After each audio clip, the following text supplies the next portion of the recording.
Jiksu was a frail youth who had been bullied so relentlessly that he was forced to transfer schools. Unfortunately for him, on his very first day, he accidentally stained the school boss's shirt.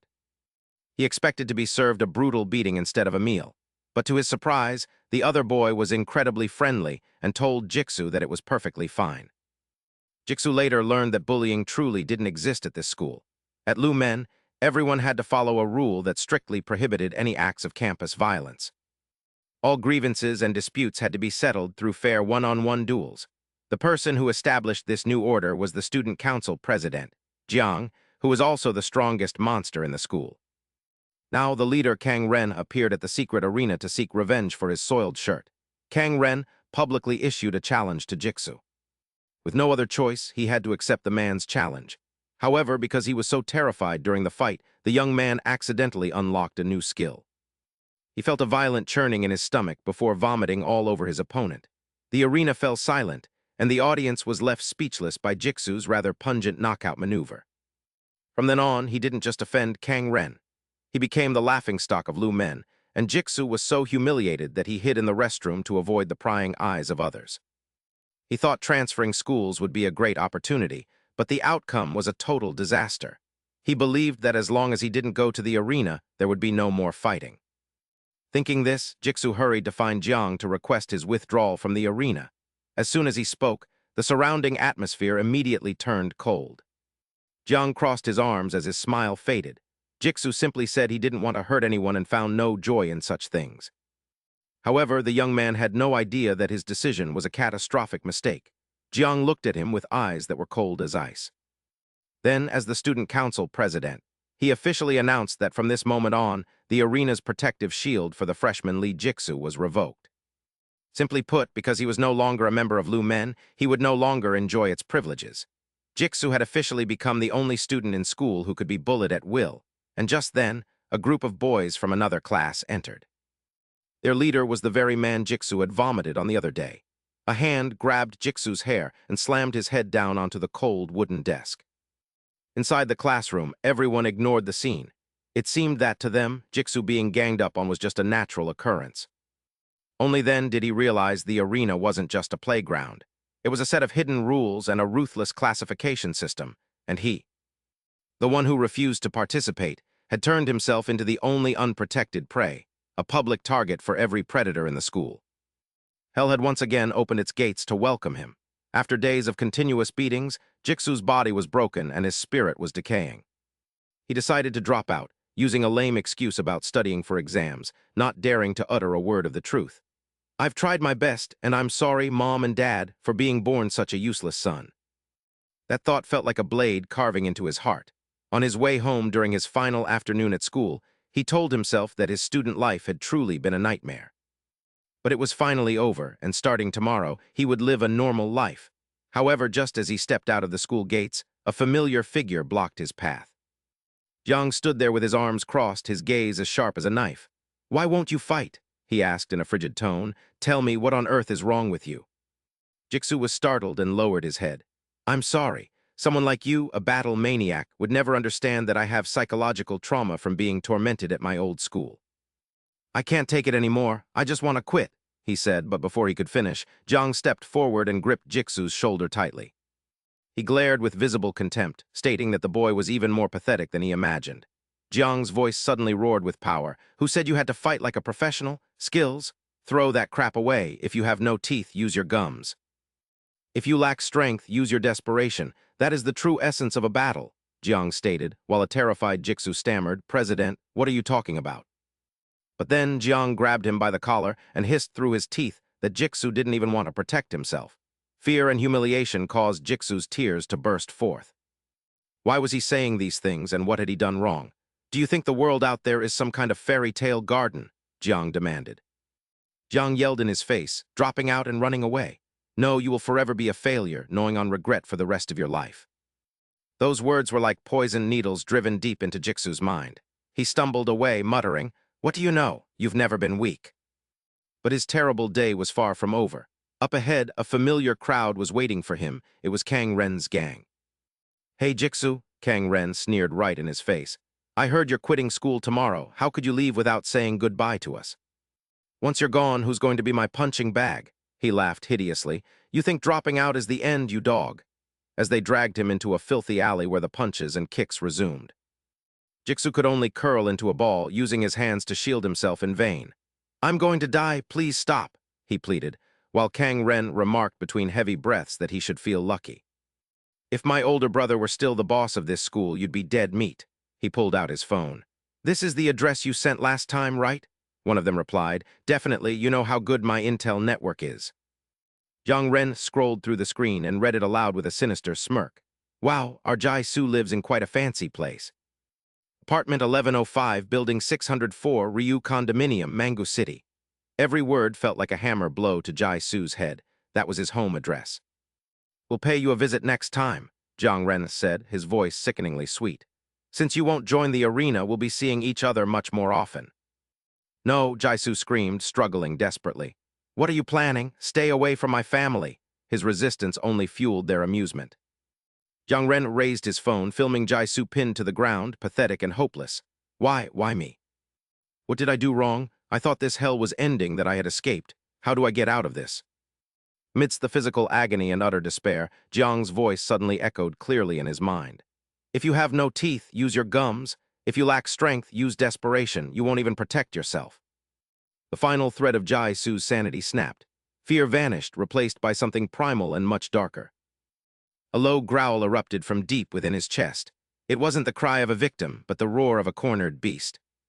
His eyes turned bloodshot as he gritted his teeth, his entire body tensing with a suppressed rage about to explode. His defiance only added fuel to the fire. His desperate screams became music to Kang Ren's ears. He laughed savagely, his voice filled with sadistic pleasure. The groans of this loser are quite pleasant. Hold him tight, this is getting interesting. The lackeys tightened their grip. The external pressure acted as a fuse, awakening the demon slumbering inside Jai-Su. In a moment of their carelessness, an unexpected surge of power from his small frame sent Kang Ren's phone flying. A sharp crack echoed as the screen shattered on the ground. As everyone's attention shifted to the ruined phone, Jai-Su saw his chance. Senior Jiang's words thundered in his head. If you have no teeth, use your gums. Without hesitation, Jai-Su opened his mouth. He bit down with all his might into the hand covering his mouth.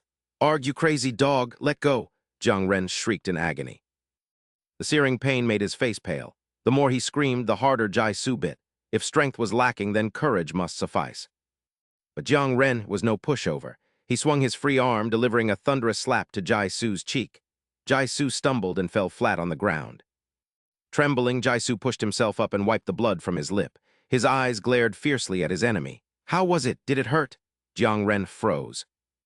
He had never seen Jai-Su like this, a boy whose eyes held no fear, only defiance. If I have to die today, Jai-Su said as he slowly stood tall. Then I'm taking you down with me, you bastard. Kang Ren frowned, then let out a scoff. Look at that, even a cornered rat knows how to bite. Are you ready? With those words, his two henchmen lunged at Jai-Su. But the moment they closed in, Jai-Su threw a handful of sand he had prepared straight into their faces. It happened too fast, too unexpectedly. I don't need to look cool while fighting, I just need to do whatever I can. Kang Ren stood stunned, unable to believe Jai-Su would use such a cheap trick.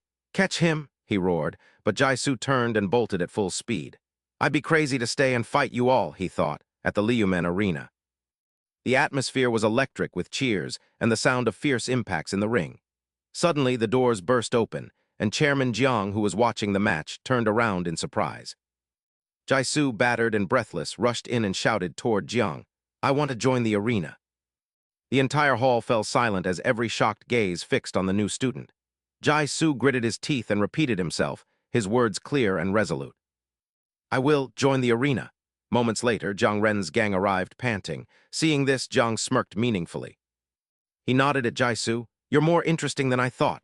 The spotlight once again fell upon the two familiar faces, Jai-Su and Kang Ren. I wonder if you'll vomit on the floor like last time. Below the stage, a guy with a winding dragon tattoo on his arm crossed his limbs and curled his lip. What a loser. I should have been the one to handle that nerd, not Rent. It's all because of this damn arena. He was Bei Ronghao, the number 2 in Kang Ren's gang. His friend nudged his shoulder, warning him, watch your mouth. We aren't the only ones here. They both glanced at Jiang, who stood with his arms crossed, observing. Bei Ronghao growled, I know we always have to be careful. On the stage, the match began. Thwack, a direct punch to the face. Oof, a vicious knee to the stomach. Crack, another punch landed and Jaisu spat out a mouthful of fresh blood. Kang Ren glared and growled. You think you can actually achieve anything up here? As soon as he finished speaking, an even more powerful punch was unleashed, sending the frail Jai-Shu crashing into the ring's perimeter as he staggered to his feet. However, Kang Ren lunged forward like a predatory beast, refusing to give him a single moment to breathe before an upward kick caught his chin and sent blood spraying from his mouth once more. Kang Ren seized Jai-Shu by the collar and hoisted him into the air, sneering, "Well, do you regret it yet? If you keep taking beatings in silence like this, you'll end up dead one day without anyone even noticing." Jai-Shu met the threat with nothing but silence, his eyes fixed on the man without a trace of fear, a stubbornness that infuriated Kang Ren and provoked him to deliver a stinging slap across the boy's face. "You idiot, if you want to aim high, you need to realize your place. Since you are nothing but trash, you should just live like a pile of garbage. You honestly think you're some kind of comic book protagonist?" After several slaps, a thunderous kick followed, sending Jai-Shu flying like a puppet with its strings severed. The crowd below began to whisper in hushed tones about how terrifying Kang Ren was, wondering if the boy had died since they could hear the distinct sound of bones snapping. Kang Ren stretched and cracked his knuckles, feeling overly exhilarated while wondering why his opponent hadn't collapsed yet, just as something happened that left everyone in total shock. Jai-Shu slowly and tremblingly forced himself to stand once more, causing Kang Ren to break into a cold sweat as he wondered how the boy was still conscious after such a blow. Shoving his hands into his pockets to maintain a facade of composure, he warned the boy to stop acting tough before he actually killed him, while Jai-Shu sat up and wiped blood from his lip with a hoarse voice. "You think you can kill me with just this?" Suddenly, his eyes flashed with a terrifying light as a surge of murderous intent enveloped his small frame, and he lunged forward like a speeding arrow. He threw his arms around Kang Ren and used every ounce of his strength to drive him backward, shouting that this physical pain was nothing compared to the suffering he had already endured. With a loud thud, Kang Ren was knocked flat on his back, causing the spectators to erupt in excitement as they marveled at the nerd's fierce and terrifying counterattack. On the floor, Kang Ren gritted his teeth in frustration, cursing himself for letting his guard down because he thought the boy had given up, just as Jai-Shu swung his fist downward. The outcome was not what the crowd expected, as Kang Ren proved to be a step faster by dodging the strike and delivering a sharp uppercut that left Jai-Shu reeling in a daze. Kang Ren let out a triumphant, mocking laugh, asking how someone as slow as a turtle expected to hit him, while a desperate and wild thought flashed through Jai-Shu's mind as he gritted his teeth. If he lacked physical strength, he would compensate with sheer willpower. Then, before Kang Ren's astonished eyes, Jai-Shu let out a roar and did something that no one could have anticipated. He lunged forward with all his might and slammed his forehead directly into his opponent's face, resulting in a sickening crack as blood began to pour from Kang Ren's nose. The blood mingled with the crimson stream flowing from Jai-Shu's own forehead to create a scene both tragic and savage, a desperate retaliation that pushed the crowd's fervor to its peak as the entire arena roared. Only Student Council President Jang remained composed, his sharp gaze fixed on the ring as he muttered that while adrenaline could numb pain, physical damage was unavoidable, and the boy truly possessed remarkable courage.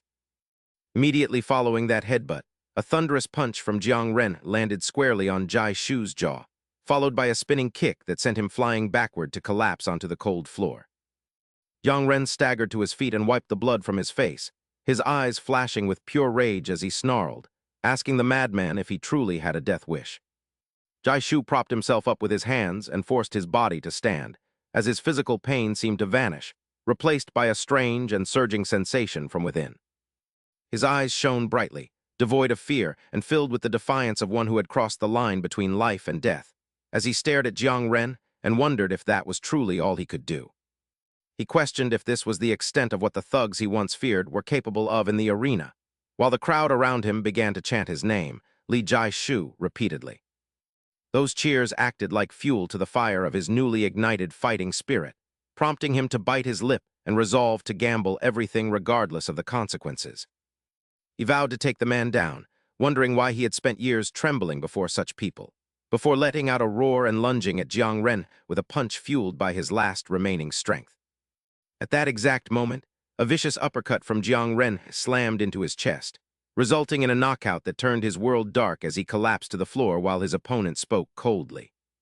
"I apologize, but I won't let my guard down a second time," the man said as the referee declared Kang Ren the winner, leaving Jai Shu unconscious on the floor until he awoke after nightfall. The flickering lights of the Six Gates arena cast shadows on the ceiling as he wondered where he was, and if he had blacked out, before the memories of his defeat came rushing back to him.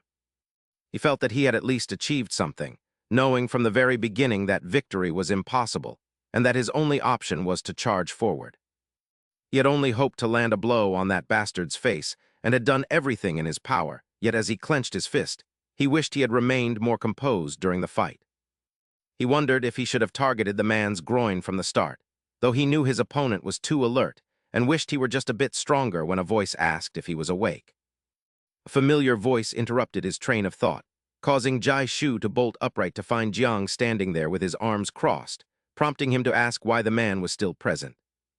"As the student council president, I am responsible for any student who falls unconscious," Jiang replied in a flat tone, adding that the arena was intended to be a place that protected students from violence.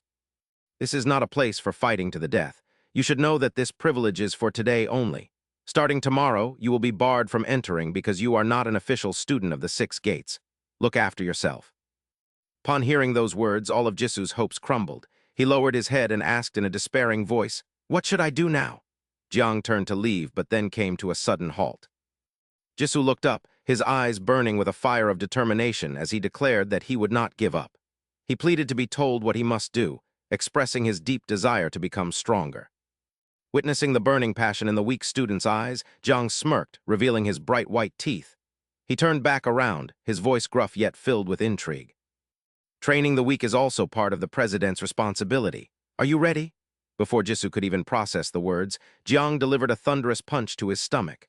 Jisoo cried out, doubling over in agony as Jiang looked down at him. In a cold tone, he asked how it felt and if the pain was unbearable. He warned that this was merely the beginning and that the days ahead would be far more grueling. "By the time the training concludes, punches like these will mean nothing to you." Jisoo panted heavily, clutching his stomach while looking up at the senior who stood before him like a monster. The following day, Jisoo trudged to school with a lingering ache in his abdomen, feeling as though several ribs might be fractured. Jiang's instructions echoed in his mind. He was told to find the senior on the rooftop during every break, and that persistence would lead to strength. He sighed, wondering if simply being beaten every day could truly make him stronger. "Hey, Jisoo," Jindoyan called out. He turned around to see Jindoyan looking at him with surprise, admitting he thought Jisoo would have given up after yesterday's match. Jisoo instinctively flashed a rare, confident smile and said he had changed his mind. Jindoyan burst into laughter, running over to put an arm around Jisoo's shoulder, remarking that he seemed to have fallen in love with the arena. Their cheerful conversation came to an abrupt halt when they saw Kang Yinha's gang blocking their path, causing the smiles to vanish from their faces. Kang Yinha glanced at Jisoo and smirked, asking if he had finally decided to return. Jisoo's eyes flickered with resentment, but knowing he was no match for the man yet, he remained silent, which only encouraged Kang Yinha to press further. He leaned in close to Jisoo's ear and whispered that he hadn't expected him to be so bold. He mocked Jisoo's desire for revenge, telling him to know his place and warning that he might not show mercy next time. After speaking, the group coldly brushed past them. Jindoyan looked at Jisoo with concern, noticing that he was grinding his teeth and clenching his fists until his knuckles turned white. He could do nothing but swallow his rage, promising himself that one day he would make those bastards pay for everything. That afternoon on the rooftop, the first training session officially commenced. Jisoo became a living punching bag for Jiang, enduring a barrage of strikes, yet strangely, Jiang appeared to be quite exhilarated. He took pleasure in watching a weakling struggle to rise. Grabbing Jisoo by the collar, he growled at him to keep his eyes wide open. "Don't be afraid, look directly at my fist. Until this training is over, you are forbidden from challenging anyone else." As a fist as heavy as a dumbbell lunged toward him, fear surged within Jisoo once more. He wondered what kind of training this was and why he had to endure it daily, and so the days went by. The school rooftop became Jisoo's personal hell. Every day, he served as Jiang's human punching bag, with every punch and elbow strike serving as a painful lesson etched into his very bones. Pain gradually became a familiar companion, and Jisoo's endurance was not a sign of weakness, but rather a process of iron-willed tempering. He was forging his will upon the anvil of torment, fueled by a determination to transform his frail body into a weapon so that he would never be prey again. Meanwhile, at the Six Gates Arena, Kang Yinha remained the undefeated king, though his brutality had reached new heights ever since his fateful encounter with Jisoo. He didn't just fight to win, he fought to destroy. Below the stands, two students whispered about how his expression looked as if he wanted to devour someone whole, when a chilling voice suddenly spoke from behind them. The two students jumped in fright and froze as they realized Kang Yinha had been standing there the whole time. His eyes glowed like burning embers as he growled each word, asking if they were really that confident. "Why don't you step into the ring with me?" Fear choked their throats as they both bowed their heads deeply, stammering out quiet apologies. Kang Yinha sneered with contempt and turned away, cursing them under his breath as mere insects. He approached his subordinates and asked where Jisoo was, wondering if anyone had seen him lurking around. "Jisoo," one of them said, scratching his head. "He's completely vanished lately, boss. We don't even see him during breaks. He's probably hiding from the arena." Flash of realization crossed Kang Yinha's mind as he recalled Jang's declaration that Jisoo would no longer be protected by the arena. A cruel and cunning smile spread across his lips. "I have a brilliant idea," he said excitedly, "a way to teach those pathetic runners a lesson." That night in a deserted park, Jisoo was pushing himself to his limits, his shirt soaked in sweat and his lungs burning, yet he kept running, with every footstep serving as a solemn vow. He recalled Jang's punches and the agony that had made it impossible to even swallow food. If he could endure that pain, then this bit of exhaustion was nothing. He had to become stronger and faster, a goal that acted as fuel to burn away all his fatigue. Suddenly, the roar of an engine tore through the silence of the night. A motorcycle sped directly toward him. Jisoo reacted with lightning speed, dodging to the side, yet he still couldn't avoid a heavy collision. The rider turned around, stopped the bike, and began to approach. Scrutinizing a tiny scratch on the gas tank, he growled, "See this? 5 million. You're paying 5 million for my precious bike," leaving Jisoo in a panic. "Where would I get that much money? You're the one who crashed into me without warning." A hand suddenly seized Jisoo's hair, followed by a thunderous punch to his face. He fell flat on the ground as the mocking laughter of the man's friends erupted. "We saw everything. You're the one who hit his bike. Ha-ha, down in one punch, weak as a sprout." Jisoo slowly sat up and silently wiped the blood from his lip. This pain was nothing compared to the agony Jang had put him through. Seeing Jisoo's lack of reaction, the man shouted in a rage, "Are you deaf? Answer me." He raised his fist again. "Do you think I only want 5 million? You idiot, hand over every cent you have, and from now on you're my personal ATM.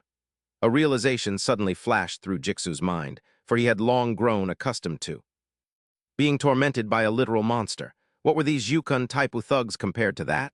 His fear vanished. Jisoo swatted the man's hand away, stood up, and drove a punch straight into his face. "Why should I give money to bastards like you?" he roared, his voice filled with newfound courage. "I'm not afraid of you anymore." But his strike was too weak, and the crowd immediately swarmed him, pinning his limbs. The leader smirked and slowly pulled out a set of gleaming steel brass knuckles. "This kid needs a lesson," he sneered, sliding the rings onto his fingers. "I'll show you how helpless you are. Grit your teeth, here I come." The cold steel lunged toward Jisoo's face. He closed his eyes, thinking it was the end, but the blow never landed as a figure flew in like an arrow. A perfect knee strike slammed into the thug's chin, sending him flying backward to the ground, unconscious. Jisoo opened his eyes, his mouth agape in shock. The one who had intervened was Jindin, his friendly classmate. Jindin looked equally surprised before flashing a bright smile. What a coincidence. The leader's cronies roared and rushed forward for revenge. One swung a fist, but Jindin lightly dodged and delivered a straight punch to the bridge of his nose.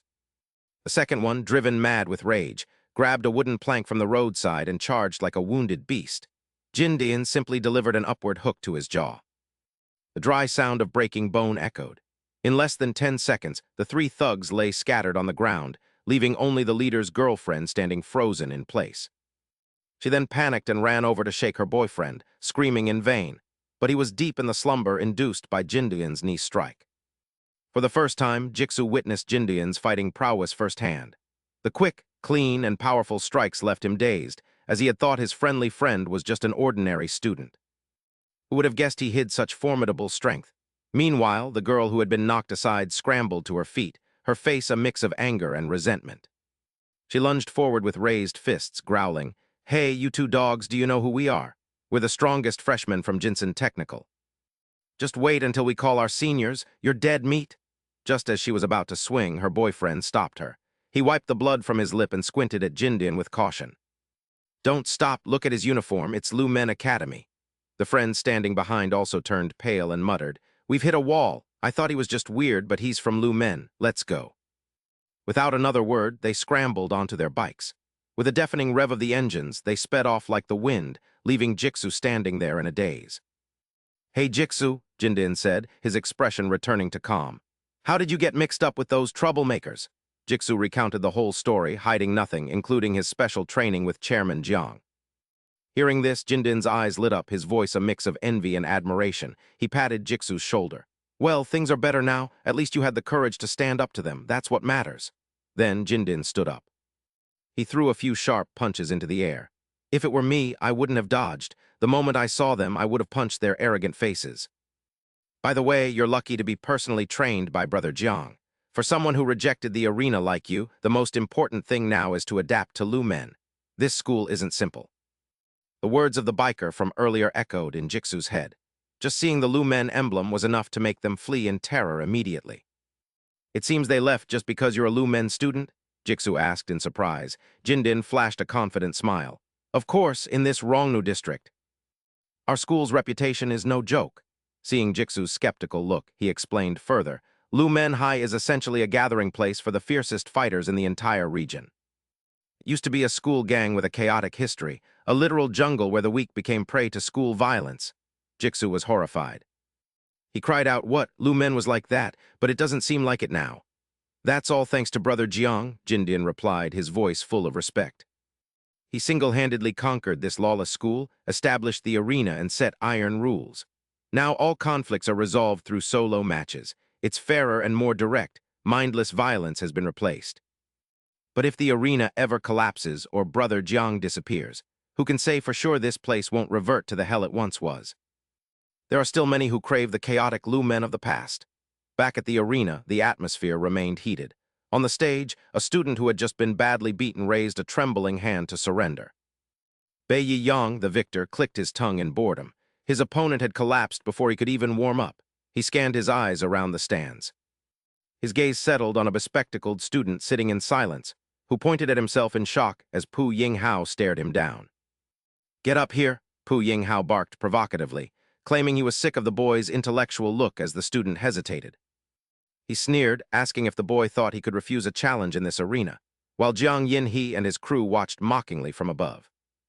Jiang Yinhe dismissed them as trash, wondering if they realized their place yet, as Pu Yinghao charged like a rabid beast on the stage.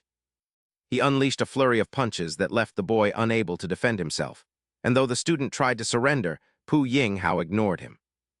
A final savage hook kick knocked the boy out instantly, and Pu Yinghao stood tall, sinisterly licking his lips as if it were child's play.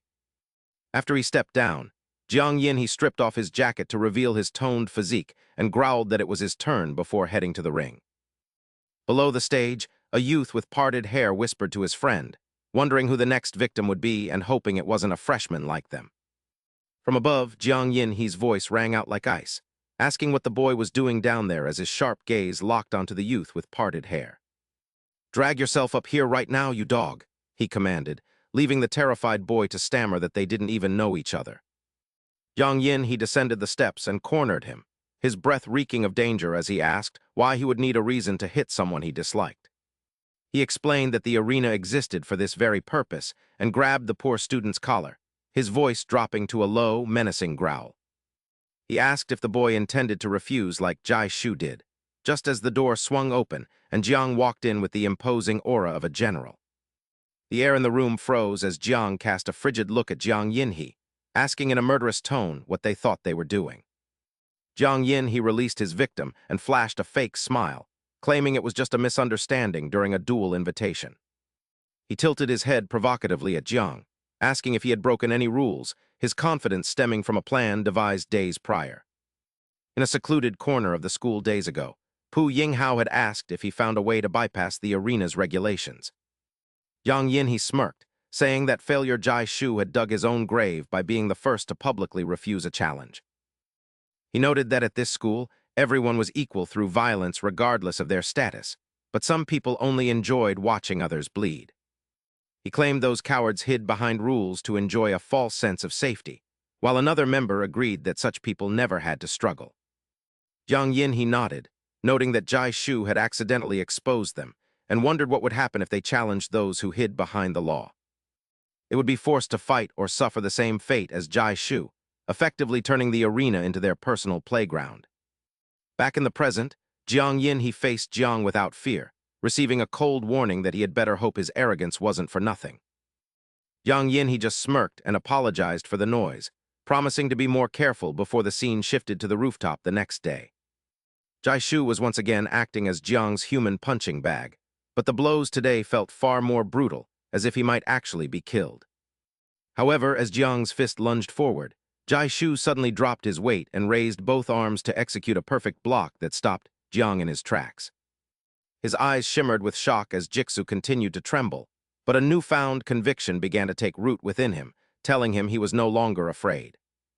Jiang chuckled with amusement, noting that the boy had finally learned how to use his fists, especially when Jixu let out a roar and threw a counterpunch. Although Jiang easily evaded the strike, that moment marked a significant change, as Jixu realized he had to land a hit to win. However, Jixu's amateurish punches and ridiculous shouts failed to trouble Jiang, who dodged effortlessly before delivering a lightning-fast hook to the boy's stomach. Jiang told him to shut his mouth and stop making those bizarre noises that made him look like a loser, striking him harder than usual as Jixu doubled over. With a serious tone, Jiang explained that mastering two specific things would allow him to win any battle before leading him to a dusty, abandoned club. When Jixu asked about their purpose there, Jiang simply gestured toward an old training dummy designed to measure a fighter's punching power. Jiang took his stance to demonstrate, explaining that the first key was posture, keeping hands by the chin tucked and feet shoulder-width apart. The second key was a basic combination, starting with a light lead hand jab followed by a weight shift and hip rotation to deliver a finishing blow. With a whoosh, Jiang unleashed a punch that made the machine register only 1 point, yet the impact echoed like a gunshot, leaving Jixu staring in utter horror.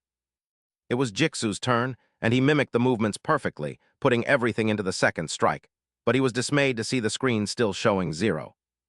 Jiang punched it again and called him weak, explaining that the machine only registered hits powerful enough to be considered damaging attacks. He told Jixu not to show his face again until he scored a point, sneering as the display from his own previous punch jumped to 1999. Elsewhere in the school, a student with thick eyebrows stared gloomily at his phone, devastated by a breakup message from his girlfriend.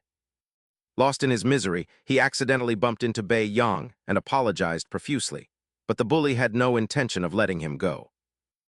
With a cruel smirk, Bei Yang tripped the student, causing him to fall flat on his face while his phone shattered against the floor. As Bei Yang burst into laughter, the student looked up and shouted in anger, but the bully mockingly claimed it was just an accident. He challenged the boy to settle it in the ring, a suggestion that instantly silenced the student as he realized the ring was essentially a public execution ground. Fearing he would be beaten beyond recognition, the boy frantically shook his head and took all the blame, his voice reduced to a tiny whisper. Bei Yang let out a triumphant and repulsive laugh, patting the boy's shoulder in a mockingly friendly gesture while telling him to listen closely.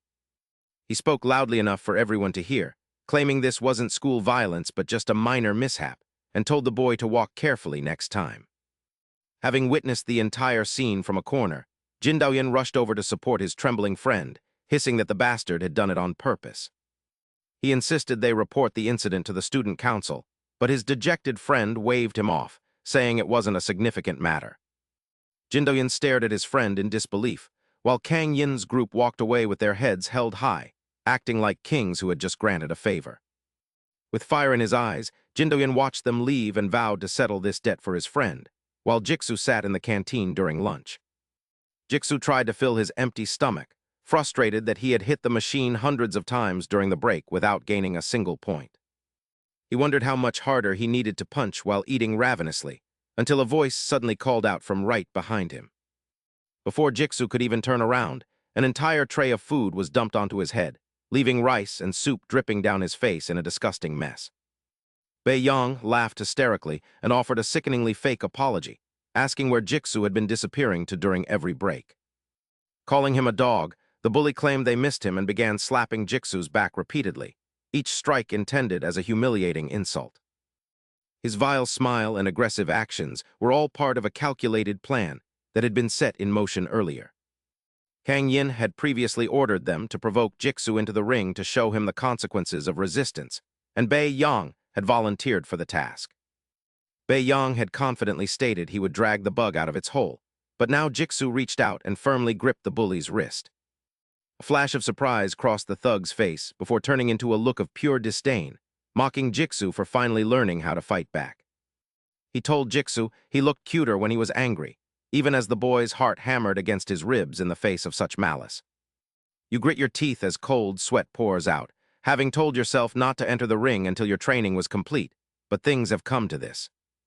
You had trained so hard, and just as you were about to lose control, Jin Duren suddenly appeared and accidentally slipped. The food tray in his hand flew straight into Pu Yinghao's face. They say even lightning avoids a man at his meal, but Jin Duren nonchalantly brushed his hands with a mocking tone. You should know your limits, you dog, Pu Yinghao screamed, wiping the food off his face before his rage exploded upon realizing it was Jin Duren. Are you insane? Do you want to die? Facing Pu Yinghao's fury, Jin Duren simply tilted his head and smirked as he offered a hollow apology. This isn't school bullying. My hand just slipped, he said, leaning close to Pu Yinghao's face with a glare. Besides, I've been wanting to fight you anyway. How fortunate. I'll give you a proper lesson in the arena today. 10 minutes later, Jin Duren was in the restroom washing his stained shirt. Chi-Su approached with a guilt-ridden voice. Jin Duren, I'm sorry because of me, you? But Jin Duren just laughed it off, saying he didn't do it for him even if he was the target. I've wanted to thrash Jiang Renxia's gang for a long time because they are ruining the arena, and since you don't go there, you wouldn't know. They drag the weaker ones onto the stage and torment them, claiming it's about negative emotions while they beat people, and I can't stand to watch it anymore. Why do you want to protect the arena? Chi-Su asked, wondering why it mattered to someone as strong as him, causing Jin Duren to stop his movements. He spoke of a past that Chi-Su never expected, his voice dropping low as he admitted that he used to be just like him. I was a fat kid, a perfect target for bullies, and I could do nothing but endure, hating my own cowardice even when they poured a whole bottle of urine into my mouth. Hell was the only word Jin Duren could use to describe that time when he contemplated death, until a glimmer of light appeared in his eyes when someone saved him. That night he handed me a piece of paper, Jin Duren said, clenching his hand as if he were still holding that fateful note. It asked if I wanted to try diet boxing. That man was a gym owner, and from the day I stepped inside, my life changed.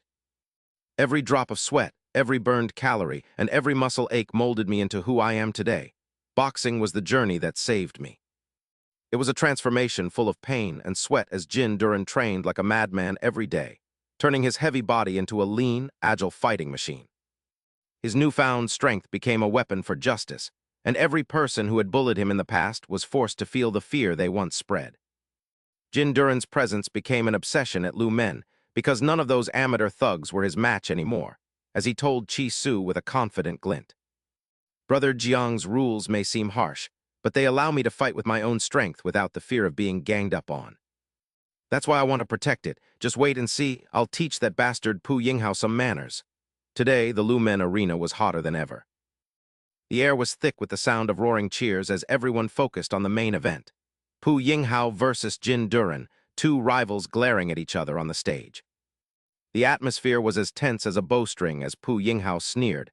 I don't know where you got the courage to challenge me. But I'll soon show you that this was the most foolish decision of your life. To which Jin Duren only laughed mischievously, telling him to stop barking and fight. So impatient, Pu Yinghao responded, while below the stage, Chi-Su watched with bated breath and clenched fists, praying for his friend as the signal sounded. Pu Yinghao struck first, lunging like a leopard with a powerful straight punch, but Jin Duren evaded it with a subtle, graceful movement. 1, 2, and then 3 consecutive punches from Pu Yinghao hit nothing but air, leaving him in a state of disbelief.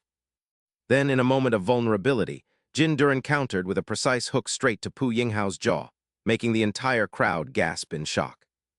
Jin Duren's speed was truly incredible, leaving Pu Yinghao dazed as he stumbled back and looked at his opponent with a completely different expression. His defensive stance and footwork were clearly those of a professional boxer, and Jin Duran took the initiative to attack before his opponent could recover. He glided forward, unleashing a storm of jabs, but despite the surprise, Pu Yinghao demonstrated the skill of a leader. He leaned back to dodge skillfully, but suddenly realized that while Jin Duran's punches were fast, the power behind them was relatively weak. "Is that all you've got?" He roared while throwing a counterpunch. "I am stronger than you." He ducked to avoid the next strike, unaware that it was merely a feint.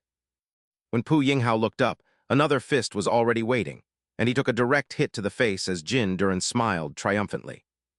Bei Yanghu was livid, gnashing his teeth in fury at being so foolishly deceived.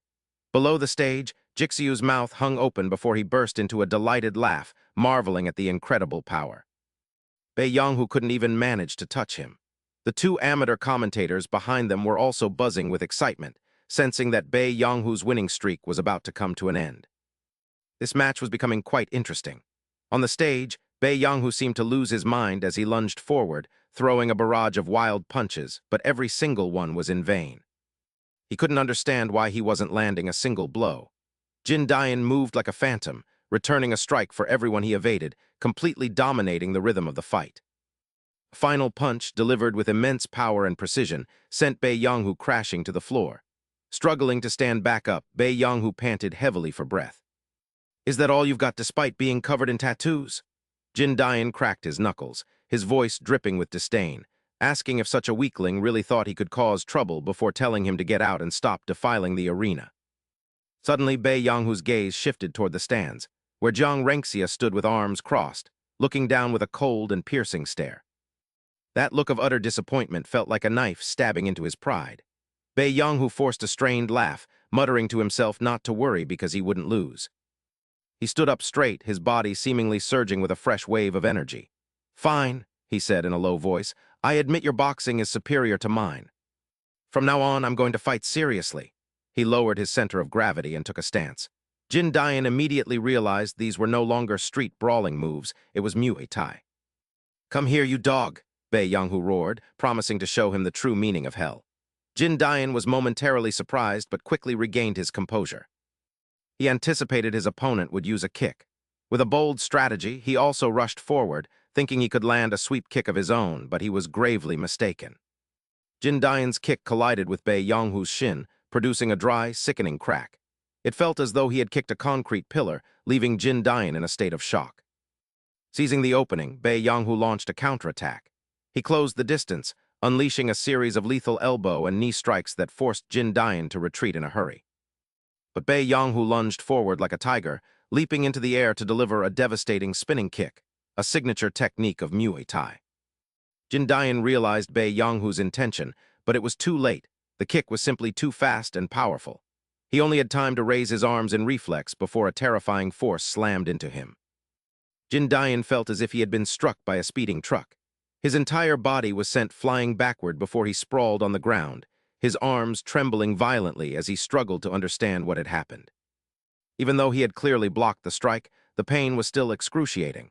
Before Jin Dian could even steady himself, Bei Yanghu charged at him like a frenzied beast. He unleashed a relentless flurry of kicks aimed at his arms. With every blow that landed, Jin Dian felt his bones were on the verge of shattering, while Jixiu screamed out in a panic. On the ring, Jin Dian had completely lost his momentum.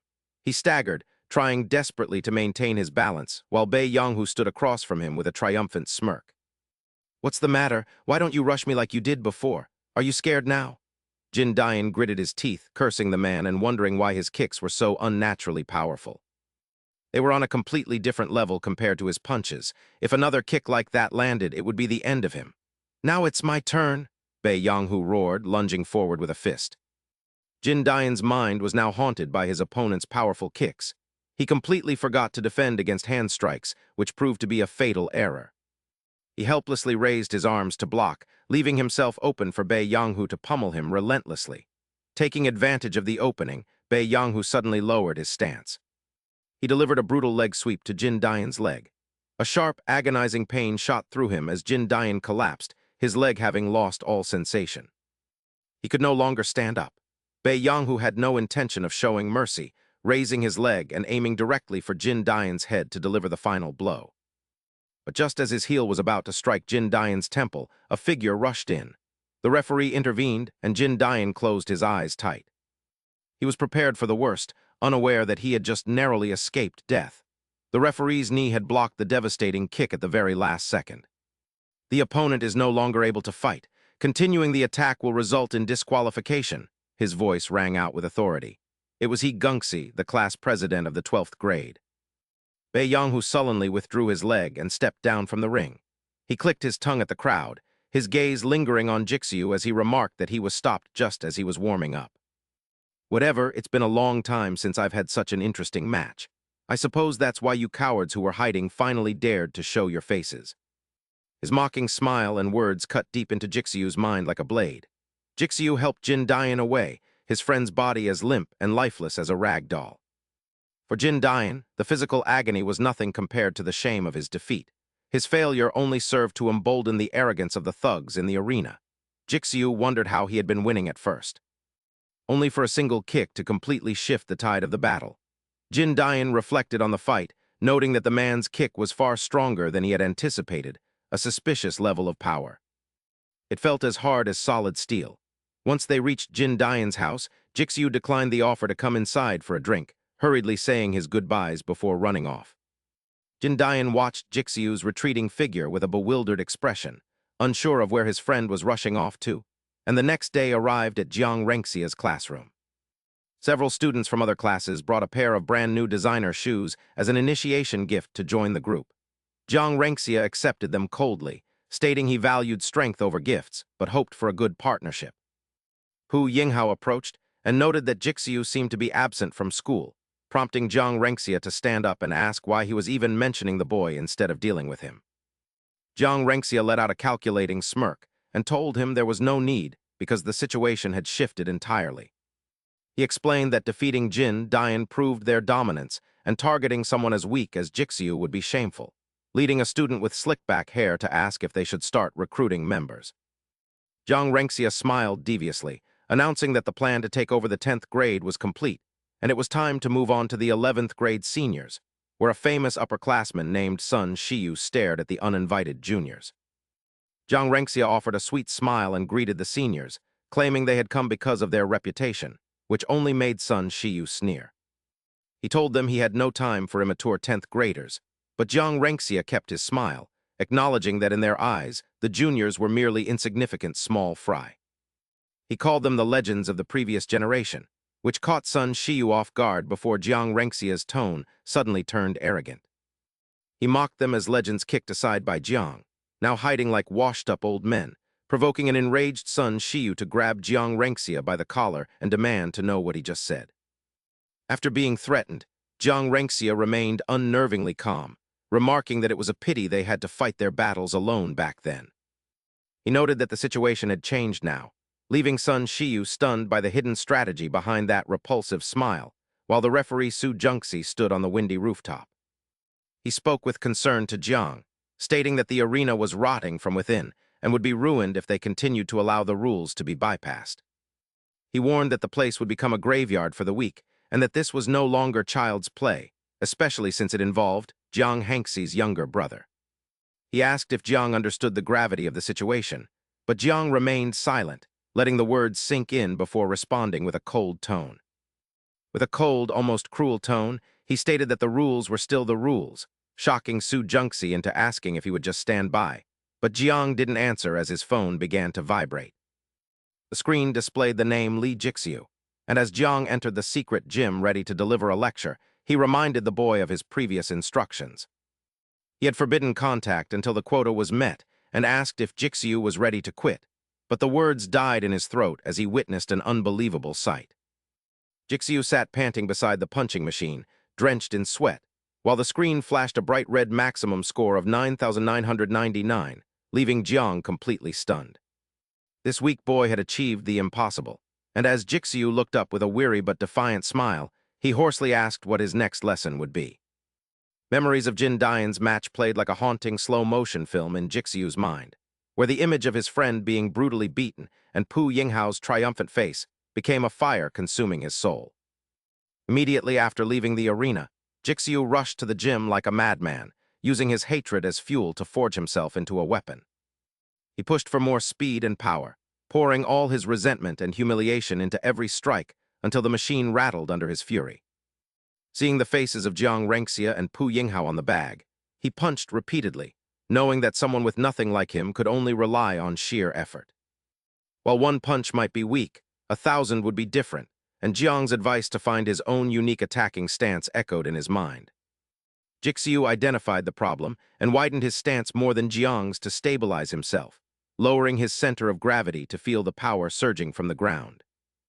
Lacking weight and muscle, he had to utilize every resource available as he contemplated how to generate maximum power in his strikes. He visualized a golf swing, taking a momentum-building hip rotation to release all his energy into a single point as his first punch with the new technique landed.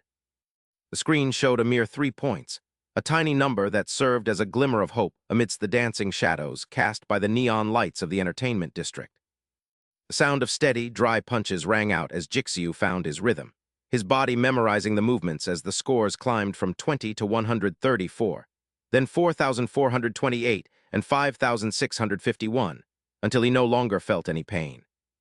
His knuckles were swollen and his skin was torn, with blood soaking through his hand wraps, yet he refused to stop as the physical pain was nothing compared to the agony in his soul. Success always demands a price, and Jixiu was willing to pay in blood and sweat until that pivotal moment finally arrived. With one final strike, he poured in everything he had, causing the screen to flash before settling on the number 9,999. He had done it, and though his exhaustion finally erupted when he faced Jiang, an unquenchable fire burned in his eyes as he declared he had no time to waste. His voice was full of determination, and Jixiu's frantic efforts awakened something within Jiang, bringing a rare smile to his face. "Excellent, we're moving to the next drill, but prepare yourself, for it will be far more grueling than hell itself." As the words left his mouth, Jisu's body went limp and he collapsed forward. He leaned against Jiang, gasping for air. Jiang supported him, knowing full well that after pushing one's body to the absolute limit, recovery was an essential part of the training process. The true battle had only just begun. The following night at the Liumen Arena, an unusually chilling atmosphere hung over the ring. Pu Yinghao scanned the sparse crowd with a look of disdain and spoke contemptuously. "What is this? Only a handful of people. This isn't even half the usual turnout." "What's the matter? Have you cowards finally learned to be afraid?" Suddenly, a deep and commanding voice resonated from behind him. "Who exactly is afraid?" "It seems it's time to re-educate you arrogant 10th graders." Pu Yinghao spun around in shock to see a young man with a piercing gaze. Clad in the disciplinary committee uniform, the student approached him. He cursed under his breath, "Damn it, it's the disciplinary squad." It was Kui Shikwan, a second-year student, who stepped onto the stage and cracked his knuckles. "I've been itching to hit you ever since I saw that dragon tattoo on your hand. Is that enough of a reason for us to have a go at it?" "You're always picking fights for trivial reasons like that anyway, aren't you?" Pu Yinghao was speechless and stammered, while in the center of the ring, referee Su Hangxi furrowed his brow. The situation was spiraling out of control, and he could no longer stand idly by. Was this to be a tit-for-tat? Just then, the arena doors were flung open once more. A loud and arrogant new group swarmed in. Their leader shouted as he entered, "Oh ho, why is the atmosphere so tense? I heard the arena has been lively lately, so I came to join the fun. 11th graders bullying 10th graders, how pathetic. Maybe I should dance a bit to lighten the mood." Sun Shiwu and his subordinates appeared, all of them acting as puppets under Jiang Yin's control. Su Hangxi immediately stepped forward to block their path. "Hey, Sun Shiwu, what are you doing here?" Sun Shiwu grinned mischievously. "I came to the arena to fight, what else would I be here for? I'm still a student of Liumen after all." "Don't play dumb," Su Hangxi growled through gritted teeth. "After what happened last time, you still have the nerve to show your face here." "Come on, let bygones be bygones, class president Su," Sun Shiwu shrugged with a defiant look. At that moment, Jiang Yin stepped out from behind him. "He's right, senior." "Why are you being so difficult?" Su Hangxi was stunned to see Jiang Yin with this crowd. "The audience is thinning out. Wouldn't a few new faces make things more exciting, senior?" Jiang Yin continued, his gaze devoid of any respect. Now that he had powerful backing, he no longer held any regard for Su Hangxi. "What's the matter? Are you scared?" he added provocatively, while the Liumen arena was descending into chaos. Elsewhere, Jiang was leading Jisoo to a remote area. What kind of training happens in a gloomy place like this? Jisoo thought to himself, shuddering. It looked like an abandoned cemetery, surely haunted by ghosts. "Found it!" Jiang's voice rang out, causing the terrified Jisoo to jump in fright. What is today's exercise? Jisoo asked, bewildered. Jiang crossed his arms and lowered his voice. Have you ever heard of the history of Liumen? Yes, but why do you ask? In the past, the high schools in Rongmen fought for supremacy, and Liumen emerged as the absolute victor. After we unified the region, the other schools were forced to retreat into their own territories. Jisoo still didn't understand what that had to do with today's lesson. Where you are standing right now is the territory of the Jinshan Technical School students, Jiang said, his words hitting Jisoo's head like a hammer blow. Schools aren't at war anymore, but trespassing on each other's turf is still seen as a blatant provocation. What? Jisoo shrieked. With those words, Jiang turned and slammed the iron door shut. The cold sound of the lock clicking echoed. The back gate is still open. Find a way to escape on your own. There is no better teacher than real combat, kid. Jiang's words hit Jisoo like a bolt of lightning. He had only been practicing his punches for a few days. Now he had to face an entire gang all by himself. Panicking, he pounded on the door. Senior, what on earth are you doing? Filled with fear and indignation, he gritted his teeth and turned around. Then, from the darkness, the roar of motorcycle engines erupted as the same thugs from before reappeared. Who dares to make such a racket on our turf? They stepped off their bikes, and when the leader recognized Jisoo, he smirked. Oh, look who we have here. Isn't this the little nerd from Liumen? An image of that girl flashed through Jisoo's mind. He vividly remembered her angry scream before she fled. We're 10th graders from Jinshan, you bastards. Jisoo swallowed hard. He was doomed. He was truly doomed this time. 4 hulking thugs approached and surrounded him, their voices dripping with glee and mockery.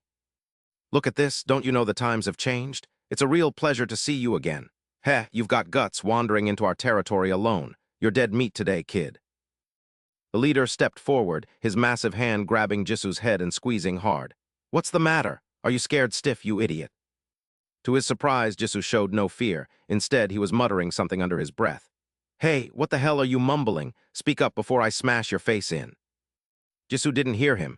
He was mentally reciting the lessons etched into his mind after hundreds of hours of practice. 2 fists level with the jaw, chin tucked in. With feet shoulder-width apart and agile footwork, he threw a straight lead punch, channeling his entire weight into a hook. Once the sequence was finished, Jisoo looked up. With a whoosh, a punch was unleashed as fast as lightning, grazing the leader's cheek. It was merely a feint for the true strike. The culmination of a week's grueling training followed immediately. It came so rapidly that the naked eye could not track it, leaving the leader only enough time to widen his eyes in sheer astonishment. Then with a heavy thud, a punch packed with all of Jisoo's strength and resolve slammed directly into his jaw, accompanied by a dry, cracking sound. He collapsed like a felled tree, leaving his lackeys agape and stunned. They could not believe their eyes that the weak kid they once bullied had changed so much. In just a short time, he had transformed into a monster. Jisoo stood there with his fist still steaming, a confident smile spreading across his face as he surveyed his handiwork. Good, you finally understand, don't you? Meanwhile, at the Six Gates Arena, the scene was equally brutal as Zhu Shiguan gasped for air, his face battered within Sun Shiwu's grip. I forfeit, please spare me, Zhu Shiguan pleaded, but Sun Shiwu merely smirked, hoisting him up with one hand to flaunt his terrifying strength to the cheering crowd below. If I'd known the arena was this fun, I would have come sooner, he laughed arrogantly, mocking the disciplinary team for being as weak as snails. Stop it, shouted he Genzai, the match referee. Stepping onto the stage, he glared at Sun Shiwu, telling him he should at least find an opponent of his own caliber before acting so superior. Sun Shiwu released Zhu Shiguan and brushed off his hands, noting that they had other business to attend to and that only they remained there anyway. Genzai looked around at the now empty arena. The remaining students had all fled, fearing they would be caught in the crossfire of the chaos Sun Shiwu brought. He thought to himself before shifting his gaze to Kang Ren, asking if this was his true intention for bringing Sun Shiwu here. Kang Ren gave a sly smile, suggesting that if the senior wanted to fight so badly, they should pick a better day and location since the arena was now deserted. He added that they no longer needed to follow childish rules, causing Genzai to clench his fists in rage while Sun Shiwu fueled the fire, asking if Genzai heard him. Go tell Jiang that we want a real war, not this playground nonsense, Sun Shiwu sneered, leaving Genzai gritting his teeth, backed into a corner. Fighting outside was a violation of the very rules he and Jiang had established to protect students. Meanwhile, back at Jinshan School, Jisoo was savoring his victory. He finally understood how to deliver a devastating blow and only needed to train until it became instinct. Suddenly, another member of the group roared and lunged at him. "You bastard, how dare you strike someone on our turf? You're dead!" The man yelled, throwing a straight punch at Jai-Su's face, but it was futile. His body had grown accustomed to Jiang's thunderous strikes, making this man's punch feel like a mere itch. Jai-Su didn't even bother to dodge, simply staring him down. "Punches from small fry like you don't work on me anymore," he declared before counterpunching, sending the second man flying backward to the ground. Seeing his comrades defeated, the last one screamed in a frenzy, "What the hell is this?" as he rushed forward swinging both fists, but when their strikes collided. The power gap was absolute, and Jai-Su easily overwhelmed him, sending the third man flying even further than the second. 3 punches, 3 bullies down. The leader Jai-Su had first floored scrambled up, the metallic taste of blood in his mouth, staring at Jai-Su in utter confusion, wondering how this kid had changed so much. His previous punches were weak, but now they felt like boulders smashing into his face. Now only the leader's girlfriend remained standing. She raised a weak fist, trying to look threatening as she yelled, "You nerd, do you realize what you've done? You're dead!" Just as 9 fierce-looking Jinsen students emerged from the shadows to surround Jai-Su. "A kid from the 6th Gate School, huh?" One sneered, ordering the others to grab him. Jai-Su swallowed hard, realizing he was in deep trouble. He narrowed his eyes, his mind racing to find a way out since he couldn't win a direct fight. Seeing the reinforcements, the girl mocked him, saying it was his funeral day, but instead of panicking, Jai-Su acted. He dashed toward the leader's motorcycle, hopped on, turned the key, and revved the engine, the roar of the machine tearing through the tense air. If his fists weren't enough, he would use steel. Jai-Su didn't sit on the bike, but stood beside it, twisting the throttle to the max before shoving the vehicle into the crowd like an iron beast. However, he had underestimated the weight and unruliness of the machine. The handlebars wobbled violently, and the bike staggered forward like a drunkard. The students of Jin Shanhai burst into laughter, mocking him. "Look at him! How cute! What a disgrace for you, kid!" But just as the vehicle was about to strike, Jai-Su suddenly let go. The out-of-control machine plowed straight into their ranks amidst chaos, screams, and the sound of clashing metal. While they were still in shock, Jai-Su spoke in a freezing tone. "When did I ever give you permission to speak?" And that statement drew their focus. And that was a fatal mistake. Jai-Su lunged forward like a bolt of lightning, landing a perfect uppercut right on the face of the nearest blonde youth. Seizing that moment of surprise, he turned and sprinted away at full speed. Having temporarily escaped, he ran while gasping for air, knowing he could handle them one-on-one, but not now, as he had never craved the arena, a place for only 2 people, more than this. There would be no dirty group beatings there. His gaze suddenly landed on a row of classrooms, and a daring idea flashed through his mind. It wasn't an arena, but it would suffice. He rushed into the building, and moments later, the Jin Shan students caught up, eagerly storming up the stairs. At the top of the stairs, Jai-Su stood waiting and said in a low voice, "So you've arrived. Come up here one by one if you have the courage," but they all just burst out laughing. "Did this brat hit his head somewhere while running? You're at a dead end now, you bastard." They failed to realize they had walked into a deadly trap. The narrow space of the stairwell neutralized their numerical advantage, turning this into a series of one-on-one battles as the first one charged up aggressively. Jai-Su needed only a single, clean, straight punch to send him falling backward, triggering chaos among those below him as the second and third met the same fate. Jai-Shu's punches, bolstered by the advantage of height, became incredibly powerful, and he flashed a satisfied smile. He only needed to take them all down to escape, but life doesn't always go as planned.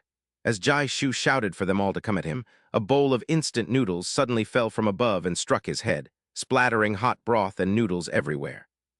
Immediately after, a figure swung over the railing from the floor above and delivered a thunderous kick to Jai-Shu's ribs, causing him to lose his balance. He tumbled down to the base of the stairs, falling right into the middle of the waiting pack of wolves, while another Jin Shan student stood above. He looked significantly older and glared down, saying, "I was enjoying my noodles until I saw that Lu Men face of yours," while Jai-Su looked up, bitterly cursing under his breath.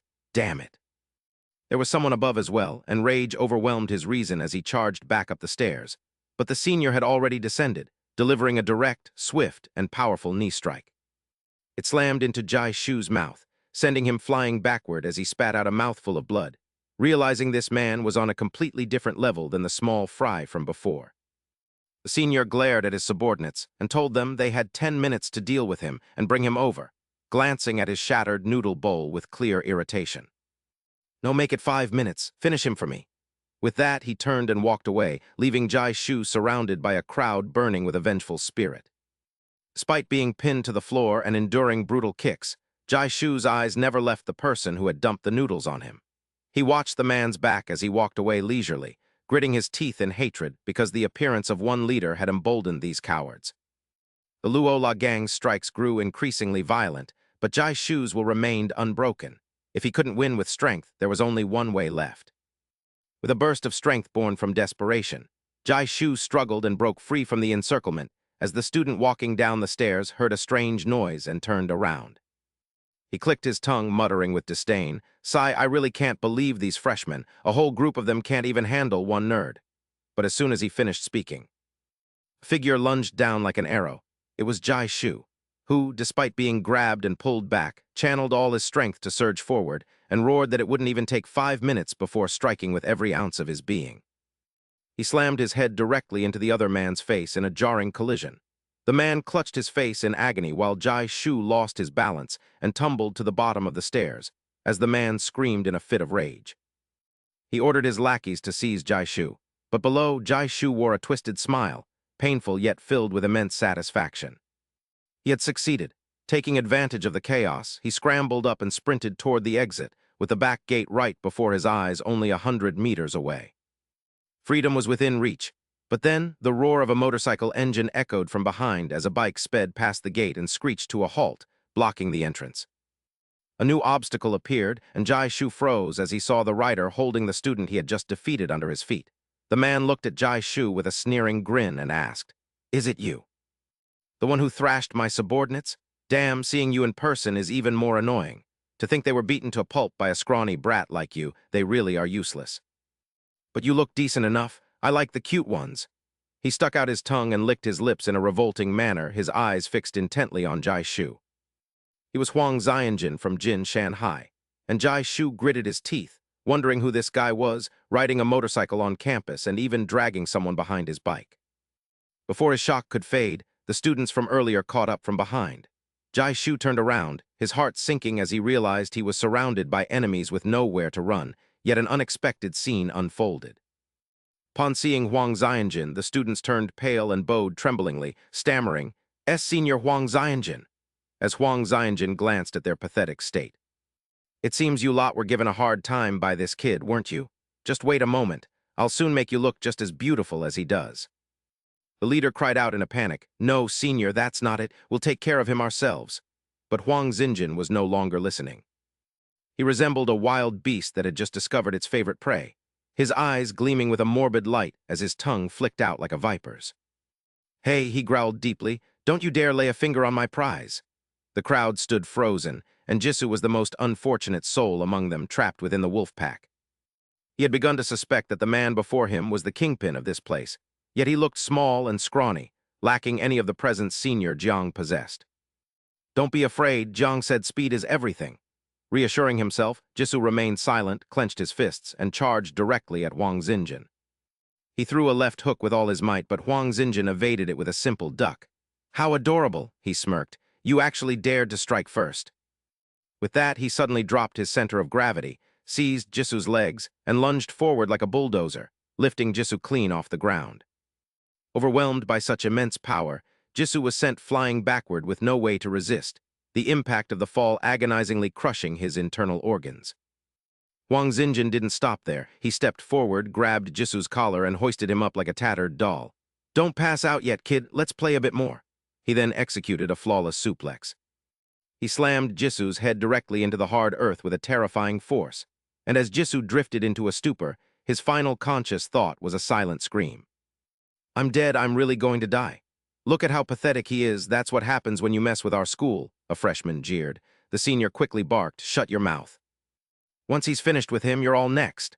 Huang Xianjin refused to let go of Jisoo's limp body, his tongue flicking out as a twisted look filled his eyes. "Are you out already? Try to struggle a bit more. The game is only just beginning." But just as his arrogant smile widened, Jisoo made one final, miraculous effort. He snapped awake and delivered a kick straight to the man's face. Even while being held aloft, he growled, "You're the small one who keeps calling people cute. Cute, my ass. You're the one who's cute." That specific word acted like a match, igniting a fire in Huang Xinjin's mind as he stood there paralyzed, muttering like a lunatic. "Me, cute." The senior standing nearby turned pale, realizing that everything was over and the boy was certainly a dead man now. He was well aware of the rumors regarding Huang Xinjin's past and how he was bullied for his small stature, creating an unwritten rule for anyone in his presence. It was better to die than to ever utter the word cute to him. The moment Jisoo made that remark about him being small and cute, the atmosphere turned heavy. Jisoo sensed the shift and thought to himself, "This is it. The chance has arrived. One punch to drop this boss, and then I'm leaving this hellish Jinsen school." However, his calculations were disastrously wrong. In the blink of an eye, Huang Xinjin closed the distance and seized Jisoo by the collar. The last thing Jisoo witnessed was the boss's eyes flashing with a bizarre light as he whispered like a demon, "Come down here with me." Jisoo's world instantly flipped upside down as the man used his own weight to drag them both to the floor, leaving Jisoo suffocating and completely paralyzed. He had fallen into a suffocating trap, a perfect submission hold. Huang Xinjin laughed triumphantly, raising his hands while his legs clamped around Jisoo's neck like steel vice grips. "This baby tiger technique is truly a masterpiece." The senior watching from the sidelines grew pale, knowing that the real ordeal was only just starting. It was the triangle choke, Huang Xinjin's signature move from hell, acting like a python constricting its prey to neutralize all resistance before slowly torturing them. Indeed, once Jisoo was locked in, Huang Xinjin began his assault, landing a barrage of punches on Jisoo's face while licking his lips in delight. "Well, am I still cute now? Tell me, am I cute?" Agony tore through Jisoo's mind as he felt the approach of death. This wasn't a fair fight but an execution. Then an impossible sight unfolded. Despite the devastating blows, Jisoo began to slowly stand up through sheer, extraordinary willpower. Though his body remained tightly clamped, he strained against the boss's weight, refusing to let himself be defeated in such a place. That thought acted as a stimulant, awakening a latent power within him. Huang Xinjin was momentarily surprised, but he did not lose his composure.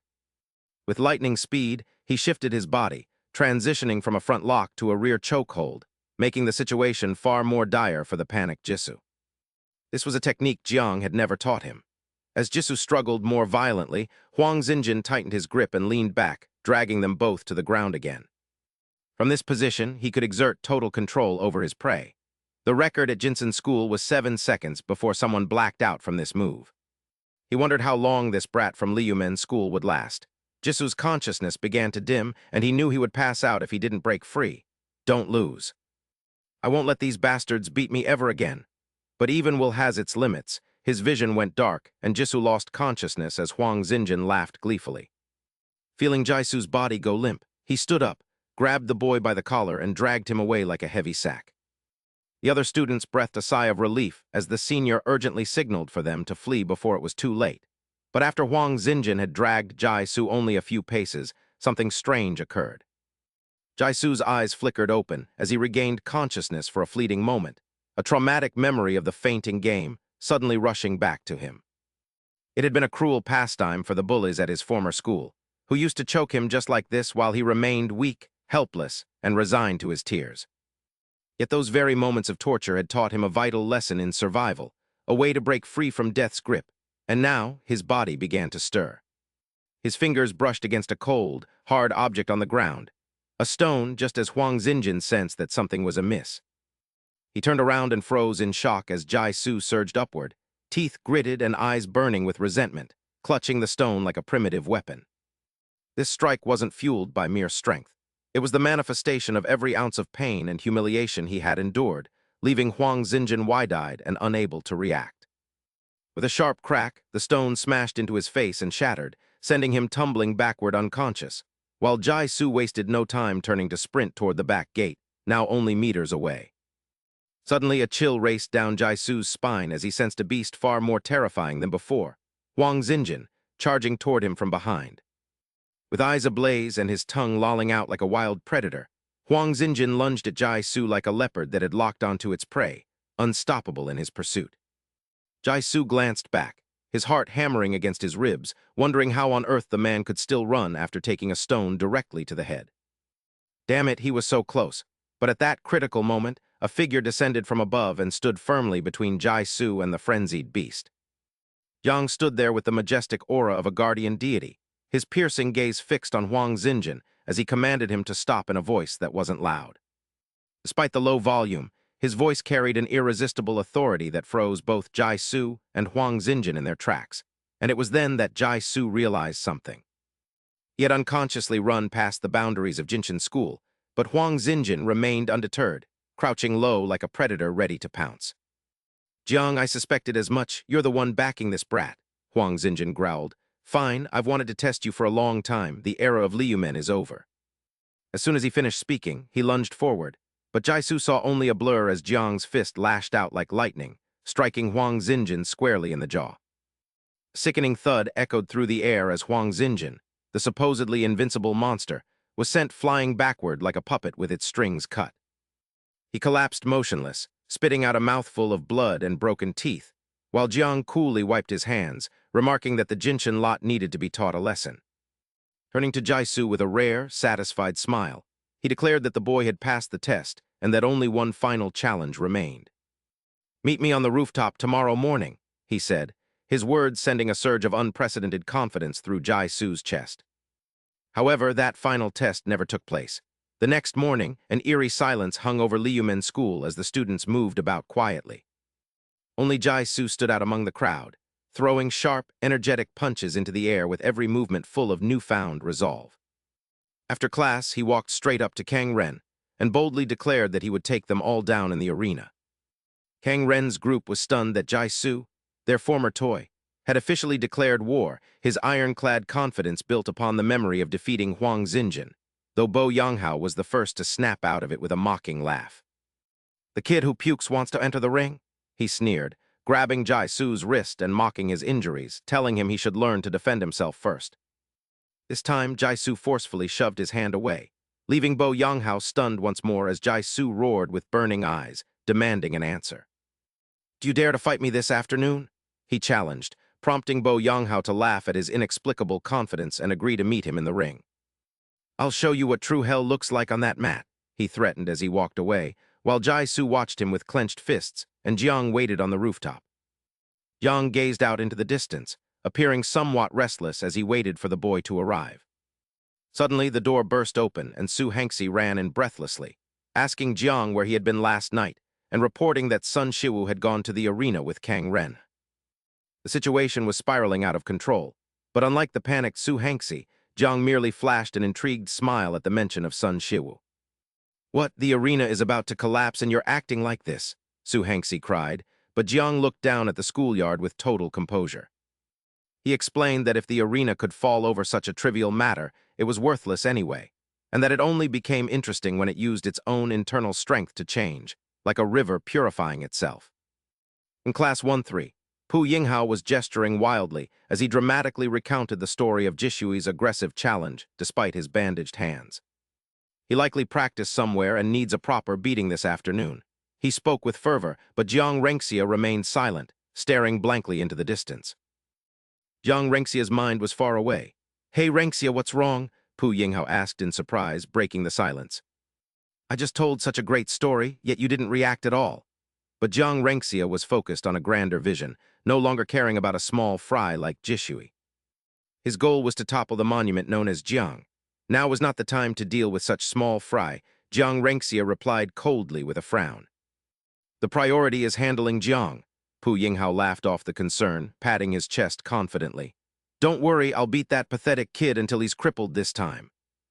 I'll make sure he never dares to challenge any of us again." "Winning is a given," Jiang Renxia interrupted, his gaze sharpening, "but we must win decisively. We are trying to overthrow the arena. If we let a nobody provoke us without crushing him completely, what will others think? Don't be careless." Jiang Renxia recalled a stubborn kid, a resilient fighter with crazed eyes waiting for revenge. He warned, "He's a tough one regardless. You know what to do. Never underestimate the enemy." At the school park under the blazing sun, the blond boy cried out in panic, "Jishui, are you crazy? Why challenge him? You've seen him fight, even Jin Dian lost. What can you do?" But Jishui seemed completely oblivious to his words. He was lost in his own thoughts, wondering if he was allowed to enter the ring before completing the final test with senior Jang after his impulsive outburst. The memory of the tall senior's instructions to meet on the rooftop for the final test resurfaced, just as someone told him to cancel the match. Jin Dayan's voice pulled him back to reality, warning that even with Jiang's training, the match was too dangerous because Pu Yinghao was a total scoundrel. He associates with social outcasts, and the outcome is certain, so he urged him to stay out of it and wait for his own recovery to handle it. But Jishui shook his head with unusual determination, noting that his friend was injured protecting him and recalling the bullying in the hallway that morning. That was his daily life, being looked down upon and mocked like a clown, and he declared that he no longer wanted to live that way. His first opponent had to be Pu Yinghao, and regardless of the danger, he wasn't afraid as he stood up and walked past Jin Dayan. A fire of determination burned in his eyes along with a steely will to wash away his shame. That night, the Six Gates arena was packed. News of the match spread like a storm, and while people whispered about Jishui's special training, no one believed he could defeat a monster like Pu Yinghao. The blonde boy remarked on the unprecedented crowd since enrollment, while Jin Dayan just smiled, remembering Jishui's 2 previous impressive matches. Furthermore, the arena was for entertainment regardless of strength. On stage, Pu Yinghao finished his warm-up and grew impatient, asking where the boy was. His 2 lackeys mocked the boy for likely hiding in fear, which made Pu Yinghao smirk and remark that it would be better if he stayed hidden. They could deal with him legitimately without the ring. Meanwhile, Jiang stood in the stands with crossed arms, his cold face showing no emotion. The crowd began to jeer impatiently as Pu Yinghao shouted that everyone had been fooled and that Jishui would never show up. He told him to leave the school as the blonde boy anxiously asked Jin Dayan if he had really run away, just as he finished speaking. A voice echoed from the doorway asking who said he was skipping, as he had just realized how fun school could be. Everyone gasped and turned to see Jishui. Wearing a hooded jacket, he walked in slowly and lowered his hood, causing the arena to fall silent and Pu Yinghao's laughter to die in his throat. Then he burst into crazed laughter with tears and snot flying, mocking the boy for shaving his head to show his resolve. Mockery filled the air, but Jang just smirked at the interesting change as Jishui stepped onto the ring and calmly set his jacket aside. He stared at Pu Yinghao and told him to laugh while he could because he wouldn't have another chance, prompting Pu Yinghao to sneer in response. He reminded him that Jin Dayan was just as confident before being beaten senseless, but Jishui didn't flinch and glared back with an icy voice. He told him to wait and see who would win as the referee started the match, and Jishui clenched his fists with a silent vow. His old self was dead, and he was determined to win even at the cost of his life, leaving behind the image of the skinny student. The fearful boy who first entered the ring was gone, replaced by a warrior with a solid build and a sharp, stylish haircut. The moment referee Jengxi gave the signal, Jixiu lunged forward like a released arrow, catching Pu Yinghao off guard. To Pu Yinghao, Jixiu's punches were amateurish. He easily evaded the first strike and countered with a swift hook. Attacking first, not bad, Pu Yinghao growled while striking, but that won't be enough to defeat me. You'll pay for this provocation. A thunderous punch slammed into Jixiu's face, sending him reeling as a sharp pain radiated through his jaw. Before he could recover, Pu Yinghao closed in. You failure, let me show you what a real sandbag looks like. He sneered before a rain of blows from Pu Yinghao's fists descended upon him.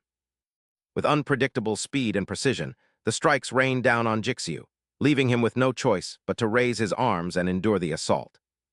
Completely overwhelmed from the start, Jixiu realized his opponent's skill was far superior to anyone he had ever faced, yet he refused to let himself fall. His resolve ignited as he lunged for a counterattack, but Pu Yinghao moved like a ghost, easily evading every strike without even needing the Muay Thai that defeated Jin Dongyan. Mocking Jixiu's futile efforts, Pu Yinghao laughed. What is this? Is that all the strength you have? Hit me. With a devastating blow, Jixiu was sent flying across the ring, crashing onto the floor in a heap. The frustrated crowd erupted in shouts, demanding to know what happened to Jixiu's initial fighting spirit. While Jin Dongyan watched in fear of the consequences of a loss, Jiang maintained a mysterious, knowing smile. Look closer at his eyes, Jiang remarked, noting that the fire within Jixiu was burning brighter despite the beating. Seeing his prey's persistence, Pu Yinghao sneered at the quality sandbag, but his smile froze when Jixiu suddenly dropped his hands and abandoned his defense. Breathing heavily, Jixu stood tall and stared intensely at his foe, knowing that the true battle was only just beginning. In a flashback to the previous afternoon, a panting Jixu told Jiang he couldn't finish the final training session. Bowing his head in apology, he confessed to breaking his promise by accepting Pu Yanghao's challenge early. Fueled by the memory of his friends being bullied, Jixiu's anger boiled over until Jiang's next words cut his explanation short. "Then we must change the plan," Jiang said, suddenly lunging at Jixiu with the ferocity of a wild tiger. With eyes burning with intensity, Jiang declared this would be a brutal, high-speed graduation test for him. Jiang showed no mercy, striking Jixiu with such force that he was sent crashing hard against the wall.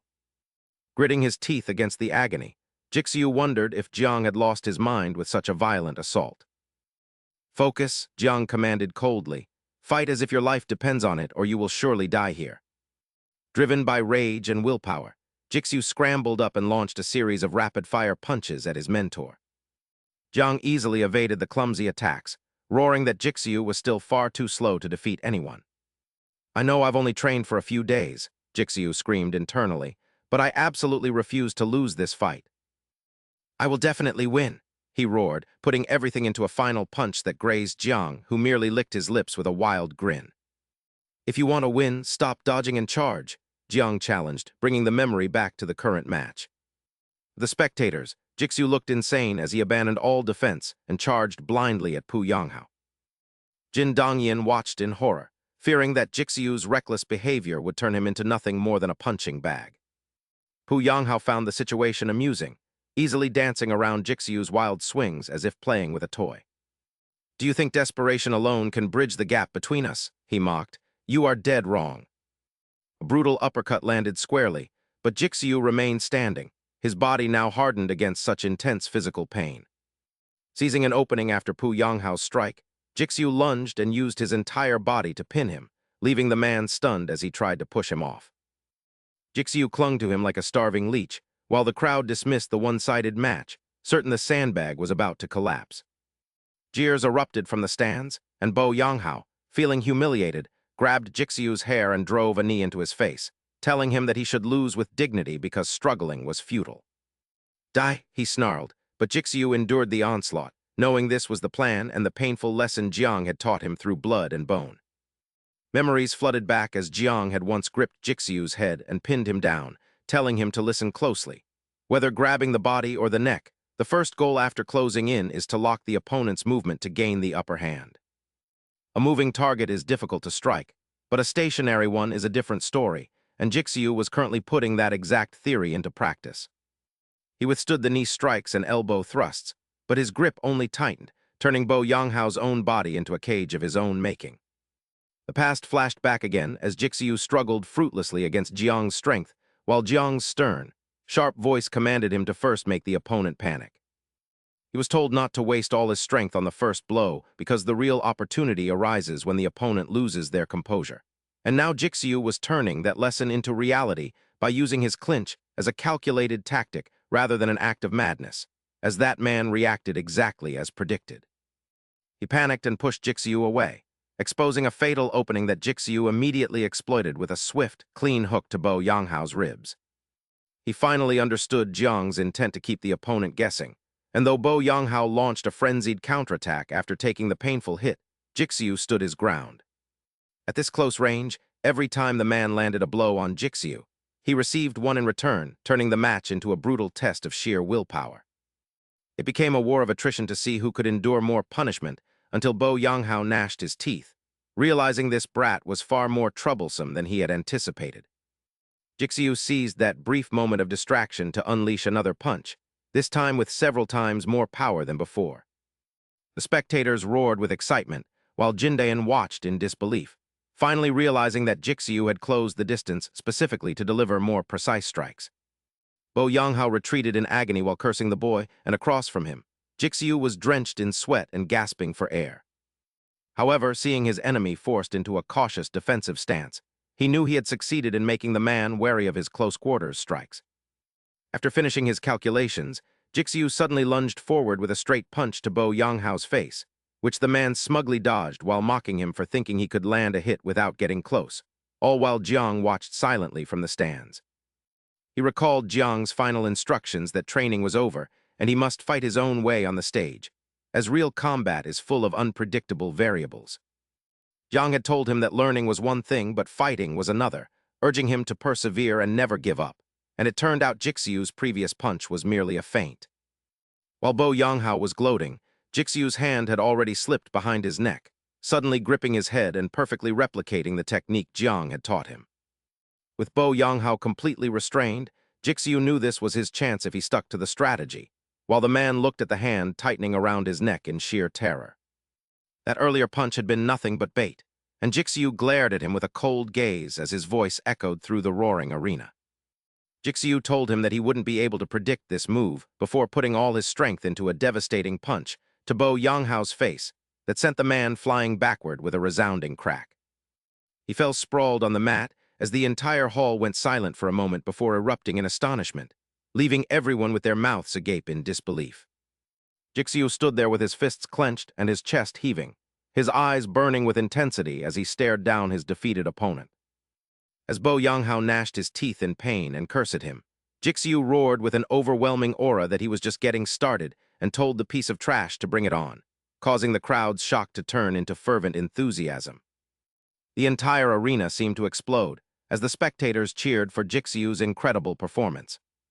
"Well done, puke kid, that was a sight to behold. Chants of Jisoo, Jisoo," thundered like a storm, drowning out all other sounds as Park Yang-ho struggled to his feet. His ears rang from the crowd cheering for his enemy, and his chest burned with a surge of pure hatred. "This is impossible," he hissed. "Don't get ahead of yourself, that was nothing but a lucky shot." "What's so special about a fluke punch?" With a roar like a wounded beast, Park Yang-ho lunged at Jisoo, but this time Jisoo was ready for him. The moment Park Yang-ho entered his range, Jisoo delivered a thunderous uppercut straight to his jaw, followed immediately by a devastating straight punch. Park Yang-ho stumbled as the world spun before his eyes. Jisoo didn't give him a second to breathe. He charged in, turning his opponent into a living sandbag with a relentless storm of hooks and straight punches. In the stands, Jin Do-in clenched his fists, his eyes gleaming with excitement. "Impressive," he thought. "I didn't expect him to pull off such a spectacular comeback." Standing beside him, Jiang nodded calmly. At this level, physical endurance and mental fortitude are the keys to victory. A sudden strike can completely shatter an opponent's composure, and Jisoo has seized the initiative. However, Jin Do-in suddenly noticed something strange. For some reason, Park Yang-ho seemed different today. He looked anxious. Indeed, he was stealing glances toward the stands where Kang and Ha stood with crossed arms and a cold, expressionless face. That look was identical to the one he had when Jin Do-in defeated him. Kang and Ha's pre-match command echoed in his mind. "You must achieve an absolute victory. No failures allowed." That thought acted like a stimulant, and Park Yang-ho let out a savage roar that made Jisoo freeze in shock. "Enough of this humiliation. You won't push me around anymore?" He then dropped into a Muay Thai stance, the very martial art that had crushed Jin Do-in. Jisoo instantly sensed the danger. There was no time left. He had to end the fight now. He lunged forward, betting everything on one move, but he was walking straight into the trap Park Yang-ho had set. The moment Jisoo entered the perfect range, a devastating kick slammed into his ribs. With a loud thud, Jisoo was sent flying backward. The agonizing pain nearly made him black out. "What is this kick?" Before he could recover, another kick struck him squarely in the stomach, causing him to double over. Only meaningless cries escaped his lips as Jin Do-in's nightmare repeated itself. A series of brutal, consecutive kicks rained down on Jisoo's body like hammer blows. Park Yang-ho had completely turned into a beast. He snarled savagely, "The weak should know their place. How dare a small fry like you act so arrogant with me?" Despite the pain, Jisoo's mind raced as he analyzed every strike. Each kick was heavy and flawless. He desperately needed to find a way out.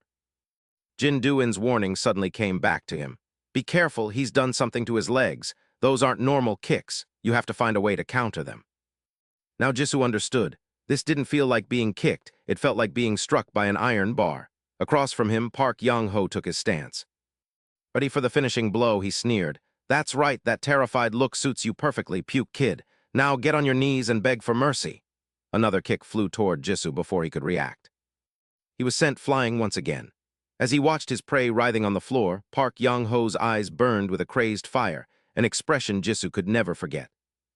It was a sick pleasure derived from the pain of others, the exact same look the bastards at his old school had.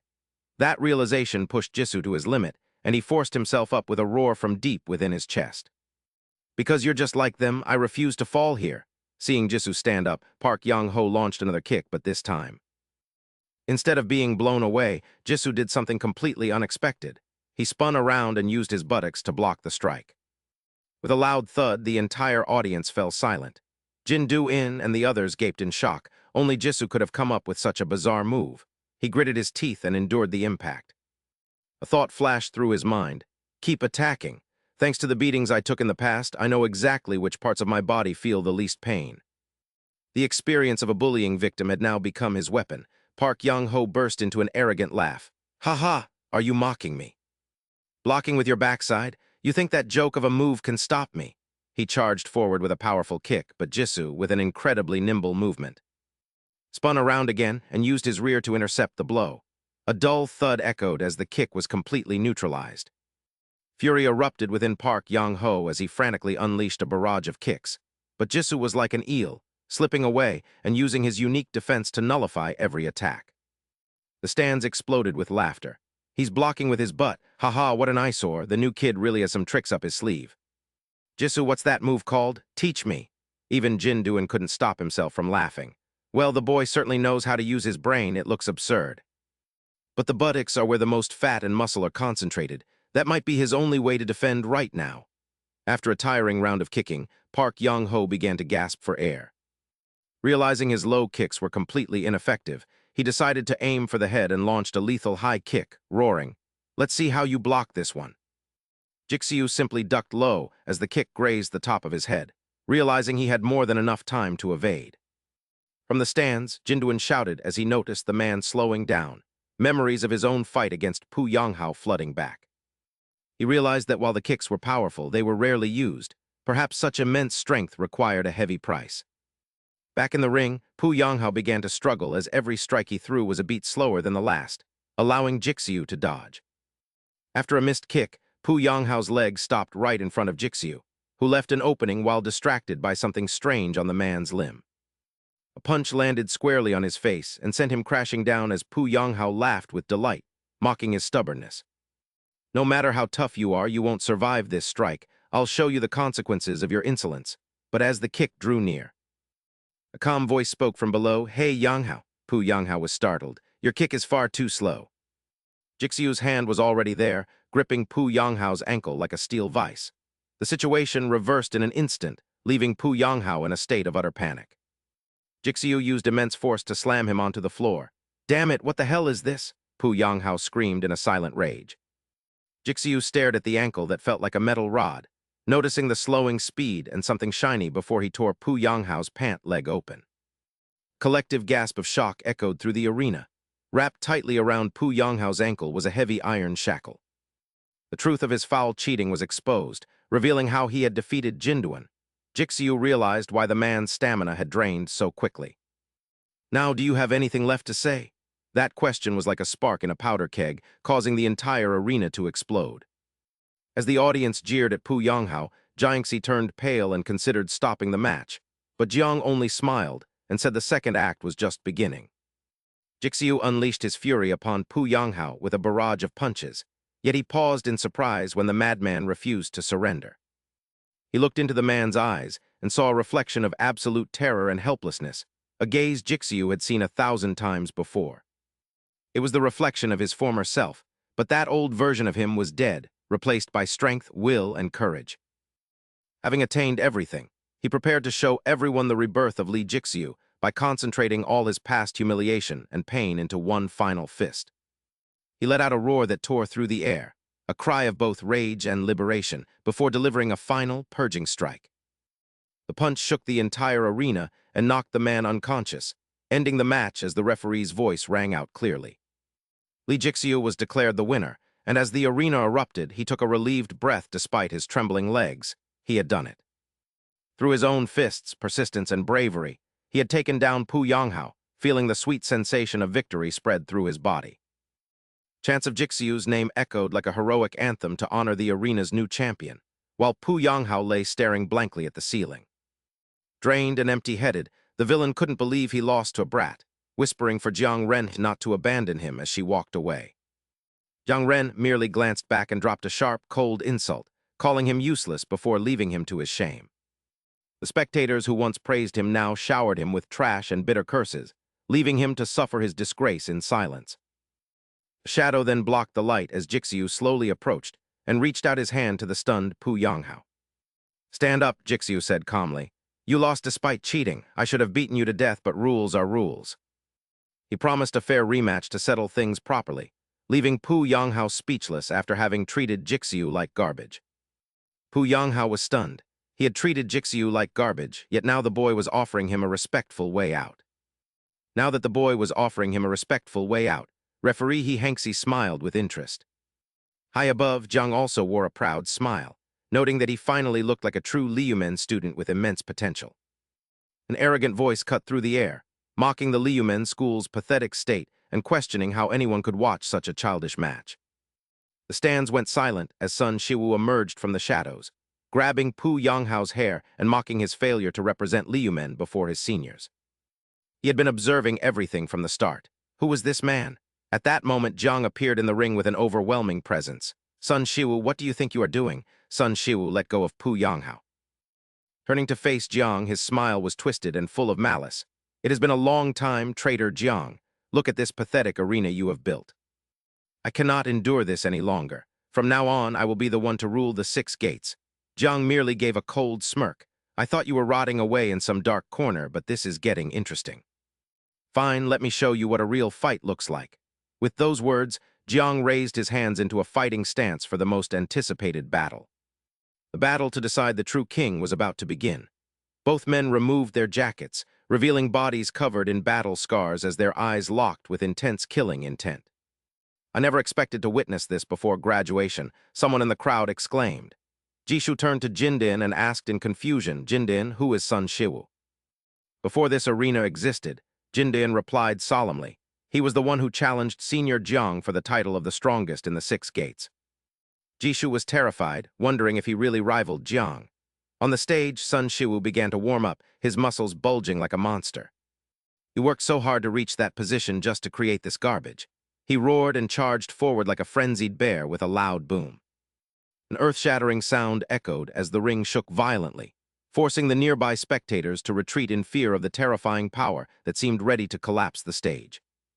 Yet at the epicenter of that explosion, Jiang stood firm, having nimbly dodged the destructive strike as the eyes of the two predators met once more. Promising a ruthless fight to the death, Sun Shiwu then flashed a sinister grin and transformed into a literal combat machine. He unleashed a storm of strikes with both hands and feet aimed at Jiang, but Jiang moved like a ghost with a master's grace, fluidly evading every attack despite Sun Shiwu's incredible speed. Every punch and kick carried devastating power. Standing below, Jishu was stunned, muttering to himself like an amateur commentator.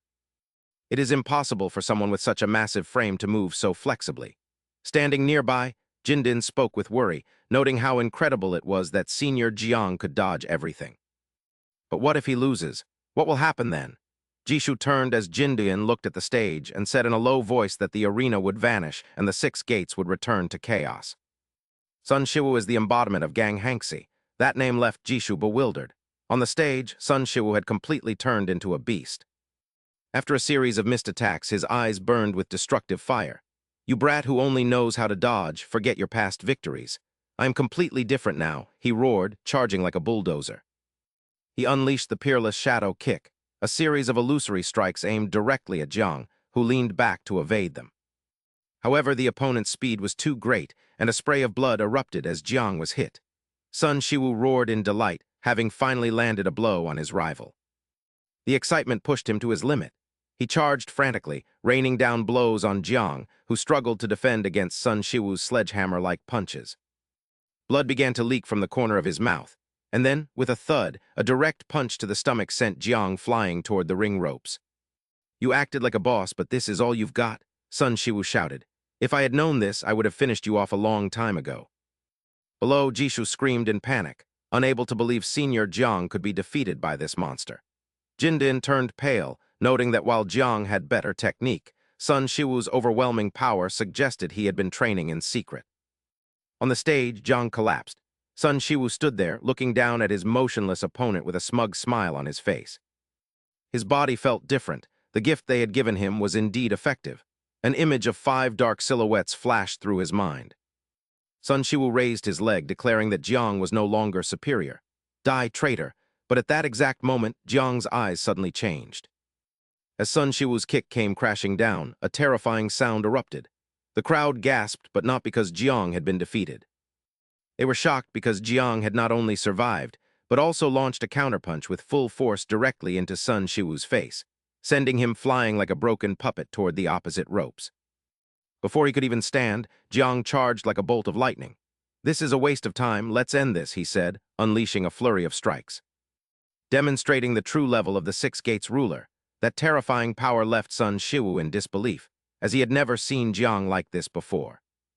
With eyes ablaze, Jiang landed another punch into Sun Shiwu's stomach, a strike from the king of the forest, proving his position was not earned by luck. Sun Shiwu doubled over in pain. Then the final blow was delivered, a finishing strike that sent Sun Shiwu flying right out of the ring. He fell to the ground as the students of the Six Gates watched in utter shock. For the first time, Jishu witnessed Jiang's legendary strength with his own eyes. The cheater had been punished by the lawmaker himself. Jiang stood on the stage, looking down at the crowd, and his voice rang out sternly, "Pu Yanghao, get up here." Bei Yanghao turned pale and trembled as he stepped onto the ring and knelt before the president, while an iron rod appeared in Jiang's hand. Bei Yanghao stared at the rod and gulped, wondering if that monster intended to strike him with it, and if he could even survive such a blow. Having already been beaten to a pulp, he knew another round would be his end. The man who once acted like an arrogant king was now a wreck. He crawled across the floor with tears and snot flowing, clinging to Jiang's leg while begging for mercy and claiming he was just a victim. He swore never to repeat his mistakes, but Jiang only looked down coldly and told him to lie down in a voice more terrifying than any threat. Bei Yanghao shook violently as his fear of death outweighed his shame, continuing to pour out cowardly pleas until Jiang suddenly knelt before him. Facing Bei Yanghao with eyes burning like a terrifying fire, Jiang commanded him to lie down immediately, shattering the man's last hope. Realizing his fate was sealed, he wept and trembled while lying face down on the floor as Jiang raised the wooden rod high to build momentum. "If you want to avoid a beating," he said in a hardening voice, "then never do anything that would force you to lie here again." Bei Yanghao braced himself, but the strike never came. The rod merely brushed him, yet the sheer pressure caused him to wet his pants in terror. As a small puddle formed on the floor, the arena erupted into mocking laughter, marking the birth of a legendary coward. Yang stood up and looked down at the shivering man, asking if he felt no shame before declaring he would spare him just this once. He turned to the crowd and stomped his foot, unleashing a roar fueled by internal energy that shook the entire arena. "Listen well, today you saw that the arena is for fair combat using one's own strength, with no room for cheating or outside interference. As long as I am here, those who violate the rules of the Six Gates will not survive. This place belongs to honorable warriors. I, Jiang, am the administrator of this arena," he proclaimed. His words met with thunderous cheers from the spectators. Order was finally restored, and by the next morning, the rhythmic sound of powerful punches hitting a sandbag echoed across the rooftop. Jixu watched in awe, wondering why Jiang was still training, until Jiang noticed him and stated he had nothing left to teach the boy. When told to leave if he wanted more training, Jixu gathered his courage to ask why Jiang had gone to such lengths to help him. Jiang stopped and approached Jixu, explaining that he wanted to prove to everyone that anyone can rise through relentless effort.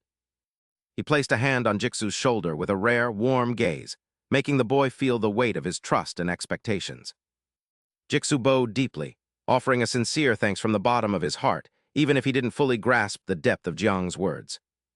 He knew this man was the mentor who had changed his life, and back at the arena, the atmosphere had shifted from chaos to passion. Matches became fierce yet fair as the flame of true martial arts was rekindled and spread throughout the Six Gates Academy. The Six Gates Arena became central to Jixu's life, where he was no longer a bystander but a participant in the daily battles. He stepped into the ring with burning determination, each punch reflecting the sweat and effort of his grueling training as he fought without mercy. By seizing every opening and exploiting his opponent's weaknesses, he claimed victory once more to the sound of the crowd's wild roars. Following his historic win against Bei Yanghao, Jigsaw became a symbol of hope whose matches always drew massive, cheering crowds. There was no longer any doubt that Jigsaw belonged in the Six Gates arena, while elsewhere, Jiang Yinhe waited at a high-security prison. A figure appeared behind the glass and greeted him calmly, prompting Jiang Yinhe to complain that even Sun Shiwu couldn't defeat that bastard Jiang. His older brother merely laughed an enigmatic laugh, remarking that things seemed to have escalated quite a bit regarding that kid, Jiang. He noted that the mice were playing while the master was away, causing Jiang Yinhe to lose his composure at his brother's indifference. Jiang Yinhe vowed to find another way to deal with him outside of school, but his brother sternly interrupted him. He warned him not to act foolishly while bound by chains and to behave properly, mentioning that their father had already intervened. He promised to be out in a few months and told Jiang Yinhe not to do anything that would bring shame to their family. Just watch quietly and wait for the right moment. Once I am out, everything will be settled. I understand, Kang Ren replied, but his fist clenched tightly under the table betrayed the defiance boiling within him. Returning to school life, Jigsaw, Jindian, and their blonde friend were hanging out, with the blonde friend wearing an unprecedentedly serious expression. He spoke of a major event. His crush had invited him to hang out with her group of friends, a once-in-a-lifetime opportunity, he solemnly declared. And I need you two to come along so I won't be alone. Jigsaw was bewildered, stammering about meeting girls since he had never done that before. Jindian raised his hand, saying he unfortunately already had plans that day. The blonde friend, nearly in tears, shoved his phone screen in front of them. Look, Zai reached out to me first, so she definitely likes me. You guys have to help, but Jigsaw blurted out that he might just be delusional. After some back and forth and a promise of a grand feast from their blonde friend, Jindian finally gave in. On the day of the meeting at a luxurious cafe, the blonde friend looked like he was about to die, muttering about why he was so nervous. As he drained his third glass of water, Jindian teased him for almost drinking the whole menu, while Jigsaw thought he had never seen him so unsettled. He wondered who the girl was to cause such a reaction when suddenly the door opened, and a beautiful girl with golden hair walked in. Jigsaw held his breath, wondering if it was her, but as he looked over, his friend was waving at a healthy, tan-skinned girl walking behind the blonde. It wasn't just two of them, but three girls in total, and the blonde friend's crush was the tan girl in the middle, who apologized for being late. It's fine, I'm just glad you're here. Let me introduce my best friends, Jigsaw and Jindian. Jigsaw finally snapped out of it, awkwardly sipping water and noting how cheerful she seemed. The beautiful blonde girl from before approached Jigsaw with a radiant smile and introduced herself as Jiang Mei, saying she was happy to meet him. At that moment, Jigsaw felt that coming along was the right choice as his face flushed red, and the initial awkwardness of the meeting quickly gave way to a more open atmosphere. Laughter and friendly chatter filled the air, and the blonde friend was overjoyed, his eyes crinkling with happiness as his crush showered him with attention. The date seemed to be going perfectly, until Jindian suddenly made a sharp remark that left the blonde friend stunned and speechless. Amidst the lively conversation, Jigsaw felt invisible and unable to join in, but then Jiang Mei, with her sun-like smile, suddenly turned her gaze toward him. Hey Jigsaw, she said in a clear voice, asking if he didn't like talking while making a lethally adorable expression. Startled and blushing, Jigsaw hurriedly waved his hands and stammered a denial while screaming internally. He couldn't believe she spoke to him first. Jiang Mei winked playfully, admitting she didn't like noise much either but couldn't get a word in because everyone was so excited. She sighed, saying she often found it hard to fit in during large gatherings, to which Jigsaw blurted out that he felt the same way since everyone else was so lively. So you're the type who just listens, Jiang Mei giggled, adding that she was a bit shy too, and Jigsaw nodded vigorously as if they were on the same wavelength. To him, Jiang Mei's smile was brighter than the sun, and his heart felt like it would leap out of his chest as she happily remarked on how similar they were. She said she was glad to meet him, and he felt the same, but just then, Jindian excitedly suggested they all go to a great nearby karaoke bar. The suggestion was met with enthusiastic approval, except for Jigsaw, whose face fell as this was yet another time he was being dragged into musical torture. The blonde friend's crush asked Jindian if he was a good singer, and another girl chimed in, saying they would find out once he performed. All eyes were on Jindian, making the blonde friend feel sidelined on his own date. Unable to take it anymore, he pulled Jindian back and told the others to go in first. He claimed they needed a moment, But Jindayan naively replied that he didn't need to use the restroom anymore, causing the blonde friend to grit his teeth. He snapped at Jindayan for stealing his spotlight, but Jindayan argued he was just answering questions and trying to help, even though it left his friend with no chance to shine. The blonde friend insisted he wanted her to talk to him, so Jindayan agreed to let him have the stage, though the friend was so frustrated he felt like settling it in the arena. Listening to their bickering gave Jiksu a headache, so he shouted at them to stop and just go inside since everyone was waiting. Jiksu slipped inside, leaving his two comrades to their verbal war, thinking it was better to avoid the trouble as he glanced back at them and smiled. He thought it was good they were being direct instead of bottling things up, something he couldn't do, as the image of Jang may flash through his mind again. Her soft hair, shy smile, and clear eyes had completely stolen his heart, leaving him wondering how he could possibly get closer to her. Even her name strikes me as beautiful. Good grief, what am I thinking?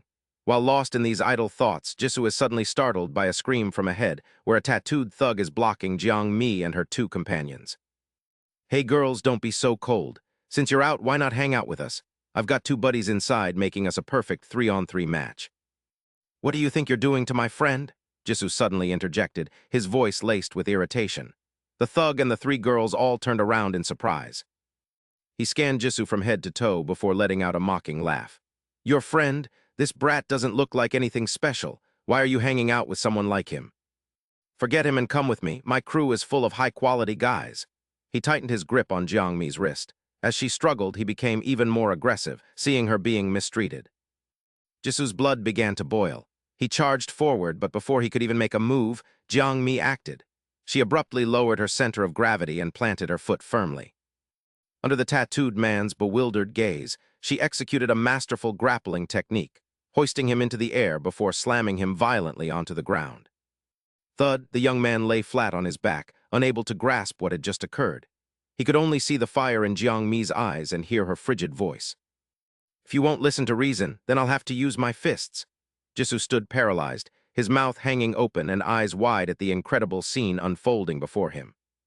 Jihui, the tan girl, could only press her hand to her forehead and sigh. This is exhausting. He really went looking for trouble. What? What is happening? Jisoo stammered, his face turning pale. Oh, Jisoo, Jihui turned back, trying to calm him down.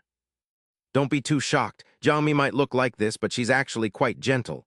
Gentle? Jisoo wasn't so sure about that. On the other side, the tattooed thug was frantically throwing punches to regain his dignity, but every strike hit nothing but air. Jiang Mi moved as gracefully as a dancer, effortlessly evading every single attack. Every one of her movements was sharp and efficient, without a single wasted motion. It was clear she had been trained since childhood by an exceptionally skilled master.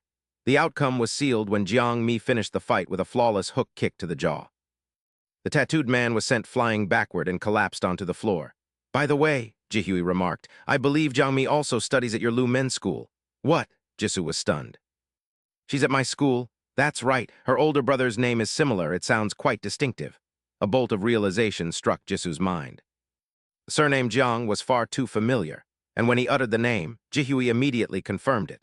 It turned out this incredibly strong girl was Jiang Mi, a 17-year-old first-year student at Jin Huang School and the beloved younger sister of Student Council President Jiang. I told you to let go, didn't I? The other two men surrounded Jiang Mi with menacing expressions. You're dead meat today. The blonde-haired man swung his fist, intending to teach her a lesson. But before his punch could connect, another fist shot forward like a bullet, slamming directly into his face. Crack, a sharp, dry sound rang out. He was sent tumbling backward, his mouth twisted in pain, leaving both his accomplice and Jiang Mi in utter shock. The one who intervened was none other than Jisoo, performing a perfectly timed act of heroism. Jiang Mi was stunned. The power behind her new friend's punch was truly formidable. However, the most astonished person was Jihui. She covered her mouth with her hand, unable to believe what she was seeing.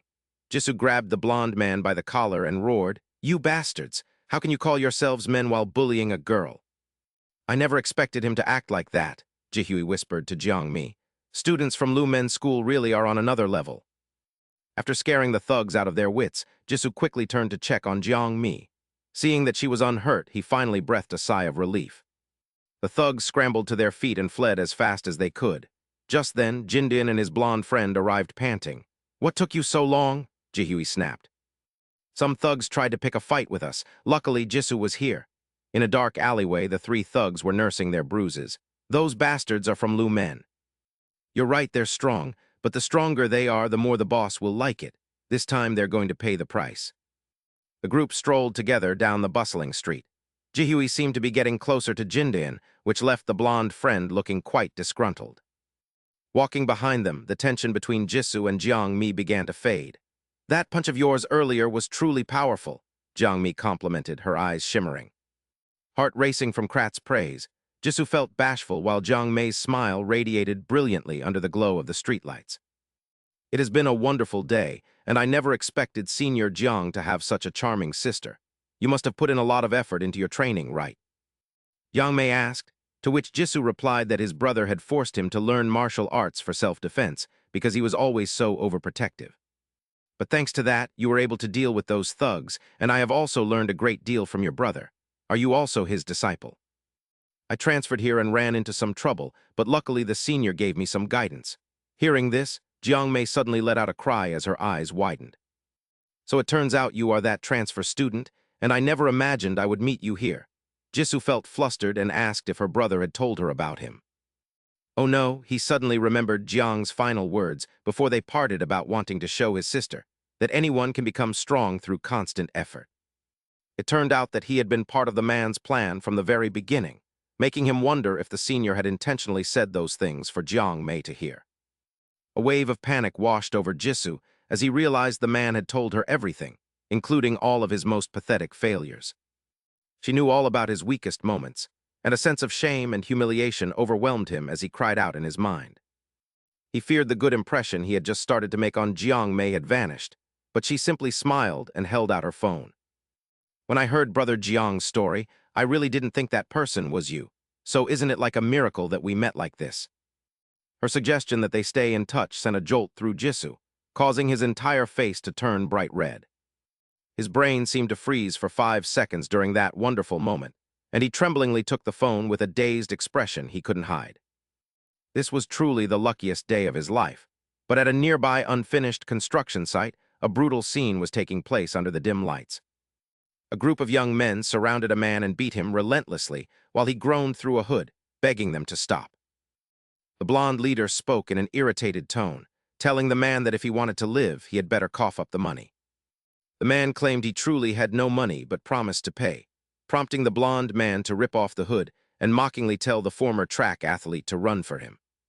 Despite the victim's pleas, the blonde man remained cold, stating that debts must be paid with interest just as the three thugs Jisoo and Jiang Mi had punished returned. They reported that a girl and a group from Lumen had caused trouble for their Bashan association and insisted they should be punished. Before he could finish, the blonde leader silenced him by pinching his mouth and delivering a powerful slap for failing to handle a single girl. The subordinate stammered, but the enraged blonde man began stomping on him, cursing him for bringing shame to the entire group. He snapped at them for reporting such nonsense, but another member quickly explained that the girl was not as simple as she appeared. He mentioned she had brought the Lumen school crowd with her, causing the blonde leader to freeze as his expression changed. A sinister and interested smile appeared on his face at the mention of Lumen, while the next day at school, the blonde friend complained to Jin Do-in. He grumbled that it was all his fault that Jixi hadn't replied to him and insisted they go to the arena, while Jisoo sat nearby, focused on texting Jiang Mi. Every message and cute emoji she sent made his heart flutter, leaving him wondering how anyone could be so adorable. Passing by Jang Renxia's classroom, Jisoo witnessed the unbelievable sight of the once mighty Bei Yanghao kneeling and begging Jang Renxia. Jang Renxia looked down coldly and told him to get lost, saying that was the only way he could help before spitting on Bei Yanghao's head in disdain. He remarked that there was no room for cowards and that he would have preferred death if he were in that position, leaving Jisoo stunned. He couldn't understand how Jang Renxia could be so cruel until Jin Do-yin walked up and placed a hand on his shoulder, telling him not to get involved. When Jisoo asked why Bei Yanghao was clinging to him, Jin Do-yin explained that while they were just school bullies here, the outside world was different. He lowered his voice to explain that a company called Jiang Yun operated in the area, which was actually a notorious criminal organization. It was a massive organization that could even control the police, and Jang Renxia was the second son of the Jiang Yun gang's boss. Jisoo was surprised to hear this, But his blonde friend laughed and confirmed that the boy's family background was truly formidable. Thugs in this area line up to be his lackeys. I see, Jisoo muttered. This place is getting more terrifying by the minute. Meanwhile, on a deserted street as night fell, Jang scrolled through her phone and sighed. I worked so late today. I need to get home quickly before my brother starts worrying. Suddenly, a message popped up on her screen, and she couldn't help but smile after reading it. Just then, the sound of hurried footsteps and a panicked voice echoed from behind her. Miss, please help me. A terrified stranger rushed forward and clung to Jang Mei. Some strange men are chasing me, she stammered, trembling violently. Jang Mei quickly tried to reassure her. It's okay, stay calm, I'll call the police. No, the girl interrupted. If we go to the main road, they'll catch us. Let's go into that alley. Before Jang Mei could think, a group of thugs appeared, blocking the entrance to the alleyway. The leader slicked back his greasy hair with a sick grin. Running away? How interesting, and you even brought another beauty along. You bastards, Jang Mei shouted angrily. Stop right now or I'm calling the police, the man merely sneered. Really, are you sure you want to do that? While Jang Mei was confronting them, the strange girl silently pulled out a taser and shocked Jang Mei directly in the back. A powerful current surged through her body, leaving Jang Mei paralyzed and collapsing helplessly. What an idiot, the woman mocked. I can't believe that actually worked. All you pretty girls are equally stupid. Jang Mei gritted her teeth, her rage overpowering the pain. Despite her attempts to struggle, her body had no strength left. Why, you're with them? At that moment, the true mastermind emerged, stepping out from the shadows. With his hands in his pockets and a cunning smile, he said, Nice to meet you. I heard you're quite the fighter. Why don't you come hang out with me? He was the leader of the Bashan society. Fortunately, Jisoo arrived just in time. Seeing Jisoo and Jang Mei taking a defensive stance, the leader looked amused. I didn't want to make a scene, he remarked. But it seems things have turned out this way. Do you really think anything changes just because there's no taser? As he finished speaking, a dark figure lunged straight at his face. Thwack, it was Jisoo's fist. He didn't waste words, using his actions to demonstrate the power of a six-gate student, followed immediately by another punch. This one was even more powerful. Get ready, Jisoo growled. I'll show you the consequences of crossing the line. He attacked frantically, turning the leader's face into a punching bag. Meanwhile, that woman smirked at Jang Mei.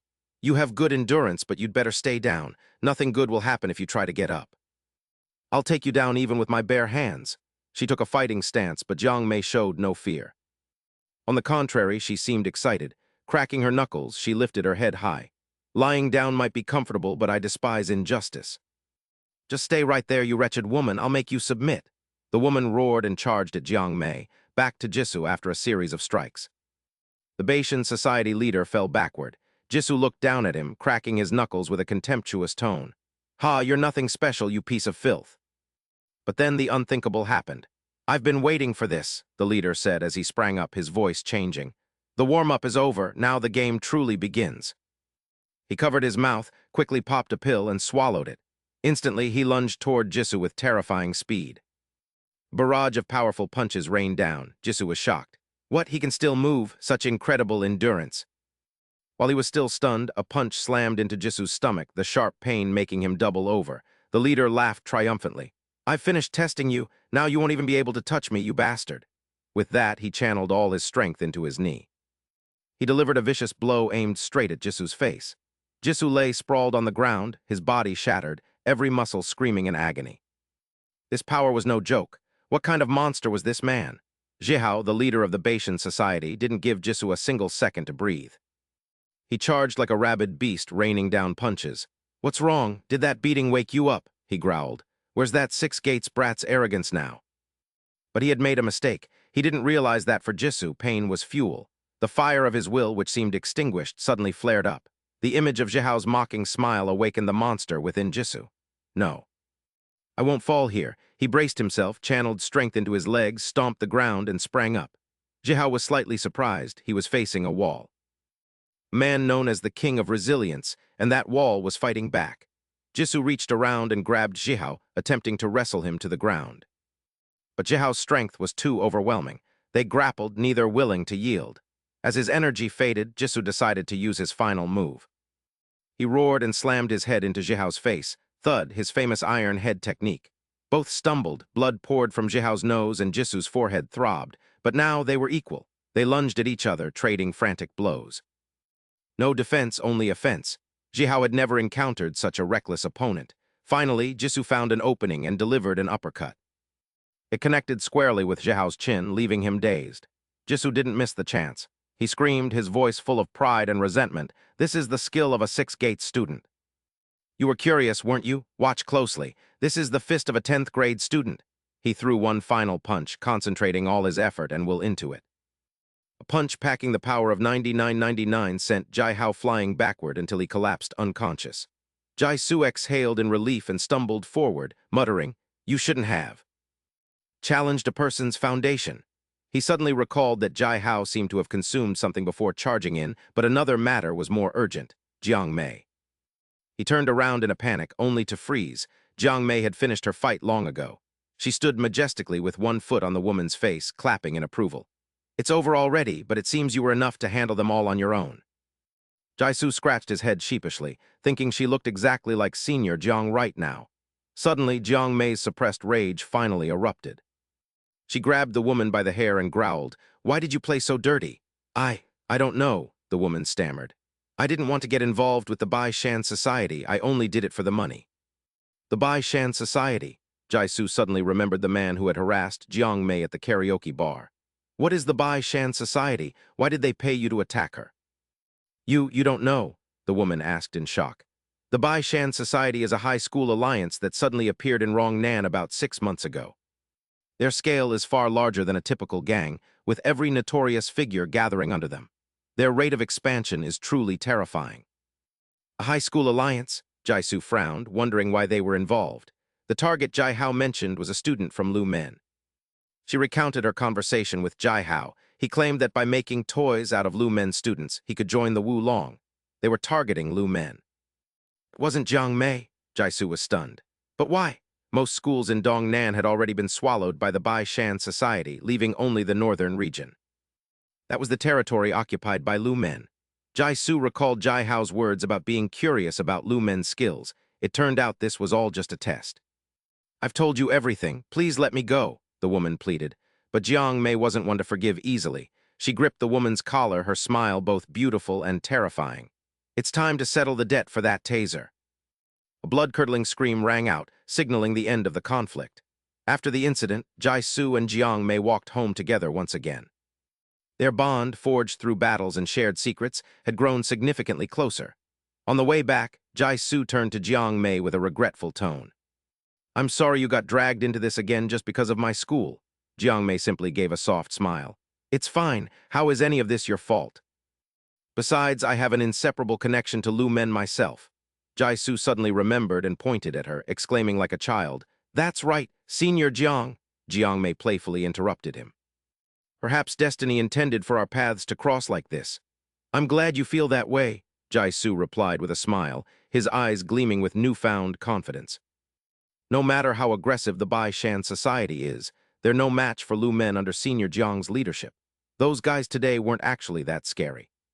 "That's true because my brother is very special," Jiang Mei agreed. She looked at Jisoo with sparkling eyes. "But you looked pretty cool back there too." Jisoo blushed and scratched his head. "Thank you, I owe you once again." Looking at her radiant smile, he thought to himself, "I'm truly happy that I was able to protect you, Jiang Mei."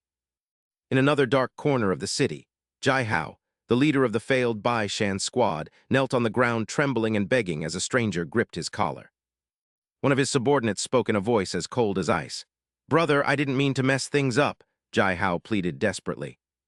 "Jihao," the stranger growled, "your problem is that you don't know your place and you're always doing useless things." He stomped his foot directly onto Jihao's face, grinding it down. "The plan to conquer northern Dongnan is nearly complete. Whether you care or not doesn't matter. As of today, Jihao is demoted to a mere player." His face was shrouded in shadows, radiating an absolute and terrifying authority. He was Tyrant Gun, number 5 of the Bashan society. "The other players will be thrilled," Tyrant smirked coldly. "See you at the Coliseum." Meanwhile, in another alleyway, a group of punks was being disciplined by a large man. "What were you thinking, running away from home to join Tianfeng?" One boy mustered his courage to reply. "We heard we'd get food and a place to stay here." Wham! A thunderous punch sent the boy flying into a metal fence. The others turned pale with fear. "Food and shelter," the big man roared. Do you think Tianfeng is a homeless shelter, you idiots? This man was Gong Jinzai. He was the leader of the Tianfeng gang. Seeing his fury, the group of kids scattered in terror. So you're just going to abandon your friend and run? What a bunch of cowards. Gong Jinzai clicked his tongue in disappointment. He sat down on a chair and muttered, "New recruits these days are so pathetic. Not a single one of them is worth anything." A subordinate beside him lit his cigarette. "It's probably because of the Bashan society. They've snatched up all the decent guys. I can't let Tianfeng remain a small-time gang forever." Gong Jinzai took a long drag of his cigarette. Just then, a voice echoed from the end of the alley. "Are you that short on people?" Everyone spun around in surprise to see Pu Yanghao. With his hands in his pockets, he stepped out of the shadows with a forced air of arrogance. Why has Tianfeng become so pathetic? The Tianfeng members were enraged. "You crazy bastard! Do you know where you are, daring to show up here?" Pu Yanghao only sneered, pointing toward the kids who had just fled. "How about giving me a spot? Compared to those brats, I'm a professional." Gong Jinxi stepped forward, staring directly at Pu Yanghao with emotionless eyes. "Yanghao, you were kicked out, yet you dare to return. Have you no shame? You can come back, but what do you have to offer in exchange?" Pu Yanghao took a deep breath, swallowing the last of his pride. He looked at Gong Jinxi, his voice hoarse and filled with desperation. "I'll do whatever you order, anything at all." Pu Yanghao's words caused a sinister smile to spread across Gong Jinxi's face as he nodded. Tianfeng officially opened its arms to welcome the stray back. The following day, Jishu felt his body was completely exhausted. He intended to stop by the infirmary for some painkillers. Just as he stepped out of the classroom, he witnessed a familiar scene. Pu Yanghao was being blocked by Jang Renxia's lackeys. A guy with a mohawk threw an arm around Pu Yanghao's shoulder, speaking in a condescending tone. "You must have had a rough time lately. Everyone loses their temper sometimes. Renxia is a bit strict, but will give you a chance. If we just say a few words, he'll take you back." Clearly, they wanted to humiliate Pu Yanghao and force him to beg. However, they didn't expect that the Pu Yanghao of today was different. He frowned and brushed the man's hand away, telling him to get to the point. The mohawked thug was momentarily stunned, but quickly regained his arrogant demeanor, remarking that he was still the same as when he was in Tianfeng. "You were close with those runaway girls, right? We wanted you to introduce us to a few." With a thud, Pu Yanghao shoved the man away, his eyes blazing with fury. "I have no intention of being your lapdog. Get lost." He turned to leave, infuriating the mohawked thug who had only intended to toy with him for fun. "How dare you look down on me?" He snatched a soda can from the trash and hurled it at Pu Yanghao, calling him a dog in an instant. Pu Yanghao spun around and delivered a hook kick, sending the can whistling past their faces like a bullet until it embedded in the wall as he roared. "I only associated with you because of Jiang. Do you think I'll let you bully me now that I've dropped out?" The two thugs gaped in shock. "Does Renxia know? Are you serious?" Without a hint of shame, Pu Yanghao raised his middle finger and flashed a contemptuous smirk. "Why bother studying at this school? You lot can stay here and kiss Renxia's ass." Standing in the distance, Jishu heard every word clearly. The news of Pu Yanghao dropping out shocked him. That afternoon, Pu Yanghao left school with a box of belongings, trying to erase the names Jang Renxia and Jiang En from his mind. A familiar voice called out as Jishu, who had been following him secretly, approached and asked if it was true that he had really quit school. Jishu assumed the reason was his defeat at the arena, so he hastily suggested they return there to settle the score, which proved to be a mistake. Pu Yanghao's face instantly contorted with rage as he slammed his box down and lunged to grab Jishu's collar, his eyes bloodshot as he snarled. "Do you think a single sentence fixes everything?" Jishu panicked, feeling as though he had provoked a wild beast that was now cornering him. "You bastard, it's not just about that damn arena anymore. I'll kill you right here." He vented his fury, shoved Jishu away, and walked off while cursing. Pu Yanghao's strange behavior left Jishu deep in thought. Even though it had nothing to do with him, he couldn't stop dwelling on it. Meanwhile, a letter accidentally fell from Pu Yanghao's box and landed right at Jishu's feet, prompting him to curiously bend down and pick it up. That evening, at an abandoned gas station, a group of people sat around a burning oil drum, complaining to one another. "Haha, lost everything again? It's all because of those Tianfeng bastards. They look down on everyone and even demand protection money. I'll settle the score soon. They have numbers, but they're all useless trash." Just then, a figure emerged from the shadows wielding an iron rod. It was Pu Yanghao. The group fell silent, staring at him in shock as Pu Yanghao's ice-cold voice echoed through the station, giving them two choices: join Tianfeng or get out. "Which do you choose?" One of the gang members sneered, recognizing him as Pu Yanghao and mentioning he heard he used to be Jiang Renxia's dog. "Now you've been kicked back to Tianfeng? How shameless!" The mockery stung like needles against Pu Yanghao's already shattered pride. He recalled his talk with Gong Jingxi, who told him Ma Zhengan was eyeing their territory and ordered him to deal with it to earn his way back. He had to crush them. Two thugs armed with iron rods charged at him, mocking his big talk and asking if he had a death wish as Pu Yanghao blocked. The force of the impact numbed his arm, and at that very moment, another man leaped from behind, intending to deliver a finishing blow. But Bei Yanghao was faster. He turned and blocked the kick with his armored shin, smirking that they were bulletproof before knocking both men away with a spinning kick. Ma Jianjun and his remaining lackeys roared in fury, but Bei Yanghao didn't flinch as he raised his baton and challenged them all to come at him. Bei Yanghao fought the pack of wolves alone, charging in with his baton swinging in lethal arcs as he determined that he had to win. He screamed silently that he would win at any cost, while Gong Jingxi stared at an old photo of himself and Bei Yanghao at the Tianfeng base. When a subordinate asked if he would really take Bei Yanghao back, Gong Jingxi gave a cold smile and pulled out a lighter, refusing to ever do so. The flames licked the photo as he remarked that dogs like Bei Yanghao should be discarded once they are no longer useful. The image of the two youths turned to ash, just like the loyalty Bei Yanghao was risking his life to prove as the battle at the gas station ended. Bei Yanghao stood among the fallen bodies, gasping for breath and covered in wounds, while the leader Ma Jianjun backed away in a state of trembling fear.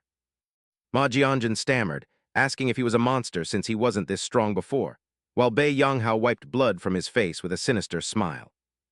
He told him that he was different now and shouldn't be compared to his past, noting that while he gave him two choices earlier, now only one remained. He stepped forward and stomped hard on Ma Jianjun's face with a terrifying madness in his eyes, successfully eliminating him.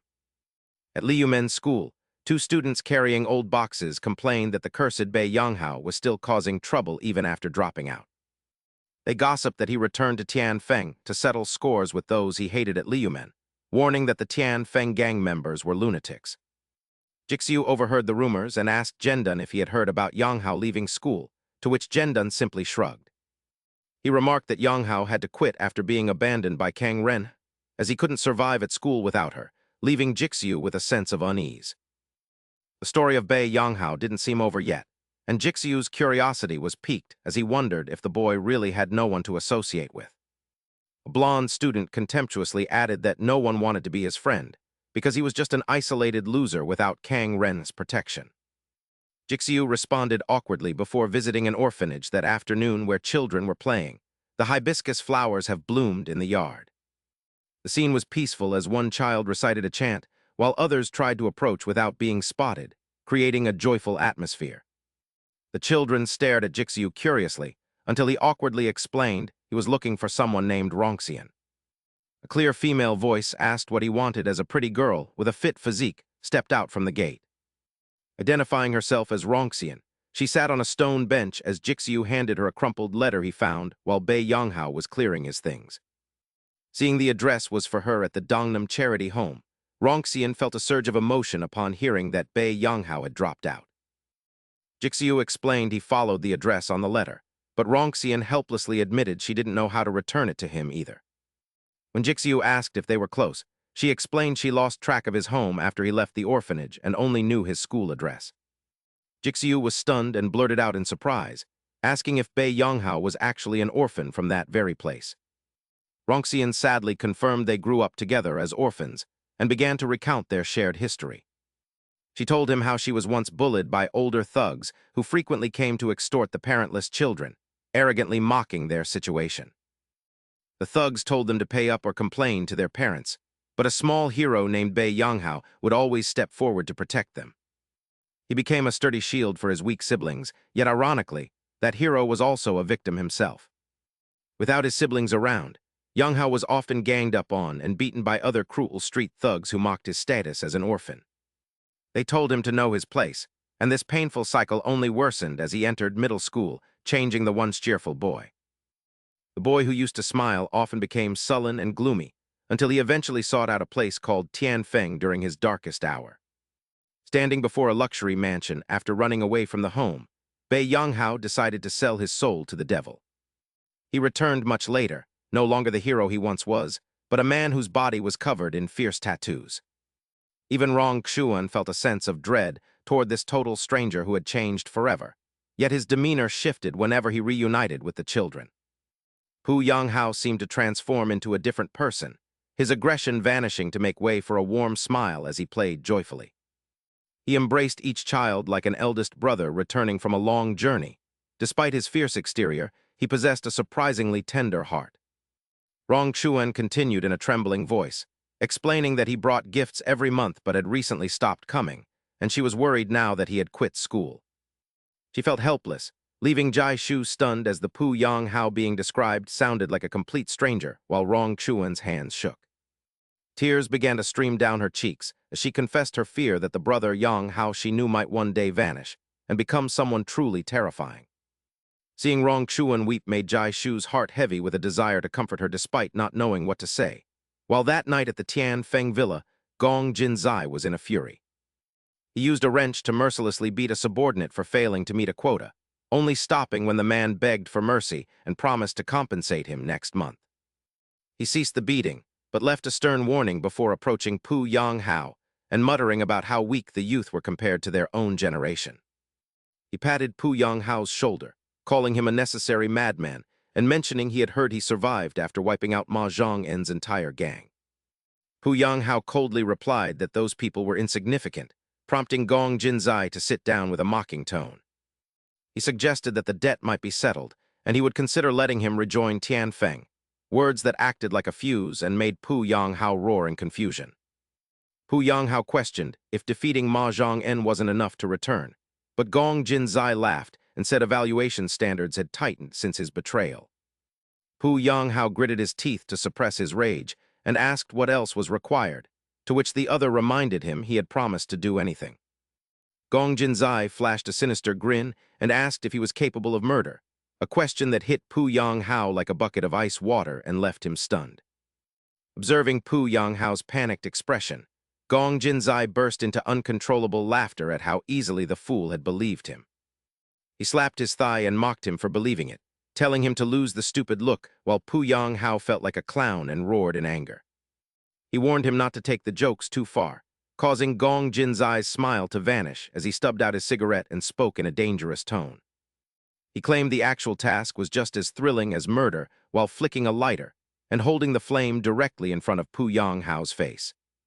He threw a stack of cash onto the table as a deposit, stating that burning a motorcycle would be enough to earn him a welcome back into Tianfeng. On his way back, Pu Yanghao's mind was a mess of worry over whether he could avoid the reformatory if something went wrong during the arson. He cursed himself for still worrying about such things as he walked aimlessly until he reached the gates of Rong Xuan's shelter and heard a voice call his name. A clear voice called out from behind, and he turned to find Rong Xuan standing there, shyly asking if it was really her brother Yang Hao. They sat on the swings in a nearby park, where Rong Xuan expressed her immense joy at seeing him again while he asked why she was out alone so late. She explained she couldn't sleep and had gone for a walk, then asked how he had been since she had been unable to reach him despite many attempts. To hide his internal and external scars, Pu Yanghao forced a smile and lied that he was doing well but had just been too busy. Rong Xuan, having grown up with him and knowing him better than anyone, snapped that he was lying with a voice full of both anger and love. She told him his face gave away that he wasn't okay, but being there reminded her of how they used to play on those swings as children. Those words caused Pu Yanghao's defenses to crack as he looked at the old playground with a rare nostalgic smile, noting he never had time to play.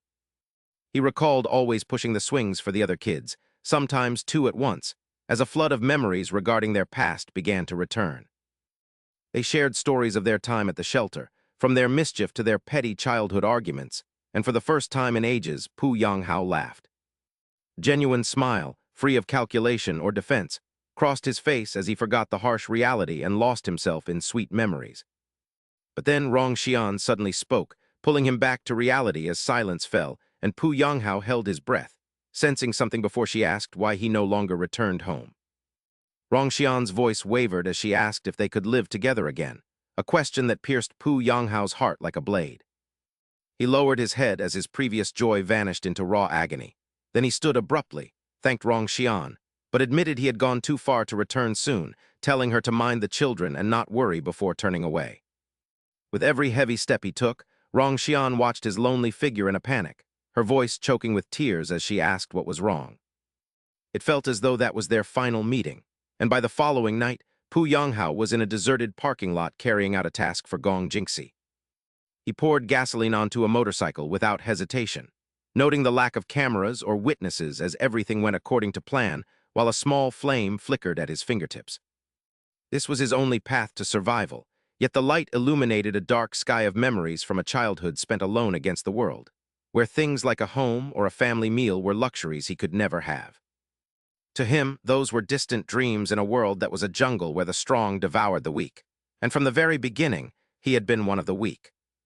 He recalled the beatings and the insults, being told that an orphan with no parents had no right to resist them and should simply accept his lowly place in life. He remembered the most horrifying moment when a cold steel blade was pressed against his face, poised to tear away a child's entire future. He had wept and trembled in despair, but just as the bully's fist was about to descend, the rusty metal warehouse door suddenly burst open with a thunderous crash, shattering the tense atmosphere. Light flooded in, casting the shadows of a group of tall men who stood as still as statues, their sudden arrival serving as a salvation that rescued Pu Yanghao from his grim fate. The thugs surrounding Pu Yanghao instinctively jumped and spun around to face a group of men in black suits who looked both elegant and deadly, led by a man with slick-back hair and a piercing gaze. His deep voice resonated as each word cut through the air like a dagger, demanding to know who those brats were and if they realized where they were causing trouble. The blonde-haired leader froze for a moment before his rage erupted, as he could tolerate being interrupted but not the disrespect. However, being called a brat was a stinging blow to his pride and an unforgivable insult, causing him to roar and prepare to charge at the men in suits. Before he could even take a step, a shadowy figure in a suit moved like lightning, closing the distance and seizing the blonde leader's hair with a grip of steel. With his challenge still stuck in his throat, the man was slammed onto the cold cement floor with a sickening thud, and only then, through the pain and blurred vision, did he realize his arrogance was misplaced. The man in the suit leaned down with a fierce expression and hissed through his teeth, asking the brat where he thought he was and declaring that this was Jiang Yun's territory. The name Jiang Yun struck like a bolt of lightning, leaving the blonde leader's companions standing behind him completely pale with terror. Their previous aggression vanished instantly, replaced by sheer horror as their knees began to tremble, on the verge of collapsing. Even Pu Yanghao was stunned, for the Jiang Yun gang was a notorious power he had only heard rumors of and never expected to see in person amidst his hopeless despair. A raw truth suddenly dawned on Pu Yanghao. To survive in this cruel society, the weak had only one choice, and that was to become strong. As he watched the thug who had just tortured him being mercilessly punished by Jiang Yun's men, a strange and vague sensation began to stir within his heart. He craved that kind of power and the aura that forced others to bow in fear, and at that exact moment, a polished black luxury sedan pulled up slowly outside the warehouse. The rear door opened and a man stepped out, calmly asking his subordinate about the commotion, to which the henchman bowed respectfully and reported that some small fry were being dealt with. The leader simply nodded and coldly ordered the area manager to be brought to him, his simple words carrying such absolute authority that all the men in black suits bowed deeply in fear. As the leader walked inside and past Pu Yanghao, the young man felt an invisible and heavy pressure weighing down upon him. He looked up at the man and saw a majestic dominance akin to a living legend, and in his mind, the vivid image of a world-shaking divine dragon began to take shape. From that fateful day onward, an iron determination took root in Pu Yanghao's heart, as he swore he would never allow anyone to trample over him again. He had to climb to the top of the food chain and become a man like that leader, someone whose mere clearing of his throat was enough to summon wind and rain. That was why a powerful dragon was now tattooed on Pu Yanghao's chest, with the various markings across his body serving as a suit of armor he had crafted for himself. They were meant to hide his weakness and intimidate other scum, and now he had no choice but to prove his worth. To join the Tian Feng gang under Jiang Yun's command, He had to complete this mission and burn the motorcycle before him after a brief internal struggle. Pu Yinghao cast aside all hesitation as he reached back for the lighter, determined to complete the mission perfectly. But just as the flame was about to ignite, a sharp shout rang out from behind. "Stop!" Pu Yinghao spun around in shock. Immediately, a splash of freezing water hit him right in the face, dousing his resolve before it could even spark. His entire plan and effort vanished into thin air. Staring at the intruder, Pu Yinghao was stunned. He stammered, Zhu Shu, why are you here?" The person opposite him, still holding the empty bucket, growled, "Don't play with fire." "You lunatic, if you keep acting out, I'll soak you like a drowned rat." The reason he appeared at this exact moment. We must go back 3 hours. That day when Zhu Shu finished school and was on his way home with 2 friends, Rong Xian suddenly ran up. She blocked his path, her face drenched in tears and her eyes swollen, pleading to speak in private. Under the sunset, Rong Xian's story left Zhu Shu in utter shock. She said her brother, Pu Yinghao, was about to do something extremely dangerous. Though she didn't know exactly what it was, she saw something in him. A fierce and unfamiliar aura she had never seen before. Seeing Rong Xian's panicked state and hearing her fragmented story, Zhu Shu sensed the gravity of the situation. It seemed Pu Yinghao was heading down a path of no return. At Rong Xian's earnest plea, Zhu Shu fell into thought. What kind of trouble is that fool Pu Yinghao planning now? He sighed. There was no other way. He had to enter the tiger's den alone to see what that cub was doing. That night, at an abandoned villa, the hideout of the Heavenly Wind Gang, 2 lackeys were crouching by a fire, grilling meat and sniffing the aroma. If only we had a bottle of liquor, this would be perfect.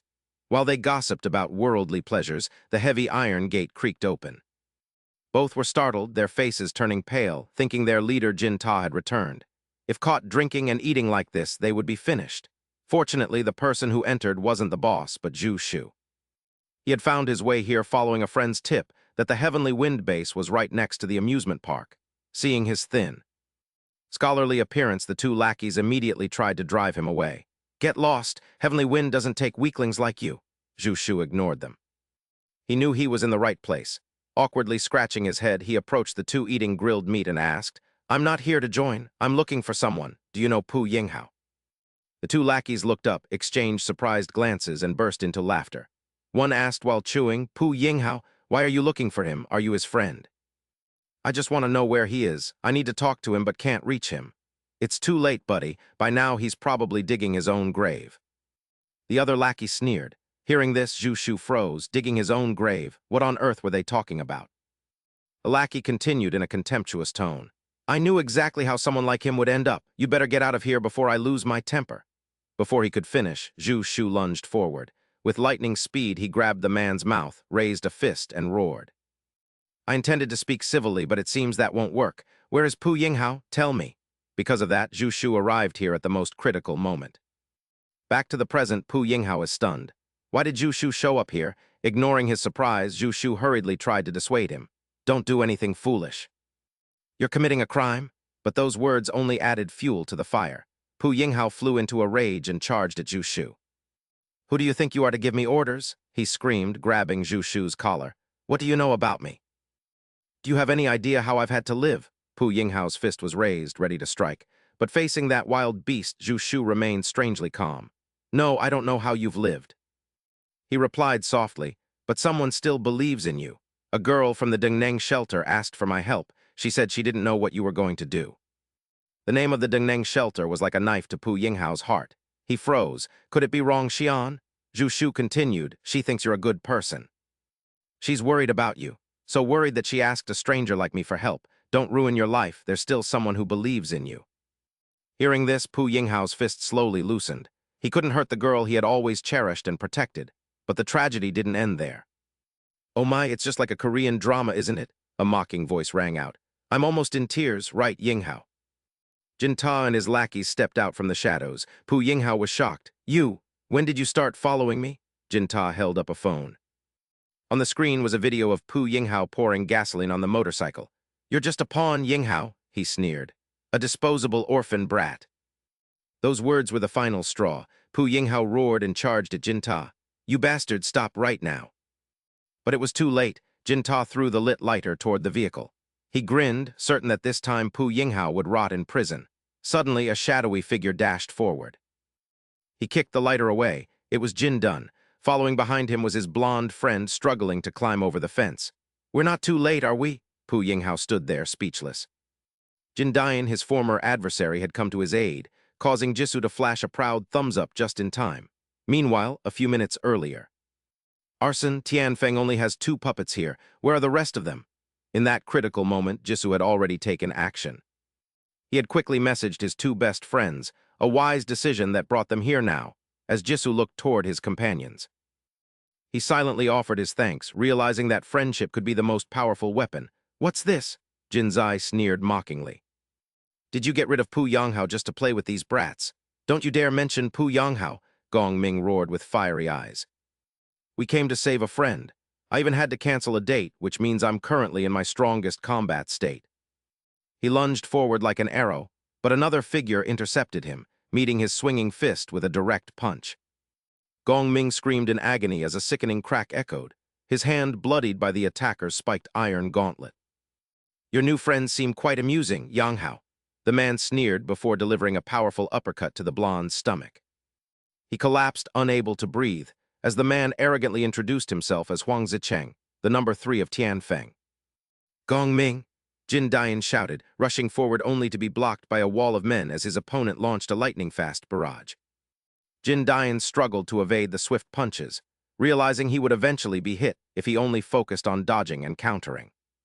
A shallow but deep gash appeared on Jin Dian's cheek, inflicted by his enemy's gauntlets, which were equipped with sharp blades. Seeing his friends being targeted by foul play, Jisoo's rage exploded, but before he could intervene, another foe blocked his path. The man licked his lips, speaking in twisted, broken Japanese. "Out of everyone here, you look the most delicious. Itadakamasu."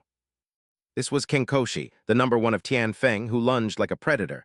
Jisoo raised his arms to block, but the steel batons shattered his bones. Jisoo collapsed in agony as Kenkoshi relentlessly cornered him, while Jin Zai watched and mocked. "Your friend is in quite a predicament." "Do you need me to lend a hand?" Jin Zai taunted, only to be met with a powerful spinning kick from Pu Yanghao. "Worry about your own life, you bastard," Pu Yanghao barked, though the strike barely made Jin Zai stumble. He shrugged off his coat to reveal a tactical vest underneath, laughing as he remarked, "It seems I truly did train you well. Shall we revisit the past?" "Stop talking nonsense, we have no memories," Pu Yanghao roared. "I saved you when you were weak." "You ungrateful wretch!" Jin Zai lunged with a heavy punch that slammed into Pu Yanghao's face, stunning him with insane strength. "A good beating will snap you out of it," Jin Zai yelled, while nearby, the other battles reached a fever pitch of violence. Gong Ming struggled against Huang Zicheng's iron fists, realizing his arm would break if he didn't counter the arcing swings. Backing against a wall, he shouted, "So what if you have those gauntlets? I'm going to make sure you can't even use them." Meanwhile, Jin Dian was being pressured by Bei Mingjuan, who mocked him. "Is all you can do defend? My strikes pierce any guard." As a lethal punch flew toward him, Jin Dian narrowly evaded it, finally realizing that his opponent's striking range was wider than normal. "I can dodge this," he thought, as Bei Mingjuan roared and lunged for the kill, only to be met by Jin Dian's sudden, precise uppercut. The blow connected squarely with his chin. Jin Dian had adapted. "Impossible, how did he adapt? Who taught him to box like this?" Bei Mingjuan muttered in a panic, but before he could recover, another punch was already closing in as Jin Dian growled. "Now it's my turn to teach you the basics, kid." Elsewhere, Jisoo was sent reeling backward until his back slammed into a car. Kenkoshi sneered with sadistic pleasure. "You Koreans are so entertaining when you struggle. Let's make this even more fun." Jisoo gritted his teeth, staring at the tonfas. The weapons were problematic, and the man's fighting style was far too unpredictable.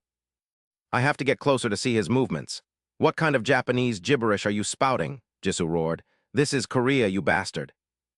"Yes, I am Japanese," Kenkoshi replied coldly, "but when I had nowhere to go, Jin Zai took me in. His enemies are my enemies. I will use every means to eliminate those who obstruct Tianfeng. Aside from our own members, I will slaughter every last one of you Koreans." He charged forward in a frenzy while Jai Shu focused on observing as he dodged, but a momentary lapse in concentration sent him flying back from a strike. As long as he holds that weapon, victory is impossible, so I must act. In this precarious moment, a wild idea flashed through Jai Shu's mind as he glanced down at his shoes. "You Koreans are truly stubborn," Jian Zhengjai roared as he approached. only to freeze and burst into hysterical laughter upon seeing Jai Shu holding his shoes. Haha, what kind of farce is this, trying to use shoes against me? Die, brat. He swung his tonfa forward but froze when Jai Shu used the shoelaces threaded through the eyelets to create a makeshift trap. He successfully neutralized the weapon, and while Giant Zheng Zhai was paralyzed with shock, Jai Shu quickly bound the man's hands with the laces before speaking once he was disarmed. With a voice as cold as ice, he told him he knew what was coming next before a final punch ended the battle as blood dripped onto the floor. Bei Yanghao panted heavily, exhausted by Jin Zai's relentless assaults, while Jin Zai remarked in a low voice that he had not seen that particular look in a long time. You had that same look when we first met, but Bei Yanghao roared for him to stop talking about the past because it no longer held any meaning for him. No matter how much you deny it, the past cannot be erased. Jin Zai countered, reminding him that he learned that kick from him and even the leg wrap was his gift. Everything you possess was given to you by Tian Feng, for you are nothing but Tian Feng's mad dog, Bei Yanghao. Those words stabbed like a knife into his memories. He recalled those days when he only looked at the ground, forgetting the color of the blue sky, and remembered wandering the streets starving until he saw the Tian Feng gang enjoying a barbecue, happy and free. He remembered his stomach growling and their contemptuous dismissal, asking what beggar was loitering there and telling him to get out of their sight. But at that moment, his pride was irrelevant compared to his hunger, and then Jin Zai, the leader of Tian Feng, spoke to him. He told him to come along because he liked men with such crazed eyes, marking the start of a dark new chapter where Jin Zai trained him. He was transformed into a fighting machine, with Jin Zai noting after a training session that his kicks were far superior to his punches.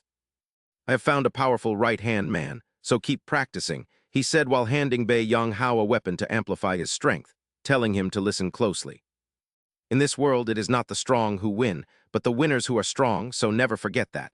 Bei Yanghao did everything they commanded, only to realize that Tian Feng was not a lifeline but a rotten noose, ready to strangle him at any given moment. Then came the betrayal, and returning to the present, Jin Zai roared at Jai Shu and his friends that he had been betrayed, calling it pathetic that he dared to return. But the truth is you can never change your roots, for you are just a lonely orphan with no place to belong, until a figure suddenly lunged forward like a bolt of lightning.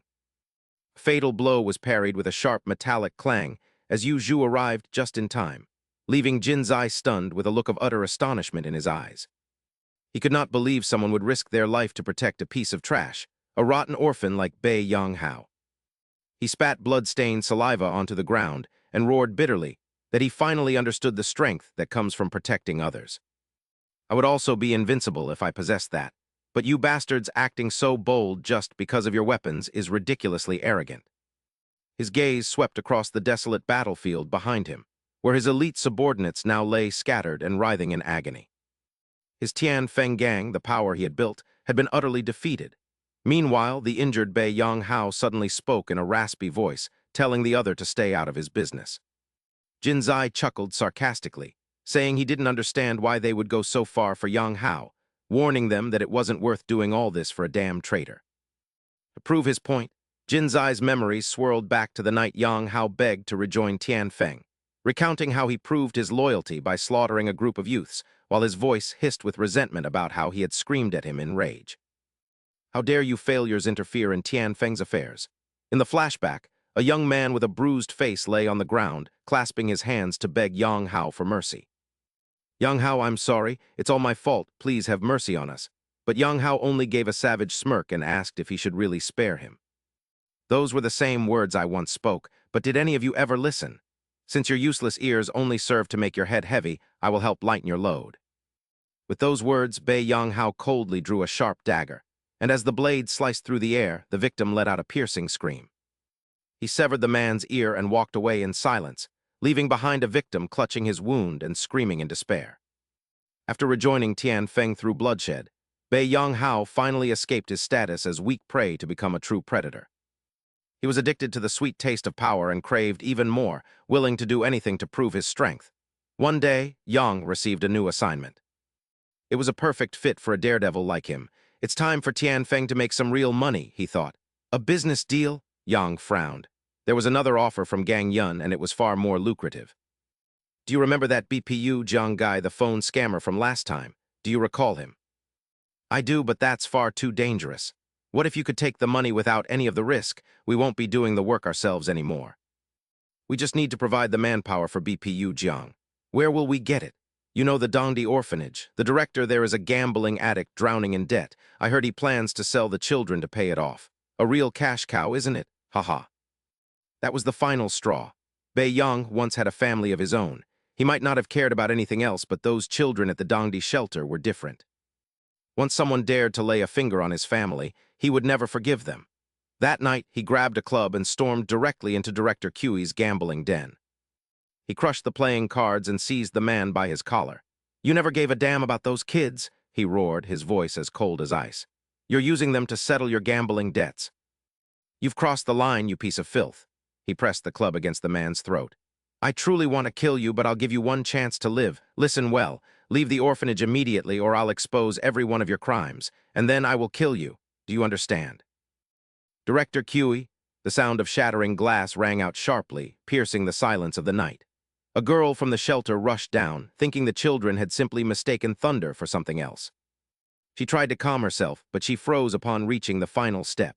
Amidst the shards of broken glass, Bei Yang emerged from the director's office.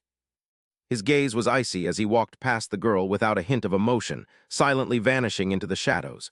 That night, at the Tianfeng headquarters, Jinshi took a long drag of his cigarette and exhaled a cloud of murky white smoke. "The orphanage director just cut ties," he said coldly. "He asked if he could deal directly with another organization instead of us. What kind of game are you playing, Bei Yang?" Yang gave a bitter smile. "Did you think I would remain a dog for a bunch of failures like you forever? It's only natural to seize a better opportunity when it presents itself." "So you intend to steal our business?" Jinshi gritted his teeth.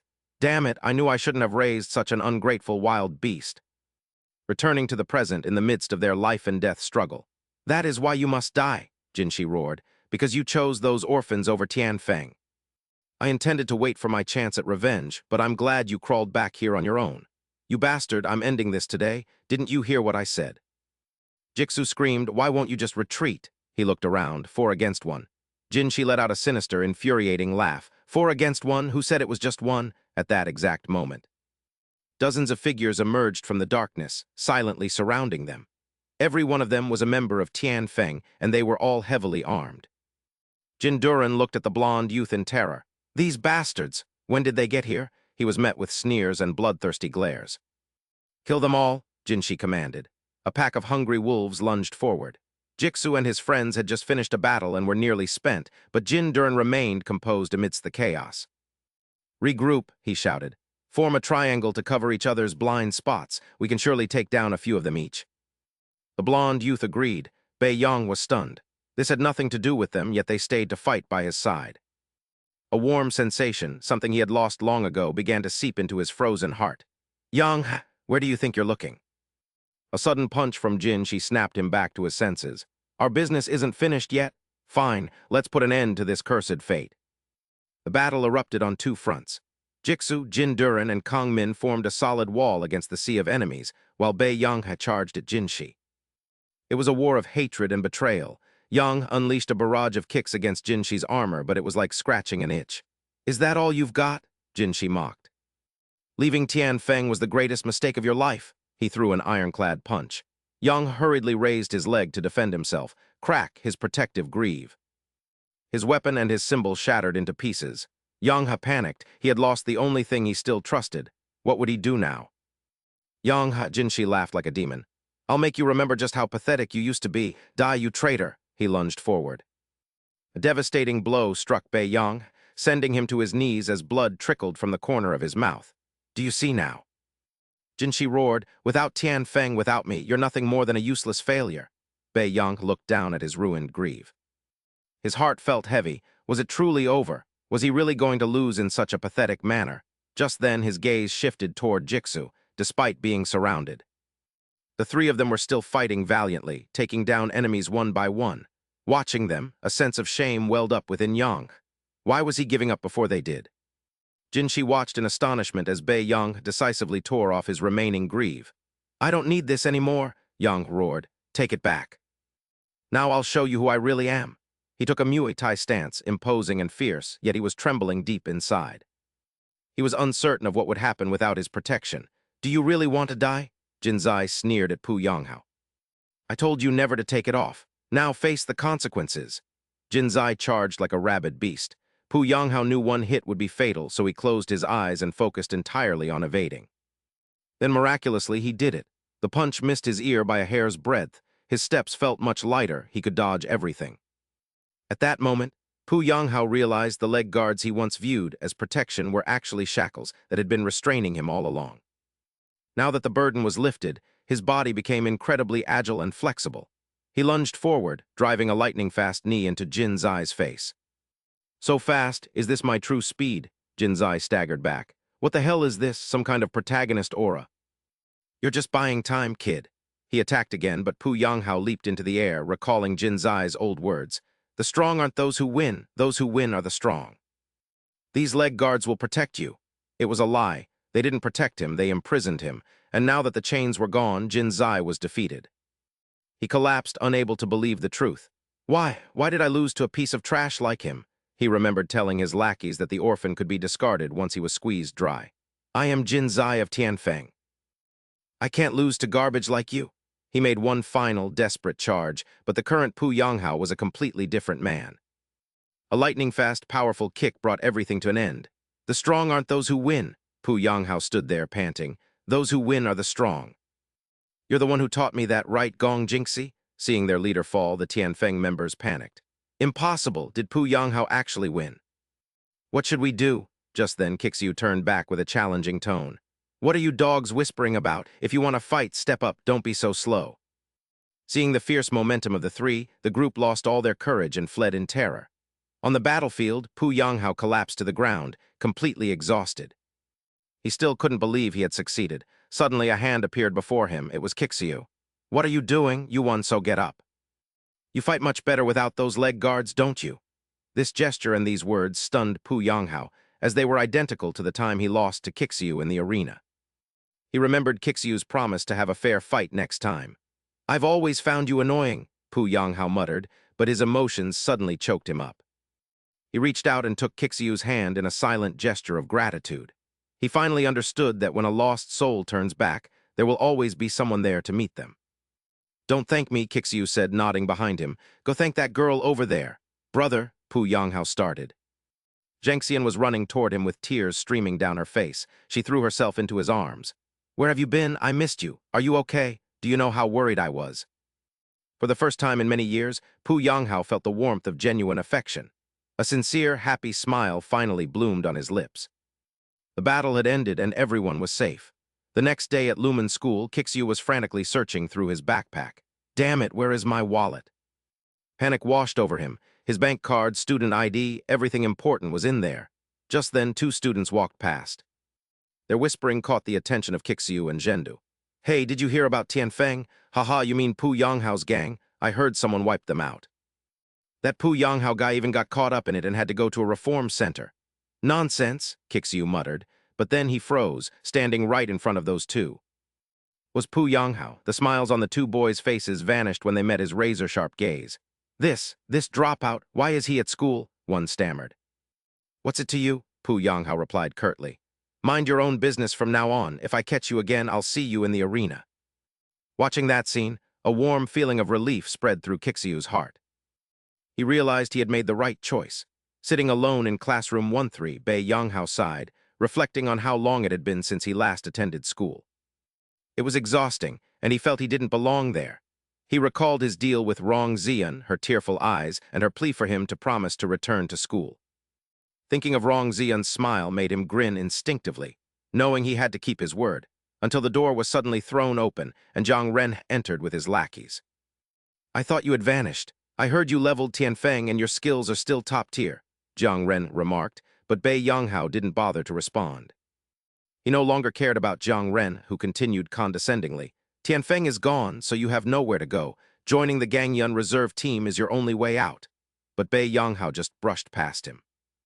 "I will find my own way to survive now," Bei Yanghao declared, and that evening he began packing his belongings in his dilapidated rented room. For an orphan like him, joining Gangyun and being provided an apartment was an incredible offer, as he had once yearned for a place to belong and the peace of having a home. However, the more he fought, the more he only received violence and betrayal in return. What he truly desired was not a powerful organization, but a family. The most wonderful place to him was the Jiangnan shelter, and when Bei Yanghao returned, the children there erupted with overwhelming shock and happiness.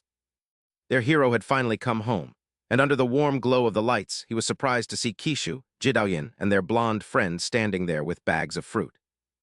They helped me out, so I wanted to show my gratitude, Rong Zian explained cheerfully, while Jidaoyan patted his shoulder and noted how good it was that he had returned to school. You and I still have some unfinished business to settle, Jidaoyan said, to which Bei Yanghao replied. What are you saying? If we fight again, I'll only need one strike. Hey, don't act tough and then ask me to bail you out later, Kishu interrupted, asking if the motorcycle situation was resolved, to which he replied he would go once the owner appeared. But who exactly is the owner? I'm not sure, but I heard he's a well-known student in this area, he said, while at a parking lot, Huang Xianjun from Jinshan High School was present. A level 8 motorcycle enthusiast, he stood before his incinerated bike with a face full of murderous rage, swearing that whichever bastard did this would pay dearly once caught. Boss, look at this, one of his subordinates called out, and Huang Xianjun's eyes froze in horror at what was being pointed out before the scene shifted back to the shelter. Does that person have any connection to Tianfeng? Kishu inquired, and Bei Yanghao answered that Tianfeng had likely just been targeted for revenge because of this incident. Yes, major organizations like Gangyun occasionally hire Tianfeng for dirty work, and it's possible the client for this arson case decided to teach them a lesson. But going to this extreme is truly excessive. It's also the first time I've heard of the Bashan Society, who are said to be inhumanly ruthless. Upon hearing the name of the Bashan Society, Kishu suddenly shuddered as his past nightmares seemed to be resurfacing. The sunlight today seemed to share in Kishu's joy as he prepared for his date with Jiang Mei, and when she finally appeared, he nearly stopped breathing. Dressed in casual attire, Jiang Mei looked incredibly charming and lovely, a stark contrast to her cool demeanor during combat, yet a faint sense of unease mingled with his excitement. Bei Yanghao's warning about the Bashan Society lingered in his mind, since Jiang Mei had once been their target, even though he had initially only intended to send her a check-in text. He never expected it to turn into a real date, and the mix of bashfulness and joy made his heart race as they strolled together, their laughter echoing through the streets. To Kishu, she was the first girl he had ever truly loved, and the servers soon arrived with their pasta, ice cream, and mushroom risotto. I heard the pasta here is excellent, Kishu said, trying to sound sophisticated after spending all night searching for date spots and memorizing reviews, before smiling at Jiang Mei. Feeling that everything was going perfectly, he suggested going for coffee afterward at a beautifully decorated place nearby, though Jiang Mei hesitated slightly at the mention of it. She eventually nodded, yet Kishu couldn't shake the feeling that something was off and wondered if she was uncomfortable as they arrived at a pastel-pink cafe. Kishu continued playing the role of a dating expert, mentioning that the pastries there were famous and had received 5-star reviews on TikTok. Go ahead and choose. The restaurant might have been a bit plain, but you can't go wrong with these sweets, he said, before the cashier announced the total was 23,801. Having lost his wallet, Kishu fumbled through his pockets for cash and clumsily dropped several coins, and while he was bending down to retrieve them. Yang Mei quickly swiped her card, and when Kishu insisted on paying, she smiled and told him to consider it repayment for his help, which felt like a splash of cold water to him. His heart grew heavy, and although the pastries looked delicious, he had lost his appetite, wondering if she only saw this as a way to repay a debt, and if he was bothering her. Realizing he might have been delusional, Kishu gathered his courage and confessed, Jiang Mei, to be honest, I've never actually gone out alone with a girl before. My date plan was pretty terrible, wasn't it? What? Jiang Mei replied in a panic. No, you've got it all wrong. I just don't like Western food or cafes, especially pink ones. It makes me feel quite shy. This time it was Jai Su's turn to be stunned. Did she not like these places? Actually, Jiang Mei continued with a slight blush. I felt awkward too, and that restaurant didn't really suit my taste. Is that so? Jai Su asked in surprise before letting out a laugh. Haha, in that case, shall we do something else? The alternative Jiang Mei suggested led Jai Su to a place where he wanted nothing more than to turn and run. Let's get started, Jai Su, Jiang Mei cheered, her eyes sparkling. She had brought him to an amusement park, and their first stop was a massive thrill ride. Try your best to enjoy it, Jiang Mei screamed with joy as the machine began its frantic plunge. This is so much fun, Meanwhile, Jaisu could only gape, his face turning deathly pale. It turned out that this was her true passion. No wonder. Unfortunately, Jaisu's stomach wasn't as resilient as Jiang Mei's. As soon as the ride ended, he rushed out and vomited uncontrollably. Before he could even catch his breath, Jiang Mei was already pulling his arm. There are still plenty of rides left.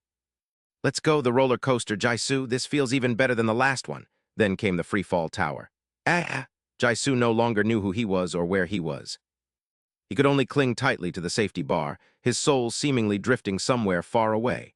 After a day of playing to their heart's content, Jaisu collapsed to his knees, panting heavily. "Oh, I can't take any more," Jiang Mei giggled. "What's wrong? It's still early." In the distance, two figures watched them stealthily. "Hey, is that him?" "That's right, it's Jaisu from Manhwa." Night had fallen. Under the dim yellow streetlights, Jiang Mei spoke happily. "It's been a long time since I've had this much fun. I've been cooped up in the study room all day. It was suffocating." "Me too," Jaisu replied, his heart fluttering with happiness, even though some rides were a bit scary. "This is the first time I've felt this excited and happy. Thank you for today, Jiang Mei." "Let's meet more often from now on," Jiang Mei suggested. "Okay, I need to be bolder," Jaisu told himself. He took a deep breath. "By the way, Jiang Mei, next week we screech." A blinding glare from motorcycle headlights shone directly into their faces, cutting Jaisu off. "My dear student is right here. I finally found you." Huang Xinjin stepped off the bike with an arrogant air. "Where have you been hiding all day?" Jaisu recognized them instantly and gritted his teeth. "It's you guys." His gaze shifted down to the familiar motorcycle, the one Pu Yinghao had intended to burn. Huang Xinjin held up Jaisu's wallet. "You dropped this, didn't you, darling? It's yours." He had found the student ID inside. "Lumen High School, Jaisu. Ah, this is getting more interesting by the second." "That's my wallet.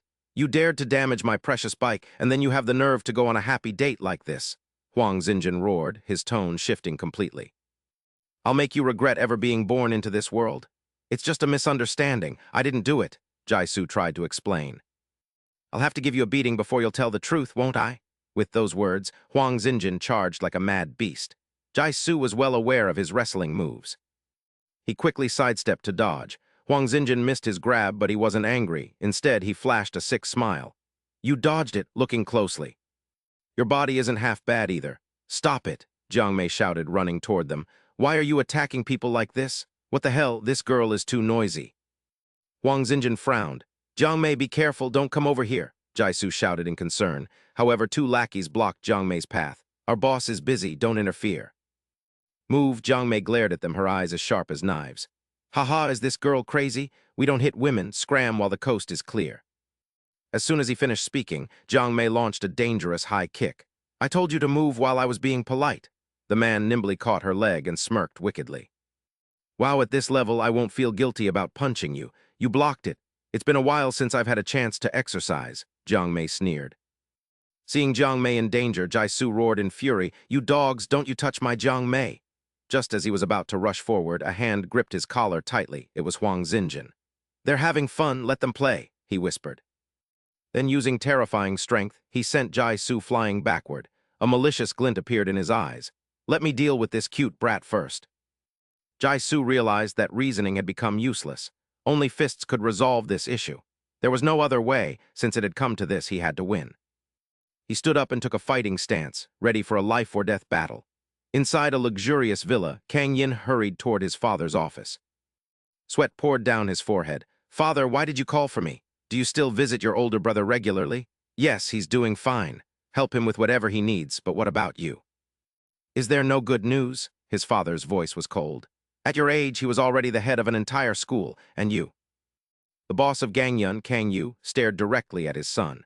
"Remember this well, I will never hand over this business, not even the smallest position, to an incompetent fool who can't even take over a single school."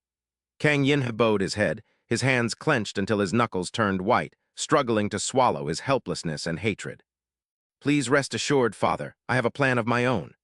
At a deserted street corner, Huang Xinjin, the boss of Jinshan High, had completely lost his mind. He lunged at Jaisu, roaring, "You won't be as lucky as last time." A rain of blows was unleashed. Left, right, left, but Jaisu blocked them all. Seeing that his punches were ineffective, Huang Xinjin suddenly changed tactics and closed the distance. He grabbed Jaisu and attempted to throw him down. Last time, Jai Shu was defeated by this move, but things were different now as he stood firm, his legs rooted to the ground. Sorry, Jai Shu said, looking directly into Huang Xinjin's shocked eyes. I'm all too familiar with this trick. He recalled the lesson, lower the center of gravity. That was the key to countering grappling moves. So you weren't just out on a date, Huang Xinjin sneered. With that, he used all his strength to grab Jai Shu's legs and lift him up. In terms of pure strength, Huang Xinjin was completely superior. He easily tossed Jai Shu backward like a puppet.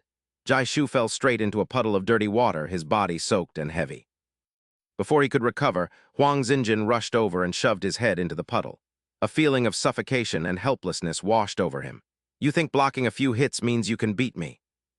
Huang Xinjin growled, his voice full of bitterness. You have no idea what I had to endure to get where I am today. He began to speak, his voice sounding like it came from hell. Since I was a child, I was weaker than others. They kept teasing me, saying I looked cute. One guy kept targeting and tormenting me just because he hated cute boys. Because I was called cute, the whole school bullied me. Then I realized something. To defeat a monster, one must become a monster. I trained and endured everything, just waiting for the day those who called me cute would tremble in fear, and I did it. Now tell me who's cuter. I am the one everyone must fear. At that moment, Jai Shu took a mouthful of dirty water and spat it directly into his face. Huang Xinjin was startled. Seizing the opportunity, Jai Shu jumped back, escaping his grip.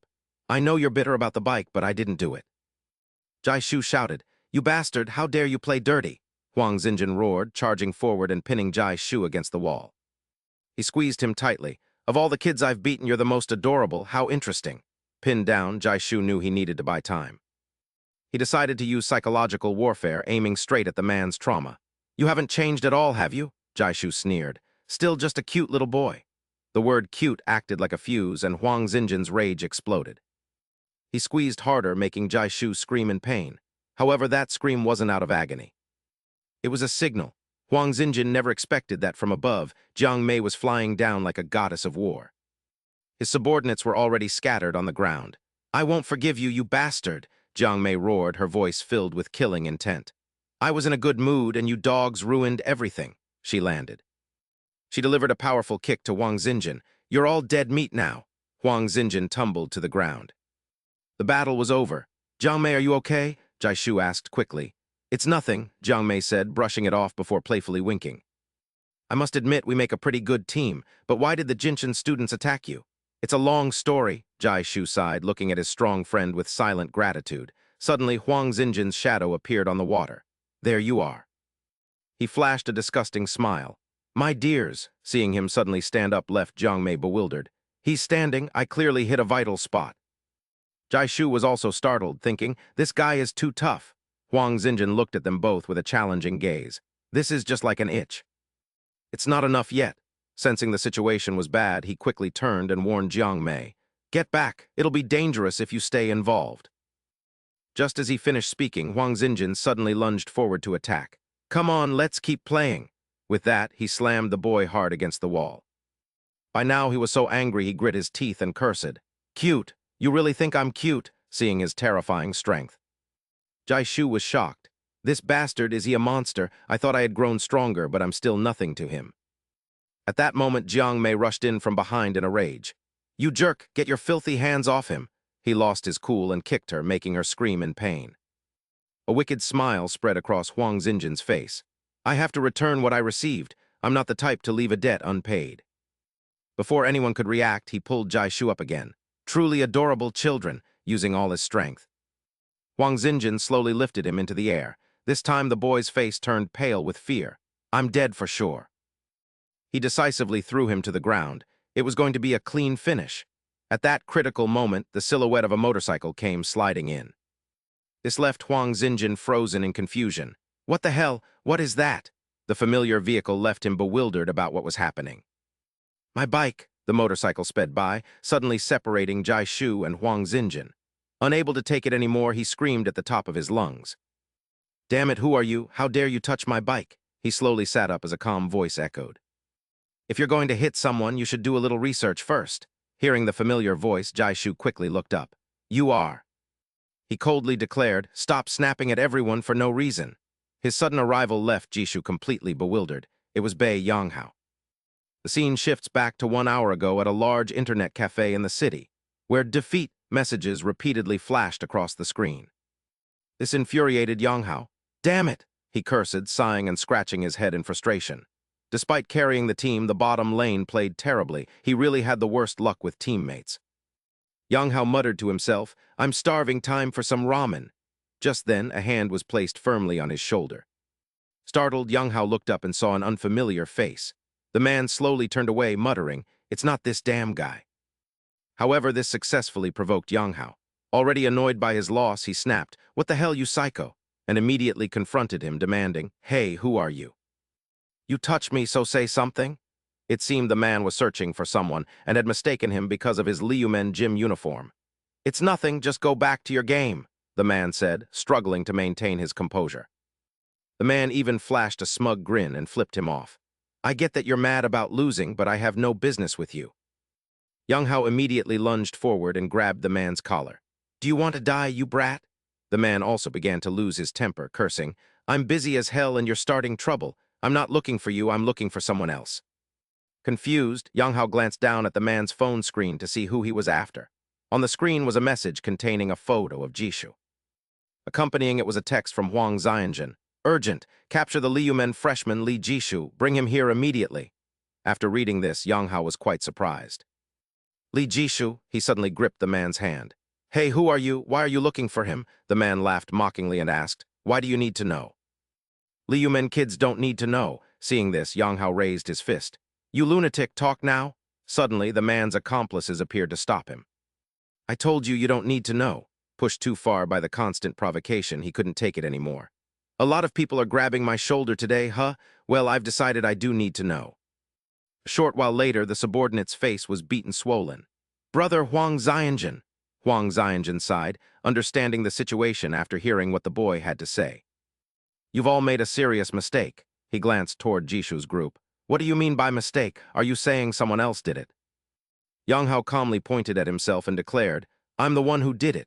Jishu was actually just protecting the bike. This left him completely stunned. Huh, what? He continued to point at Jishu and cursed, stop your damn lying, is he your friend? What kind of nonsense are you talking? I have proof right here. Yang Hao coldly thrust his phone in front of the man. I have evidence too, he said with a hint of smugness. This is the order I received, a message sent from Gong Jinxiu. This is the motorcycle you were supposed to burn. He continued, I was the one intended to set it on fire. Reading the message left Huang Xianjun speechless with rage. What a complete bastard. Yang Hao's gaze turned incredibly cold. To be more precise, this order came from the Beijiang Association. This information caused Huang Xianjun to freeze instantly. What, the Beijiang Association? He hurriedly grabbed Yang Hao's collar, his eyes looking as if he wanted to devour the boy alive. Hey, if you don't want to die, explain this clearly right now. As the sky faded into late evening, Huang Xianjun finally understood everything after hearing the whole story. So the Beijiang Association hired runaway teens to burn my bike. Seeing this, Jishu sighed and touched his neck. I told you already it wasn't me. His throat still felt tight. He was still seething with hatred. The Beijiang Association? Those lunatics have lost their minds, daring to cross the line like this. Listening from the side, Yang Hao felt extremely confused. What exactly is the Beijiang Association? Why are they targeting you? The man then began to recount the events. What the Beijiang Association wants is to unify the high schools in Dongyang. That's why they approached me. The scene then shifted back to the past. Expensive liquor was poured into a luxurious glass. The man standing behind smiled and pushed the bottle toward Huang Xianjun. Here, drink up. This bottle costs hundreds. Just enjoy yourself today. He slowly continued his story. At first, they acted friendly, using sweet talk and flattery to get close. At that time, he had no idea what was about to happen. What's all this, you guys? The subordinate behind him quickly tossed a stack of envelopes onto the table. Before we start, I have a gift prepared for you. The man didn't forget to flash a sinister smile as he urged him on. Take a look and think it over. The man's expression turned incredibly dangerous. But if you refuse, the price you'll pay will be steep. But Huang Xianjun still didn't know what was happening until they quickly revealed their true nature. He stared thoughtfully at the stack of money in his hand. Simply put, they wanted me to hand over Jinshanghai to the Beijiang Association. He made his decision immediately. Of course, I rejected their offer. Huang Xianjun didn't forget to flip them off. You guys act so tough. Things gradually worsened, and then they began to take action. A series of brawls broke out as they carried out ruthless group assaults against Jinqinghai. They resorted to extortion and committed various foul crimes. Several places were even engulfed in flames. The Beijing Association turned my school into a living hell. Hearing this, Jishu and Yanghao glanced at him in surprise. I'm determined to protect this school even if it kills me rather than bow to them, he said, his voice weary but resolute. His gaze shifted strangely toward the front. Except for Liu Men and Jin Shang, the Bashan Association had seized every school in the area. Wang Xianzhen knew that resisting was nearly impossible, as the 5 dragons of the Bashan Association were the strongest from every school. Inside the luxury building, Jun kicked his feet up and listened to the discussion, cursing the useless punks who had failed their mission. He was the 5th-ranked member of the Bashan Association, Tai Lun of Zhang Men, and the large man beside him chimed in. We should just crush Jin Shang already, suggested Kui Nu Men, the 4th-ranked member of the Bashan Association from Sanhan. Maria, the 3rd-ranked member from Yushang, smiled playfully and declared she wanted to deal with Huang Xianzhen personally. Hearing her words, the man beside her laughed, mocking her for having such peculiar taste in targets. Infuriated, she snapped back at him, but he ignored her, stating that Jin Shang would wait for orders and suspend all current actions. Holding a wine glass in his hand, his expression turned incredibly serious as he focused on the task at hand. Shanzhai, the 2nd-ranked member from Dongjun, warned them to stay polite and avoid foolishness before their important meeting with the leader. He calculated that this might be the final piece needed to unify the district when a sudden voice greeted them, startling everyone. Yang Yin walked in and got straight to the point, addressing the 5 dragons of the Bashan Association. He smiled broadly while greeting them, and Shanzhai returned the welcome, expressing his pleasure at the meeting. Shanzhai added that it was an honor to meet the successor of Jiang Yun, leaving the others confused about the situation. Suddenly, a massive, muscular man appeared and remarked with a grin on how flashy the place still looked. With a fierce expression, Sun Shiwu of Liu Men commented on how prosperous their business seemed to be. Shanzhai laughed and claimed they were just getting by, secretly dropping a pill into a glass while the others weren't looking. He then pushed the drink forward, telling him to have a drink and rest after all his hard work. As Sun Shiwu reached for the drink, Jiang Yin suddenly reached out to stop him, much to the man's surprise. With a cold gaze, he reminded him they weren't there for leisure, causing the large man to back down in shock. Shanzhai noted that the successor of the Jiang Yun faction was indeed formidable as Sun Shiwu set the glass back down. Let's get started, Sun Shiwu said, his hands trembling as he felt the anticipation of the upcoming fight. Shanzhai nodded and decided to skip the pleasantries, moving directly to the core of their discussion. He asked if they intended to take over Liu Men by borrowing the strength of the Bashan Association, prompting Jiang Yin to speak. Jiang Yin mentioned that the pill previously given to Sun Shiwu hadn't been very effective, which confused Shanzhai. Shanzhai questioned if it had been used correctly, but Sun Shiwu stared back and insisted it wasn't entirely useless. He explained that more power was needed to defeat Zhang, despite the Bashan Association's formidable reputation. An annoying fly suddenly buzzed around him, causing him to curse and wonder where the pest had come from. The information startled Shanzhai, who wondered if Zhang was truly as powerful as they claimed. Jun crushed the fly with his fingers, his face contorting with rage as he scolded the man for his lack of manners. Do you want to die? He threatened, causing Sun Shiwu to lose his composure and snap back at him. He reminded him that since he came seeking help, he should sit quietly and listen instead of acting so arrogant. As the tension escalated, Shanzhai quickly intervened to stop the two from starting a fight in that location. Yang Yin glanced at his ally and told him to calm down, leaving Sun Shiwu with no choice but to sit back down. Damn it, I've shown a lot of restraint today. Recalling something he asked with surprise, but I heard there's a higher quality candy available, isn't that true? His voice echoed, is that right? Chai remained eerily silent before suddenly slamming his glass onto the table. You've been rambling about candy this entire time, he said, his voice betraying a hint of agitation. You don't actually think the Bashan Society are just drug traffickers, do you? Seeing the table shatter caused Kang Ren to freeze in his tracks. We didn't reach this position by peddling drugs, Chai continued his sharp rebuke. Watch yourself. If our boss hadn't known Jiang Zai since their days in the reformatory, this organization wouldn't even be here. Those words made Kang Ren realize something unsettling. Are you intending to betray Jiang Giantpa? He shot him a quick glance. That's not it. The support we've given so far wasn't out of any trust in Renhui. Rather, it was because of your group's background. After a brief silence, he continued, the reputation of Liu Wangguan is truly captivating. A glorious history of conquering the entire Dongming region, along with the existence of Cheng School, while everyone listened intently. A sinister smile crept onto Chai's face. I'd like to join forces with you so we can both profit, but I must be able to trust the one offering the deal. Realizing his true intent, Kang Ren's expression darkened. If you have the guts, then spit it out. He picked up his glass and said, now we understand each other. No one offers a hand for free. A moment later, Chai raised the glass to his lips and downed it in one go. His voice was laced with calculation. If you can fulfill a few of my requests. His expression became deeply calculating. Then I'll give it more favorable consideration. The scene then shifted to the following morning. In a city park, Jixiu pushed through his physical training, 77, 78, 79, 80, as he recalled the events of the previous day. He was filled with rage. Damn it, he thought, does the Bashan society truly intend to seize control of every school in Dongming? The face of Huang Xianjun had been incredibly grave. If the 5 dragons of the Bashan society make their move, the future of Jin Shanghai will be bleak. He realized the situation was becoming increasingly dire. Even the man I thought was fearless said such things. Just how powerful is this Bashan society? Recalling Huang Xianjun's grapple from yesterday, he felt a surge of self-reproach. I couldn't even hold my own against Huang Xianjun. If Jiang Mei and Ronghao hadn't stepped in to help, I surely would have been defeated. In a moment of distraction, he stumbled and fell to the ground. Jixiu was too preoccupied to care about the fall. I'm still far too weak. I must become stronger. Just then, 2 familiar figures suddenly emerged. What, are you working out during your lunch break? Seeing them left him completely bewildered. The black-haired youth asked in surprise, so. The Bashan society is systematically taking over every school in Dongming, isn't that right?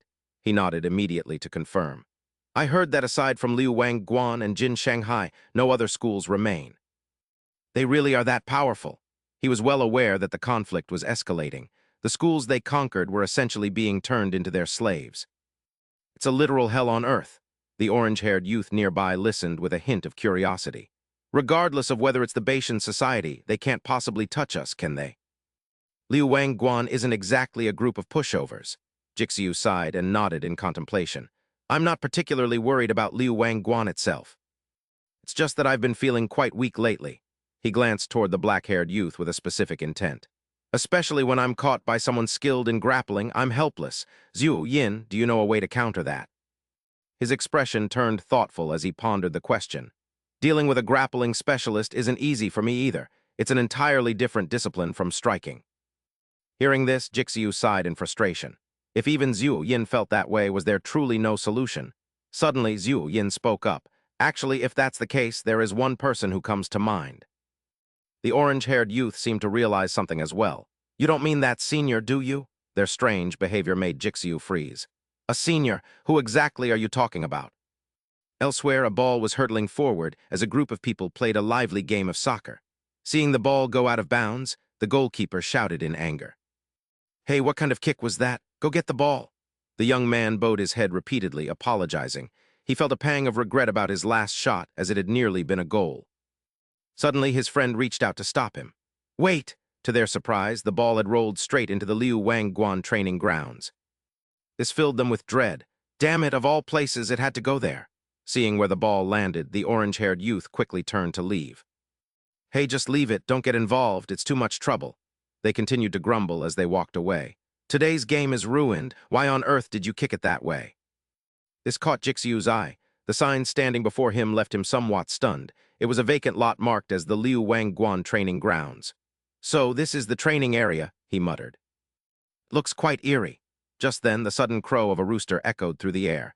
Ignoring the warnings, Jixiu slowly made his way inside. Is there anyone here? I am Yin Jixiu, a first-year student. You slowly turned the doorknob, intending to speak, unaware of the terrifying figure looming behind you. Feeling irritated, Lu Chengyu immediately demanded, Hey, who the hell are you? You quickly turned around to look at him, wondering if it was Senior Lu Chengyu, but his massive hand suddenly gripped your shoulder, making you scream in pain. Stop it! Everything happened so fast that Jixu could only think helplessly. This is insane! What on earth is this monstrous strength? He slammed you onto the ground painfully, but not satisfied. Chengyu grabbed your head and growled, "Don't you know the rules?" These words left you dazed and confused about what rules he meant, while his gaze remained as cold as ever. "This is the Luangwen training area," his voice rang out. "Entry is forbidden." This man was Lu Chengyu, one of the 3 sovereigns of Luangwen. Flashback to a moment earlier. The black-haired boy spoke up, mentioning he knew someone, while the orange-haired boy beside him looked a bit uneasy. "Are you talking about that senior?" Their conversation left Jixu utterly confused about who this senior actually was. The black-haired boy continued, explaining that after Senior Jiangzhang unified Luangwen, 3 individuals were recognized as the strongest members of the student council. Jixu listened intently as he described the 3 sovereigns of the student council, consisting of the current president and 2 others. A terrifying silhouette appeared in the story. The strongest fighter in Luangwen, second-year senior Lu Chengyu, a revelation that made Jixu jump to his feet. The strongest fighter? That's incredible. Why haven't I seen him at the arena? Where is he? Seeing this, the boy sighed and shared that the senior had left the student council for certain reasons. He reportedly lived in the area behind the school, so without wasting a second, Jixu dashed forward, eager to challenge him to a fight. The orange-haired boy reached out to stop him, shouting for Jixu to wait, while the black-haired boy tried to add something else. Damn it! Both seemed to realize the danger, knowing that the restricted area behind Luangwen was a perilous place. Back in reality, Chengyu was still pinning Jixu to the ground with a terrifying expression, reiterating that this was a forbidden zone. This was Lu Chengyu, one of the 3 sovereigns of the Luangwen Student Council, yet Jixu, still oblivious, confusedly asked what he meant by a forbidden zone. Seeing his ignorance, Chengyu warned him, "You look like a freshman, so I'll let it slide this time, but never set foot in this restricted area again." You quickly stood up and bowed deeply, apologizing for your ignorance, but he coldly ordered you to get lost, calling you an idiot.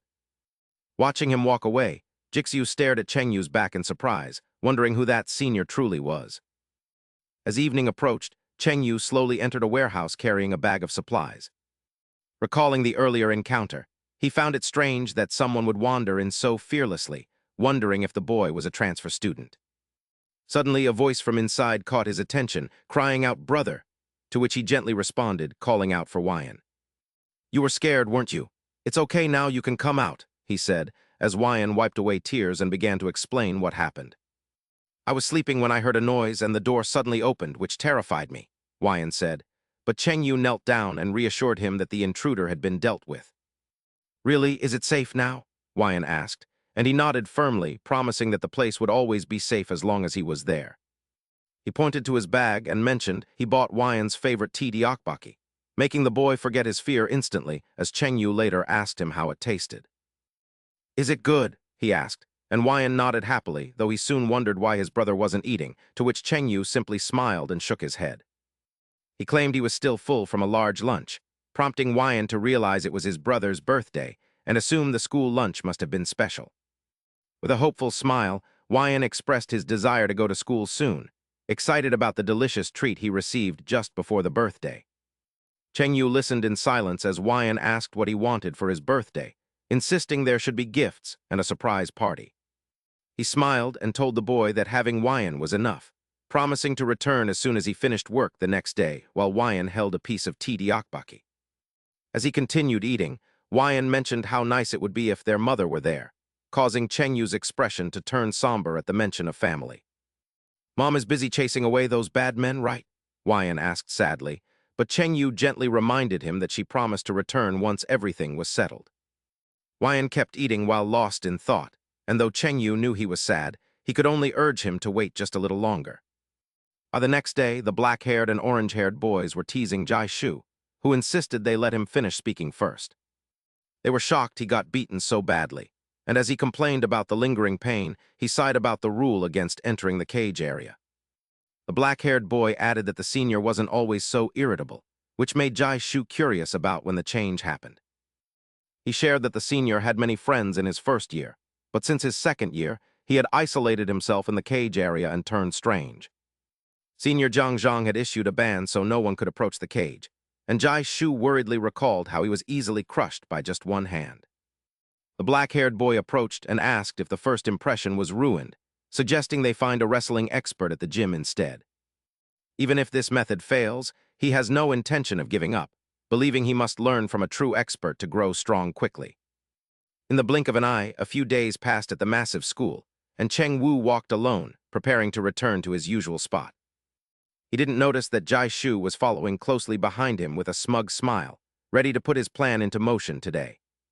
He had spent the last few days asking around about senior Cheng Wu, but people only reacted with annoyance, saying he was always at the cage now.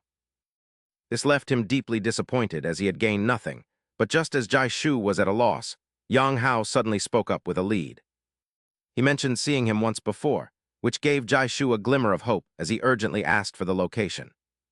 He recalled seeing him working at a barbecue restaurant while eating with kids from the orphanage, though he hadn't dared to approach him. The news of him working at a barbecue shop gave Jai Shu hope, and the scene soon shifted to a busy restaurant where diners were chatting loudly. Customers praised the delicious, flavorful meat at the shop, where Cheng Wu seemed like a completely different person as he served them. Watching from outside, Jai Shu was stunned by Cheng Wu's smiling face while working and wondered if he was truly the same person.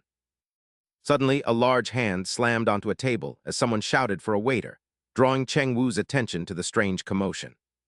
Cheng Wu turned around to see the thugs smirking as they demanded he come over and grill their meat for them.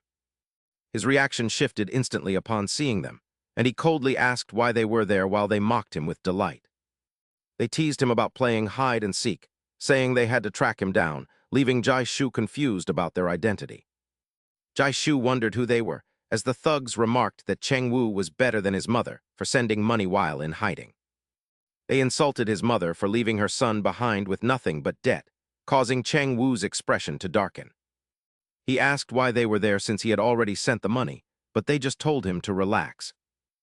They claimed they weren't there for money, but had simply come to say their final goodbyes. Cheng Wu froze instantly when they informed him that someone had purchased all of his outstanding debt. He opened a bottle and explained that since the payments were just pocket change, they had nothing to lose in the deal. With an indifferent look, he suggested that Cheng Wu must have some value to the buyers who wanted to exploit him. Cheng Wu stood frozen as the thug called themselves ethical businessmen, wondering who could have possibly bought his debt. While he was deep in thought, the thug mentioned that the buyers had asked what he valued most in the world.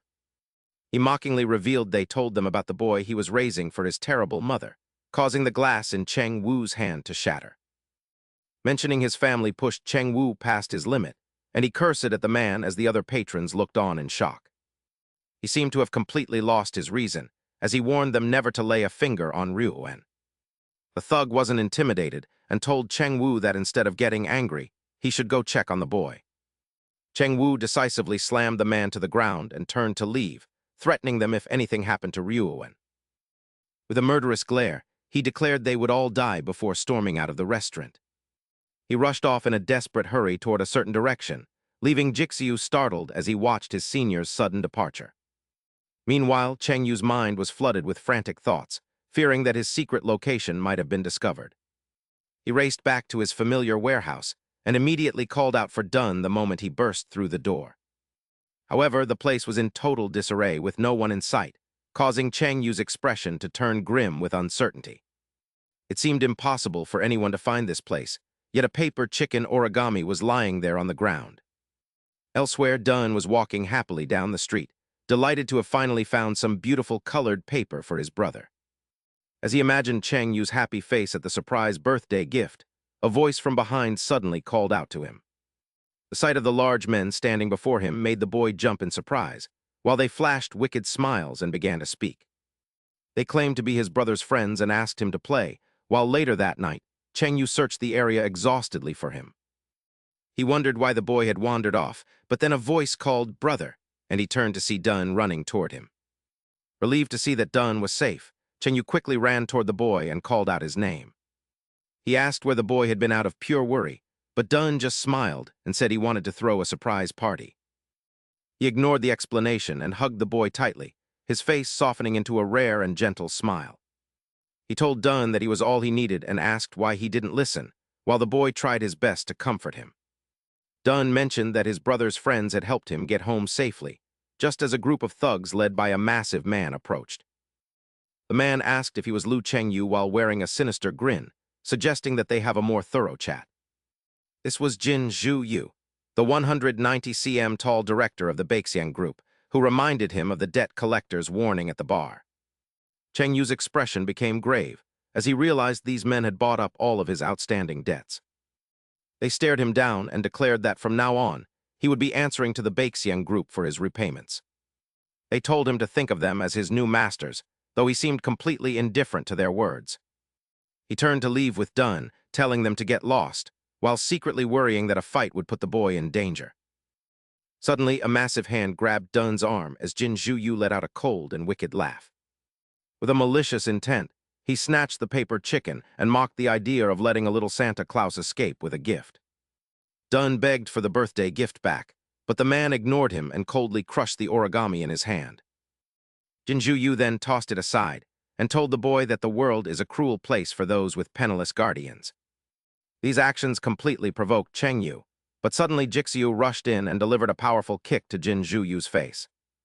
Chengyu was baffled by the sudden intervention, while Jixiu ignored everyone and thought back to the child's belongings. Recalling the toys he saw earlier, he finally understood why Chengyu had been so protective of the barn area. He realized a child was being hidden there, while a frustrated Jin Zhu Yu demanded to know who Jixiu was. Jixiu stood firmly in front of them and told his senior that since they weren't at the barn, he was free to step in. With a confident smirk, he declared he would clean up the trash first, as the story shifted back to Chengyu's past. He first met Dunn on a typical school day when he noticed something that felt out of place. He found Dunn sitting alone with an innocent look, and his blood boiled when he read the abandonment note left by his mother. He felt a surge of anger at the thought that his mother would actually abandon another child in such a way. The memory drifted back to his own childhood, when his mother was his only family, though they had long since lost contact. Life was never easy for him because she constantly brought new boyfriends home. I worked various odd jobs just to survive. He gazed at Duan's innocent face, thinking it might be better to leave a complete stranger at an orphanage. Since I had no way to care for him, his voice echoed in my mind. He said Mom called me family, which made Cheng Wu feel quite awkward. However, the moment I looked at him, I was lost. I saw my own childhood reflected in his eyes and without a second thought. Cheng Wu gently patted his head and told him that from today on, they were family, and things slowly began to improve. I couldn't abandon a child who carried the same scars as I did, he explained to his senior and with Zhang's help. I took over the school's stables to live there in secret. Despite the dire circumstances, Cheng Wu truly cherished his current life. I have never felt any regret, he thought while watching Duan sleep, for the boy's presence had become his sole reason for living. He was the light that allowed him to endure a harsh existence. Back in reality, Cheng Wu told Qi Ziu there was no need to interfere. His expression turned grave as he instructed him to guard Duan carefully, leaving the other boy feeling somewhat confused. He wondered if Cheng Wu intended to fight alone when the white-haired man suddenly charged, cursing and vowing to teach him a lesson. Cheng Wu coldly blocked the incoming punch with a single hand. The man was stunned to find that his strike couldn't even reach him. Before he could even process what was happening, Cheng Wu decisively snapped his arm back, forcing a painful scream from his throat. With a predatory gaze, he told them they should be grateful that Duan was the only reason they were still breathing. Another man rushed forward with a death wish, shouting insults as he attempted a high kick aimed directly at Cheng Wu's face. This opponent used his long reach to launch a flurry of surprise attacks, making Qi Ziu worry about the incredible speed of those kicks. The man's face became smug, as he declared that he had once competed in the National Taekwondo Championships. He warned Cheng Wu not to underestimate him as he knocked him down. Duan cried out for his brother, but Qi Ziu held him back. It seemed difficult to counter someone with such refined kicking skills, but then Cheng Wu suddenly grabbed the man's leg. The previous blow hadn't fazed him at all. He remarked that Taekwondo was his favorite sport, while Qi Ziu shielded Duan's eyes. Qi Ziu realized he had let himself be hit on purpose. Seeing his subordinates defeated, Zhuya stepped forward with a weary sigh. He claimed he only intended to introduce the Bai Jiang group, but now he was forced to take action, charging with surprising speed. Qi Ziu worried about the massive weight difference and considered helping, but his concerns proved to be entirely unnecessary. Cheng Wu suddenly leaped onto Zhu Yi and locked him in a powerful grip before the large man could even react. He easily suppressed his opponent with such speed that Zhu Yi could hardly believe what was happening to him. Gasping for air, he heard Cheng Wu's cold, furious voice warning him that he wouldn't tolerate such blatant threats. Like a crocodile devouring its prey, Cheng Wu completely overwhelmed the massive Zhu Yi and told him to be more polite next time. Qi Ziu stood frozen in shock at such incredible strength. Meanwhile, at a city bar, a man adorned in gold answered his phone. Defeated Zhu Yi helped his subordinates up and apologized, explaining that the target was far stronger than they had anticipated. The man, flanked by two women, coldly asked if they had really been thrashed despite being rank 5 in the Bai Jiang group. This was Tai Long, the leader of Wen Jin High School. On the other end, Zhu Yi begged for one more chance to succeed. He sighed, noting that the rumors about him being one of the strongest in the Liu men seemed to be true, making this a waste of time. He ordered them back to the Colosseum for punishment. Tai Long laughed as he hung up, calling the situation truly pathetic. They always failed against the Liu men, but he noticed Scorpion fighting on the stands and let out a wicked smile. He realized he had a card ready to be played and could trade him for Zhu Yi. The scene then shifted to a secluded location. Xiao Wuxiong set his glass down in surprise and asked if he was serious about following everything the Bashan society said. The subordinates behind him quickly added that, while they weren't sure about others, No Seunggu was rumored to be the strongest in the second year. He was quite close to Jiang Zhanggang, but Inha just swirled his glass nonchalantly, remarking that it only made things more interesting. He turned around casually and mentioned that the debt collectors chasing No Seunggu were all losers from their Anklin gang. Selling out No Seunggu to Bashan would benefit them, though his expression darkened as he noted that Jiang Zhang wouldn't let it slide easily if he found out. He mused that it would only add to the drama of the clash between Jiang Zhang and the Bashan society, especially now that Bashan was targeting the Six Gates students. They wouldn't be able to escape even if they wanted to, prompting Xiao Wuxiong to drop a pill into his drink and ask if he really intended to let them fight. Kang Ren raised his glass triumphantly, saying it sounded entertaining and that their opportunity would arise once the fighting began. They just had to wait for them to take the bait, as the scene shifted to Seunggu asking Jisoo to confirm his name. He walked while holding Jisoo's hand, thanking him for finding his place and saving his life, though Jisoo bashfully replied that he hadn't done much. The two talked animatedly before Senior, Seunggu, explained the reasons behind his life at the farm. After clearing up their misunderstandings, Seunggu suddenly remembered something and spoke up, acknowledging the help he had received. He insisted on repaying the favor, which left Jisoo deep in thought for a moment as he considered the offer. Jisoo got straight to the point by asking for a favor, and the scene cut to the next morning at a secluded spot where Seunggu was warming up. A voice from behind caught his attention as Jisoo and two friends approached, cheerfully announcing their arrival.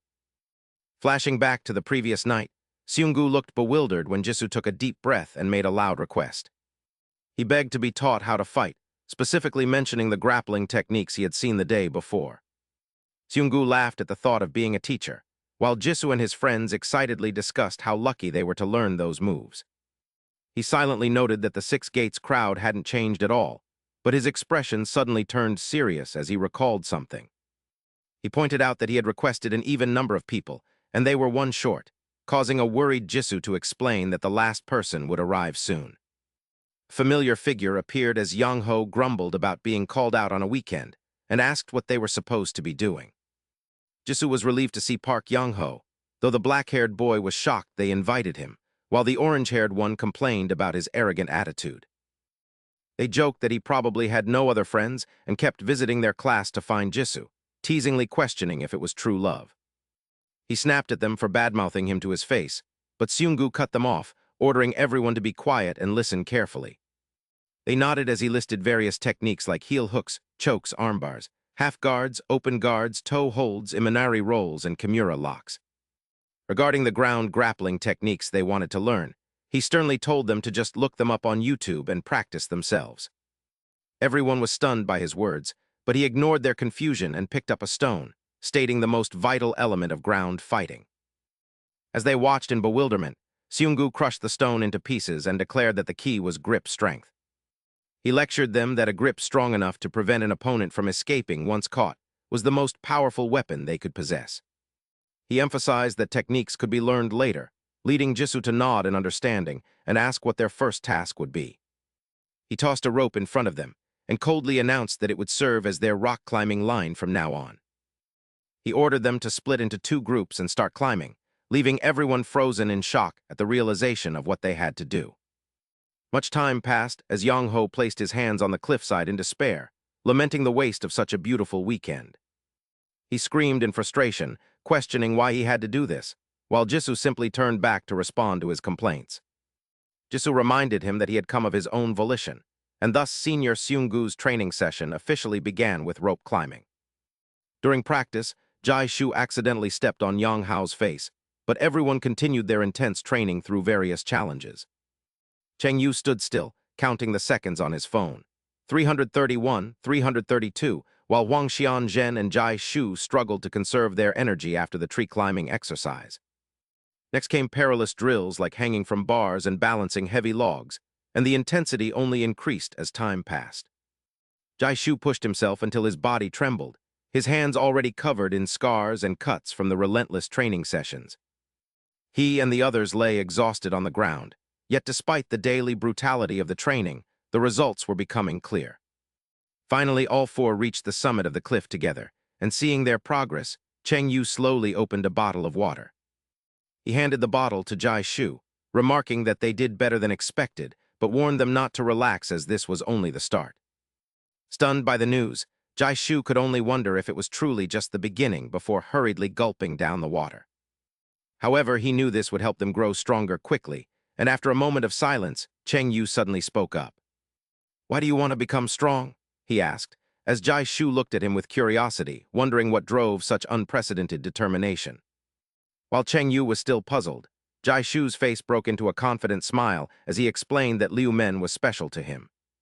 Recalling their shared training, he realized this was the first place he had made friends and felt genuine excitement for what each school day would bring.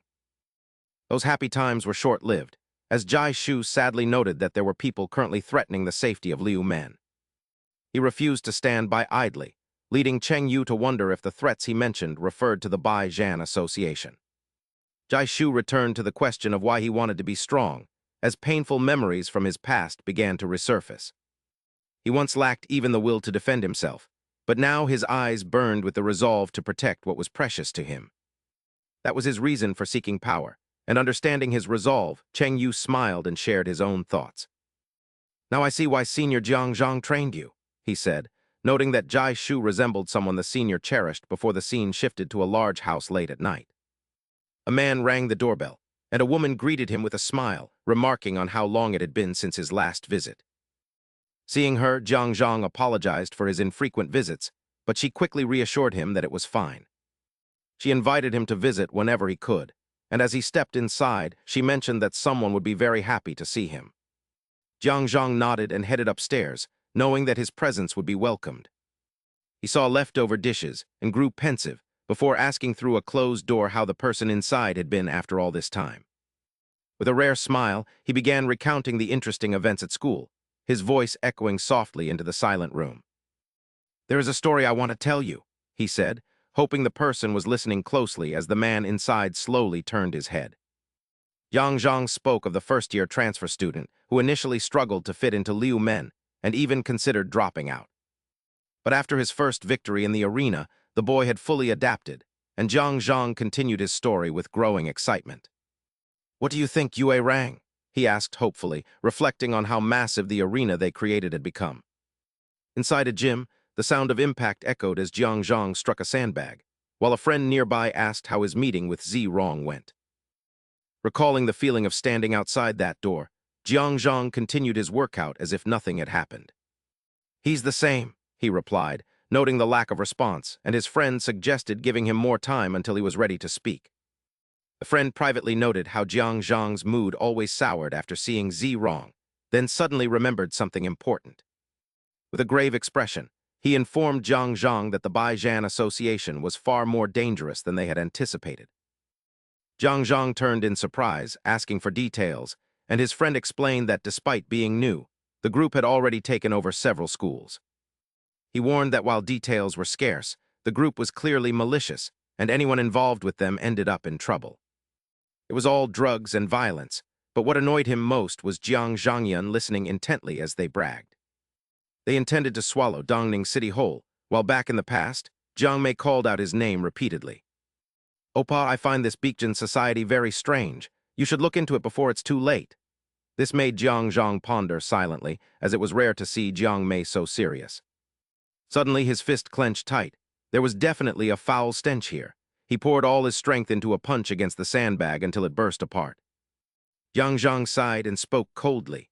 It had been a long time since his eyes held such a look while watching the sandbag crumble before him. Someone needs to step up and restore order. In the blink of an eye, a week passed, and the beautiful woman looked around in surprise. "Hey, are you sure this is the place?" the man beside her replied. "I told you it's right, just trust me." Her face still betrayed a hint of fear.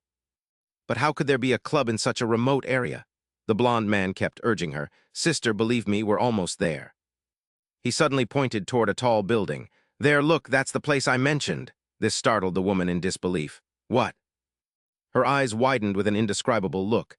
"You're not joking, right? That red church." He quickly grabbed her hand. "Just go inside and you'll see."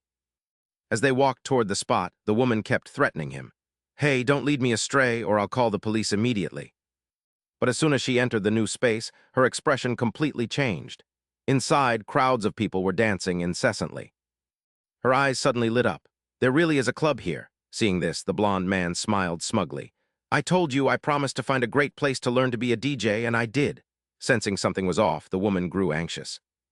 "But why does it seem like this club is full of punks?" Just then, Jun slowly approached and praised her. "Oh my God, what do we have here?" "A beautiful lady has come to visit." His face suddenly filled with intense interest. "Is this your first time here?" He pushed up his glasses with a dangerous look. "Welcome to the Beekjan Society Club, beautiful." He was dead Tyrant Jun, the manager of the Coliseum. Looking at the girl before him, Jun immediately turned to inquire. "Is this the younger sister who's passionate about being a DJ that you mentioned last time?" The silver-haired man nodded repeatedly in agreement. "Yes, that's right, manager." Realizing the man before her was the manager, she hurried to greet him. "Hello, sir. I'm still a bit of a novice, but this is my dream." Meanwhile, she thought to herself, "Wait, he's the manager. He looks quite gallant." Realizing time was short, he quickly turned to leave. "That's fine. If you're still clueless, you can just learn slowly. Let me give you a brief introduction to this place. Follow me." As the woman followed him, she exclaimed in awe, "There's even a private space on the B2 basement level." A strange smile appeared on his face. "The basement goes all the way down to B3. This club is just the appetizer." By now, Jun's hand was firmly gripping the doorknob. His voice rang out continuously. "This is our main stage." Seeing it, the woman gasped in disbelief. "Huh, what is this?" Jun smiled and pointed toward the arena where the crowd had gathered. "This is the Coliseum." Her eyes widened in shock. "A Coliseum, like a combat sports arena." He quickly spoke up. "Good grief, did you think the Beekjan Society only did such trivial things?" He didn't forget to add. "This is top-tier thrilling entertainment, far better than those boring games." Below, the crowd continued to gather and shout, "Don't stop me. I'm betting on the underdog this time. If anyone has extra cash, share some with me. It's all over now." This only made Jun feel more smug. "Do you see, look how excited they are." Even though people below were still arguing, "You bastards, give me my money back. You're cheating, aren't you, you scumbags?" He continued to gaze at the scene and laughed with delight. All sorts of emotions and ambitions mixed together. It's dazzling to behold, truly beautiful. Just then the host stepped forward and said with a smile, "Thank you for waiting." The stage erupted at her words. "And now for today's main event. Former Beekjan Society member Jin Yaoyu versus 5 slaves from Jin Wang School." A shout rang out as the match officially began and the atmosphere became incredibly lively. Jun laughed heartily at the sight. "The cheering is intense, but that's expected. Matches like this are rare." The woman remained dazed, finding it hard to believe. At that moment, an incoming message caught his attention. He hurriedly turned to leave, not forgetting to instruct, "I have an urgent interview to attend right now." The blonde man nodded in understanding. "Yes, I got it." Remembering something, Jun added a reminder. "Besides, these scenes are a bit shocking and not suitable for a beautiful lady. Take her down to level B3. With that, he quickly walked outside. Jun hurried into a luxuriously decorated room, a very relaxed smile on his face. I didn't expect to meet you. Thank you for coming. He continued to stare at the person inside, a former member of the Liu Menguan, no. Zio Wu. Flashing back to earlier, Zio Wu was pensively looking at the text on his phone screen. Unregistered user, please be cautious of financial requests or scams, see more notes. The message had been sent to him. It seems there was a misunderstanding from the start. I reached out to clear things up, so let's discuss the light. His face grew deeply contemplative as he realized there was no other way, so he decided to go all in. While he wondered what they were thinking, Jun returned to reality and approached him with a smile to chat. You're more sensible than I thought, not too stubborn, he said, suddenly pushing up his glasses with a strange smile. That said, I heard you didn't go easy on our people, he added, though his expression remained perfectly calm. That's because you sent those rude punks first. I did nothing, he replied with a forced smile. Let's move on. Be cool now, Jun continued.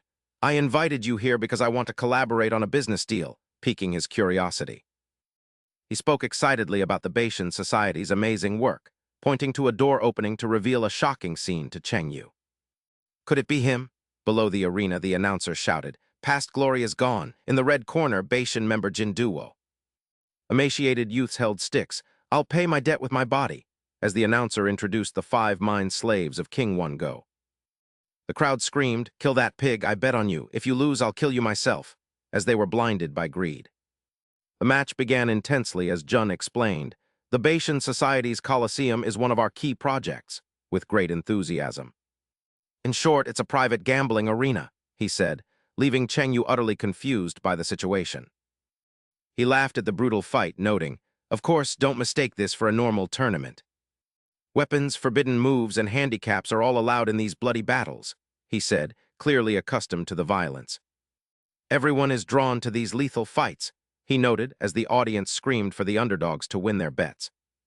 Damn slaves, fight better, Jun remarked, pleased that the gambling variables made everything more interesting.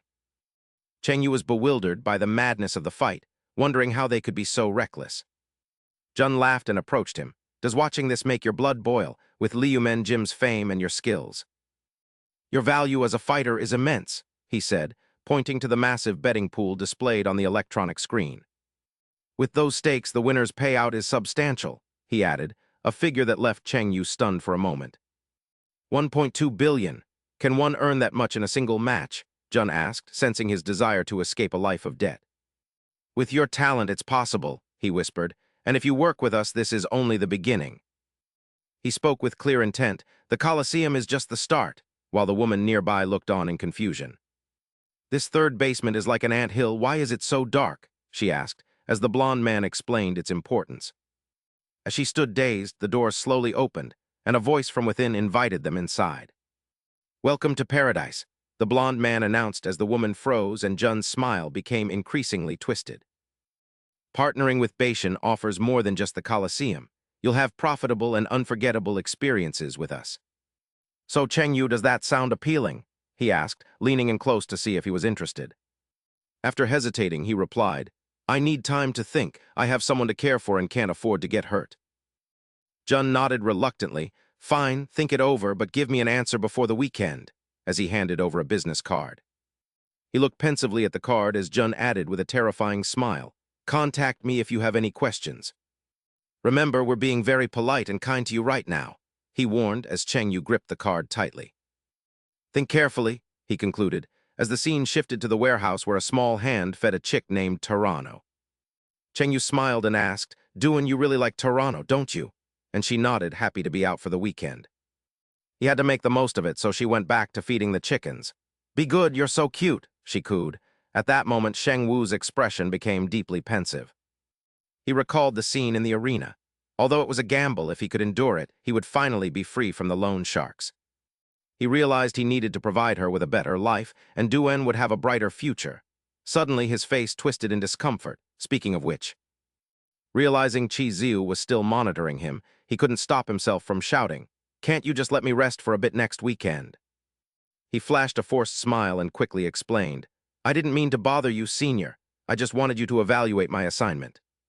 Sheng Wu sighed wearily at the sight. This creep. Chi Ziu immediately stood before him and apologized. I'm sorry, I didn't mean to disturb you. Recalling his previous words, he felt utterly confused. Didn't I tell you? There are no shortcuts to becoming strong.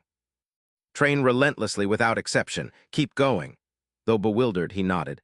At times like this, you remind me of Senior Zhang, he thought while looking at Chi Xiu's awkward face. Sheng Wu asked, Hey, are you free today? He nodded in confirmation. Yes. Sometime later, Duan's voice rang out, Attack. She seemed to be having a blast sitting on Chi Xiu's back, shouting, Go Chi Xiu-saurus. After playing for a while, he was panting heavily from exhaustion. He couldn't believe that babysitting a child was more tiring than training. Earlier, Sheng Wu had told him, I have plans tonight. Pay me back for teaching you, he had said, making him deeply regret his choices. If he had known, he would have pretended to be busy. Duan continued to play. Turn, he was rapidly losing strength. Duan Haiyang is exhausted. She didn't listen and kept pulling his hair, making him scream, Stop. Desperate pleas of save me echoed through the small house. A while later, Duan kept cheering, Chi Xiu-saurus, that was an amazing performance. Chi Xiu looked at the room, which had been turned into a complete mess. Babysitting is truly exhausting. Just then, she happily ran over. Haiyang, let's play in the sand. No way, he shook his head wearily. Chi Xiu-saurus is spent. Seeing her still playing around, he cried out in despair, Good grief, where does all this energy come from? At that moment, the business card given to Sheng Wu fell, catching Chi Xiu's eye. The familiar name on the card made him freeze instantly. What is this? Time skipped to that evening at the familiar church, where Chi Xiu and his two teammates were lying in wait. The black-haired boy looked suspicious.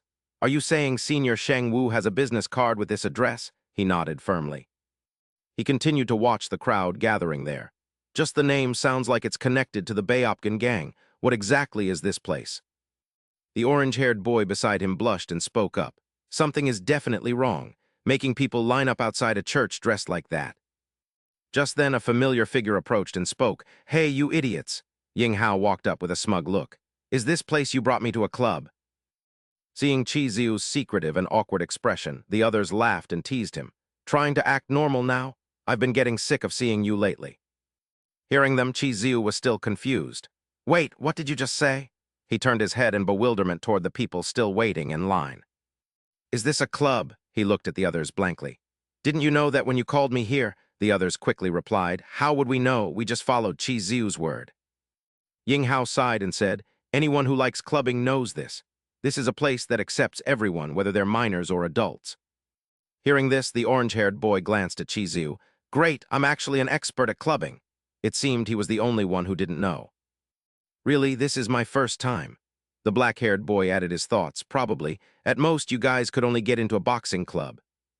While they were still discussing, Ying Hao continued, But I heard the entry requirements here are very strict. It might be tough for you guys. This startled everyone. No way! It seemed his extensive clubbing experience had provided him with a lot of useful information. I heard this place has its own password because it's a private club.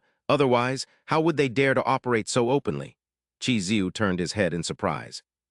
Private, only those invited can enter. His three teammates continued to debate. But I should be able to get in, right? Chi Xiu, I told you to dress better. Suddenly, an argument broke out, catching his attention. Damn it, let me go. A man with a bruised and battered body was screaming incessantly. Do you know who I am? Don't touch me. Seeing the strange commotion, Chi Xiu turned to look. If you don't, I'll kill all of you. Scorpion and several bodyguards were still arguing. Fine, I'll leave on my own. He felt the man looked somewhat familiar. That guy. A moment later, Scorpion walked away angrily. Recalling what had happened, he gritted his teeth in frustration. Damn it, how dare they throw me out like this? Just wait, one day I'll... Suddenly, a voice called out from behind, making him turn around in surprise. Hixiu walked over with his hands in his pockets and a smirk, remarking on how much Scorpion had changed, while the latter couldn't hide his shock. What, those Six Gates losers? Hixiu continued, pointing behind him with an overbearing air, demanding to know what was happening in the club he just fled. Infuriated by the boy's disrespectful tone, Scorpion barked at him to get lost, questioning where he got the nerve to speak so boldly. He was about to say more, claiming he would have acted if not for his injuries, when Yang Hao and two others arrived and coldly issued an order. You should start talking while I'm still being polite, he commanded, leaving the surrounded Scorpion feeling incredibly frustrated as he began to recount what he knew. Hixiu explained thoughtfully that the club seemed linked to the Bashan society, and he needed to confirm if someone he knew was inside. Hearing this, Scorpion seemed to realize something, asking if the person was from Six Gates and noting that everything was proceeding as planned. Blondie was startled by the revelation, while Yang Hao abruptly asked how the man could possibly know anything about Six Gates. Unable to restrain himself, Kixiu lunged forward and grabbed him tightly by the collar, demanding the truth as Scorpion suddenly broke into a delighted grin. "You want information? Then let's make a trade," Scorpion proposed, leaving Kixiu feeling conflicted about the deal. When asked for details, the man nodded and told him he simply needed to go inside and retrieve a specific item for him. Kixiu remained wary, asking what the item was first, as Scorpion began to tremble like a desperate addict, pleading with him not to back out. Scorpion began to describe the place of interest, explaining that while it looked like an abandoned church from the outside, everything changed at night. As the group listened intently, he revealed that the club was operated by the Bashan Society. Curious, the dark-haired youth asked why a simple club would require secret passcodes and such heavy security. With a terrifying expression, Scorpion revealed that the place housed an underground gambling ring and a brutal fighting arena. He explained that the arena was known as the Colosseum, a revelation that the others found difficult to believe. He continued, explaining that they profited by forcing high school students to fight, pointing to his own wounds to prove his point to the skeptical group. "There are no rules there," he said. "Anything goes as long as it keeps the gamblers entertained." Kixiu was stunned by the news, wondering why they would force children to fight, while Scorpion sighed and explained how the Bashan Society used debt and leverage. Scorpion's sinister smile widened as he suggested the person Kixiu was looking for might be involved, fueling Kixiu's determination to stop them. The man couldn't help but laugh at the boy's naivety, warning him that once someone entered that place, there was no turning back. He revealed their core business involved highly addictive, legal-looking drugs, just as Bashan was shown watching over his club. With a delighted grin, Bashan looked at Chengyu and remarked that it was a wise decision. "Let's toast to the first fighting contract of 6 gates," he announced, while the boy hesitated to look at the glass in his hand. Scorpion warned that once the contract was signed, they would force drugs on him, knowing that even a small amount would lead to ruin. As Chengyu slowly raised the glass to his lips under pressure, Bashan watched, knowing the boy would soon become their helpless slave. Upon entering the club, Yang Hao laughed at the lively atmosphere, remarking that the place was even better than he had imagined. The dark-haired youth felt uneasy and asked if they had really abandoned Kixiu and Kixingmin, but Yang Hao dismissed his concerns. He claimed it was better without those two killjoys around, which provoked the dark-haired youth to the point of speechless anger. Yang Hao didn't back down, confronting him and mocking him for his humiliating defeat in the arena. Infuriated by the challenge, the dark-haired youth demanded a rematch without any cheating. "Fine, I'll knock you out in 5 minutes without any tricks," Yang Hao sneered, showing no fear of the challenge. Unable to stand it any longer, the dark-haired youth decided they should split up to avoid further arguing. Yang Hao agreed, telling him not to come crying for help later as they went their separate ways. "I really can't stand that guy. Going alone is much better." A smug smile spread across his face as he felt like he owned this clubbing scene. Flashing back to earlier, Scorpion had told the group that if they wanted to find their friend, they should head to the second basement, as that was where the arena was located. Curious, Jaisu asked how to get down there, and he explained that the simplest way was to find the manager of Bashan. One piece of information he shared caught Yang Ho's attention, or just pick up some party girls and go with them. Back in the present, his expression became extremely smug. "That happens to be my specialty." He noticed a beauty still dancing nearby and thought, "All right, target locked." The music here blared incessantly as he drew closer to the girl, while she continued to dance freely to the rhythm.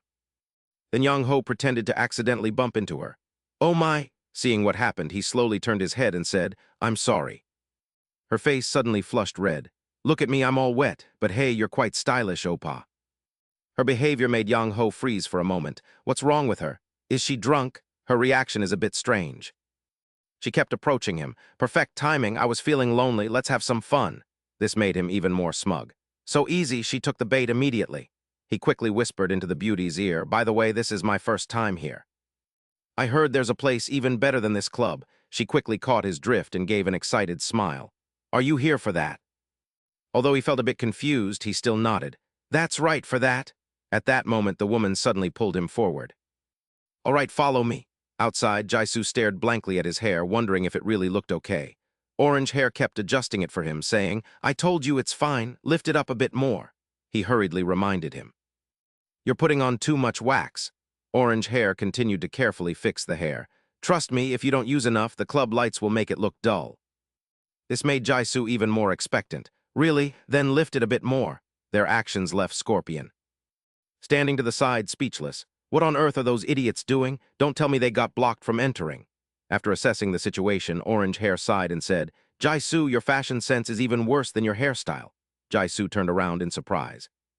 What should I do? Orange Hair hesitated before quickly making a decision. I need to find you another outfit, remembering something. Both of them turned around at the same time. Their strange gazes made Scorpion freeze for a moment. As they both quickly approached him, he nervously warned, Stay back. What's wrong with you crazy people? A few minutes later, his voice echoed with a loud shout as Jaisu put on the new set of clothes. Perfect. Both were ready for the next mission. Now, let's try again. Remembering Scorpion nearby, he hurriedly said, I didn't mean to steal his clothes. I feel a bit guilty. He should have just given them up voluntarily. He brought it on himself. A short while later, the two of them appeared at the entrance. Excuse me. With smug faces, they asked, Can we go in now? The bouncer looked at them with some hesitation, after a moment of indecision. He finally decided, You look better now, go ahead. This made them extremely happy. Great! Orange Hair walked inside cheerfully. Thank you, the bouncer suddenly reached out to stop him. Not you, he quickly pointed at Jaisu. Only he can enter, this news made him freeze instantly. What? The bouncer continued. Have you ever seen a crowd disperse just because you walked in? The crowd continued to gossip. If he gets in, I'm leaving immediately. He's such a basic guy. This left him not knowing what to do. What? He looked helplessly at Jaisu's silhouette heading inside. No way, this can't be happening. The more he thought about it, the more miserable he felt. Am I really the lowest-ranked one in this group? Meanwhile, Yang Ho was still following the young beauty to explore the basement. He couldn't help but marvel. This basement is truly massive. Hearing that, she laughed and nodded. I was just as surprised as you the first time I came here. She proceeded to open the door. Come on, let's go inside. The scene inside made him freeze instantly. Everything was incredibly lively, and a match was still underway in the ring, his face filled with disbelief. Is this an arena? She smiled and nodded in confirmation. That's right, this is what you came to see, isn't it?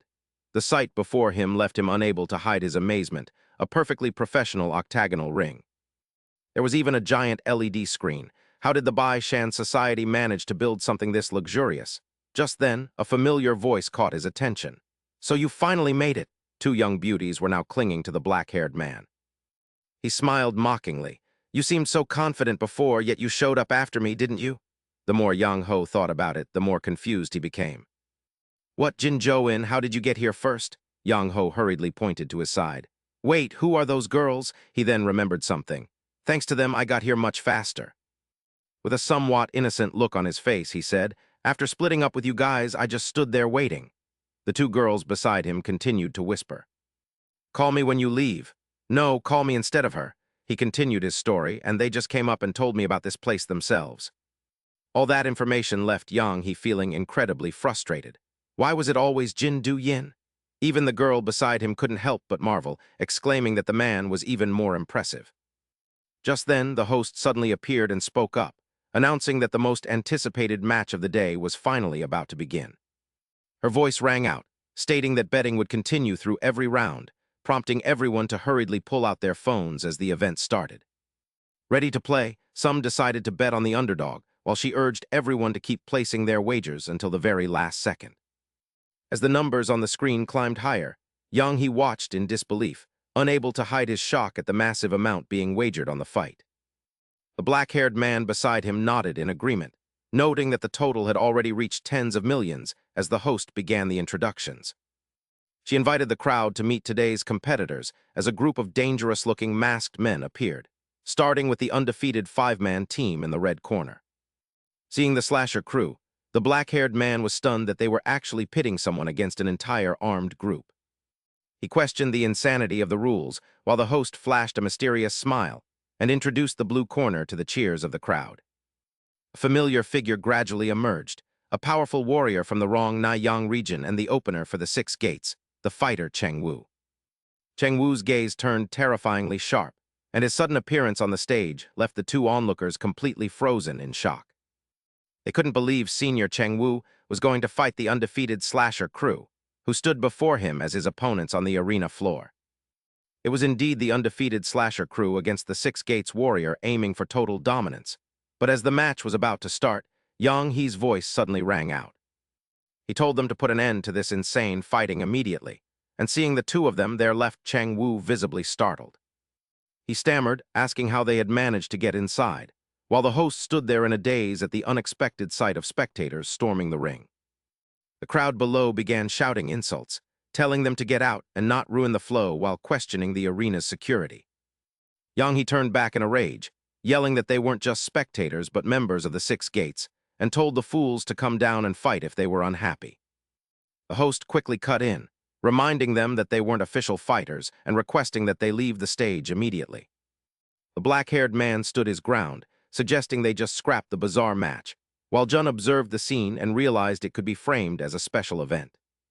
He told the crowd not to worry and to enjoy the match as usual, a statement that made Yang He turn around in surprise, wondering who had spoken. Jun appeared before everyone and announced that a 3-on-3 match between the Six Gates and Jin Du-Wu would officially begin, urging them to place their bets.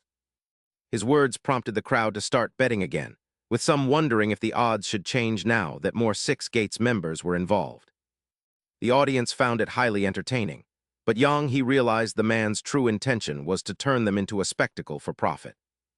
The black-haired man quickly shifted into a combat stance, remarking on the man's professional merchant-like greed as they looked up at Jun, who controlled the rules. Finding the situation amusing, Jun turned to head inside, surprised that the Six Gates members had essentially fallen right into his lap. He hadn't expected these two to become wildcards, while someone nearby expressed concern about the sudden change to the match. He coldly replied that it was fine as long as the betting records kept rising, then added that they should prepare for the following match as well. It seemed Jun had his own designs for Cheng Wu's group, viewing this as a perfect opportunity to test the strength of the Six Gates. The opponent smirked triumphantly, mocking Cheng Wu for bringing his subordinates out of fear, but Cheng Wu responded with a cold retort. He asked if the man had forgotten being knocked out last time, mocking his big talk after being crushed, though Du-Yi confidently claimed things would be different this time. Seeing his determination, Cheng Wu prepared for battle and told the other two that while he didn't know how they got there, they needed to split up and handle the enemies. He informed them that he had given Jai Shu a task and needed to finish here quickly to return. This news left the two of them bewildered, and they hurriedly reported that Jai Shu had actually come there along with them. Realizing the situation was dire, Cheng Wu turned around in shock as they innocently explained that Jai Shu was the one who said he might be there. He cursed under his breath, overcome with worry at the thought that Du-An might be out there all alone. At that moment, Du-Yu and his group arrived just in time, declaring that they could talk once they were dead as each of them began handling an opponent. Cheng Wu felt anxious and thought to himself that his mind was in a mess, and he had no time to be held back, needing to end this as quickly as possible. While he was still preoccupied with his thoughts, Du-Yu grabbed him tightly and, reminding him of his warning, slammed him forcefully onto the ground. This time was unlike the last, and as he realized the man's prowess had grown, his expression turned grave while he cursed at the technique being used. Jin Du-Yu raised his hand and proclaimed that he was not the only one who knew how to grapple, as he was a member of the Wen Zhen Wrestling Club. As he stepped forward, a thunderous blow suddenly landed. Wei Yu was attempting to turn the tide, but Cheng Yu merely smiled and offered praise. "I must say, wrestling suits you perfectly," he remarked before delivering a solid punch to the man's face, adding that it wouldn't change a thing. Everything happened in the blink of an eye, as he decisively battered his opponent from one side to the other, until a long time had passed.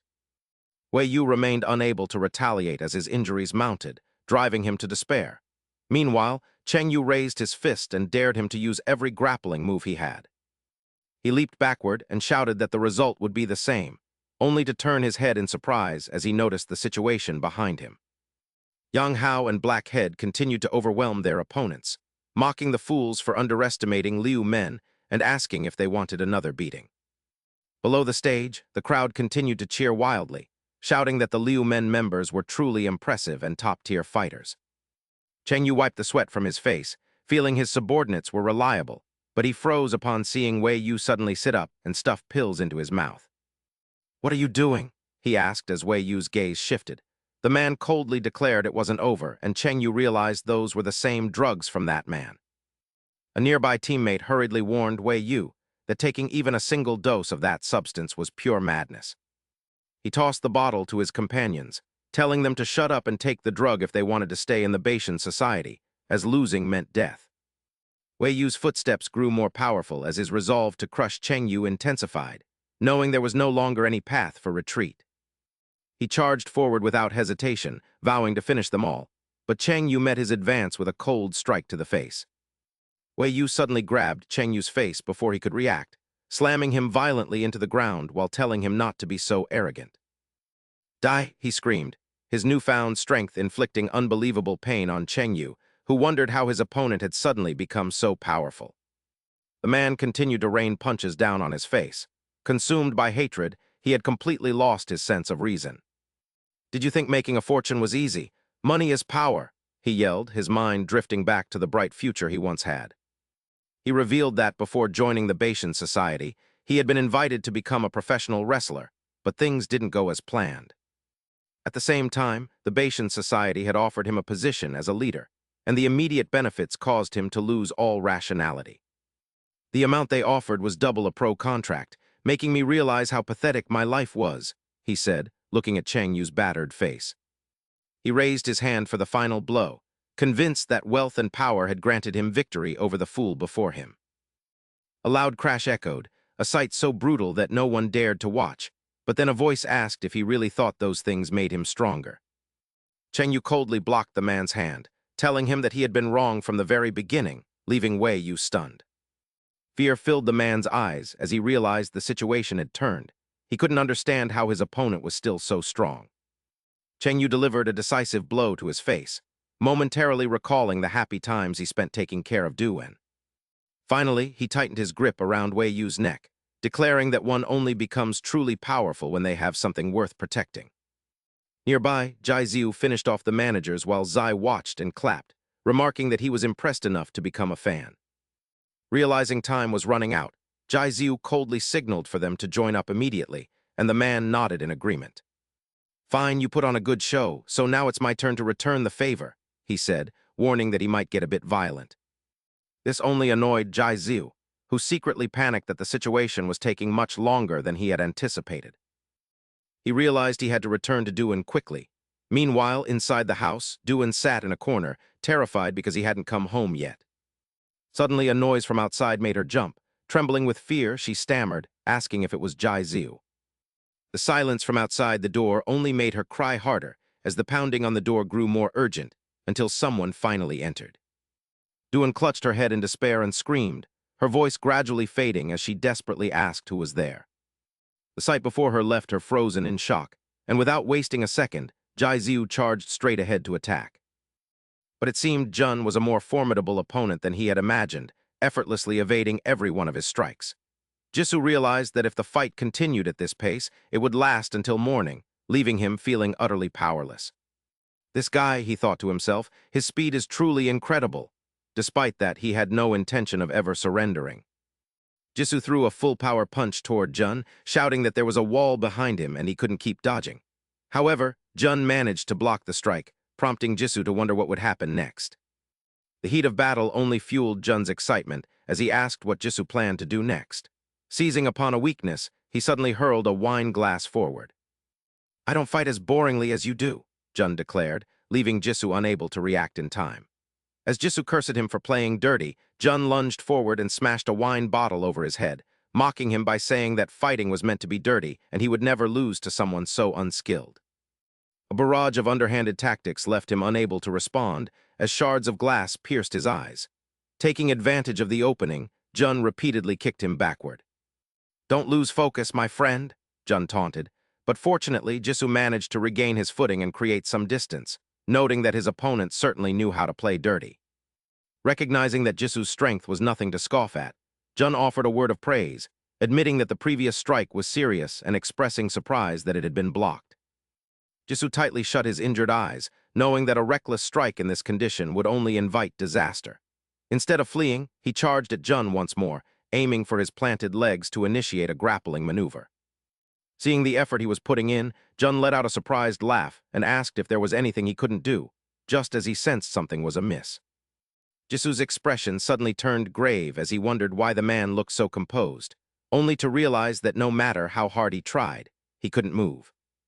He realized his arms had lost all their strength, and it became clear that everything had been part of Jun's calculations. "What's wrong? Are your arms stiff?" Jun asked before decisively striking Jisoo and sending him flying backward. Jisoo scrambled to sit up and stared at the wound on his arm, cursing and demanding to know what had been done to him. Recalling the earlier exchange, he immediately realized something was wrong, remembering a sensation of intense pressure when he had blocked a blow. Jun laughed and held up his ring, his face twisting into an eerily sinister expression as he claimed he had done nothing and just found the situation amusing. Nearby, Yang Ho was startled by the scene unfolding before him as his opponent grew increasingly powerful, causing him constant trouble. The speed of the red-haired man was far more terrifying than before, as his power and agility had suddenly surged to an entirely different level. He launched a relentless assault on Yang Ho, giving him no time to react while mocking him as a pathetic member of the Six Gates. As the blows rained down, Yang Ho felt his strength fading, realizing he was being completely overwhelmed. At that moment, the red-haired man raised his leg high into the air, his eyes filled with a predatory gaze as if he intended to devour his opponent. "This is what happens when you cross the Bashan Association," he declared as his kick descended, leaving Yang Ho at a loss for what to do next. On the other side, the black-haired youth threw a decisive punch, trying his hardest to strike the man with the slick-back hair. However, things were not as easy as he had planned, making him wonder if the man was some kind of zombie, since his repeated strikes to the face seemed to deal no damage at all. Suddenly, the man grabbed him by the throat with both hands, moving so quickly that the youth could only think to himself that it wasn't just thick skin, but that the man truly felt no pain. "What on earth have you been eating?" he wondered, but seeing that the youth was unable to fight back, the man with the slick-back hair flashed a triumphant grin. "Is it over already?" the man asked, opening his mouth wide toward the black-haired youth, but fortunately a critical intervention occurred. Seung-yu suddenly seized the man's neck from behind, losing his composure as he cursed the man for being a filthy drug addict. Yang Ho sat up in surprise and called out to his senior, who used all his strength to squeeze the necks of both opponents while declaring that the fight ended there. The fierce battle caused the audience to erupt in excitement, cheering for the Six Gates and praising No Seung-gu for his incredible performance. Seeing the fight had concluded, the host hurried forward to announce that the Six Gates team had defeated the Kim-do gang in a truly heated match. Riding the momentum of victory, the host began to introduce the opponents for the third round when a loud noise suddenly rang out, causing her to stumble forward in fear. Seung-yu looked coldly at the crowd and declared that he refused to continue, stating that this insane game ended right now. As he and his teammates walked away, the surrounding crowd was left in a state of utter confusion. People began to panic, wondering why a contestant would just walk out and worrying about their bets. But a guard suddenly blocked their path and warned them that leaving without permission would result in a penalty. No sooner had the guard spoken than Seung-yu slammed him directly into the ground, his eyes filled with a murderous intensity. "This is what happens when you block my path," he said as he slowly stood up and asked the crowd if anyone else had an objection to them stopping the match. Seeing no response from the crowd, Seung-yu coldly told them to shut up and get out of the way. As the three of them departed, the spectators began to murmur about their lost bets and demanded to know if they would get their money back. At that moment, Jun suddenly appeared and spoke up. "This is getting troublesome, Seung-woo," he said, his face clearly showing his irritation as he questioned him. "Quitting on the very first day? Have you forgotten your debt to us?" Without hesitation, he turned back and replied, "Cancel the deal. I don't want the money anymore." "I'll work to pay it back later." Seeing this, the man remained calm and slowly approached him. "I'm sorry," he said, "but Party B cannot break the contract without Party A's consent, so you better stop these antics right now." Realizing things were going south, Seung-woo asked irritably. "Or else what?" Jun quickly approached the bodyguard lying on the ground. "In that case, I have no choice." He then forcefully hurled the bodyguard toward him. "I'll just have to use force." This caused the bodyguard to scream in panic. Captain Seung-woo couldn't react in time and was struck directly by the flying bodyguard. This guy is playing dirty, even using his own men. While he was preparing to counterattack, Jun had already vanished. What the hell? Where did he go? While he was still dazed, the man suddenly appeared behind him. Do you think the Beak Sand Society is a joke? Only then did he realize his opponent was no pushover. What? When did he get behind me? Jun was like a leopard stalking its prey. You will never escape the Colosseum. The scene then shifts to the outside of the church. Orange Hair was still sitting there, bored out of his mind while waiting. What's taking so long? This is so tedious. Maybe I should just go home. Just then, a group of people walked out, discussing among themselves. Damn it, those Lu Men guys ruined our business today. I lost everything. Well, at least it's over. Hearing this, he sat up with a start. Lu Men, what on earth is happening inside? He rushed toward the bodyguard and made a request. Excuse me, something seems to be going on in there. Could you let me in to take a look? However, the man remained firm in his refusal. No, he continued to plead. Come on, I swear I won't go to the club anymore. Just let me in for a second. With a smug smile on his face, the man repeated, I said no. Seeing this, Orange Hair sighed and prepared for a fight. If you keep blocking me, I'll have no choice but to fight my way in. Before he could react, two bodyguards nearby grabbed him tightly.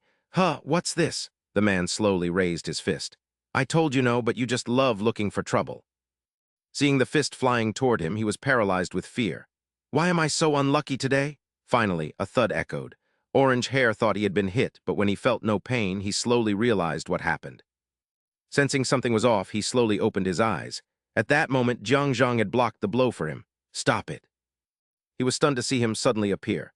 Huh, Senior Jang. Zhang's gaze became terrifying. If you don't want to die. Zhang coldly twisted the bodyguard's arm. Stop right now. Orange Hair watched his actions in utter disbelief. Brother Zhang, his eyes looked as if he wanted to devour the bodyguard alive.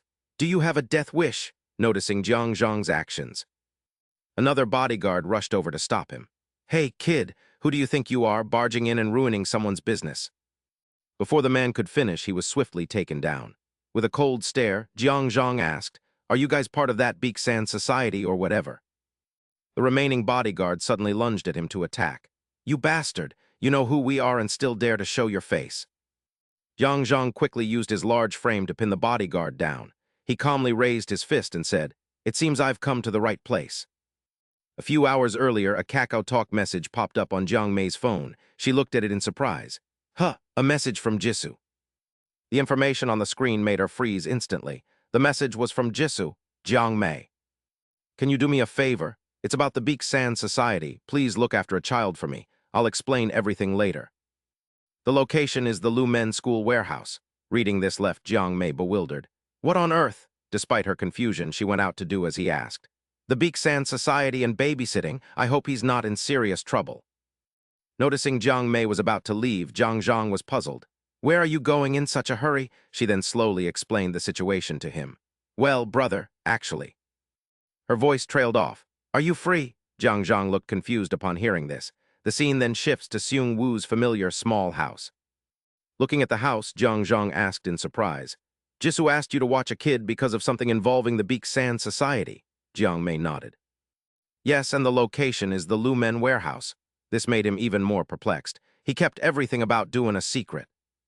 But now, could something serious be happening? Inside the room, Duan was startled by a strange noise. Her body began to tremble uncontrollably. Who's there? Is it you, brother Jisoo? She cried out. At that moment, Zhang opened the door and called out to her. Duan turned her head in a startle to see Zhang, who cautioned her as he approached. Duan, why are you here all alone at this hour? Tearfully, Duan explained that the others had left for work promising to return soon, but they were still nowhere to be found. He remained confused about what business they could have. A business card lying on the ground suddenly caught his eye, prompting Zhang to quickly pick it up and inspect it. What is this? Jiang Mei hurriedly pulled Duan into her embrace and asked, Brother, something really happened, didn't it? She needs her medication constantly, so go quickly and let me handle things here. Returning to the present, the sight of Zhang storming inside forced the guards to urgently report the intrusion. Intruder detected. Everyone assemble at the first floor gate immediately. His expression showed no fear. Instead, he seemed to find it quite interesting. Good, if you're going to come to me, it saves me the trouble of finding you. On the other side, Jun relentlessly rained down punches, while the boy could only helplessly clutch his injured arm. My arm hurts so much that I can't even dodge or counter. As if reading his thoughts, the man burst into a mocking laugh, his face looking completely at ease. It's quite agonizing, isn't it? Treating it as a trivial matter, he said. Don't worry, it's just anesthesia. You'll get used to it after a few more blows. Jisoo struggled to sit up. Anesthesia? The man sat back down and grabbed Jisoo by the hair. This tool is very useful for taming martial artists who refuse to listen. These cryptic words made the boy realize something. Martial artists? Are you talking about the Colosseum? Seeing that he knew so much, the man's interest grew. You even know about the Colosseum? You're an interesting one. Why did you come here anyway? The boy finally revealed his original purpose. I'm looking for my senior, New Shengjiu. I know he's been dragged into a major mess, so I came here. Hearing this, Jun found the situation quite amusing. What? You're also from the Six Gates? No wonder you've got some skill. He then added a cold announcement. But it's a pity. By now, my group has probably broken most of his bones in the Colosseum. This revelation caused Jisoo to freeze instantly. What? He scrambled to his feet and demanded, Tell me where the Colosseum is right now. The man remained unfazed. With that crippled arm of yours.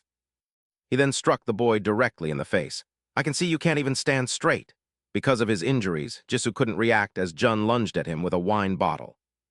You dared to barge into our place for some cheap sense of justice? I despise fools who believe in justice.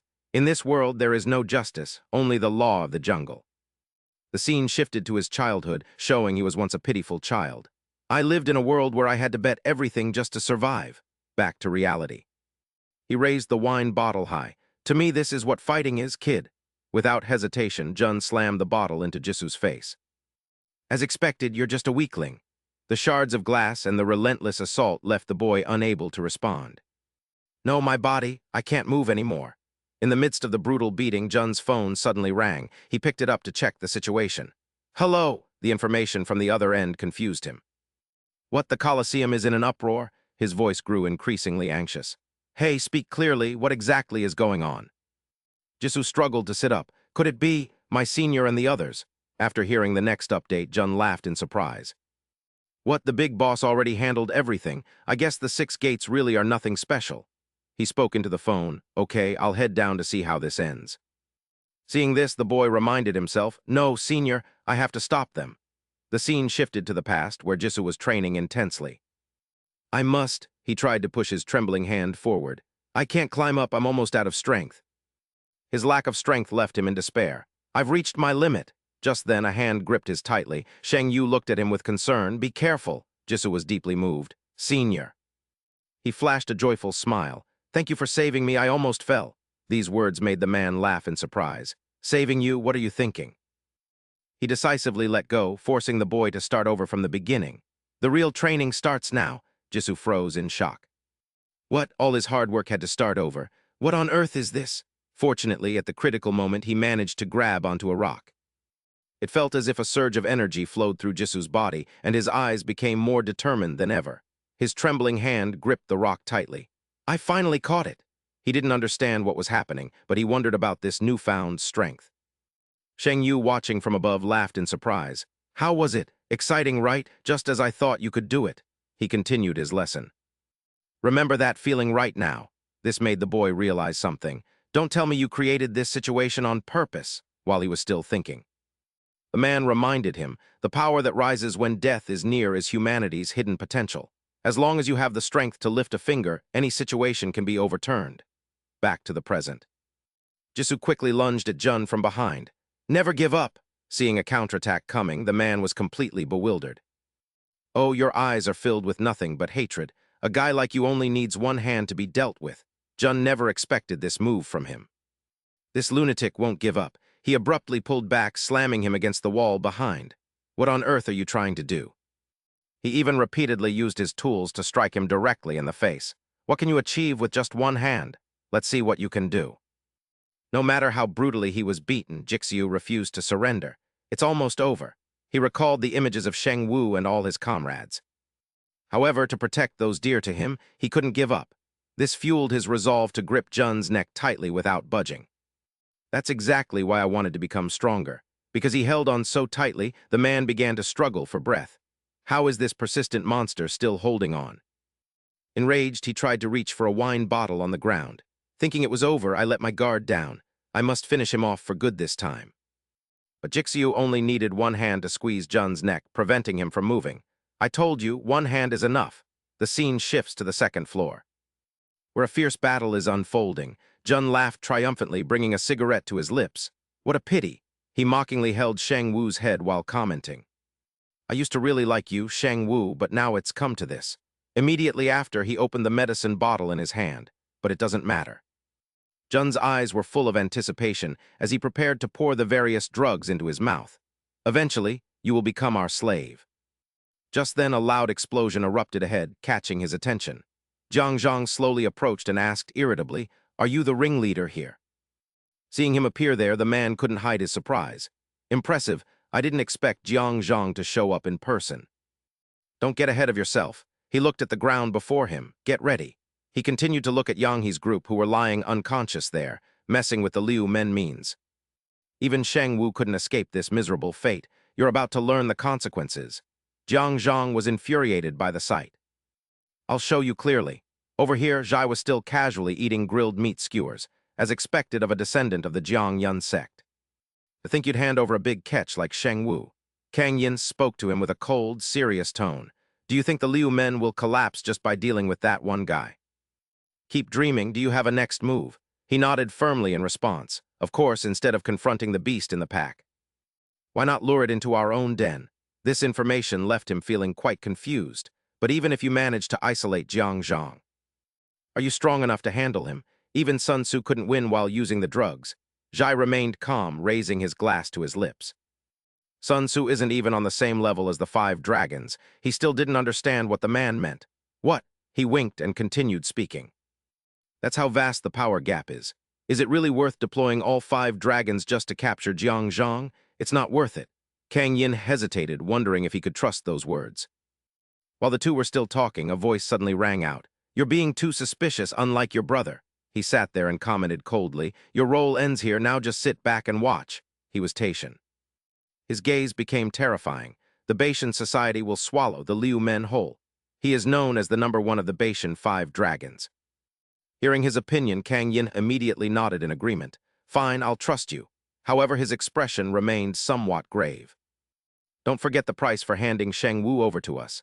The scene shifts back as Zhang's voice rings out, messing with the Liu men. Seeing his comrades mostly defeated, he was completely consumed by rage. I'll show you the consequences. He relentlessly struck at Jun without hesitation. The man calmly remarked, the leader of Liu men, the one called the strongest. This is worth looking forward to. Zhang suddenly looked up. His speed proved he was an extremely dangerous individual. Jun's face filled with triumph as he issued a challenge. Come at me, I'll fight you properly. This made Zhang lose his temper and charge forward. You filthy sewer rat. He threw a powerful punch directly at Jun. But he kept dodging. A smug smile appeared on his face as he mocked. What's wrong? Is this all you've got? He pivoted back into an offensive stance. It turned out Jun was not only skilled in kicking, but his leg strength was also immense. I already dealt with the Liu men earlier. Seeing how well he fought, Zhang felt a momentary surge of anxiety. Damn it, I didn't expect him to attack from a blind spot. His voice rang out, show me your true power. Zhang was momentarily stunned, unable to see Jun's movements. He appeared behind him like a leopard. Try to keep up if you can. His speed was so great that he couldn't react in time.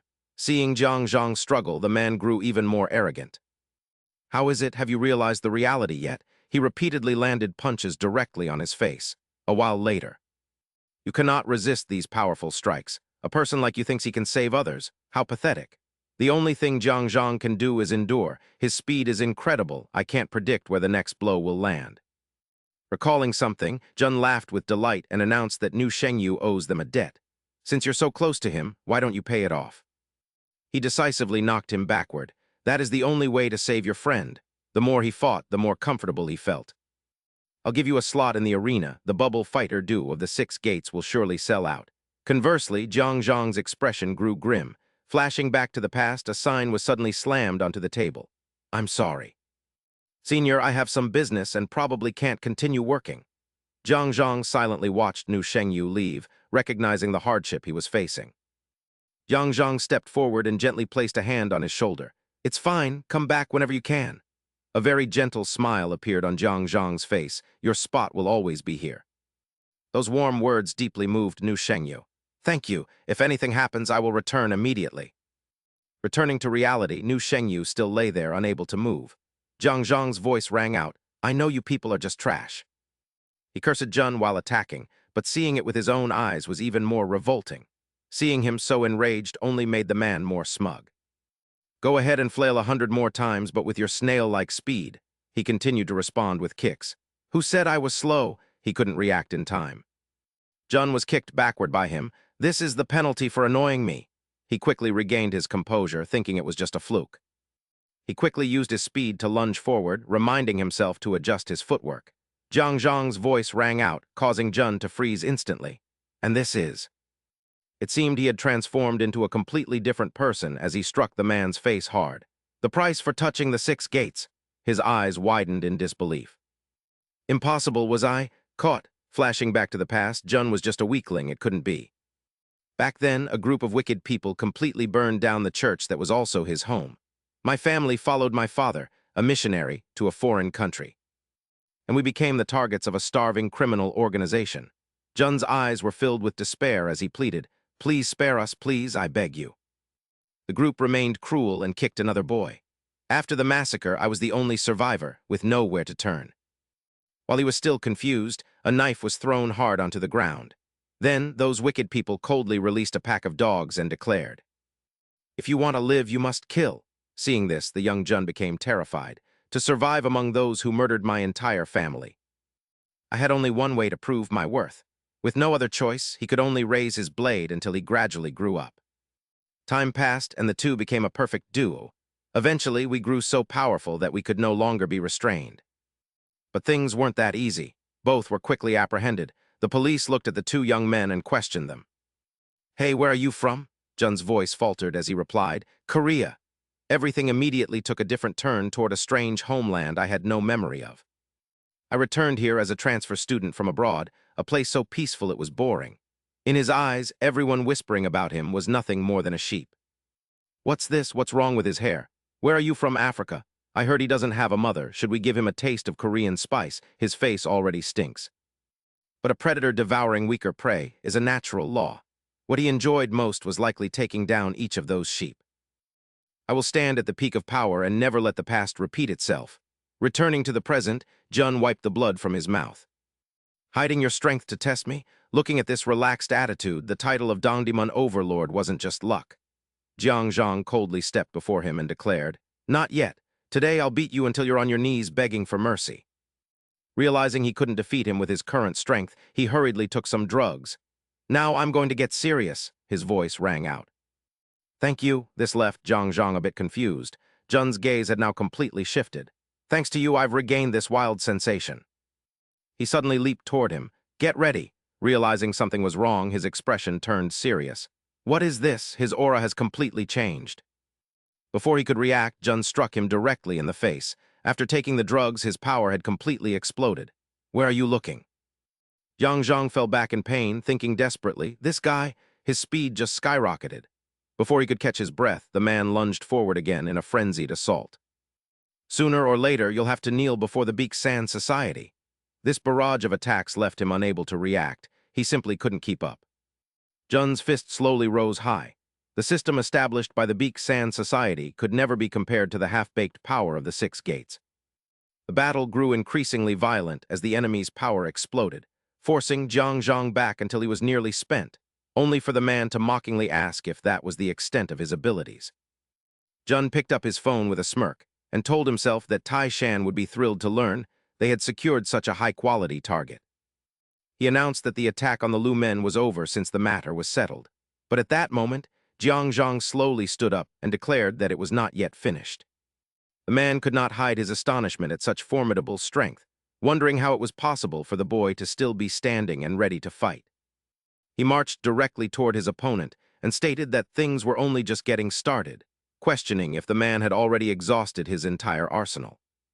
His gaze sharpened with excitement for the battle as he dared the man to keep attacking, vowing to demonstrate the true power of the Lu men.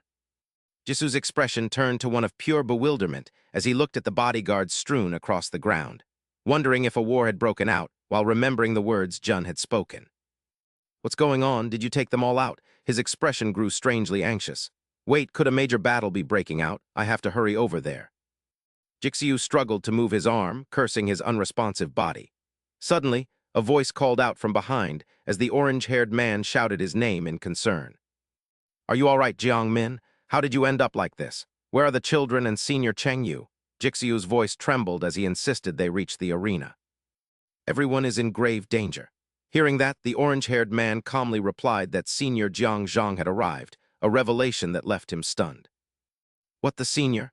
The orange-haired man nodded, gesturing toward the fallen guards and explaining that he had cleared them out before heading to the basement. Jixiu let out a sigh of relief, noticing the club members scattered across the floor. A faint smile touched his lips, grateful that Jiang Mei had alerted them in time. Just then, two more individuals appeared. They were local guards who mockingly questioned who they were, noting they didn't look like VIP guests. Sensing the danger, Jixiu forced himself up, cursing the fact that some enemies remained. The orange-haired man quickly called out to him. He took slow steps forward, watching the fierce battle unfold. He reminded himself that as a member of the Liu men, he couldn't just stand by. He felt he had to contribute something. The orange-haired man glared at the guards and told them to bring it on, his gaze filled with resolve. He had no desire to be a regular at such a pathetic club.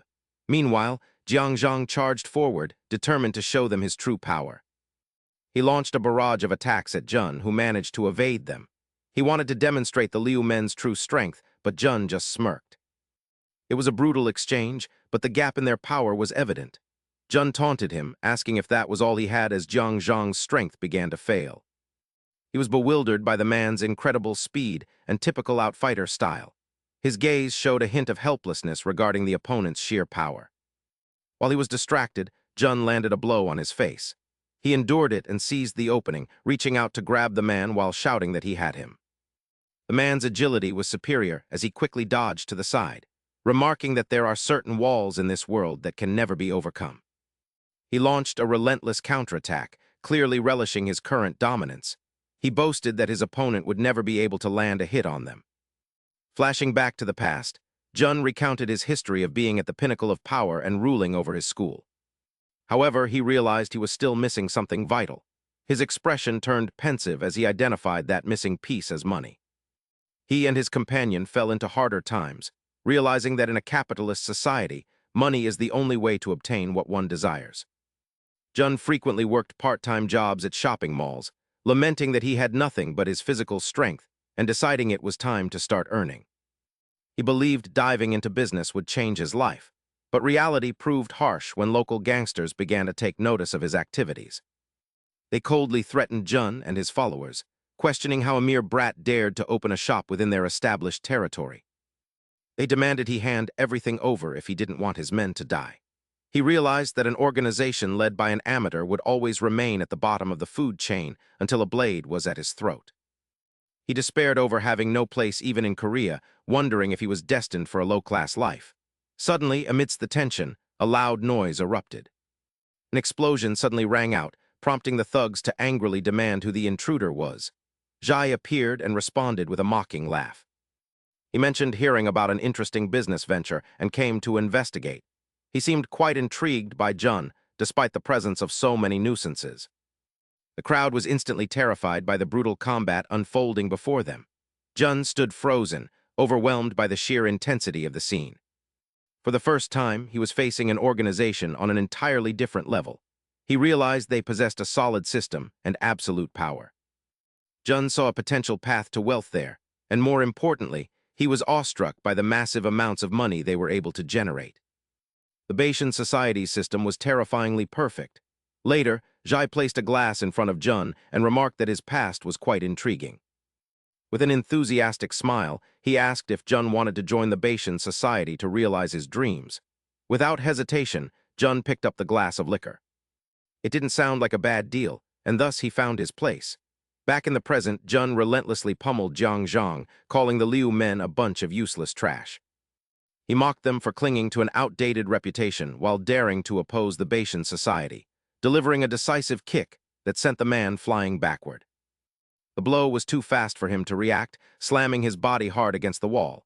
Seeing him severely injured, Jun stood there triumphantly to make his declaration. You should just accept defeat now, as struggling further won't lead to anything good, Jun said, as Zhang's body gradually grew exhausted while he thought wearily. It had been a long time since he was backed into a corner like this, and at that moment, a strange smile suddenly appeared on his lips as he recalled a familiar abandoned location and that specific day.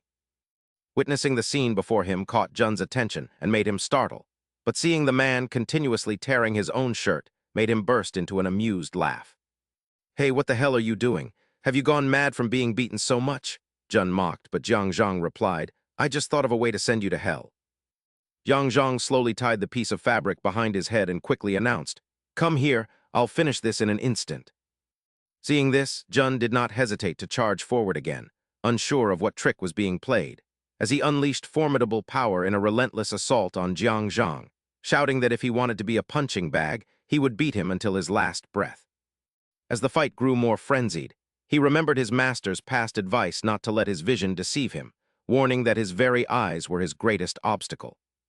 While Jun continued his vicious attacks, his master's words echoed, telling him not to try to fight like a human, as the old man himself was the symbol of a powerful and mighty tiger. "Become a true beast," his master had said, and Zhang stood still, whispering a quiet, "Thank you, master," that no one else could hear, though his strange behavior only made Jun laugh. "What are you mumbling?" Jun shouted as he lunged from behind to end it, but Zhang suddenly dodged the blow, startling him as he calmly declared, "I see it now, your rhythm." Sensing something was wrong, Jun hurriedly turned to attack while Zhang thought to himself that if he only relied on his eyes to react, he would always be a step behind.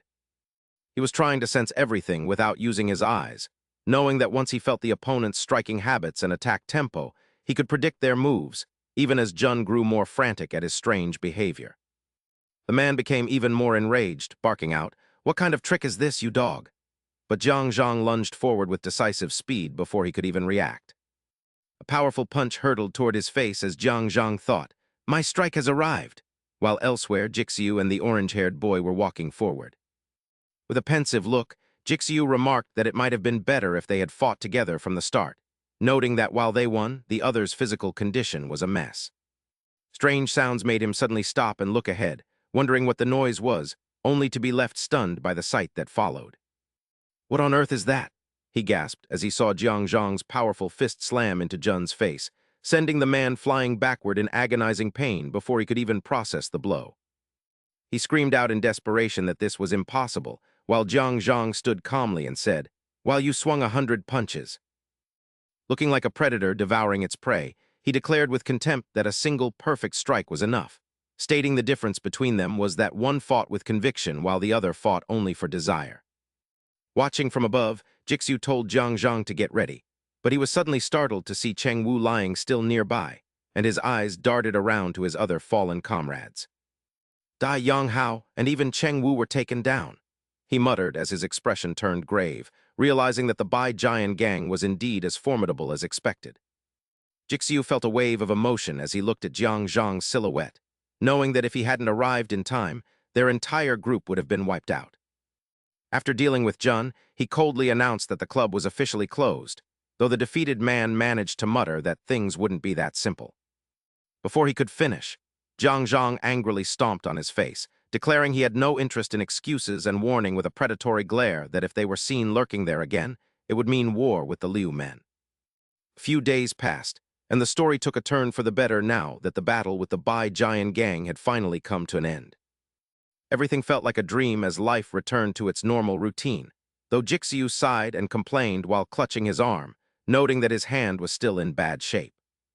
The black-haired boy nodded in agreement, saying the wounds still stung after all these days, his anger rising as he cursed those damn Bai Jian dogs.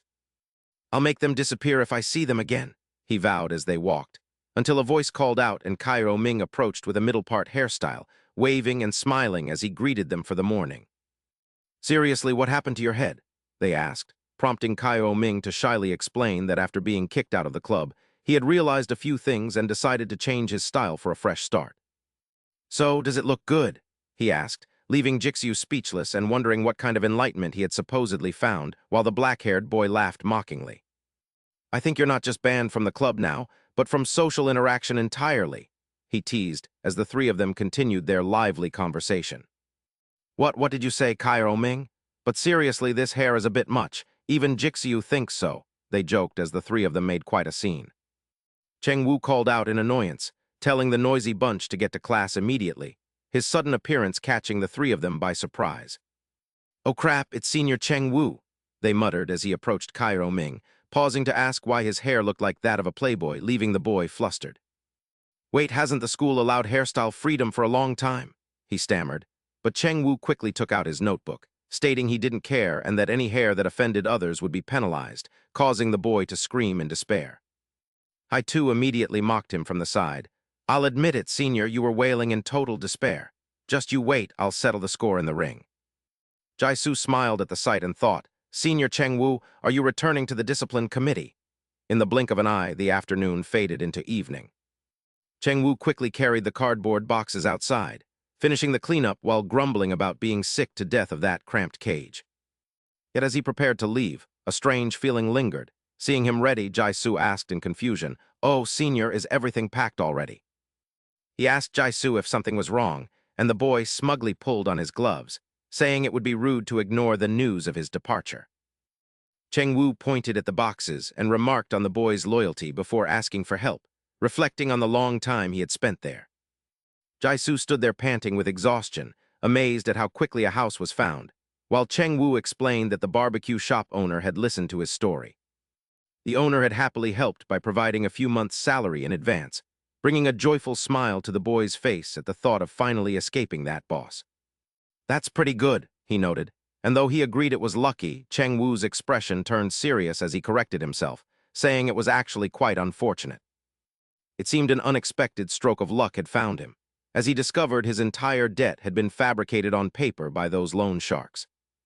He never imagined he would be swindled just because he lost contact with his mother, prompting Jaisu to sit beside him and ask if he had tried calling her. He shook his head helplessly, explaining that she would call when the time was right, though his eyes were filled with a deep, lingering sadness. Regardless, he no longer wished to hold a grudge, recalling the times he stepped into the ring for money and how greed could strip a person of their reason. He figured his mother had her own hardships. As they spoke, a truck pulled up and the delivery driver asked with a smile, "Cheng Wu, are you all packed?" Cheng Wu nodded quickly in agreement, saying he just needed to load the truck before turning back to continue the conversation. "Anyway, drop by when you're free, since he keeps asking for a ride on Jai-Su Sorrows," he said, leaving Jai-Su completely bewildered and stammering in confusion. Cheng Wu gave a gentle smile and admitted he was joking, but encouraged him to come over and train because he needed to become even stronger. "Right," he added, warning that the Bashan Association might return in an unexpected way, which left the boy deep in thought. He wondered if they were up to something again as the scene shifted to a church, where a voice inside spoke about the discipline committee's investigation. The man in glasses reported that the Bashan Association operated more than one arena, yet it seemed their leader was unwilling to sever his ties. The bespectacled man stepped forward and asked if this was truly wise, noting it would be extremely dangerous if the 5 dragons found out. With a calm expression, he stared straight ahead and announced that there was no need to worry, as today's executive meeting presented the perfect opportunity. Excited by the plan, the man in glasses followed him, remarking on how easy it was before asking a question as they walked. He argued there was nothing wrong with entering his own place of business as they moved deeper inside, intent on gathering as much merchandise as possible. To start over, they needed capital. Upon opening the door, both their faces lit up with excitement as the man in glasses continued his flattery. He praised the leader's flawless plan, but the leader froze instantly at the next sight. Jai was already there, waiting for them. "What the hell is this?" he snarled, demanding to know how he got in, but Jai just laughed and stood up, asking why he was so surprised to see him on Bashan Association turf. Sensing the danger, the man in glasses pushed the leader back, urging him to retreat while he held the intruder off to give them a chance. Seeing no other choice, he turned and fled, promising to return, but his moment of relief was short-lived. Maria suddenly appeared and asked in a flirtatious voice where he was going in such a hurry, reminding him of the meeting and making him grit his teeth in rage. She glared at him with murderous intent, stating that the main agenda of today's meeting was to decide the fate of the losers. Unable to take it anymore, he lunged at her, shouting for her to shut up as he refused to deal with them, but Maria calmly stomped her foot on the ground. I really hate guys who are fast but weak, she remarked before striking him decisively. It happened so quickly that he couldn't comprehend the source of such monstrous power. Maria raised her hands toward him again, telling him that a real man should be strong and make every punch count. She used her flexible body to land a relentless barrage of strikes, leaving the leader to endure the painful blows without any way to fight back. After his battle with Jang, his body had yet to recover, leaving him no choice but to turn and flee from the group. A tactical retreat was his best option, but it proved futile as Snail Yu decisively pinned him to the ground. The impact left Jun in despairing pain, wondering how his speed was matched while Snail Yu mocked his pathetic state. Snail Yu gripped Jun's leg with a Tyron fist before he could react, sneering that his famous speed would never be seen again. Realizing the man's intent, Jun stammered a question just as Chai stepped forward to offer a grim reminder.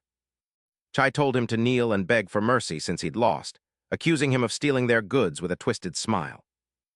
He declared the Bai Giant Association has no room for traitors, prompting a panicked Jun to plead that it was all a misunderstanding. It was already too late as Snail Yu coldly bid him farewell, followed by a piercing scream that echoed through the area. The scene shifts to the next morning in a classroom where Jai Ziu and his two friends are engaged in a lively discussion. You seem to have recovered quite a bit, so let's have a match tonight. I have some new moves to test, but first, come to the barbershop with me since I need a haircut. Suddenly, someone calls out for first-year Jai Ziu from Class 1, causing him to turn around in surprise. He looked at senior Zhang's serious expression in surprise, while other students wondered why he came to their class and if Jai Ziu was in trouble again. As they wonder why he's there, a confused Jai Ziu asks the senior what he wants, and Zhang begins to speak. With a suspicious tone, Zhang mentions he recently discovered that Jai Ziu is quite close to his younger sister. Sensing trouble, Jai Ziu tries to explain they've only talked more recently, but Zhang sharply tells him to shut up. Placing a heavy hand on his shoulder, he says talking doesn't suit the Six Gates style while glaring intensely at him. He challenges Jai Ziu to a duel at the arena tonight, and later, the male students are seen discussing the upcoming match. They gossip about the first-year fighting Zhang, agreeing that missing such a match would be a lifelong regret. They are excited to see Zhang go all out, while Jai Ziu despaired at the thought of facing him alone in the ring after remembering his face. Recalling Zhang's serious face, Jai Ziu sighs, fearing for his life but wondering if there's any other way out. Yang Hao suddenly appears and comments on his expression, to which Jai Ziu reacts with surprise at his arrival. Yang Hao asks if he's trembling because of Zhang's challenge, but Jai Ziu quickly shakes his head in denial. Looking pensive, Jai Ziu says he isn't afraid of losing or getting hit, leaving Yang Hao confused by his tearful face. Jai Ziu's cheeks turned red as he worried that Zhang would forbid him from texting Jiang Mei, leaving Yang Hao completely stunned. Yang Hao asks if he's actually trying to woo her, noting that charging into a duel in this state might cost him everything. He advises Jai Ziu to clear his head before the fight, and Jai Ziu nods in agreement that he probably should. Yang Hao places a hand on his shoulder and calls him a complete fool before proudly claiming to be an expert in romance. He offers to help, and soon a message was sent to Jiang Mei asking to meet at a cafe after school, to which she quickly agreed. Her positive reply filled Jai Ziu with confidence, making him decide to trust his friend, though he suddenly remembered something else. Looking worriedly at his clothes, he asks if he needs a new outfit for the arena, wondering if that's too much investment. Yang Hao tells him clothes are vital for the date, and says not to worry about the arena as they head out. He moves on to choosing a gift, which leaves Jai Ziu bewildered at the idea of needing to prepare one. Yang Hao looks at him like he's crazy, saying he can't confess empty-handed, causing Jai Ziu's face to turn bright red. Jai Ziu stammers that he's just testing her feelings, but Yang Hao ignores him and insists that flowers are the basic requirement. Telling him to stop arguing and follow, Yang Hao says the ideal gift is something tied to their shared memories. Jixu pondered deeply, reflecting on their shared memories before the two of them quickly entered a shop in the city. After picking out a gift, Jixu slowly walked outside, relieved to have found something, while Yang He noticed his awkwardness and offered a comforting smile.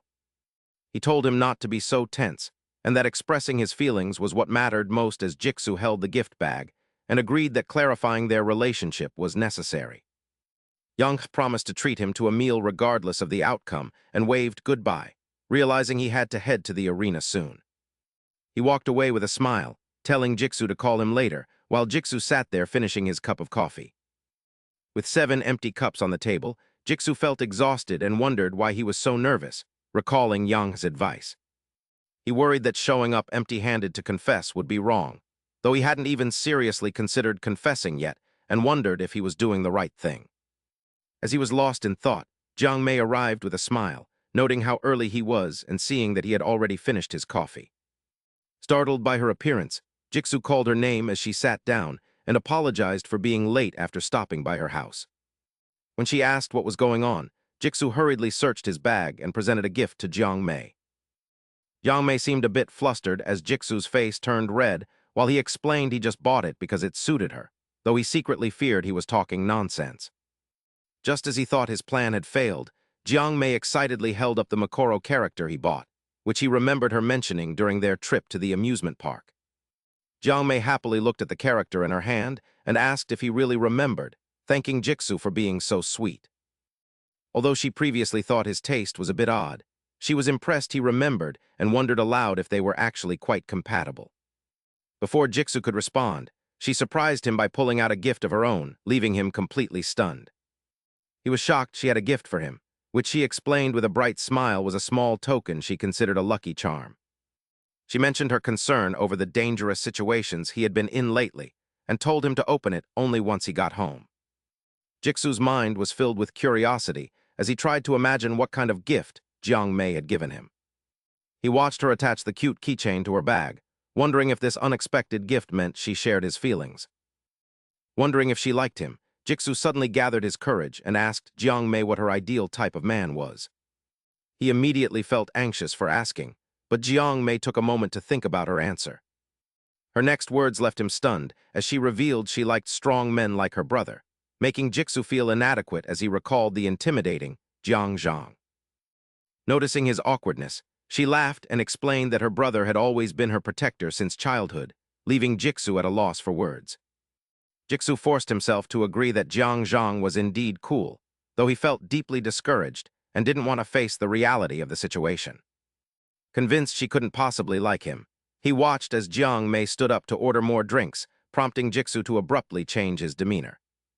He claimed he had another appointment and had only stopped by to deliver the gift, leaving her completely confused by his sudden departure. She wondered why he was in such a hurry, but he promised to call her later with a look of newfound determination on his face. After hearing Jigsaw's story, Yang was speechless that he had just fled after giving the gift, while Jigsaw felt he finally understood his own heart. He vowed that even if Zhang beat him repeatedly, he would eventually earn the man's recognition as his gaze filled with determination. Jigsaw declared his intent to become a strong man for Jiang Mei, though Yang found his sudden change in attitude rather bizarre. Just as Yang felt something was off, a scream pierced the air, drawing their attention to a group of suspicious individuals. A terrified woman pointed at a group of thieves on motorcycles who were snatching bags, prompting Jigsaw to react instantly. Jigsaw barely had time to call for Yang's help before the gift Jiang Mei gave him was snatched away by the thieves, who mockingly thanked him for the present. Infuriated that they had taken Jiang Mei's gift, Jigsaw immediately gave chase to the criminals, shouting for them to stop. While Jiang Mei was still preparing to give chase, Yang suddenly stopped her, questioning how they could possibly catch up to a motorcycle. He turned to look at him and asked what to do now, to which he replied with a smug grin, "Don't worry, I'm the top rider in the Dongning district." The roar of heavy motorcycles filled the air as the robbers discussed their loot, noting that the Chanel items were a lucky find along with the cash.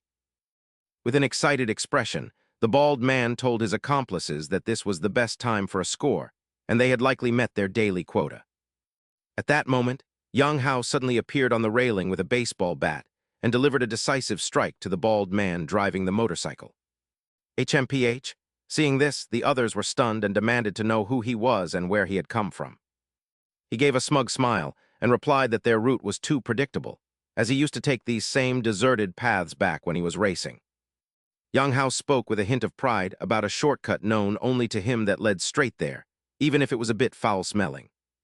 It turned out he had used a sewer. The red-haired man was annoyed, asking if he really thought he could take them all on alone, but he just smirked.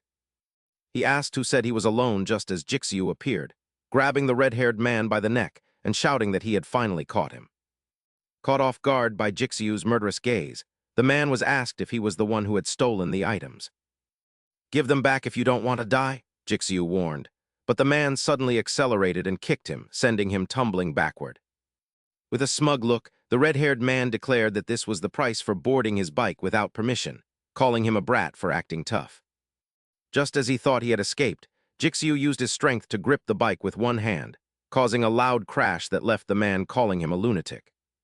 When asked why he was going so far for a trivial item, he glared coldly and declared that trash like him had no right to judge its value.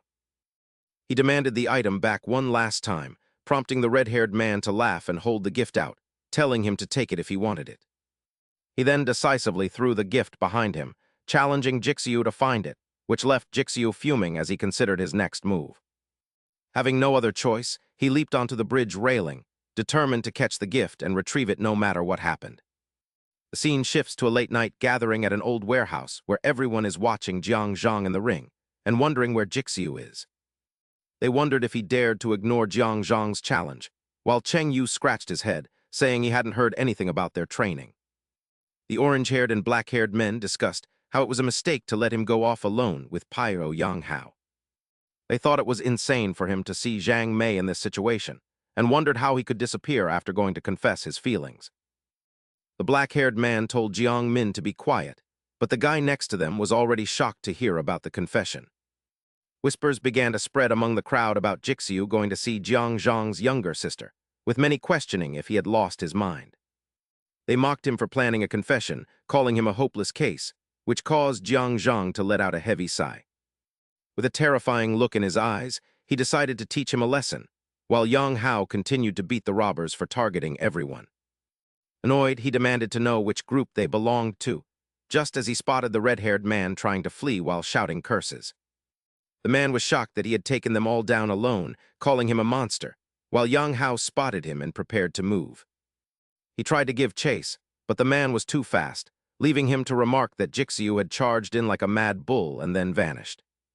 With a strange smile, he remarked that it was too slow and hopped onto one of their bikes to chase the red-haired man for some exercise. Meanwhile, Jixiu emerged from the water and scanned the quiet surface, hoping the item he had let slip away hadn't drifted too far. He felt a surge of relief upon spotting the gift bag nearby and immediately headed toward it, glad to have found it so quickly. He planned to take it back to the ring, but his expression soured the moment he picked it up, leading him to search the area in a panic. Frustrated that it wasn't there, Jixiu stared at the churning water, fearing that the item had sunk even deeper. Determined not to lose Zhang Mei's gift, he quickly stripped off his shirt and shoes, knowing it was dangerous but refusing to give up. Without hesitation, Jixiu dove into the deepest part of the water, resolved to find the gift as the water splashed high into the air. He exerted himself to reach the deepest depths in search of a specific item, surfacing to catch his breath whenever he felt the onset of suffocation. Jixiu refused to surrender and dove back beneath the surface to search more thoroughly, yet he was eventually forced to return to the shore, exhausted to breathe. All he encountered were schools of fish swimming playfully, with no sign of the items he was looking for. As a long time passed, he gradually grew weary, and Jixiu scrambled onto the shore gasping for air, wondering how many times he had dived. The swirling currents before him filled him with despair, as he had searched this entire area to no avail and wondered if he needed to go deeper. Despite his exhaustion, Jixiu continued swimming toward other depths, wondering if it had drifted this far until he saw a sight that filled him with joy. A box floating steadily on the water appeared before him, and Jixiu hurriedly grabbed it and surfaced, feeling as though he had achieved a great feat. Drained from being submerged for so long, he prepared to return to shore, but his legs suddenly froze as he realized with horror that he had a cramp. Jixiu desperately tried to swim toward the bank, knowing he had to surface quickly, but the long duration underwater had sapped all his strength. His eyes filled with despair as he realized he was so close to the surface, yet might drown, silently pleading for someone to save him. At that critical moment, Zhang suddenly appeared and shouted for him to wake up, leaving Jixiu stunned to see him there. "Zhang, brother Zhang." At the same time, a lifebuoy was thrown into the water with a command to grab it quickly. The orange-haired and black-haired youths asked Jixiu if he was all right, clearly annoyed and wondering what that brat was doing there. Still confused by the situation, Jiziu realized they had all come for him, and a while later he finally made it to shore, gasping for breath. He hurriedly thanked everyone, admitting he had nearly lost his life, which caused those around him to become deeply concerned. "If you hadn't shouted, we never would have found you. I was waiting for you at the arena, so what were you doing out here?" Jiziu looked at the gift beside him with some embarrassment, and after hearing his explanation, everyone was left in utter shock. "What, you almost drowned just to find a gift from Jiang Mei?" Jiziu couldn't face Jiang Zhang and could only bow his head in apology. He explained that he wanted to see Jiang Mei to confirm his feelings before the match, then slowly opened the box, worried the gift was ruined. He stared at the object inside, not quite understanding why she had given him a whistle. Jiang Zhang seemed to recall something upon seeing the whistle, remembering how Jiang Mei used to cry because other kids teased her for not having a father. Jiang Zhang had comforted her, saying that crying wouldn't help and it wasn't her fault, before placing an object in her hand. It was that very whistle, and he instructed her to blow it whenever those kids bullied her again. "I'll come running to protect you," he had promised, and back in the present, Jiang Zhang asked what Jiang Mei said when she gave him the gift. After a brief pause, Jiziu recounted that she wanted him to have it as a protective charm because she feared he would get into trouble. Realizing he couldn't hide the truth anymore, Jiziu stood up and admitted that while they were just friends, he felt more for her.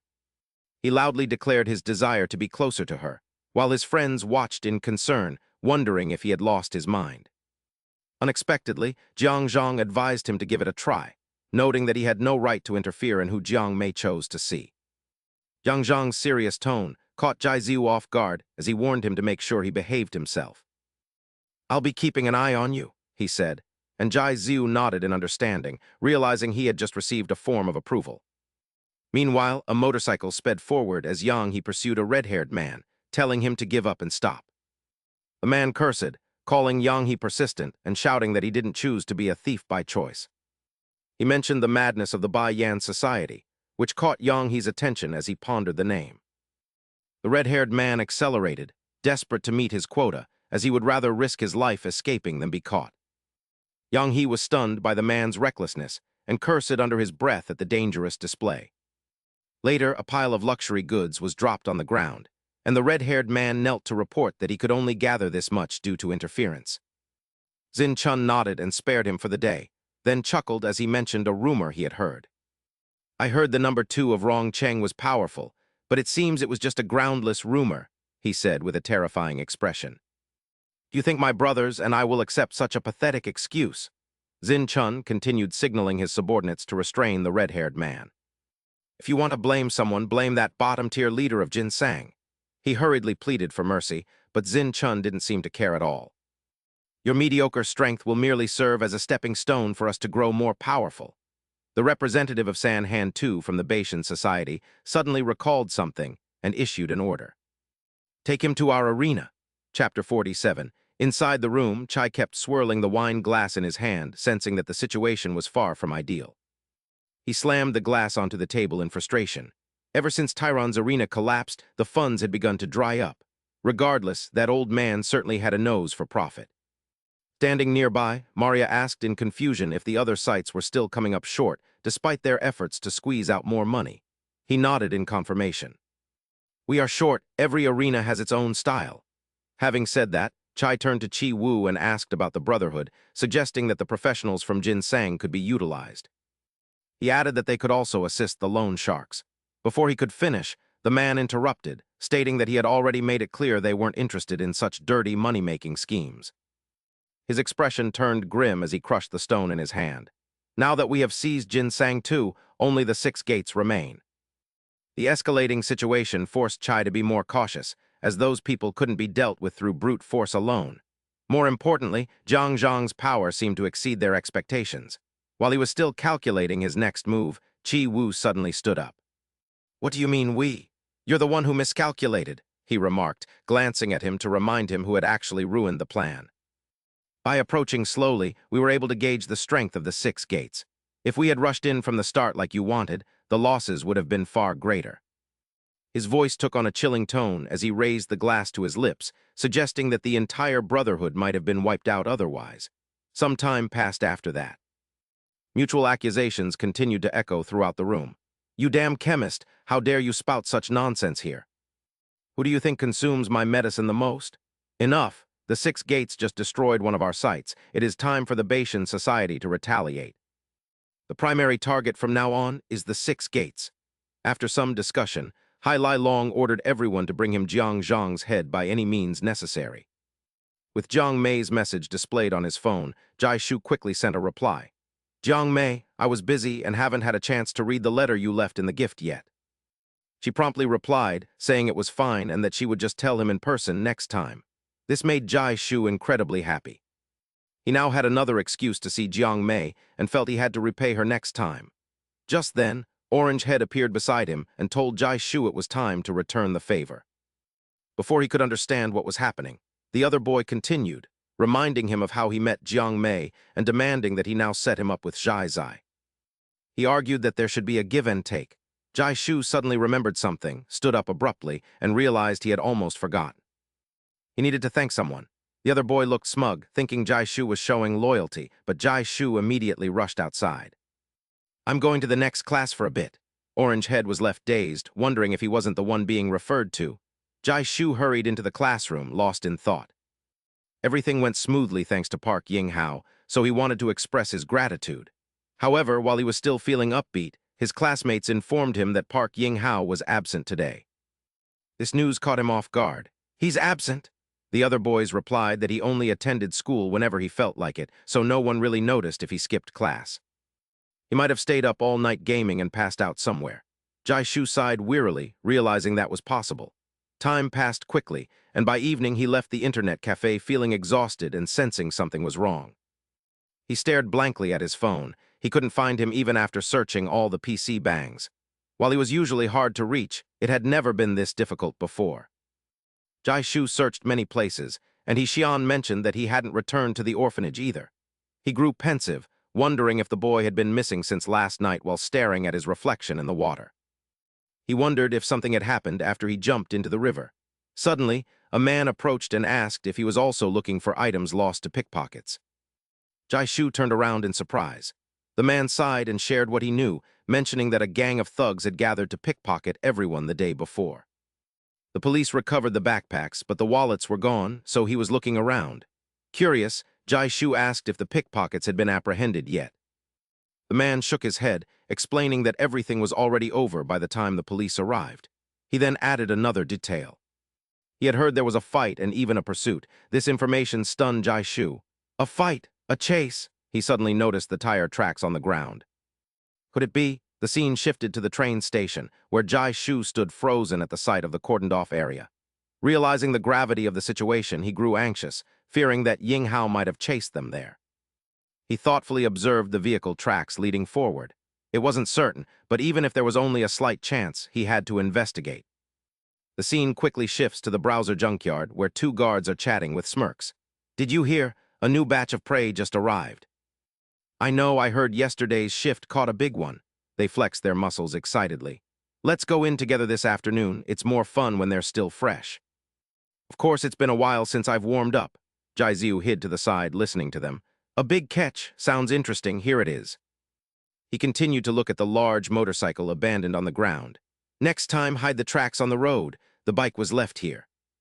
The more he thought, the more worried he became. Could Yang Hao be locked in this junkyard? Even so, Jai Ziu didn't know what to do next. But rushing in blindly was risky. He had to find another way. Just then, a truck suddenly stopped, catching Jai Ziu's attention. A mischievous smile played on his lips. Just like that, the truck slowly moved deeper inside. Finally, it stopped at a location. He slowly lifted the black curtain and thought to himself, "That was close. Luckily, I made it in." Jai Ziu tried to search the area and plan his move. He had to leave quickly before being caught. Seeing a familiar car startled him. Wait, isn't that the pickpocket's car from yesterday? He intended to check it out, thinking there might be a clue. Just then, two thugs quickly opened the door and stepped out. This forced Jai Ziu to hide quickly. "Xin Chun is truly cruel. He almost finished him off." They laughed and chatted. "To leave someone in that state. That's why I said it's better to let him fight in the arena." Hearing this made him very suspicious. It was the same at the gate, prey and all that. What on earth are they talking about? Their next words made him freeze instantly. Did you hear? New stock from the 6 gates just arrived. They continued their lively discussion, unaware. Really, he walked right into the trap. Blonde hair, full-arm tattoos, alone. What an idiot. Their voices rang out. Does he even know where he is? Unable to take it anymore, Jiziu quickly punched the man who just spoke right in the face. The other thug reacted quickly. Jiziu tightly grabbed his large body and said, I don't know who you guys are. A second later, he decisively slammed the man onto the ground. But I've found the right place. After the two were unconscious, Jiziu slowly picked up the keys from his hand. It'll be trouble if others show up. I must find Yang Hao quickly. Opening the door, he shouted urgently, Hey, Bei Yang Hao, are you in here? Sensing something was wrong, he quickly covered his nose from the smell of blood. A faint voice slowly called out, Help! Help! Please help me. The man before him was in such a wretched state that Jiziu froze. Help me! What on earth is this? Upon closer inspection, his face turned blank. He hurriedly called out, Huang Xianji. Overcome with worry, he rushed toward him. Why are you locked up here? How did you end up like this? Realizing something was wrong, he urgently shouted, Watch out! Unbeknownst to him, Xin Chun had appeared behind Jiziu, but he still didn't understand what was happening. What? Fortunately, at the critical moment, he turned and dodged in time. Seeing him appear there made the man even more intrigued. You've got guts, daring to touch the Brotherhood's prey. He was Xin Chun, a member of the Brotherhood. Realizing the situation was serious, Jiziu thought desperately, if Huang Xianji hadn't warned me, I would have been hit. What the hell, these lunatics? Before he could react, Xin Chun grabbed his neck tightly. But it doesn't matter, the more prey, the more fun it is. The weapon drew closer to his head. He gave a wicked smile and asked, Now, how should I deal with you? His specialty was being a torture expert. Xin Chun brought the weapon close to Jiziu's face. All right. He gave a wicked smile and slowly raised the weapon. How should I handle you now? At that moment, Jiziu quickly grabbed a club to counterattack. Before the man could react, he decisively struck him right in the face. His voice rang out, catching the man's attention. What a pity! His attitude completely changed as he held the hammer. I'm all muscle, I probably wouldn't taste good cooked. Though he acted cool, he was extremely worried inside, just trying to improvise and escape. But he continued to look at all the weapons around the place. What kind of devil's den is this? It's full of torture tools, it's giving me goosebumps.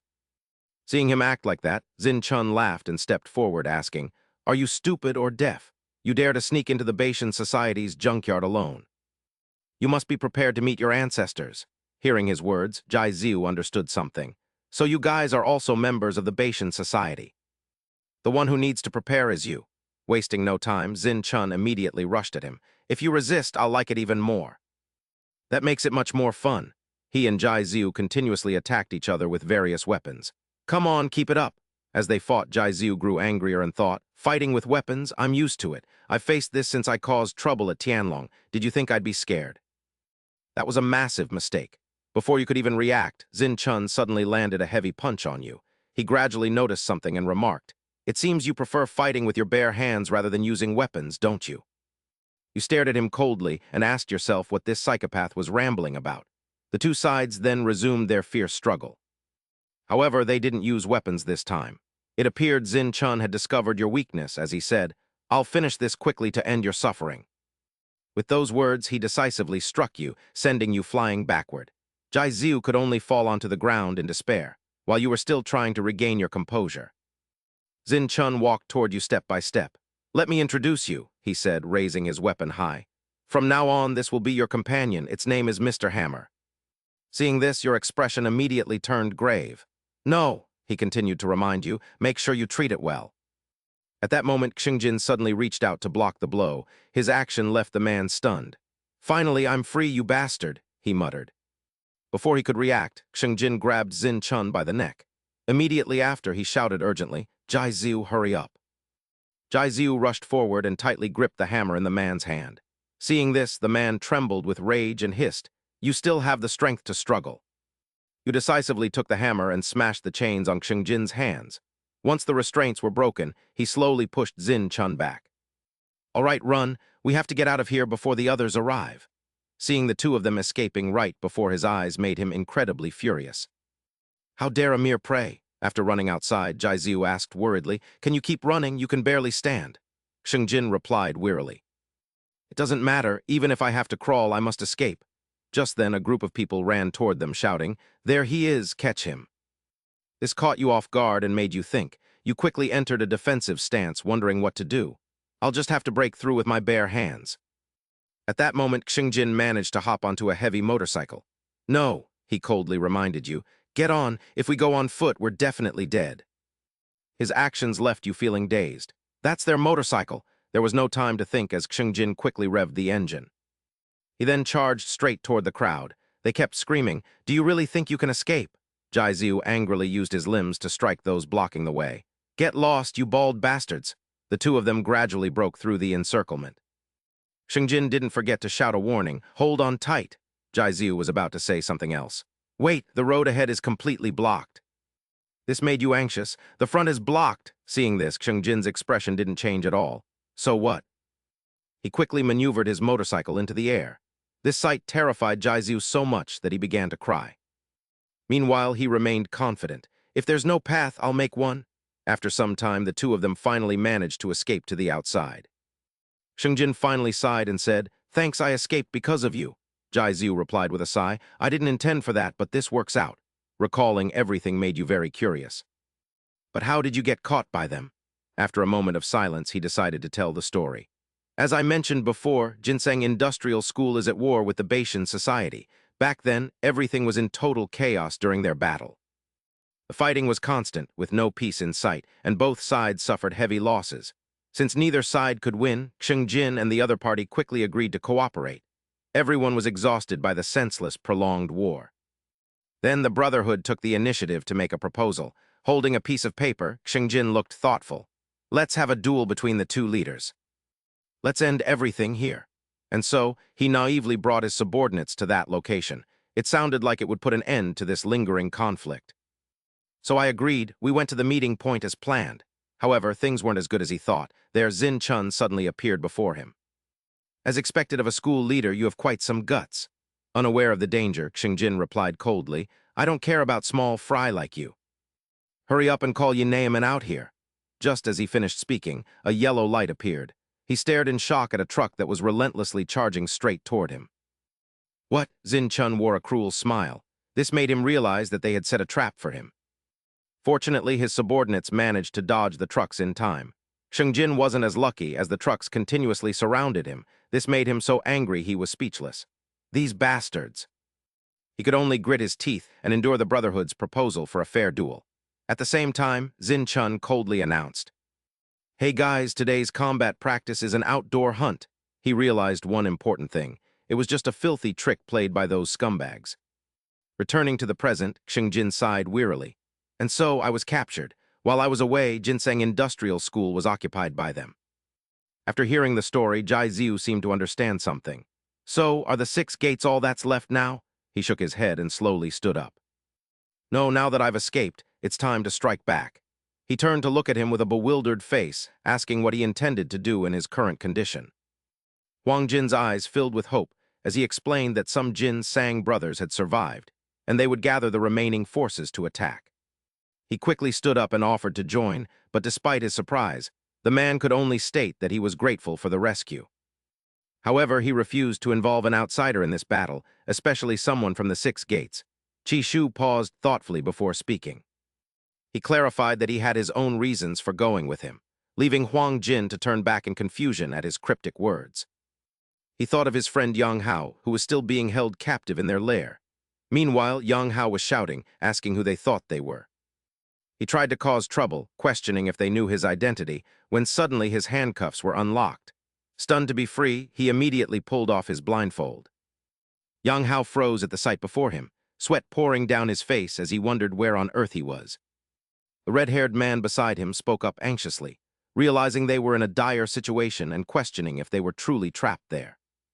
Startled to see a familiar face, Yang Hao grabbed the red-haired man's shoulder and asked why he was there, cursing that his pursuit had led him to this place. The man's terrified expression left him bewildered, as if he were looking at someone who had just seen a ghost. The red-haired man stammered that they had to hide, but a voice suddenly echoed from above, welcoming them to the Brotherhood arena. The two were confused by the announcement that they were now prey. Yang Hao repeated the word with clear irritation. The rules were quickly explained. Within the allotted time, they must either find a way out or take down the hunters. The voice stated that all violence and weapons were permitted.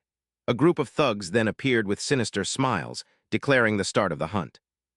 Elsewhere, two subordinates pleaded desperately for another chance, swearing they would never let such a mistake happen again.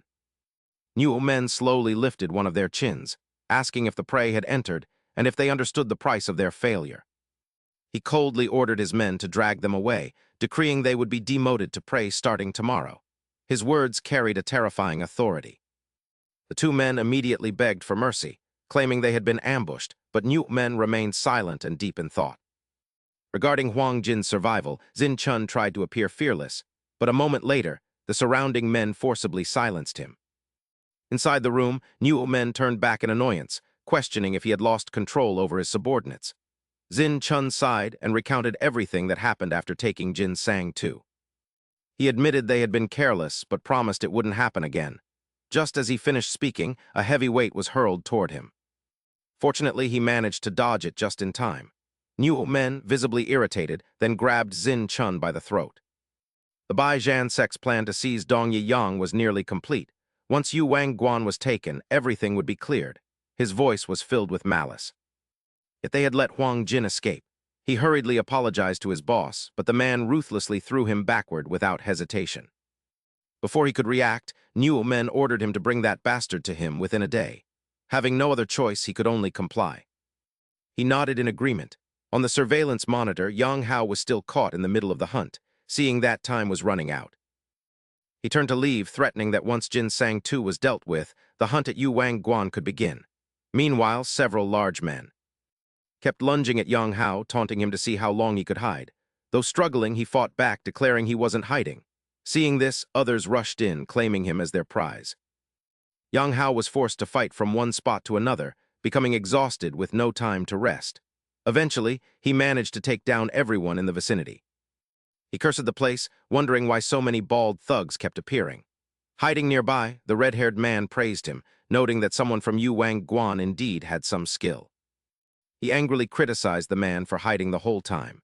Sighing, the man jumped down, explaining that in the Brotherhood arena, survival was the priority and wasting energy was foolish. He shot him a sharp look. He retorted that the man wouldn't even be standing if he hadn't been fighting. Suddenly, a thought occurred to him, and his expression turned pensive. He realized the name of the arena sounded familiar. The red-haired man then shared what he knew, explaining that the arena was run by Kui New men, one of the leaders of the Bai Zhan sect. It seemed an underground force was controlling the place, which served as the headquarters for the Brotherhood, the sect's main strike force. Thus, the arena was optimized for combat training. Everything was calculated by those leaders. Many have perished in this cursed maze under the guise of companionship. The place where they release slaves from occupied schools to be hunted is a massive training ground, a revelation that leaves Yang Hao stunned.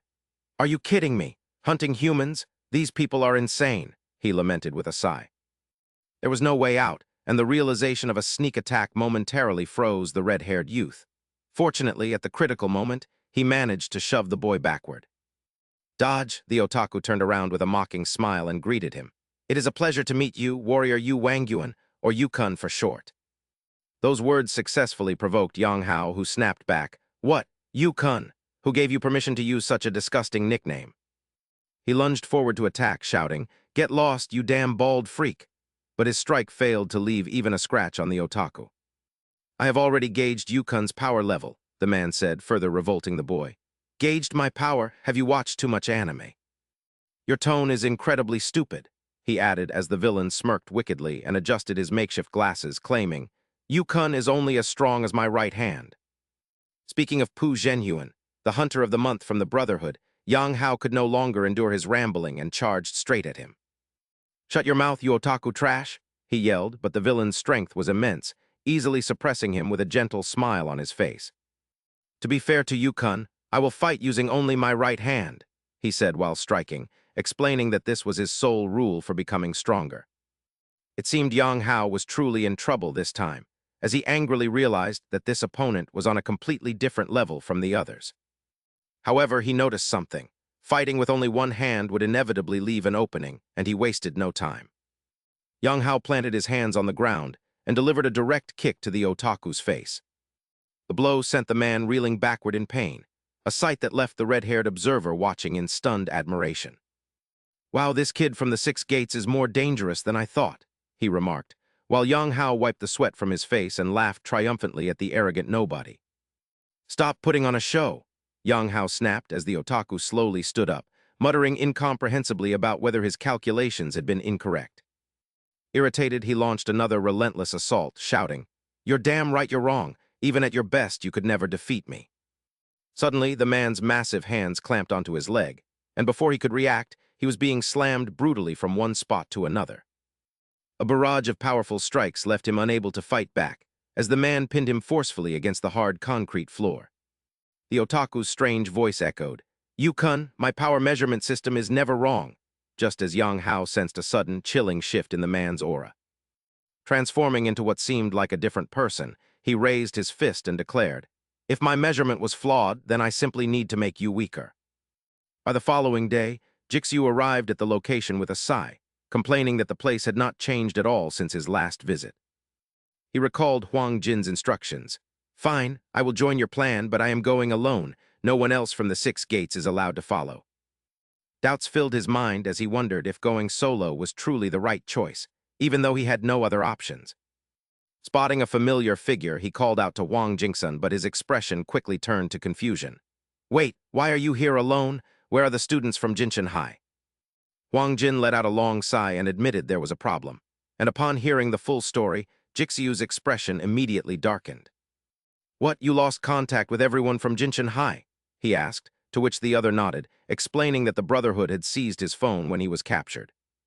He had tried using another device to reach them, but no one answered, leaving Jixiu deeply anxious about what their next move should be. Just as he was saying they couldn't possibly charge in by themselves, a motorcycle screeched to a halt, and a boy with a ponytail rushed toward them, looking deeply moved. "Boss," he cried out, startling Jixiu, while even Huang Jin looked on in disbelief as Sang Tian suddenly threw his arms around him, exclaiming how much he had missed him. "That sounds incredibly cheesy," Huang Jin grumbled, but Sang Tian quickly realized something was off and asked why he was there in the first place. "I woke up late and was just heading to the rendezvous point," he explained, a statement that left Huang Jin completely bewildered as he asked, "Wait, what rendezvous point?" Looking puzzled, the boy replied, "What do you mean? You told us all to gather yesterday," before thrusting his phone in front of Huang Jin's face. There in the group chat were messages sent from Huang Jin's account. "Emergency. Do not answer any unknown numbers. Signed, Huang Jingsun, grade 12. I have escaped from the Brotherhood. Meet at the abandoned construction site in Sector 0 tomorrow at 5:00. Move cautiously and do not reveal your tracks. If anyone impersonates me using an unknown number, ignore them, as it is likely their trick. Understood." The leader realized the situation was becoming unstable. His expression suddenly turned grave as he realized he had not sent that message. The scene shifts to a massive warehouse where a crowd remains gathered, joyfully discussing how boss Huang Xinjun had truly escaped. They prepared to take down the Brotherhood. At that moment, Xinjun stepped forward and opened the door, drawing everyone's attention as an excited smile appeared on his face. "It seems you have all gathered here." Seeing his strange expression, the crowd reacted quickly, demanding to know who he was and how he had found this place. Shortly after, another group appeared from behind to block their path. Finding the turn of events quite amusing, Xinjun laughed and offered his praise. "These idiots are just as brainless as their boss. I never expected you to actually walk right into the trap." Xinjun's subordinates still didn't understand what was happening. "Don't tell me it's a trap." He and his followers already had weapons in their hands as he looked for a place to slaughter them without wasting any time.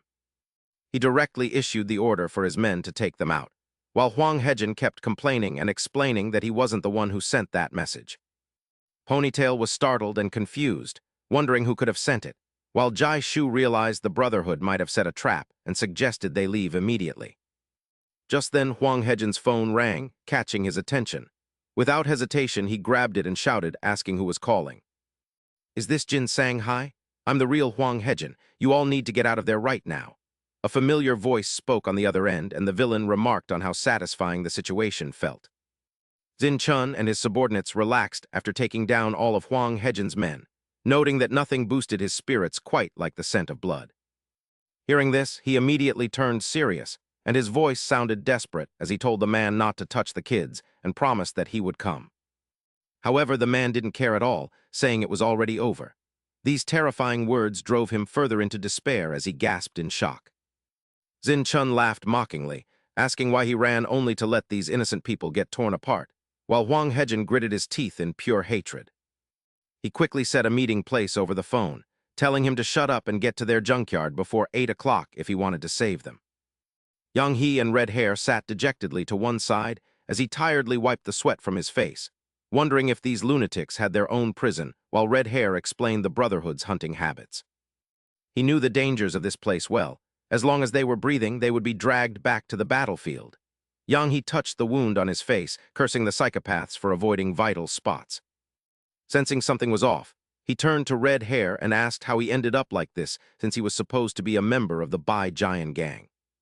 These words filled him with disdain as he scoffed at being associated with such trash, before sighing and continuing his story. He explained that the Bai Giant gang was the sworn enemy of Jin Shanghai. This information stunned him for a moment, and he asked why someone from Jin Shanghai would resort to thievery. He helplessly shared his story, explaining that he only followed the Brotherhood's orders to save his boss because they promised to release him if he complied. They promised to release Hejin. The familiar name made Yang He freeze, wondering if he meant the Huang Hejin of Jin Shanghai. Red Hair was startled and asked if he knew their boss, to which he nodded and explained that they had a slight history together. He wondered how he ended up in the hands of the Bai Giant gang and expressed surprise that he would go to such lengths just for Huang Hejin. He admitted he thought the man was just a weirdo, but Red Hair turned serious and said that was only how he appeared on the outside. In reality, everyone in Jin Shanghai followed their boss wholeheartedly. The story shifted to the past, when Jin Shanghai was a school near the slums where bullies constantly targeted Red Hair. They mocked him, asking if those from Jin Shanghai would do anything for money, and told him he just needed to take someone down for a generous reward. They shoved money in his face and threatened him, asking if 100,000 won was enough. He could only beg them to stop, which led to constant humiliation from other schools. Seeing this, the thug reached out to deal with him, mocking the idea of a poor person having character and insulting his pathetic school. The thug told him to grit his teeth and endure it, but at that moment, a hand reached out to stop him as Huang Hejin coldly twisted the man's arm back. Huang Hejin's eyes were filled with rage as he warned that anyone who touched his people was finished. Red Hair stood frozen, realizing it was Hejin who had truly changed Jin Shanghai. Under Huang Hejin's leadership, those who once bowed to their circumstances united to make Jin Shanghai the strongest in Neung, ensuring no one would ever look down on them again.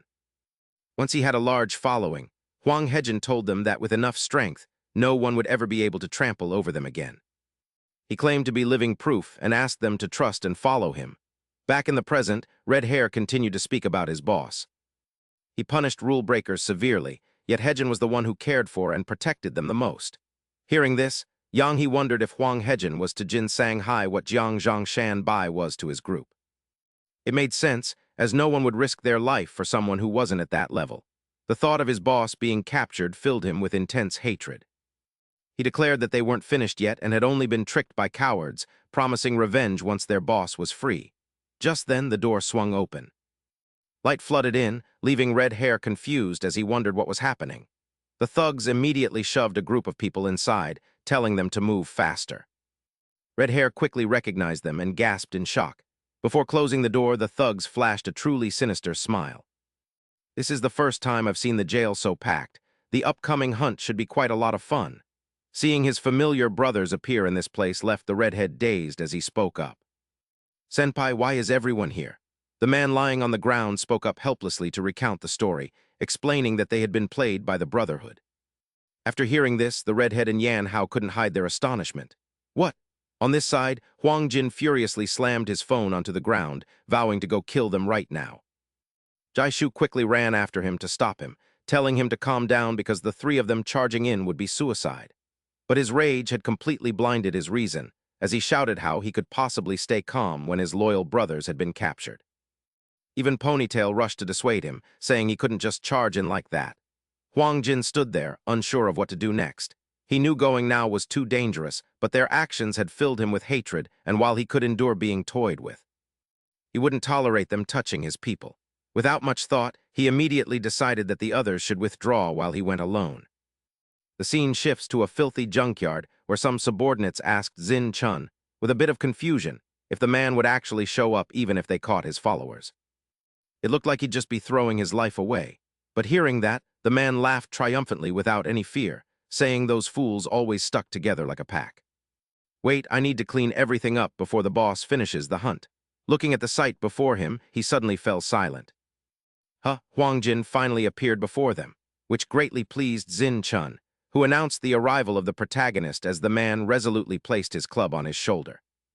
Hey, you bastards. His gaze looked as if he wanted to devour them all alive as he asked where his brothers were. Jin Chun wasn't in a rush and instead offered a compliment. You got here pretty fast. Did you miss us that much? The kids are doing fine in the arena, so go join them now. At this point, Huang Jin interrupted with a clear look of annoyance. You said you'd release them if I came, so you intended to break your word from the start, didn't you? This made the man laugh gleefully as he continued to mock him. There's a saying that being fooled a second time is because you're stupid. It seems a low IQ is a common trait for you all. Unable to take it anymore, he gripped his weapon and charged straight at the crowd. His strength was immense, capable of sweeping away the subordinates.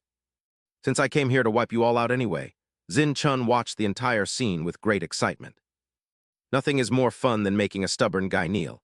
Why are you just standing there? Don't let him act so bold when we have the numbers. A crowd armed with weapons rushed at Huang Jin, but he didn't fear anyone and fought back continuously, telling them all to bring it on.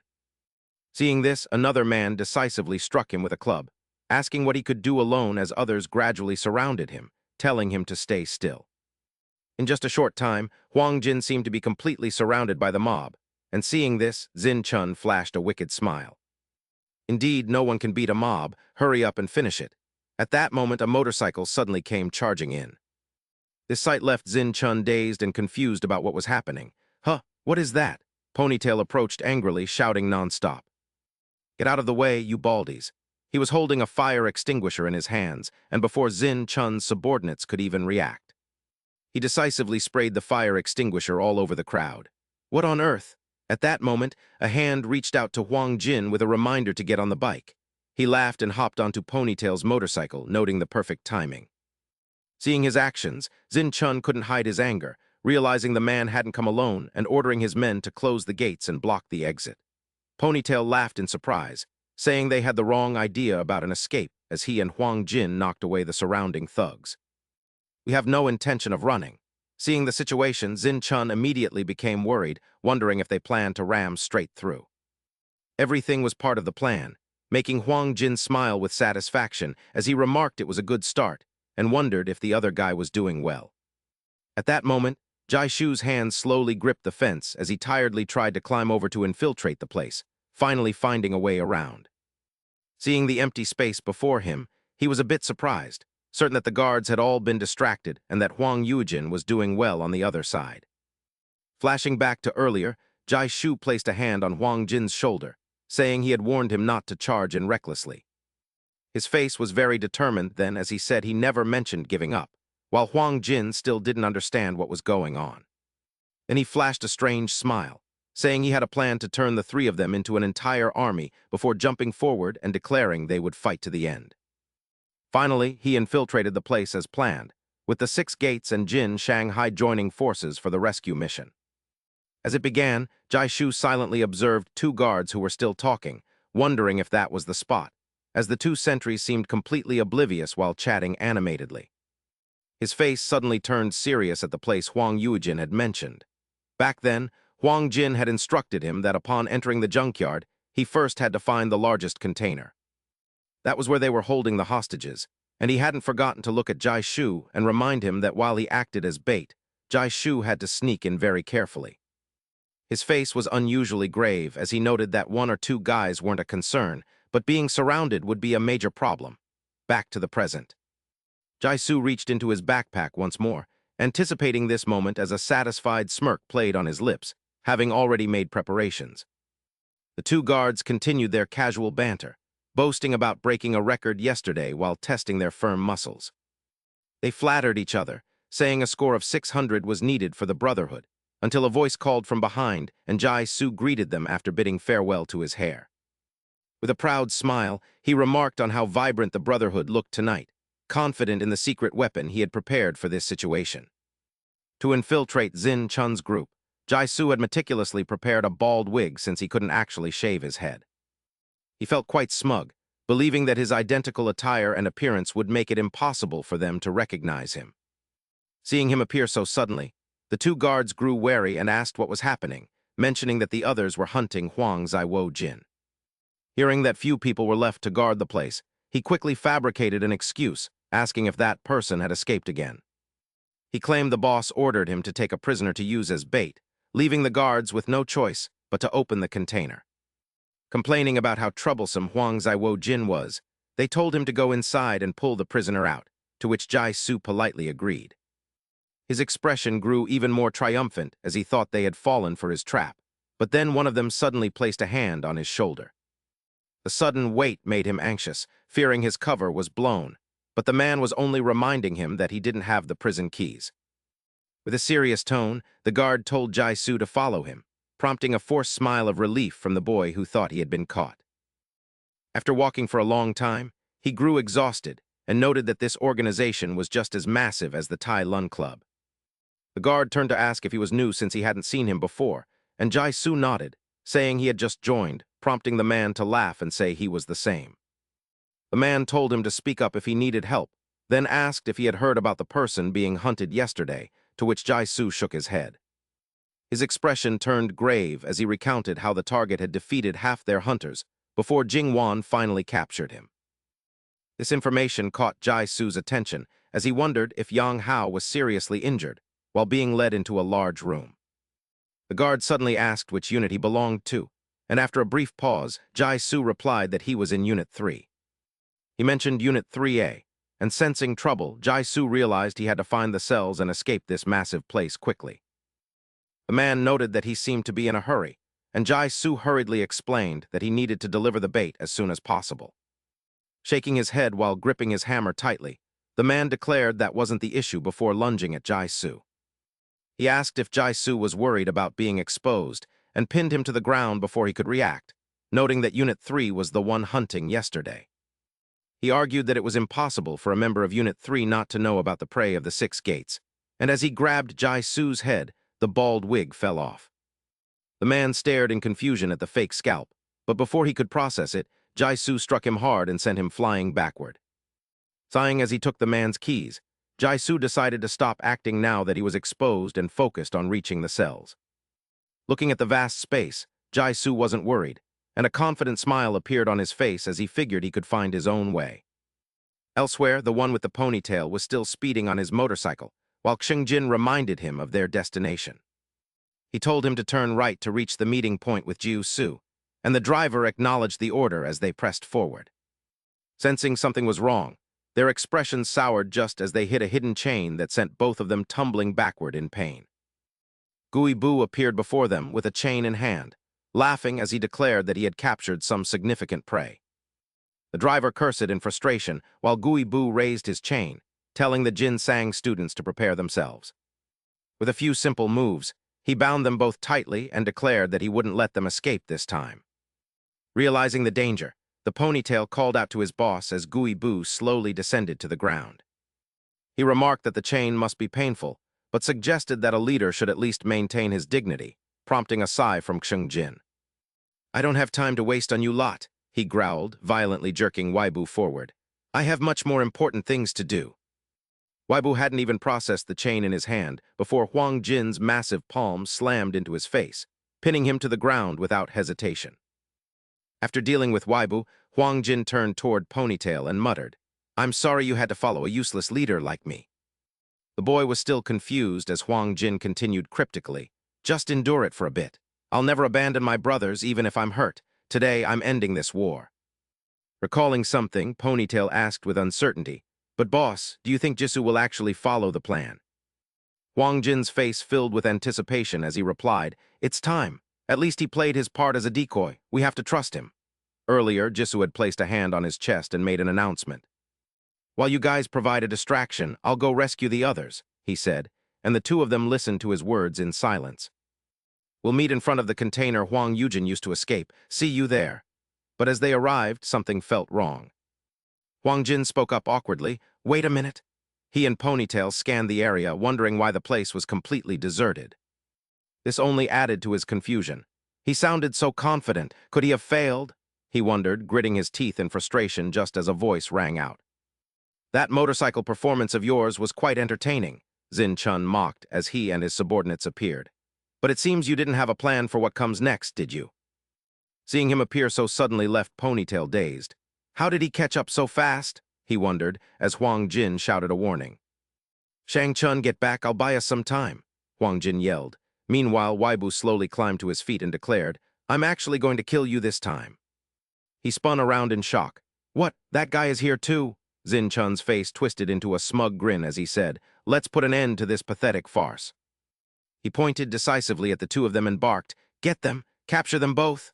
Huang Jin felt a wave of despair, wondering if they had truly failed at the final hurdle. Move, boss, a voice screamed.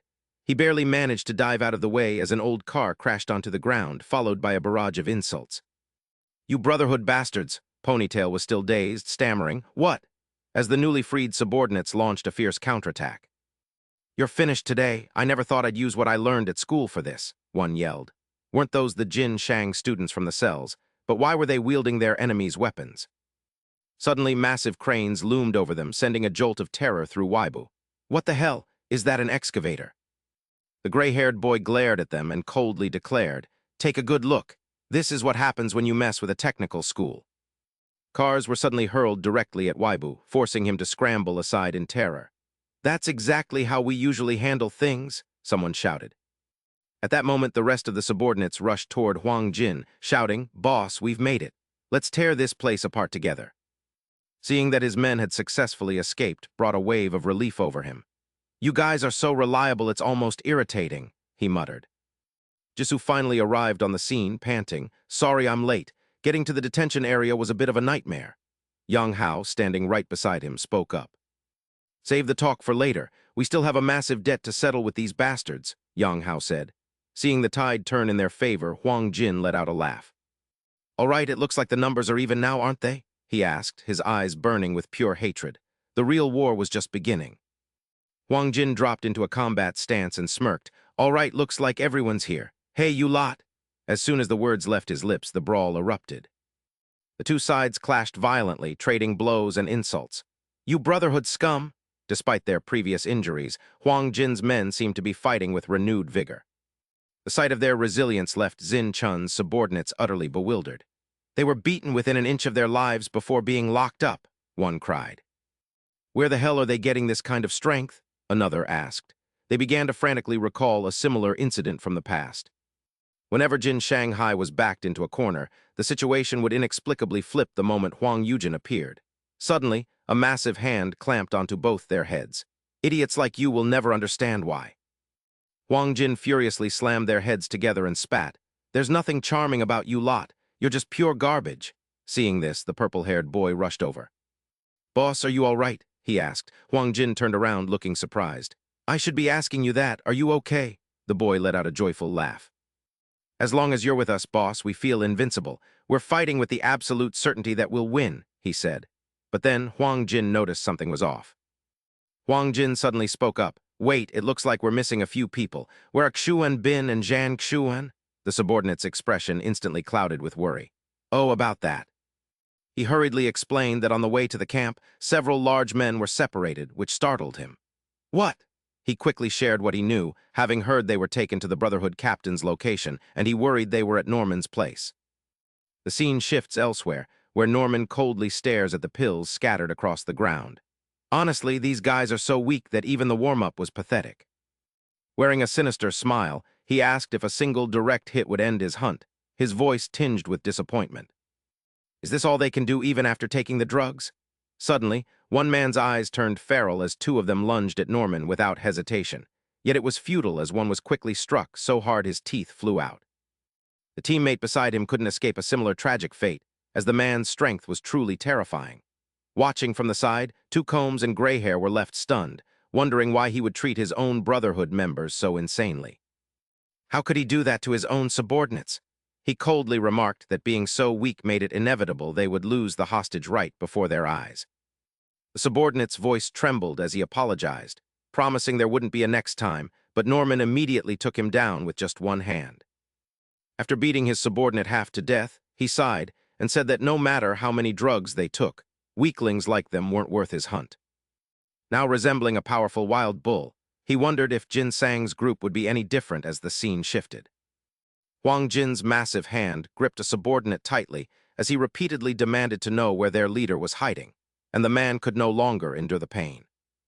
The subordinate shrieked that he was in the deepest container at the junkyard, and having obtained the answer he needed, Huang Jin turned to depart.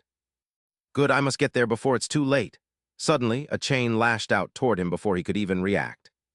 The chain wrapped tightly around his leg, leaving him confused as to what was happening, while Wei Bu wore a wicked smile and tightened his grip, declaring he had caught him. Once I've set my sights on you, I'll hunt you to the very end. After speaking, he yanked the chain, slamming Huang Jin onto the ground. This time, it's your turn to be smashed into the dirt. Seeing this, he grew anxious, thinking that being caught by the leg meant he was finished if he kept getting dragged like this. Just as he was being dragged, Yun Hao suddenly stepped firmly onto the chain and called out to the freak. Coldly wiping the sweat from his face, he told the man they still had an unsettled score, which caused Wei Bu to take notice of Yun Hao's familiar face. You're that blonde brat from the Six Gates. I don't give a damn about small fry like you. Unable to endure the provocation any longer, he told him to shut his mouth as an opportunity arose. Huang Jin managed to free his leg from the chain and prepared to move on, while Jai Shu, who was in the middle of a fight, noticed and asked where he was going. Huang He-jin, where do you think you're going now? He quickly explained that several people were still being held captive by the Brotherhood captain. This confused him, as he thought everyone had already been released from the camp, but the other man shook his head and continued to explain. No, I have a bad feeling I have to check right now. Suddenly, a voice rang out, warning them not to even think about leaving. Zin Chun stepped forward coldly, his body drenched in blood, declaring with the eyes of a madman who had completely lost his reason that this would be their grave. Sensing the danger Zin Chun posed, Jai Shu quickly signaled for the other to leave while he handled him, and Huang Jin turned to go after offering his thanks. Enraged, Zin Chun lunged forward to attack, asking where the brat thought he was going, but Jai Shu blocked him and declared himself to be his opponent. Infuriated by the provocation, he told him to prepare for a beating, but the boy didn't back down and fired back a response. I'm always ready. However, Zin Chun's speed was superior as he repeatedly kicked Jai Shu, a wicked smile spreading across his face as he asked if he was truly ready. He brutally battered him from one side to the other to test his claim, and after the heavy blows, the boy fell back in pain, acknowledging the man's terrifying speed and power. Despite the onslaught, he refused to give up and lunged forward, knowing he couldn't just keep taking hits, but Zin Chun was so fast that he sent him flying backward like a frog. Show me just how ready you really are. A barrage of continuous attacks gradually drained his strength, leaving him frustrated that every one of his moves was being neutralized. He stared in despair at Zin Chun's intimidating figure, wondering if he truly couldn't win, while his stubbornness only piqued the man's interest in that particular gaze.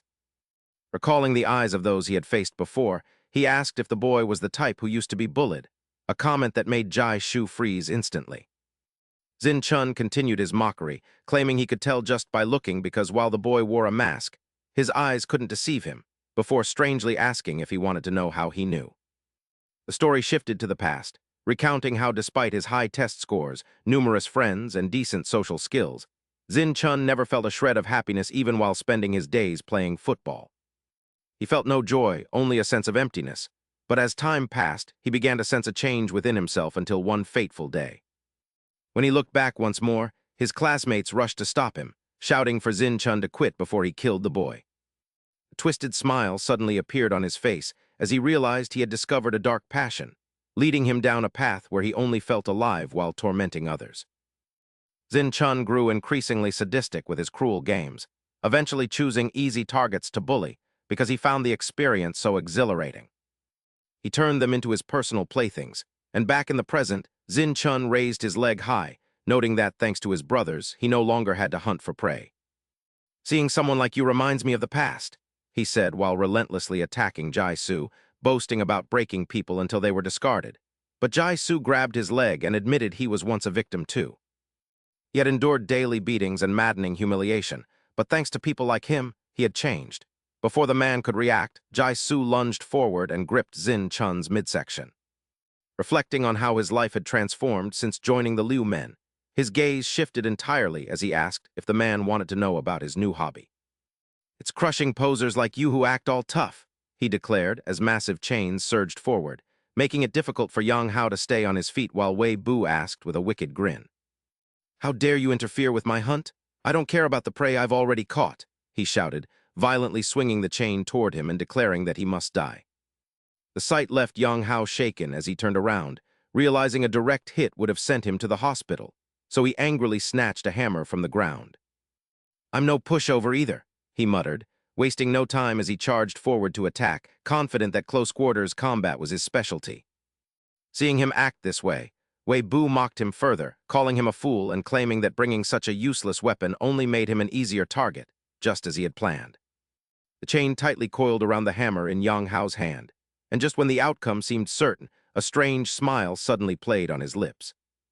"I knew you'd try that," he said, suddenly slamming the hammer into the ground before using another one to drive it in like a nail, effectively seizing the weapon. This forced Wei Bu to try in vain to reclaim his chain, while Yang Hao decisively charged at him with his hammers, telling him to prepare for a beating. The anime addict, seeing no other choice, could only rush forward to retaliate, boasting that his bare hands were more than enough to handle him. His terrifying strength made Yang Hao realize something was wrong, sensing that taking a direct hit from this man would be truly dangerous. Wei Bu slowly raised his fist, and despite his foolish appearance, a single punch could take someone's head off. Yang Hao knew he would lose if he took a full hit like before, but fortunately at the critical moment. Yang Hao used his agility to leap aside just in time, retreating to maintain his distance while a look of concern crossed his face as he pondered his next move. Ultimately, there was only one way to resolve this, flashing back to a time when Yang Hao was relentlessly practicing his boxing, counting out his repetitions. 297, 298, 299, 300. Cheng Wu watched him with confusion and asked, "Hey, what are you doing? Why aren't you training with the others?" He sighed and wiped the sweat from his face, explaining that he didn't enjoy intimate grappling and preferred training alone, prompting Cheng Wu to offer some calm advice. "You don't have to force yourself to do things that don't suit you but your strikes," he said, leaving Yang Hao somewhat puzzled by the advice. "Are far too predictable," he added before turning to leave, noting that simple moves were easily countered by experts, which motivated Yang Hao to push himself even harder. He suggested practicing more unconventional techniques, and as Yang Hao charged forward to attack again, Wei Bu smirked and began to mock him. "Using that pathetic Jin Kui's techniques again? I told you that you stand no chance against me," he boasted, remaining overconfident in his own abilities. But then Yang Hao spun around to counterattack, and as the trajectory shifted, Wei Bu's expression turned grim as he realized it was a Brazilian kick, much to Yang Hao's delight. Using the technique he learned from senior Cheng Wu, he launched a relentless barrage of attacks against Wei Bu, proving that the training was indeed effective. Wei Bu began to lose his cool, screaming in frustration about how the brat was clinging to him like a fly. But his anger only solidified Yang Hao's victory as he told him to reevaluate his combat stats. He spun and delivered a direct kick to the man's face, turning the tide of the battle with a triumphant smile, declaring that the one who wins in the end is the true master. The scene shifted as Jai-Su's voice rang out, mentioning that since joining the Liu men, he had discovered a new taste as he used a leg lock to strike Jin Chun's body. "It's crushing arrogant punks like you," he said, and his reaction seemed to excite the man, who mocked him for twitching as if he had hit a nerve. "You pathetic loser," he spat, and before Jai-Su could strike again, the man shoved him back, Jin Chun's gaze turning terrifyingly malicious. "I love nothing more than making brats like you kneel," he sneered, leaving Jai-Su shuddering as he wondered what kind of monstrous strength he was facing. Even though he was pinned to the ground, he didn't stop speaking, promising to teach the man exactly what it felt like to live in agony. Those words only incensed him further, leading to a brutal assault. Moments later, he looked down at Jai-Su's face with smug satisfaction. "You talk a big game, yet you're the one taking all the hits." Feeling unsatisfied, Jin Chun hurled him backward once more, leaving his entire body in such agony that he couldn't even twitch as Jin Chun approached. You don't surprise me at all. I know exactly how to deal with your kind. He sneered with a wicked grin as he recalled an event from years ago. I once encountered someone just like you, he began, recounting the story of a weakling who possessed far too much pride. He enjoyed playing the hero and helping the weak until I noticed him. Back then, Jin Chun was a truly dangerous man who demanded, "Look up, you piece of trash." He took pleasure in turning that boy's life into a living hell, yet the persistent brat kept crawling back for more, much to his annoyance. Since the boy wouldn't stay down, Jin Chun resorted to extreme measures and brutally beat him in front of the entire school. He did everything to break that poor soul until his eyes were void of fear and filled only with emptiness. Back in the present, Jin Chun spoke with a reflective tone. As Jai-Su struggled to sit up, Jin Chun's next words froze him in place. That idiot left a suicide note and jumped off a building. He casually rubbed his head, mentioning how he had intercepted the letter and erased all evidence before realizing he was wasting too much time. Jin Chun lunged at Jai-Su, pinning his arm down before he could react, and declared that losers like him needed to be taught a proper lesson. Sickening crack echoed, followed by a desperate scream, a sound of pure agony that only served to fuel Jin Chun's growing madness. "That's it, the sound of breaking bones, and your screams are perfect," he said, dropping Jai-Su to the ground to suffer as the boy cursed him in rage. "Damn it, I can't move my arm," Jai-Su thought, overwhelmed by bitterness as he recalled the crushing weight of being completely isolated. He remembered his former self, an empty shell who had given up on everything, serving as a human ashtray while enduring relentless bullying. He had once been in a dark pit wanting to end it all, which was exactly why he refused to quit now as he desperately grabbed Jin Chun's leg. "I cannot lose this fight," he resolved, his struggle only amusing Jin Chun, who marveled at how someone with a broken arm could still be so stubborn. No matter how many blows he took, they paled in comparison to the years of suffering he had endured, and he suddenly lunged to grab hold of Jin Chun. Before the villain could react, Jai-Su surged upward and landed a heavy blow, leaving Jin Chun in disbelief that he had just reset his own dislocated joint. With a voice dripping with hatred, Jai-Su wiped the blood from his face and vowed to return every ounce of fear that the man had inflicted on others. The scene shifted to a prison cell stained with fresh blood, where new men smiled wickedly while complaining about how bored he was. He looked boredly at Xing Jin's two subordinates, questioning if they were really the best of Jin Shang Kong before preparing to force a pill into one of their mouths. His face lit up with excitement as he prepared to go all out, just as a loud noise from outside signaled the timely arrival of Xing Jin. Xing Jin appeared like a massive python ready to devour his prey, glaring at the man and asking if he had a preference for his right hand. New Men was delighted to see him, mocking him for showing up voluntarily just as Xing Jin charged forward without a moment's hesitation. Before he could react, Xing Jin seized him and grabbed his leg, shouting for all to hear that he would personally be the one to end him. "Thank you," the gray-haired boy said, while Xing Jin silently reflected on how he had seen his own past self mirrored in those kids. After taking down the others single-handedly, he began to walk away, telling them not to embarrass themselves while wearing their school uniforms. He hadn't thought much of his actions, viewing them as mere pity, but as time passed, Xing Jin was no longer alone as others cast out by society began to follow him. To those boys, his help was a vital lifeline, yet trouble followed as gangsters began to harass Xing Jin's family, demanding that the pests leave at once. Despite his family's plight, he had no choice but to endure, feeling like nothing more than a weakling being trampled under the weight of society. The thugs continued to wreck his home while he tried to stay out of it, but everything changed for the worse when his parents were tragically taken from him. He cried out desperately for his parents as his hellish reality repeated itself, eventually pushing him to the very edge of a precipice. Just then, a familiar voice caught his attention as his subordinates gathered around him, announcing that they had finally arrived to support their leader. Xing Jin could hardly believe his eyes as he looked at the boys from Jin Shanghai who had once followed him, now standing their ground and fighting back. His brothers from Jin Shanghai shouted curses at the intruders, asking if they had a death wish for causing trouble on their turf. "Shut your mouths, you damn small fry, you bastards. As time passed, we fought day and night against those hired thugs." Until one day, Xing Jin planted his feet firmly on the ground, and then, faced with such persistent resistance, they began to grow weary. The efforts of Xing Jin and his subordinates were a complete success. Finally, they cleared out of the area and fled, They could only retreat in anger while hurling insults. "You stubborn little brats, damn it. Retreat for now." The scene shifts to a night on a city bridge where the red-haired man speaks up joyfully, saying the night breeze after a victory truly feels wonderful.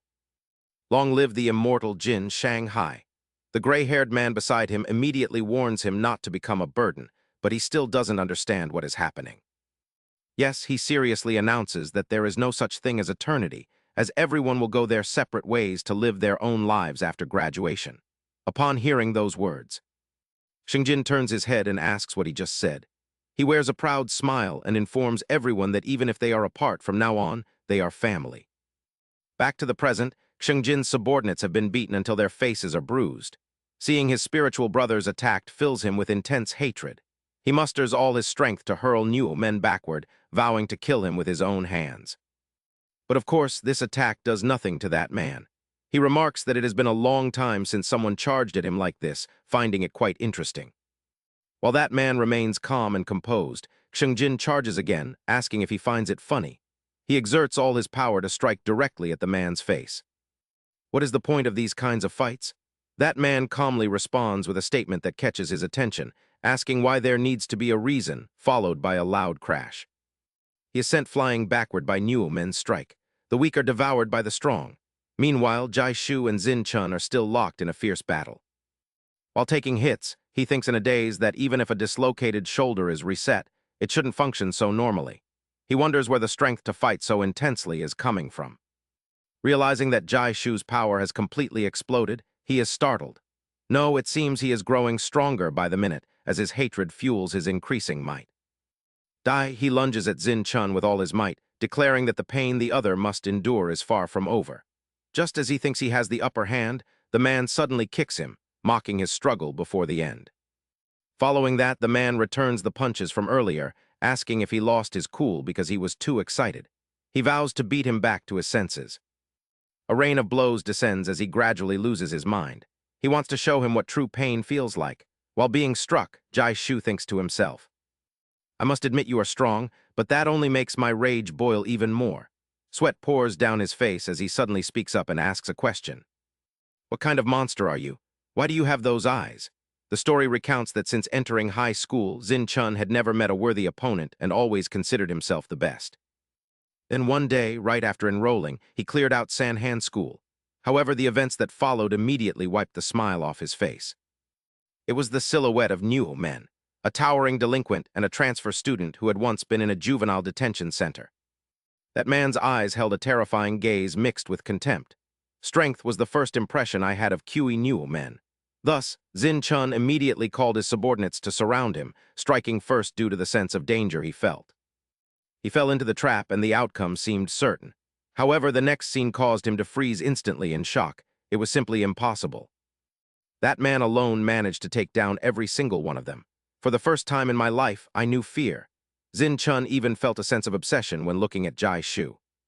Why does this guy have that same look in his eyes? Unable to take it anymore, he screams repeatedly, asking how a loser like him dares to act this way. While he is still swinging wildly, Jai Shu reaches out and blocks his punch.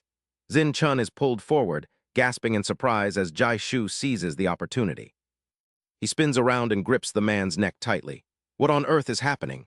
His eyes are now filled with a terrifyingly deep hatred. I have practiced every single day without fail.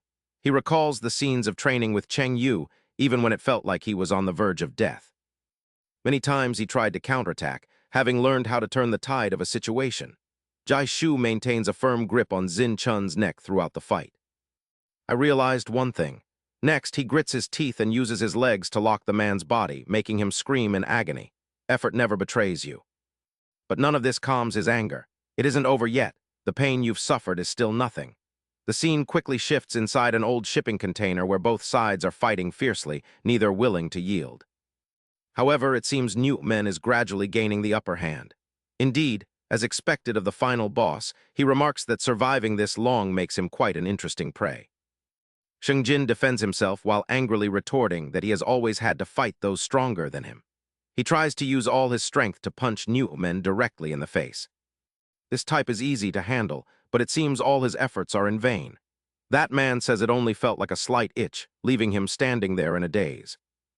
Don't you feel any pain at all? Men immediately delivers a punch to Xingjin's body, telling him to try harder. A series of terrifying blows rain down on him, causing him to lose more strength. Damn it, how can he be so strong? Every punch felt like being hit by a truck as he stared at the terrifying giant who attacked relentlessly without any regard for defense. He seemed to be the type who relied on raw physical power to overwhelm others, and feeling it was a waste of time, Men threw a punch and coldly declared it was over. Fortunately, Huang Jing managed to twist his body away just in time, coldly remarking that he specialized in taking down those who relied solely on their natural-born strength. He gripped Men's neck tightly, and after a long struggle, Huang Jing finally managed to suppress him, claiming this was exactly the kind of opponent he excelled at handling. His grip was so tight that Men cursed in rage, while Huang Jing reminded himself that he had to settle this right now. Knowing that a prolonged fight would be disadvantageous, he believed even a monster couldn't escape this move, yet Men just knelt there with a smug smile, mocking that struggling was futile. Realizing something was wrong, Huang Jing froze as the man appeared completely unharmed, slowly standing up and kicking a medicine bottle aside. His power exploded as he pinned Huang Jing to the ground, growling that a creature like him had actually forced him to use his medicine. As his strength began to fail, Huang Jing realized he had used drugs, but Men just kicked the bottle away and declared with an expectant look that they would fight to the death today. He pulled his fist back to prepare for an attack, shouting that they would fight until the very end just before a massive boom echoed through the air. Fortunately, Huang Jing leaped aside just in time to dodge, retreating to a safe distance while wondering how the man could be so strong after being put in a chokehold. He wondered how the man could possess such power, but as he watched him charge again, Huang Jing noted that his attack style remained predictably simple. Suddenly, the man vanished, leaving him stunned for a moment, and before he could even react or attempt to dodge, a powerful blow was already on its way. A heavy punch landed squarely on his face as Men grew increasingly frenzied, relentlessly battering him from every direction. Poor Huang Jing was tossed around like a rag doll, as his strength rapidly began to fail him under the relentless assault. He cursed as he realized the man's body had become even stronger, making it impossible for him to even react to the incoming strikes. Men laughed mockingly, his eyes gleaming with a strange, twisted light as he told the weakling that he couldn't possibly understand. He spoke of the pure joy that comes with absolute power before his mind drifted back to his childhood in Korea, where he had shivered in the cold and called out for his mother.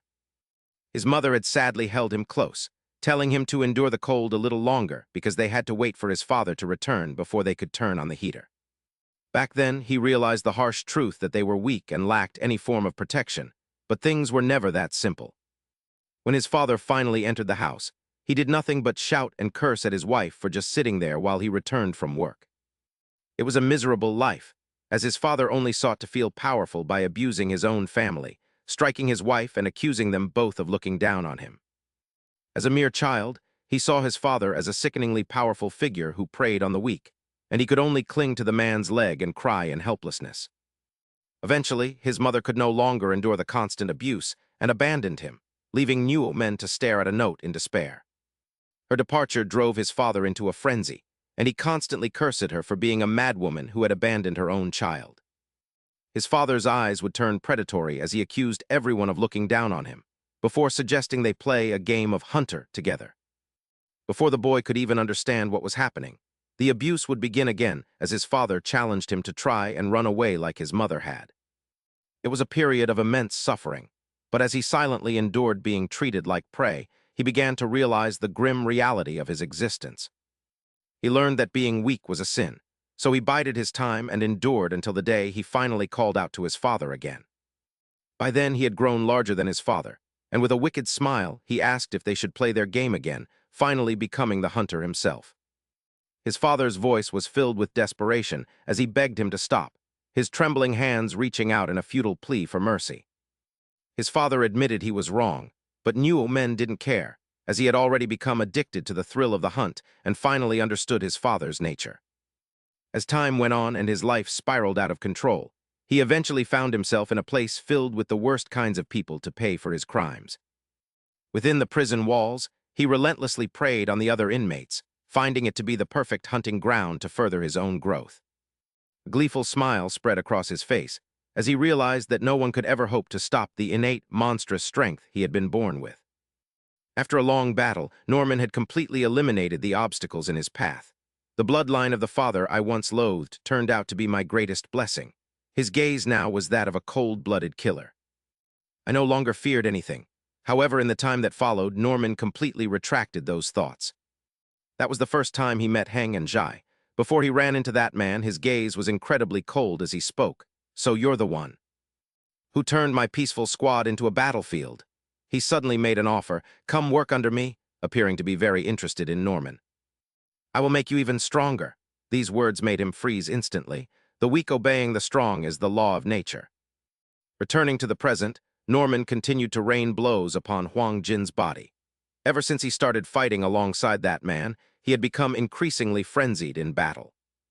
"I am about to become the strongest." Now Norman was the irreplaceable overlord of this place. "You probably know by now, don't you? The probability of you defeating me is 0. Simultaneously, on the other side, Jai Shu had also taken down Xin Chun. "I did it." He looked wearily at the man lying on the ground. "I've defeated that piece of trash." Sensing something was wrong, his vision began to blur. "Ah, but have I lost too much blood? I'm so dizzy I'm about to collapse." Just as he was at a loss, Yang Hao suddenly appeared. "Why are you in such a mess?" This surprised him greatly. "Yang Hao!" Yang Hao's appearance made Jai Shu burst out laughing. "You don't look any better than I do," he explained triumphantly. "At least I can still walk." Sensing something was off, he asked in surprise. "But why is it so quiet? Is the battle over?" Yang Hao replied as he walked. "It seems you were inside, so you didn't realize."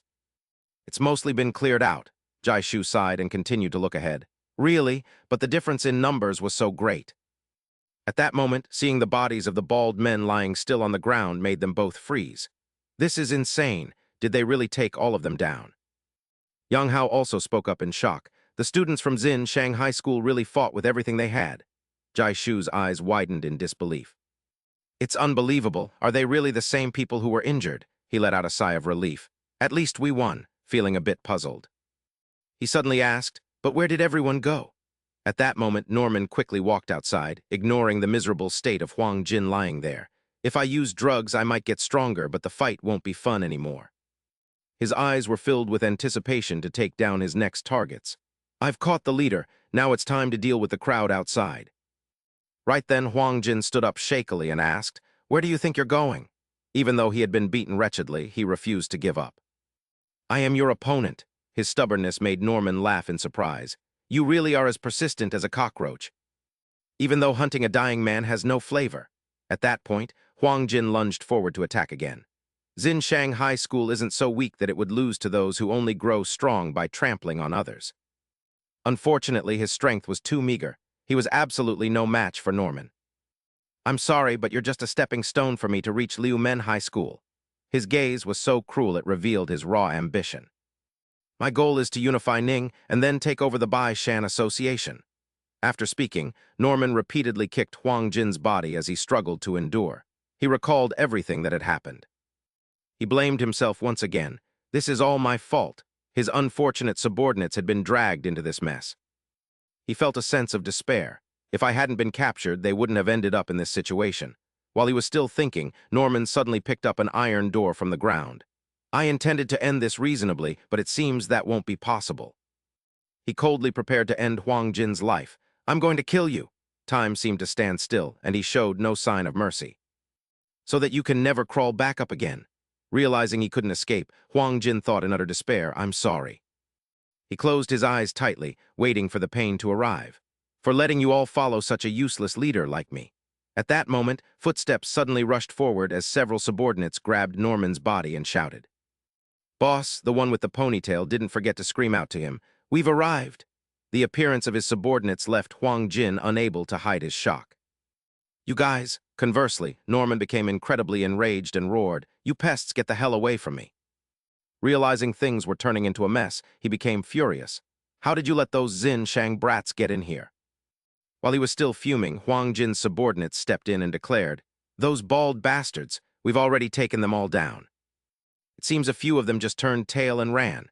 This string of words left Norman in disbelief. The Brotherhood ran away? How is that possible? Huang Jing struggled to stand up. and as expected, the sound of his voice made new men turn around in surprise.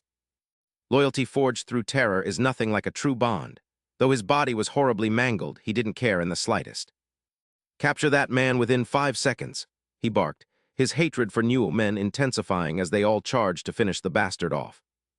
Even so, they were no match for him. He coldly swatted them aside one by one, a smug smirk spreading across his face.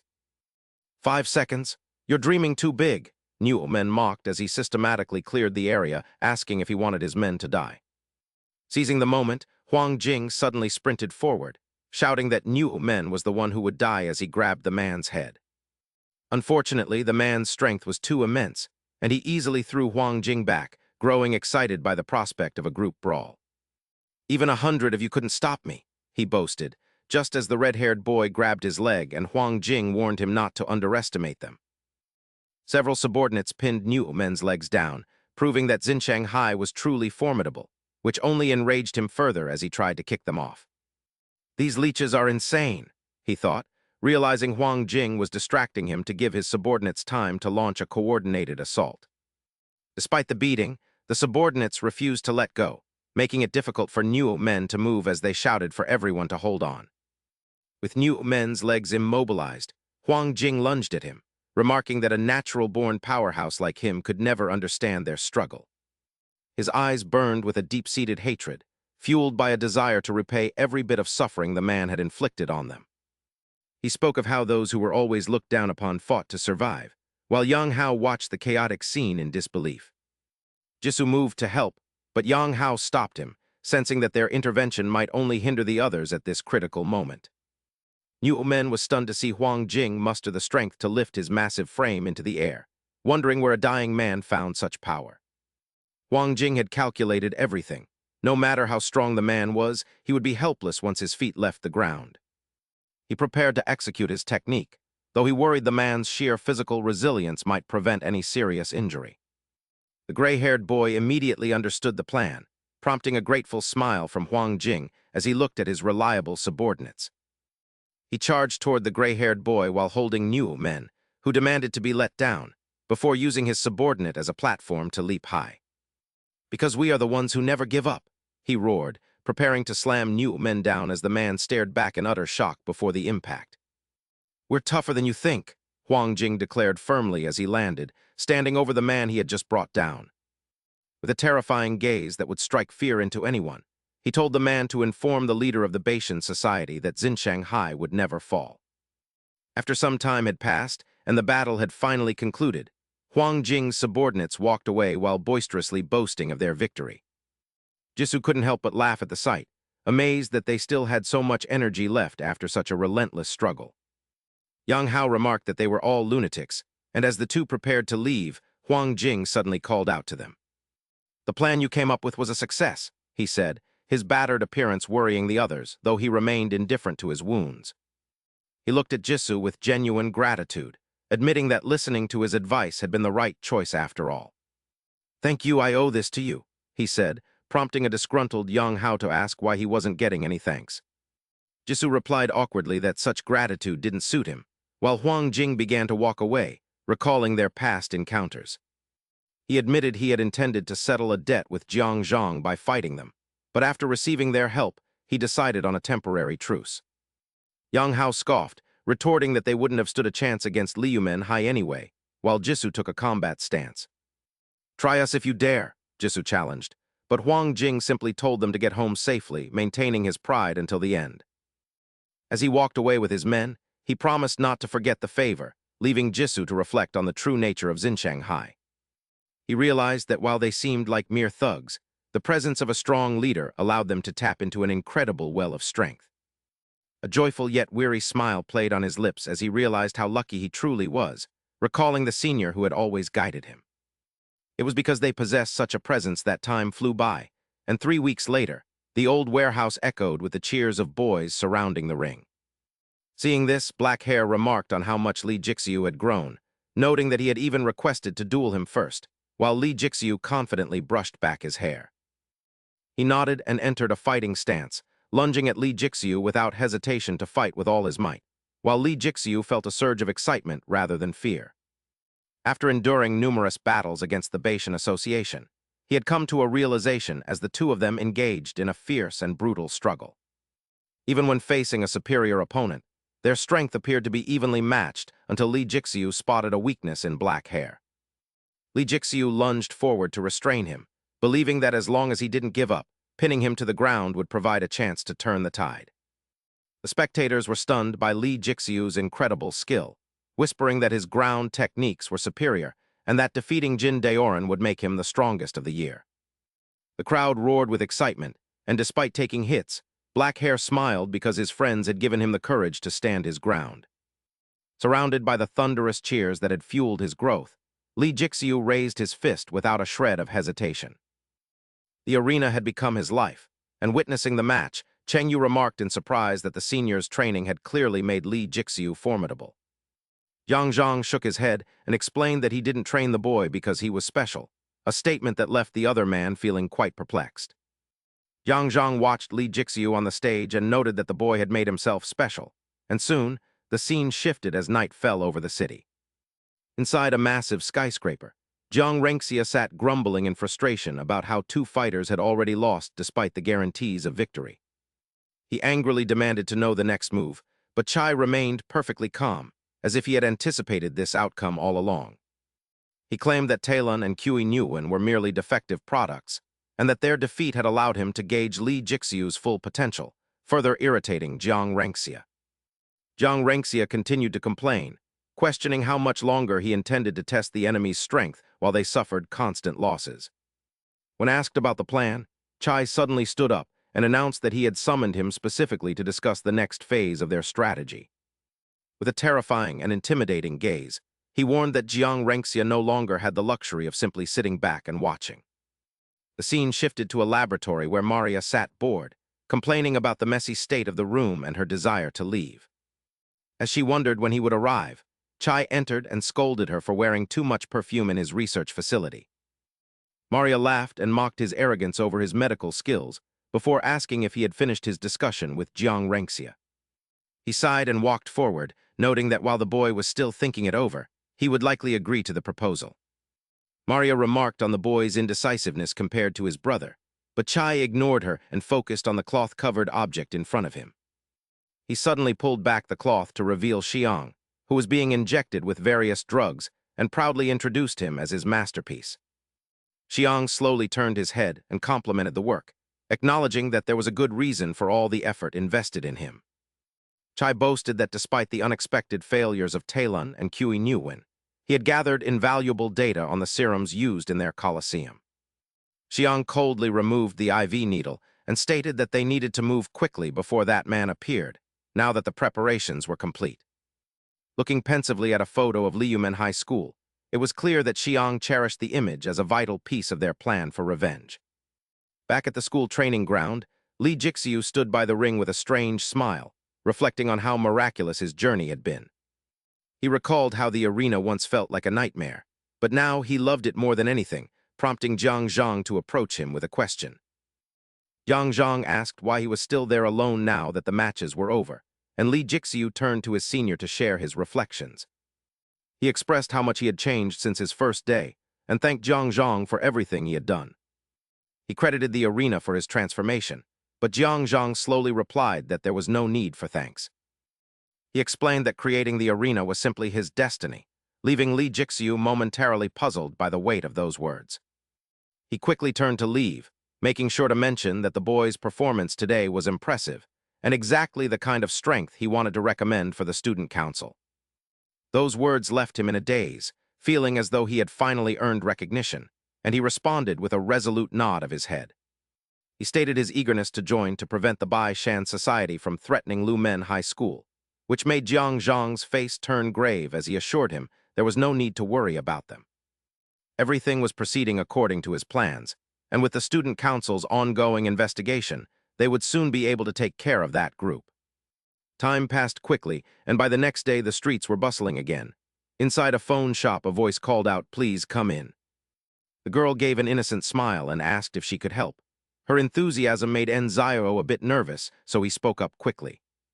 I saw the post on Instagram and came here. he said, his voice sounding naive about the high-interest loan service. Hearing this, the woman laughed. She immediately urged him on, saying, "Oh, it's you. Follow me." Though surprised, Enzaio followed her, wondering where they were going. Looking around, he couldn't help but marvel at the beautiful view of Rodeo Street. While he was lost in thought, the woman ahead suddenly snapped, "Don't just gawk like an idiot. Keep your eyes forward. First impressions are vital." He still didn't understand what was happening. Just then, she opened a door and led him into a new room, announcing, "The newcomer is here, Lady Maria." Maria was relaxing in the bath when she suddenly turned around and asked with a smile, "What is your name?" He tried to remain calm as he replied, "My name is Enzaio." He thought to himself that he never expected such a space inside the building. Remembering his purpose, he got straight to the point. "I've borrowed money a few times, but I'm struggling to pay it back. The lenders told me to come here." An assistant quickly bowed and presented a ledger to Maria. Seeing Enzaio's information, she realized with a start that he was the one who had taken out the high-interest loans. Including interest and principal, it was around a few hundred. Maria laughed loudly at the figure, noting that if unpaid for a month, it would reach the thousands. Enzaio quickly nodded in confirmation. She quickly wrapped herself in a towel and approached him, stating that his outward appearance wouldn't cut it. Judging by his debt, she added that he didn't seem like the type to use his brain. Then her hand moved close to him. Maria forcefully confronted the naive young man, asking, "So, what do you think?" Her words caused Enzaio to blush instantly in embarrassment. "I have great stamina, just give me orders and I'll do anything." Before he could finish, Maria dragged him outside. "Good, take this kid to the playground and explain the basic rules to him." The assistant nodded in agreement. "Yes, I understand." Later on the busy street, Enzaio asked curiously, "Sir, what exactly happens at this playground? If it doesn't suit my personality, can I change jobs?" The assistant laughed and turned back to reply, "Personality? You must have misunderstood something. Do you really think you have a choice? In this place, the big sister's word is the law. She's the boss." These words left him even more bewildered and in disbelief. "The law in that building back there?" The man shook his head and gestured forward, his face filling with pride as he made a declaration. "On this entire street." Sensing the gravity of the situation, Enzaio couldn't hide his shock that the whole street belonged to that woman. He turned into a shop within the city, saying, "Come here. You need to change your clothes, so let's move."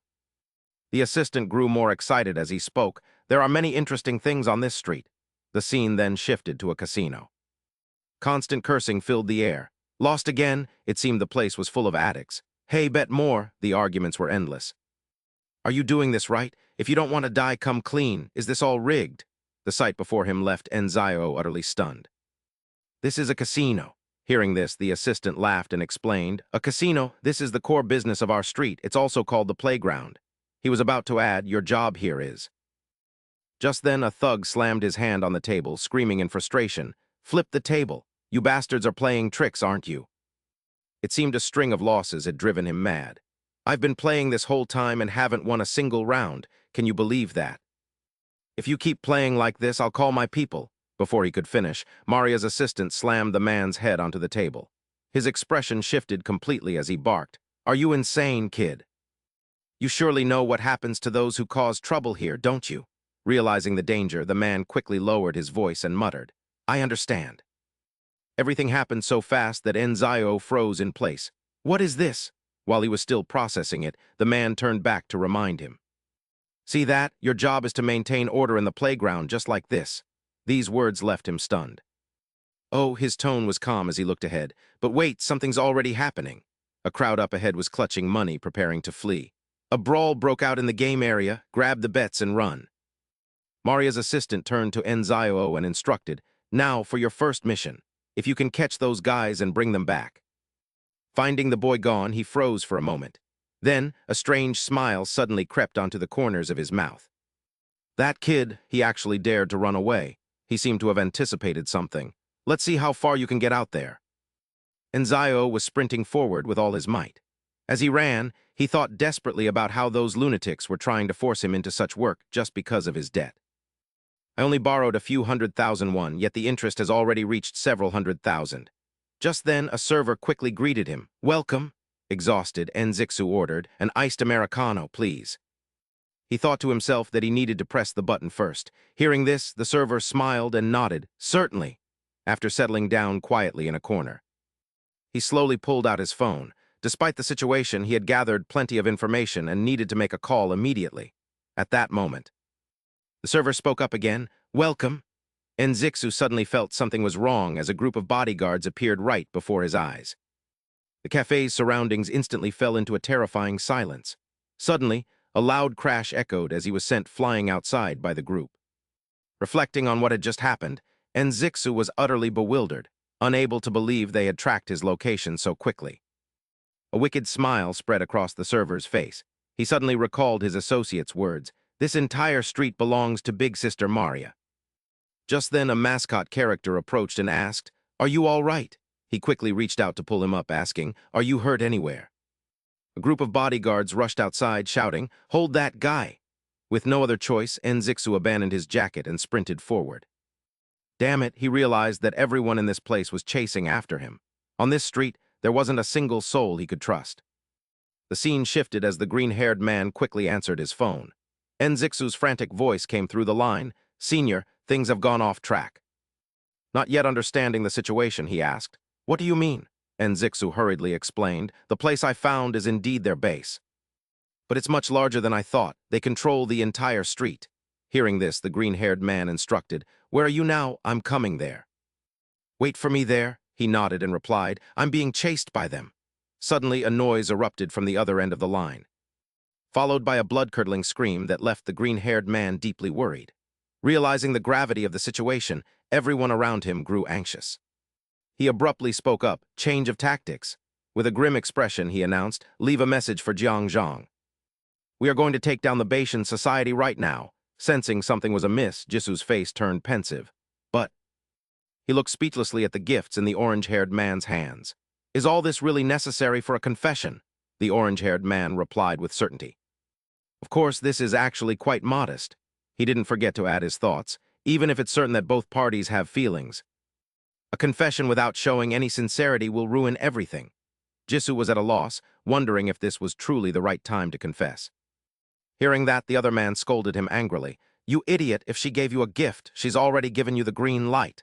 Jisoo suddenly remembered Jang Mei's words. "It's nothing major. To me, this item is like a lucky charm." This made him think silently to himself. "Does that gift really signal that she has feelings for me?" He turned around and asked his two teammates, "What do you two think?" Both of them glanced at the gift and replied, "Let's see. If you both like each other, just go ahead and confess. Why'd you call me here instead of going to the PC cafe?" "This looks pretty cool." Seeing their reaction, Jisoo thought that those two clearly weren't thinking at all. The orange-haired man continued to urge everyone. "Jisoo is confessing tomorrow. We have to work together to help him prepare an event." Sensing something was off, the black-haired man asked in surprise. "Wait, Jisoo is the one confessing, so why are you making more noise than he is?" The orange-haired man was startled. "What?" He immediately took on a smug look. "Because when it's my turn to confess later, I'll need to have an event planned too. I'm helping Jisoo while getting some practice in." Seeing this, Yang walked away in frustration. "What a pain. I don't know anything about this, so you guys decide among yourselves." The black-haired man also nodded and turned away. "I'm heading to the arena." Their reaction deeply annoyed the orange-haired man. "Hey, are you two even friends?" They both turned back and retorted. "Who said I was your friend? I already told you I wanted to practice a new technique today." The orange-haired man trembled with rage. "Those two," Jisoo watched the scene and thought, "we've always been like this. Oh well, I'll just—" He suddenly noticed something strange and looked ahead in surprise. It turned out he had spotted the green-haired man and his subordinates rushing forward. Senior Jun Hang and the student council members. As time passed, a subordinate hurriedly reported, "This is the place. It's also Enzixu's first time here." Looking at the sign in front of him, he became annoyed. "Closed at this hour, this is definitely suspicious." His gaze grew wary, "But if we want to find those guys, we'll need more clues." Just then, a close associate quickly appeared. "That is why you must pay on time." He and his subordinates led the indebted students forward. "Now, let's get to work. Today might be a bit grueling." Seeing this, the green-haired youth signaled his followers with a glance. Shortly after, the inner circle advanced step by step, as he continued to offer words of comfort to the students. "Don't be so afraid. You kids just need to work hard for us." With those words, he took out a key and unlocked a room. "Come on, everyone inside." Seeing this, a subordinate turned to the green-haired youth and asked, "What should we do, brother?" Enzayu is nowhere to be seen. I'm not even sure if those guys are really from the Bashan society. The green-haired youth's gaze grew suspicious as he spoke. Just looking at them, they seem far too suspicious. Right then, a voice called out, urging them to move. "Stop dawdling, close the door and get over here." The poor girl hurriedly nodded in agreement, saying, "I understand." At that critical moment, a hand suddenly reached out to stop them, followed by a voice asking, "Let me ask you something." The inner circle and their subordinates slowly turned around, demanding, "What? Who the hell are you?" The green-haired youth and his followers slowly stepped inside. "Don't worry, as long as you answer truthfully, nothing will happen to you." Seeing him suddenly appear there piqued the inner circle member's interest. Barging into someone else's territory like this just to ask questions. Before he could finish, the youth growled his interrogation. "Answer me. Are you the Bashan society?" A strange smile suddenly played across the man's lips. "You brats from Lumen High School?" His next words left everyone stunned. "You really love meddling in other people's business." Surprised, the green-haired youth asked, "What?" At that moment, the man barked an order to his subordinates. "What are you waiting for? Give our guests a proper welcome." Both sides immediately clashed in battle. "Die, you brat!" The gray-haired youth and his followers fought fiercely, and after taking down one opponent, he finally spoke. "Even knowing we're from Lumen High School, you still chose to attack." His voice carried a hint of respect mixed with sarcasm. "I'll acknowledge your courage." Seeing that the green-haired youth's strength was no joke, the inner circle member marveled in surprise. "You really are strong." He and his followers slowly stepped forward to interrogate them.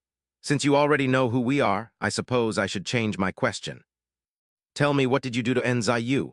Hearing this, the man burst out laughing as if remembering something. "That four-eyed brat you sent to infiltrate us, who knows?" The green-haired youth's expression grew grim. "You bastard! If we can't settle this with words, then there's no other choice." At that critical moment, other figures suddenly appeared on the scene. They quickly donned gas masks and released a strange gas that momentarily paralyzed the green-haired youth's group. "What on earth is this?" Everyone finally reacted in a panic. "Are those kids with them too? What exactly is this smoke?" He quickly covered his nose and warned his comrades, "Everyone, hold your breath." This was clearly a calculated move with a hidden motive. The inner circle member lunged forward with his weapon, coldly ordering, "Worry about yourself first." And so, the battle between Maria's inner circle and the Lumen group erupted.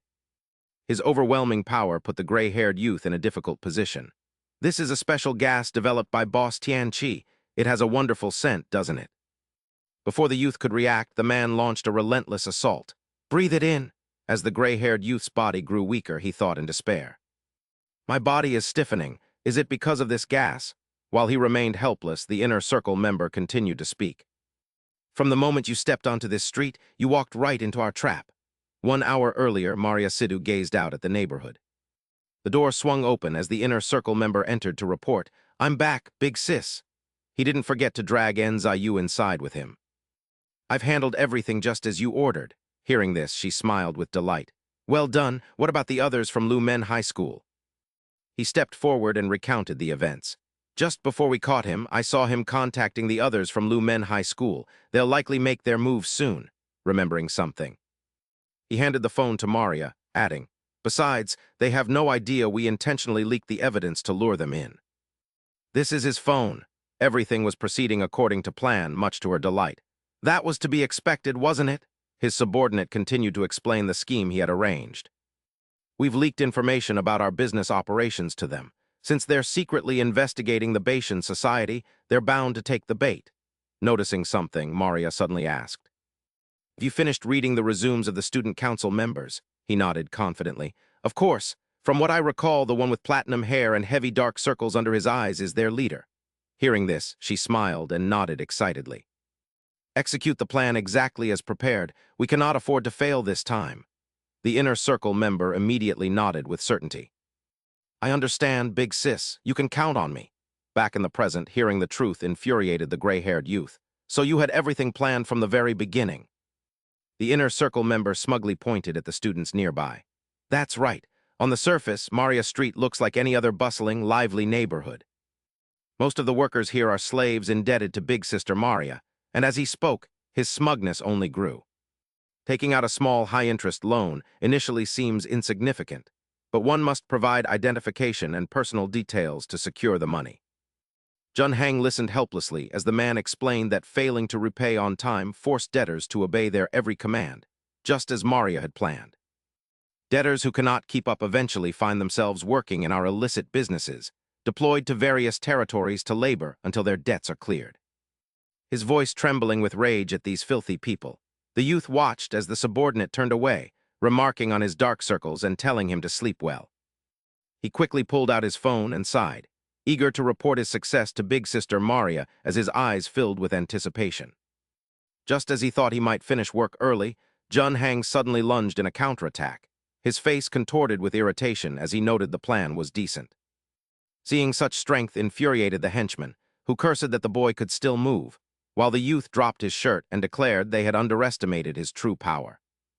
The henchman smirked in surprise at the situation, mocking how someone on the verge of death could still put up such a decent fight. He snatched the air purifier from the poor schoolgirl, amazed the boy could fight while holding his breath, but Jun Hang calmly told him not to compare their lung capacities. Things began to take a turn for the worse as he felt his body growing stiff, causing a flicker of worry to cross his mind. Surrounded by the thick smoke, he suddenly recalled his past and wondered why those memories were surfacing now when time was running out. He suddenly sprinted forward, determined to end the fight quickly, and delivered a decisive kick straight into the henchman's face. With a look of annoyance, the man sighed and decided that if the boy would not sleep, he would use his signature weapon to force the issue. He vowed to put the boy to sleep, but was stunned when the youth suddenly dodged his strike before he could even react. The youth launched a direct kick and snatched the gas mask, laughing as he thanked the man and promised to put it to good use. Retreating hastily, the henchman realized with a shock that his gas mask had been kicked away and that it had been the boy's target all along. He charged forward without wasting a second, believing it was already too late since the inhaled smoke would soon take effect on the boy. Conversely, the youth remained confident in his abilities, vowing to finish the fight first as they clashed fiercely, with Maria's subordinate realizing how powerful the strikes were. The blows were heavy, and even a single hit would be dangerous, yet he smugly thought that no matter how strong the boy was, human legs had their limits. Emboldened, the henchman attacked relentlessly, certain that the boy's legs would shatter upon impact, until he realized something was wrong.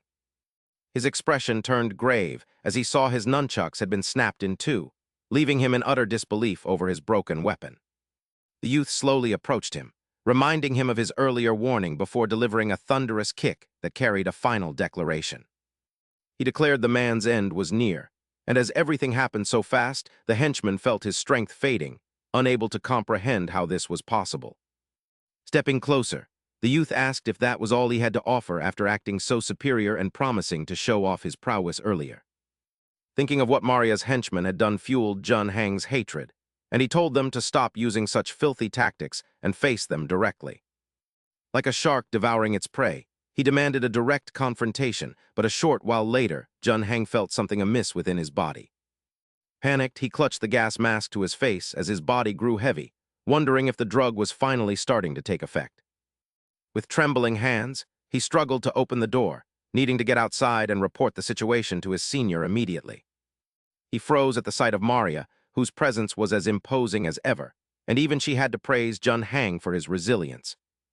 She remarked how impressive it was that he could thrash her subordinates like rags in his current condition, prompting him to curse at her in anger.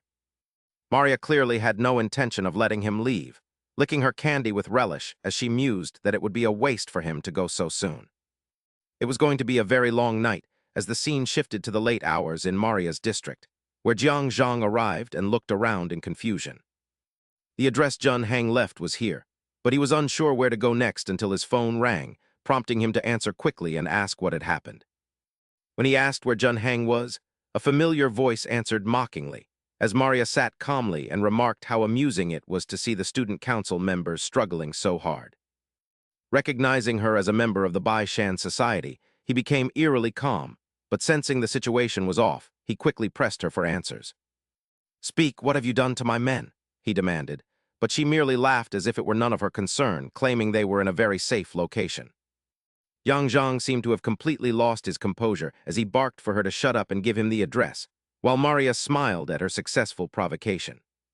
"Fine, I will text you the location, but come alone," she warned, adding that any disobedience would mean never seeing his friends again before hanging up and laughing. She noted that he must be absolutely furious and easily provoked. Then she glanced in another direction as something else crossed her mind. "Well, isn't this entertaining?" Maria asked in a cryptic tone, while Heng, who stood right beside her, remained strangely silent. The scene shifted to a closed coffee shop, where Jang decisively kicked the door open and charged inside, his face filled with pure hatred. Wasting no time, he shouted for them to stop hiding and come out, which surprised Maria enough to remark that he really did show up alone like a true man. With a cold gaze, he questioned why she was hiding so cowardly after demanding he come there, to which she responded with a dismissive laugh. "Why are you in such a hurry? You're upsetting the host," she said, urging him to take a look around since he had already arrived. Jang began searching the area with his club when Heng suddenly appeared before him with a calm expression, stating that he was pleased to finally meet him. Recognizing Heng's identity, he irritably deduced that the man was their leader, and after a brief silence, Heng explained that he had summoned him because they needed to talk. The Bashan society wanted to make an offer, but he refused to listen and lunged forward to attack, demanding that they stop the nonsense and bring his subordinates to him. The following sight caused him to freeze instantly as Heng's voice rang out once more, repeating his previous statement. It turned out he was only speaking through a screen, and strangely, Heng's image began appearing all around the room like a haunting spirit, urging him to cooperate. Jang was left speechless by the barrage of words, but Heng, sensing a misunderstanding, did not forget to offer a reminder. Heng claimed the Bashan society wasn't what he thought and began to explain their goal, but he simply smashed the surrounding screens with his club, driven to madness. As every passing second increased his worry for his comrades, Heng realized there was no other way and accepted that if this was his choice, then so be it. He spoke cryptically about the responsibilities of one's choices, as a door opened to reveal his teammates lying there, before telling him that he would eventually have to seek them out. When the green-haired youth saw him and weakly called out his name, the sight drove Jang into a complete state of frenzy. "Heo gun Heng, you bastards!" he roared in desperation, screaming for the lunatics to open the door as he realized he couldn't reach his comrades. Jang repeatedly struck the glass with his club, but it was tempered glass that would be nearly impossible to shatter with mere human strength. He recalled Heng's words about eventually seeking them out, while the man continued to monitor his every move through a camera, silently observing the situation. Just as he was losing hope, a strange noise startled Jang, and he turned to see Jisoo and the others arriving to rescue the green-haired youth and the rest. A message was sent to the student council group chat from Senior Gun Heng, instructing all 25 members to gather at the arena immediately. He had something important to say, and the members acknowledged him, with Dokbi and Chun Sanmei confirming they were on their way. The members began discussing the situation, wondering what could have happened to make Senior Gun Heng call such an urgent meeting. Cheng Wu shook his head, suggesting they would find out soon enough, but he suddenly noticed something was wrong as he stared at the empty space that should have been bustling. It was eerily silent, and after a moment of hesitation, Cheng Wu and the others slowly opened the door to peer inside. Sensing that something was amiss, everyone quickly covered their noses just as the silhouette of a tall man suddenly appeared. "I was getting irritated by the boredom," the man said with a crazed look, "but things are getting interesting now," as the scene shifted back to Jisoo helping his comrades. He cursed the Bashan society for intentionally setting a trap for them, swearing that he would not let them get away with it if anything happened to his friends. The green-haired youth did not hesitate to take the blame, apologizing to his senior for his carelessness and for appearing in such a pathetic state.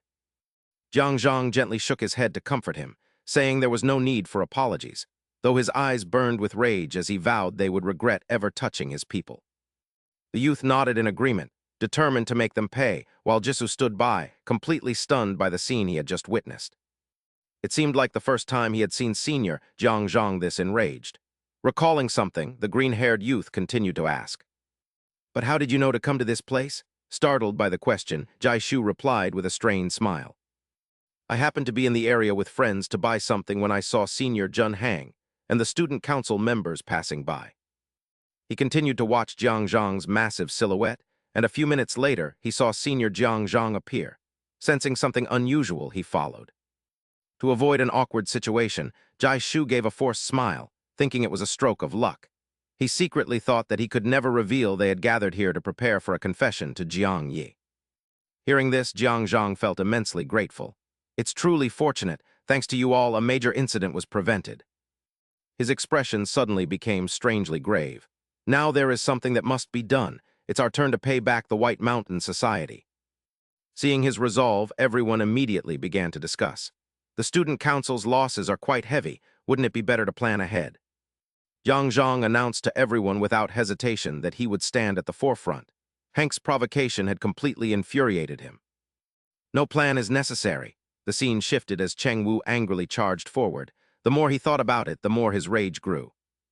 Who the hell are you? He used his strength to strike Chai repeatedly. An excited smile spread across Chai's face. I assume you know the White Mountain Society. Those words made him freeze instantly. The White Mountain Society. Cheng Wu continued to launch a barrage of attacks at Chai. What the hell are you doing in our arena? After a moment of silence, Chai slowly offered a word of praise. This place you call an arena is quite interesting, competing for a season just to find a winner. Are you joking? He looked at the losers lying scattered on the ground. He calmly remarked, since the notorious Lu Men High School is performing such a farce, it's no wonder everyone is equally weak. I heard Lu Men became a school of hypocrites after Jiang Zhang became its leader. These words further incensed Cheng Wu, but his strength was no match for the man. In the blink of an eye, Cheng Wu was sent flying backward. The smile on the man's face gradually became twisted. I thought the student council officers would be a bit stronger, but this is truly pathetic. Cheng Wu sensed something was wrong. His body wouldn't obey him. Was there something in the smoke? Seeing their comrade in danger, the others shouted, Cheng Wu, let's go wipe him out, brothers. At that moment, a familiar figure appeared. Lu Men High School still has its dignity. What are you doing? Kang Yin He and his subordinates arrived. The arena's motto is one-on-one. Is ganging up on one person acceptable? He coldly put on a gas mask. The numbers on both sides should be equal before we start, recognizing his arrival. Everyone's expressions turned grave. Kang Yin He, are you guys siding with the White Mountain Society now? Sun Cheng Wu ignored the words and charged forward. Why would the great Sun Cheng Wu need to take anyone's side? He frantically attacked the Lu Men students. We just want to overthrow Jiang Zhang.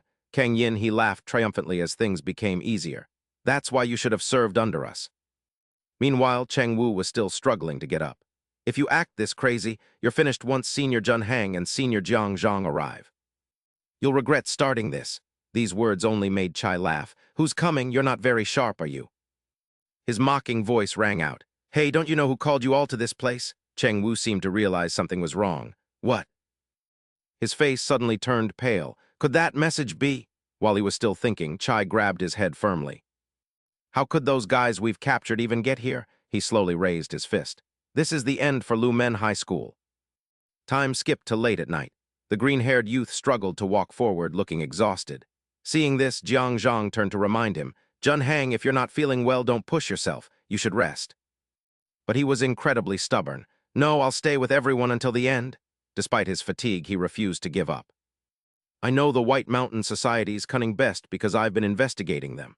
I can't stand being trapped by those guys like this. Jai Shu nodded in agreement. I'm just as furious as you, Senior. He didn't forget to encourage the green-haired youth. Tell us if it becomes too much in this situation. We must join forces. This made the green-haired youth feel deeply grateful. Right, thank you. At that moment, Jiang Zhang noticed something. Something's not right. His voice began to falter. Could it be? He and the others rushed to the arena and threw open the doors. The scene inside made everyone freeze instantly. What is this? Unbelievable. The place had been turned into a complete shambles. How could this be? The green-haired youth finally grasped the rival's scheme. Had the Bashan Association launched an attack on the arena at the same time? His subordinate whispered, have we truly become mere puppets in their plan? As Jixiu quickly spotted a familiar figure lying off to the side. Senior Cheng Wu. He rushed over and helplessly supported Senior Cheng Wu, who had been beaten to such a state, as the green-haired man called out in despair. Several other members of the student council had also been brutally beaten and left in a wretched state. We can't possibly counterattack like this. Realizing the situation was dire, the green-haired youth quickly asked, Zhang, what should we do now? Yang Zhang just stood there, gritting his teeth in silence. His hands were so tense with rage that his veins were bulging. The Bashan Society. They've gone too far. The scene shifts to a large building in the city. Heng sat there comfortably and spoke. Now the only thing left is Zhang's choice. Maria laughed with excitement at the sight. The answer is already decided. His subordinates have all become useless. Jai nodded and added, that guy probably didn't think we would raid his base. He didn't forget to recount the story with amusement. If I'd known, I would have finished off Lumen High School sooner. Heng suddenly spoke up to remind him, no, don't forget who our real enemy is. His voice was somewhat pensive. To tame a beast like Zhang, timing was essential. Just then the phone rang, catching Jai's attention. He's calling. After answering, he smiled and offered a greeting. Zhang, have you received our gift yet? Zhang's voice came through the other end of the line. You've made a mistake. He was still trying to suppress his hatred. From the start, you should have focused all your strength on me. This made the man laugh in surprise. Do you want to face all of us by yourself? You're quite the boaster. After a moment of silence, Heng suddenly spoke up. I'm asking you one more time, Zhang. You still have no intention of sitting down to talk with me? To Heng's question, Zhang coldly replied, even if I wanted to, talking is impossible now. But they couldn't have known that his face had become strangely terrifying. From today, the Bashan society will disappear by my hand. His face was covered in scratches, and his eyes wavered for a moment. Wait, Zhang, I know you're angry, but attacking them without the student council members is too dangerous. From behind, the subordinates chimed in agreement. That's right. Seeing how prepared they are, we must also be fully prepared before we attack to have a chance at victory. Zhang didn't even turn his head as his calm voice rang out. You all stay here and clean up the arena. I'm going to deal with them. The group immediately protested upon hearing this, no one willing to follow the order. What do you mean by that? Are you going alone, senior? Even for you, that's a suicide mission. Despite the noisy protests around him, Zhang didn't care. I have to go. Because they did this because of me? The green-haired youth's eyes widened in disbelief at what he had just heard. What? What are you saying? Zhang quietly looked at the distant sky, his eyes holding something difficult to express. They made an offer while they were holding you guys hostage. They told me to join the Bashan society. He gritted his teeth. Zhang turned back to look at the arena. That's why they wrote those words on the floor. Zhang lowered his head. His shadow stretched long under the cold light. They probably thought I would submit if they destroyed the arena. However, Zhang growled each word in a cold voice. I'll show them that I won't cooperate even if I die. I must take responsibility for that. From the back row, Yang stepped forward. Senior is right. His eyes looked steadily at Zhang. But we shouldn't fight just to show them. We must fight to win. Yang's voice grew firmer, his eyes shining. We will also help even if it's just a little. Please let us go with you. As soon as he finished, the others behind him spoke up at once. That's right. In this situation, we must all give our best together. I want to risk my life against them too. They ruined our arena, so we must have revenge. Zhang just smirked with satisfaction after hearing that. I won't stop you. Zhang's hand tightened as if he had made a decision. Instead, I won't go easy on anyone who gets in the way. A few hours ago, outside the funeral home, light reflected through the thick glass.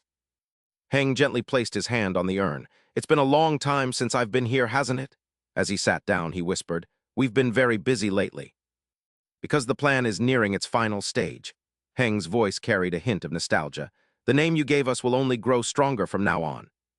Memories of that night came flooding back, as clear as if they had just happened. Bashan, who scribbled on my gloves? The boy stood opposite him and laughed. If our gang grows larger, I want to name it Bashan. He asked in confusion. What? Yang raised his hand and pointed at Heng with a grin. It means uniting as one with you at the center, becoming a great mountain like Everest. He frowned at his platinum hair. Coincidentally, his hair was also white. Heng wiped the corner of his mouth and smiled. Truly, a sophisticated name. Returning to the present, he sat looking at the urn. It's written beautifully, but I don't need this object anymore. Heng stood up and walked away step by step. Although it's very different from the Bashan we dreamed of, please understand me. His hand tightened slightly and his brow furrowed. Because if you want to catch a monster, the only way is to become a monster yourself. Back in Heng's room, he held Zhang's information, 19 years old, leader of Lumen High School. He lives in the Sha Rong Dong intersection apartments and has a sister 2 years younger who is currently, compared to other school leaders, Zhang had no special information. He sat on the sofa, lazily resting his chin on his hand. However, the anomaly I found was from 2 years ago. Maria, standing opposite him, replied, he went missing for several months while he was suspended from school. Hearing this, Jai's eyes widened in surprise, and he quickly asked, "Suspended? Did he cause some kind of trouble?" She crossed her arms and looked over, it seemed. He returned and established the arena while Heng sat silently staring at his iPad, listening to the other two speak. It was impossible to know what had transpired during that time, but Maria paced back and forth, shaking her head in disagreement, suggesting it was obvious he had simply gone off to fight somewhere. While they were engrossed in their conversation, a voice suddenly rang out praising their prowess as Jin Hun slowly entered through the door with his hands in his pockets. He remarked on how they had acquired such a building despite being in business for only a short time, and before the three could respond, he continued by noting that the Gangun Gang had also started as a seedy casino. He compared the place to a five-star hotel before Song Jin Hun, a leader of the Gangun Gang, finally set down his iPad and stepped forward with a smile, claiming it was nothing special. He expressed his honor at being compared to the Gangun Gang, but Jin Hun's gaze drifted forward lazily as he questioned why their numbers were steadily dwindling. He asked if everything was truly all right, to which Heng replied that there had been an unexpected variable, prompting the man to sit down and lightly tap the armrest of his chair while questioning the news. Jin Hun crossed his legs and rested his chin on his hand with a smirk, noting that it appeared they would struggle to meet the conditions set by young master Han Zui. He remained silent, his eyes shifting slightly to avoid contact as he mentioned his understanding that it would still be some time before the young master was released from prison. The man rubbed his temples with an irritated expression, explaining that the situation had changed because the young master had behaved so well that he became a model prisoner. Jin Hun glanced at the two people behind him and stated that the release would happen soon, leaving them stunned until he suddenly burst into loud laughter at their expressions.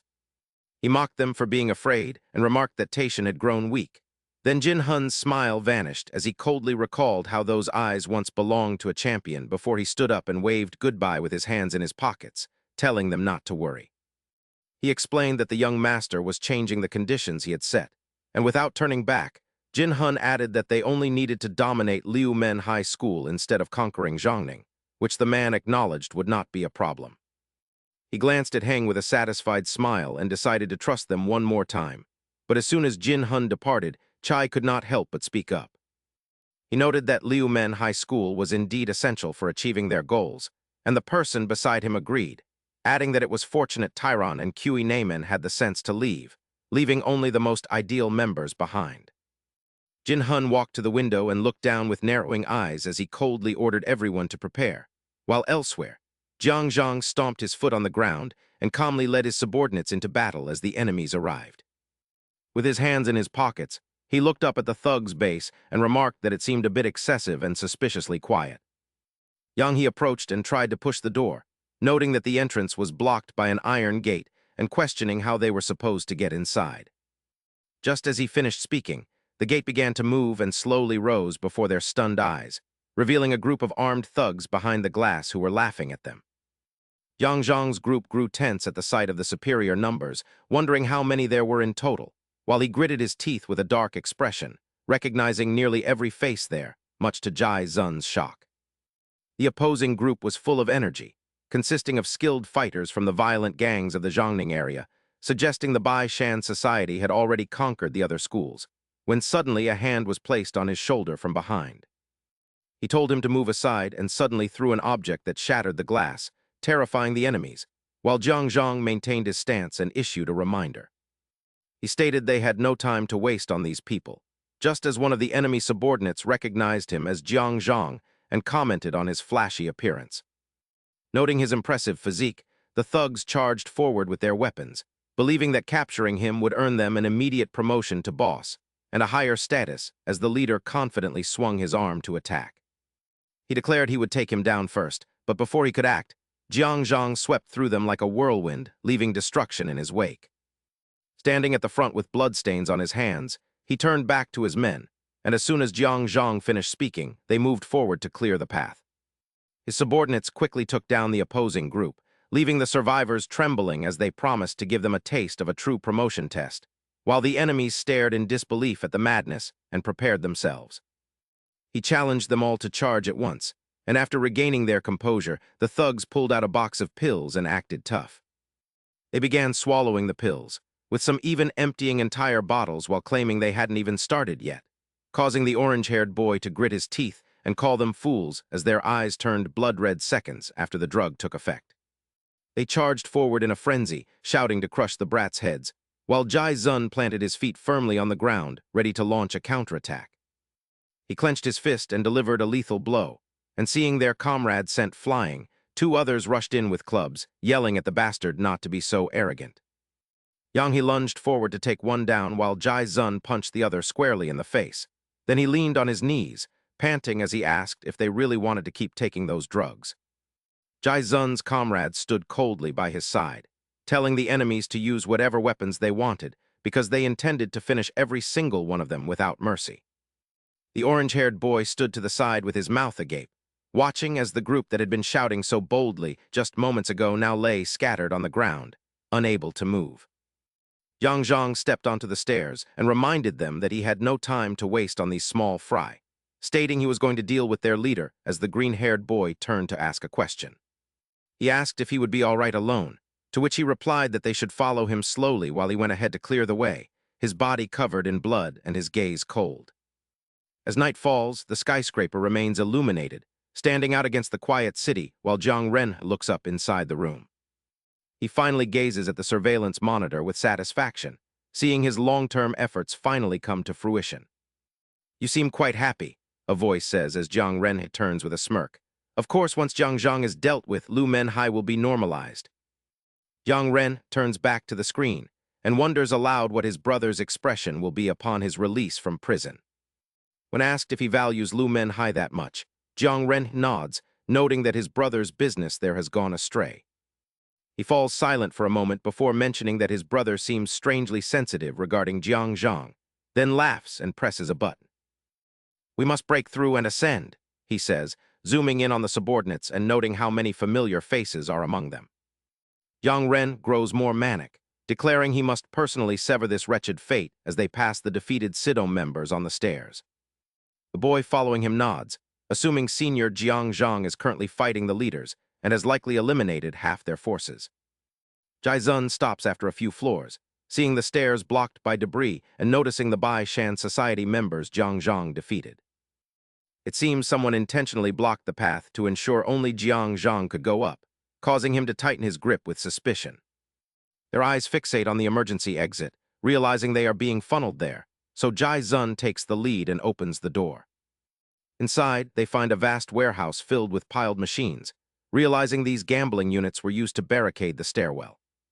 Suddenly, the orange-haired boy notices an open door ahead and runs toward it, shouting that there is a way to go higher. He warns the others to hurry before the enemies react, but he fails to notice the danger ahead, prompting Jai Zun to scream. Zhu Yu suddenly lunges from a blind spot and kicks the orange-haired boy, sneering that they should fight opponents of their own caliber. The green-haired boy clenches his teeth and asks if Zhu Yu has joined the Bashan Society, but the man just scoffs at his ignorance. He claims that watching the student council get crushed by Bashan moves him not at all, causing Yang Hao's eyes to burn with rage. Yang Hao growls that the senior shouldn't have betrayed them, but the red-haired man mocks him, calling him a slippery bedwetter. The man continues his insults, saying that calling Yang Hao slippery is a compliment for a coward, leaving Yang Hao muttering in frustration. The black-haired boy pats the green-haired senior's shoulder, telling him and Jai Zun to go on ahead while they handle this floor. He insists that Jai Zun is the only one who can truly help Zhang, though the senior hesitates to leave his comrades behind. The orange-haired boy struggles to his feet, wiping blood from his mouth while admitting that the previous blow actually hurt. "It is time for me to get serious," he says, and the black-haired boy smiles, urging the senior to go without worry. Despite his doubts, the senior moves on as Zhu Yu's subordinates charge forward, determined to stop anyone from leaving. Yang Hao intercepts them with a cold kick, stating that their betrayal gives him the perfect excuse to finally kill them. The green-haired and black-haired boys quickly depart, promising to return soon while Zhu Yu watches them with his arms crossed. Zhu Yu smiles deviously, letting them go because a greater hell awaits them above, while his lackeys mock Yang Hao for being abandoned. They laugh at his talent for being discarded, but Yang Hao ignores the taunts and takes a fighting stance, telling them to laugh while they can. The three of them stand together to fight, as Yang Hao realizes he finally has real teammates by his side. Elsewhere, the green-haired boy hesitates, worrying that leaving Zuyu to the others is far too dangerous a task. The black-haired boy reassures him with confidence, leaving the senior to wonder what could possibly inspire such absolute trust. He remembers their grueling training and how they worked harder than anyone else to achieve their different goals for strength. The red-haired enemy mocks Yang Hao again, promising to remind him of his pathetic past, but the boys remain firm in their change. Yang Hao counters without fear, trusting in his friends as the enemy charges, shouting about their arrogance in a 5-against-1 fight. Zai Wu's fist lunged forward, heavy as a boulder. He acted as if he were a god before his senior, but the moment he struck, he was left in a daze. You are 2 years older than us, yet the orange-haired boy blocked Zai Wu's strike with crossed arms. Is that all you've got? Senior, his words made the man roar. What did you say? Suddenly, the black-haired boy appeared and swung his arm forcefully. This man is no senior. He is a disgrace to Liu Men High School. Elsewhere, 2 people were running as fast as they could while Jai Shun thought to himself. Besides, those guys are inside this building. The scene shifted to another room where Jiang Yin had gripped his glass tightly, his head lowered as if calculating something. A sinister glint flashed in Jiang Yin's eyes. That means he is also here, right? Thinking of that man's face, he gritted his teeth. I must end this battle with my own hands. Just wait for me. Meanwhile, the orange-haired boy hesitated and stopped his hand. But he saw the black-haired boy punching the man's face so fiercely that there was no room for him to step in. Pu Ronghao's leg kicked one person away while his fists knocked down another in a relentless barrage. The man coughed violently as he struggled to dodge the blows. Aren't you the guy who only uses his legs? Pu Ronghao snorted. That's ancient history. The red-haired man charged forward in a rage, spitting as he shouted. What a sly habit. Maintaining his stance, he swung his leg upward in a reverse hook toward his opponent. My legs are still quite flexible, though. Realizing he couldn't win, the man lunged to grab Pu Ronghao, shouting, Got you, you bastard! Unfazed, he twisted the man's arm and threw him forward. Pu Ronghao looked at the red-haired man writhing on the ground. I was curious back when I associated with you guys. The man gasped in terror. What? As Pu Ronghao's hand remained clamped on his opponent. I wonder how many seconds it would take to finish this if I fought seriously. Without hesitation, he hurled the man toward the red-haired one, but then he saw something. Then, like a flash of lightning, Pu Ronghao delivered a powerful kick to them. Their groans only fueled his excitement. You guys are weaker than I thought. On this side, the black-haired boy was sent flying by a punch to the face. Rage flared as Zai Wu rushed in with a flurry of punches. He laughed with arrogant eyes. Did you really think that landing one surprise attack meant you could actually defeat me? Pushed back, the boy struggled to stay on his feet.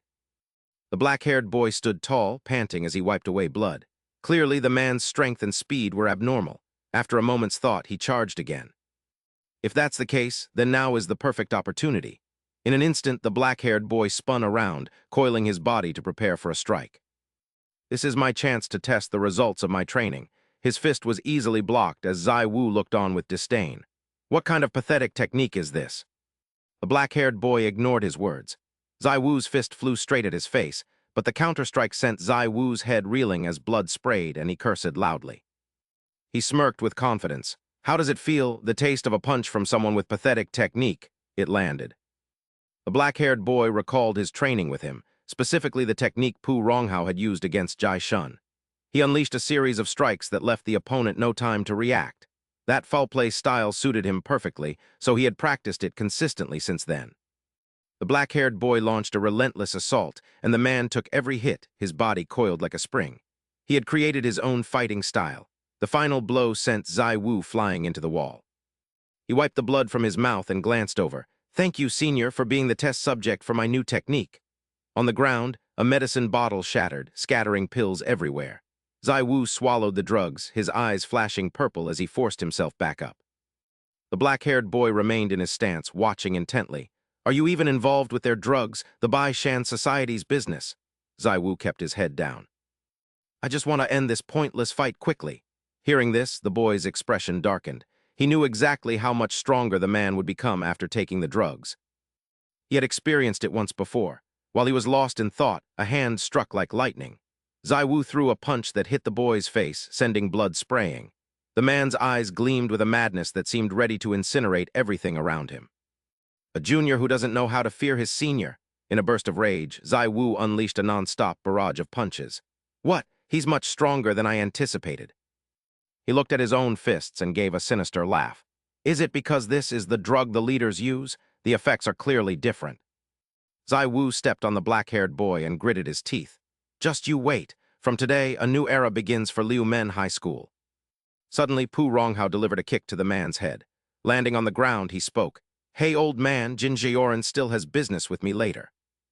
So step aside. Zai Wu wiped the blood from the corner of his mouth. Pu Ronghao, you little brat. Behind him, the black-haired boy struggled to stand.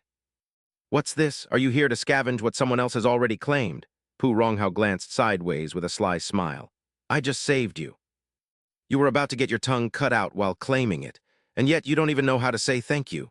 The black-haired boy stood up beside Pu Ronghao. Anyway, just don't get in my way. Pu Ronghao laughed. I really don't know who's worrying about whom here. The black-haired boy smirked with a defiant confidence as he continued. Do you want to come along? Back to when the two were sitting on a park bench, I heard you won't be learning ground techniques from Senior Cheng Wu. Why is that? Do you think you can't surpass me? Yang He was taken aback. What? I'm speechless. I only need one leg to defeat you. The black-haired youth couldn't help but burst out laughing. If you don't cheat, I only need one hand to beat you. He angrily grabbed the other's collar. You brat, Cheng Wu walked up from behind. Are you two using your energy to train for such nonsense? If you want to fight like that, just go to the arena. Why do you keep just arguing? Both were startled, and Senior Yang He scratched his head with an embarrassed look. Well, it's because that guy avoided me first, so. He interrupted. What did you just say? You were the one who avoided me. He crossed his arms and frowned at the two boys. How do you two understand each other so well? Knowing that if they fought each other, it wouldn't end easily. Hearing that, they looked at each other with lingering annoyance. Fighting separately like that is completely foolish. He paused for a moment and then spoke seriously. Remember, if you two join forces, you might even be stronger than me. Back in reality, both rushed out. Simultaneously striking in a predetermined rhythm, a storm of blows followed. He had no chance to counter. But Cheng Yu wasn't worried. Instead, he grew more excited. Do you think struggling will get you anything? His massive body rushed forward to punch Yang He. Even if kids like you brought a whole truck, it wouldn't do anything at all. He dodged behind, jumped, and kicked. Did you forget about me? He roared angrily and turned around. You're nothing but damn cockroaches. I'll tear you all apart. Immediately, Yang He's leg kicked with the speed of wind, aiming straight at Cheng Yu's chest. You're the one getting torn apart. He didn't notice the black-haired youth's punch. This bastard took my hit and still. Heavy blow landed on Cheng Yu's face with terrifying force. Both immediately rushed in with non-stop attacks. He spun and pulled his leg back. Warning move, let me finish this. The black-haired youth wouldn't lose his momentum. I finished it all. Where is there room for you to interfere? Cheng Yu's massive body collapsed. He lay sprawled, eyes wide and body stiff. The black-haired youth wiped sweat and looked at him. Yang He tilted his head, cracked his neck, and winked. Then they instinctively laughed and high-fived. The orange-haired youth watched this scene in silence. He scratched his head uncomfortably and spoke up. You two, did you forget about me? Suddenly, a watch bell rang. The green-haired youth's face darkened as he ordered, Jai Zun, leave this to me. You go with the group, he asked back doubtfully. Senior alone, he replied, I must pay her back for what she did. The green-haired youth clenched his fist, eyes looking deep ahead. You'd better prepare yourself. He took a stance facing Maria and her two subordinates. Maria smiled seductively, putting a lollipop in her mouth. I'll show you the consequences of messing with the Liu Men High School Student Council. Maria looked straight at the green-haired youth without blinking. With a body full of wounds, aren't you pushing yourself too hard? Despite the tension, he remained vigilant. If I collapse from just these minor injuries, I'd be too ashamed to face my juniors. She laughed seductively, beaten like that and still acting tough. This is why I dislike men with high self-esteem. Pausing for a moment, Maria crossed her legs and waved to her subordinates. Do you want to see his true form for once? The subordinate bowed, hands in fists. We would be glad. The other followed the action, so the seeds, ma'am. Hearing this, she licked her lips dangerously. Let's see how someone about to die acts strong. How it looks when it blooms. Looking at the two taking off their shirts, I'll finish you small fry all at once, so come at me together. The green-haired youth felt something was wrong, but his eyes were on the clock pendulum. Why is the clock sound so piercing? As they spoke, they split up. Don't worry, we are inseparable twins. They kicked him simultaneously. We are the strongest duo. They kicked again, putting pressure on the green-haired youth. The continuous kicks made him lose balance. He slid back, dodging and cursing. Both moved very quickly and cleanly. They were well trained. They punched together with contempt, backing down after just one move. Is that all? He moved slightly as they rushed. Don't misunderstand. A thunderous kick hit their faces with incredible power. I just needed to gain momentum. The green-haired youth smirked mockingly. Among the small fry, you guys fight decently. But you won't beat me. The two spat blood on the ground. Even if you are physically strong, you will lose in the end. Hearing this, he couldn't help but turn and kick repeatedly. Let's see if you can still say that after being beaten to a pulp. The green-haired youth's leg was at one's neck. To level up, you need mental strength. They regained their composure and punched together, not just physical strength. He blocked and stepped back. The green-haired youth's kick hit their faces hard. Blood sprayed from their mouths, leaving them dazed. I'm the one who cares. After crouching, he leaped backward and forcefully shoved them into the wall. For the disobedient, only the whip serves as a remedy. They braced their hands on their knees to stand up in unison. Their bodies were tattered and covered in wounds from the intense physical agony of the fierce strikes. It was merely training to fortify the spirit. And with those words, they charged together as the green-haired youth cursed through gritted teeth while they unleashed a barrage of blows.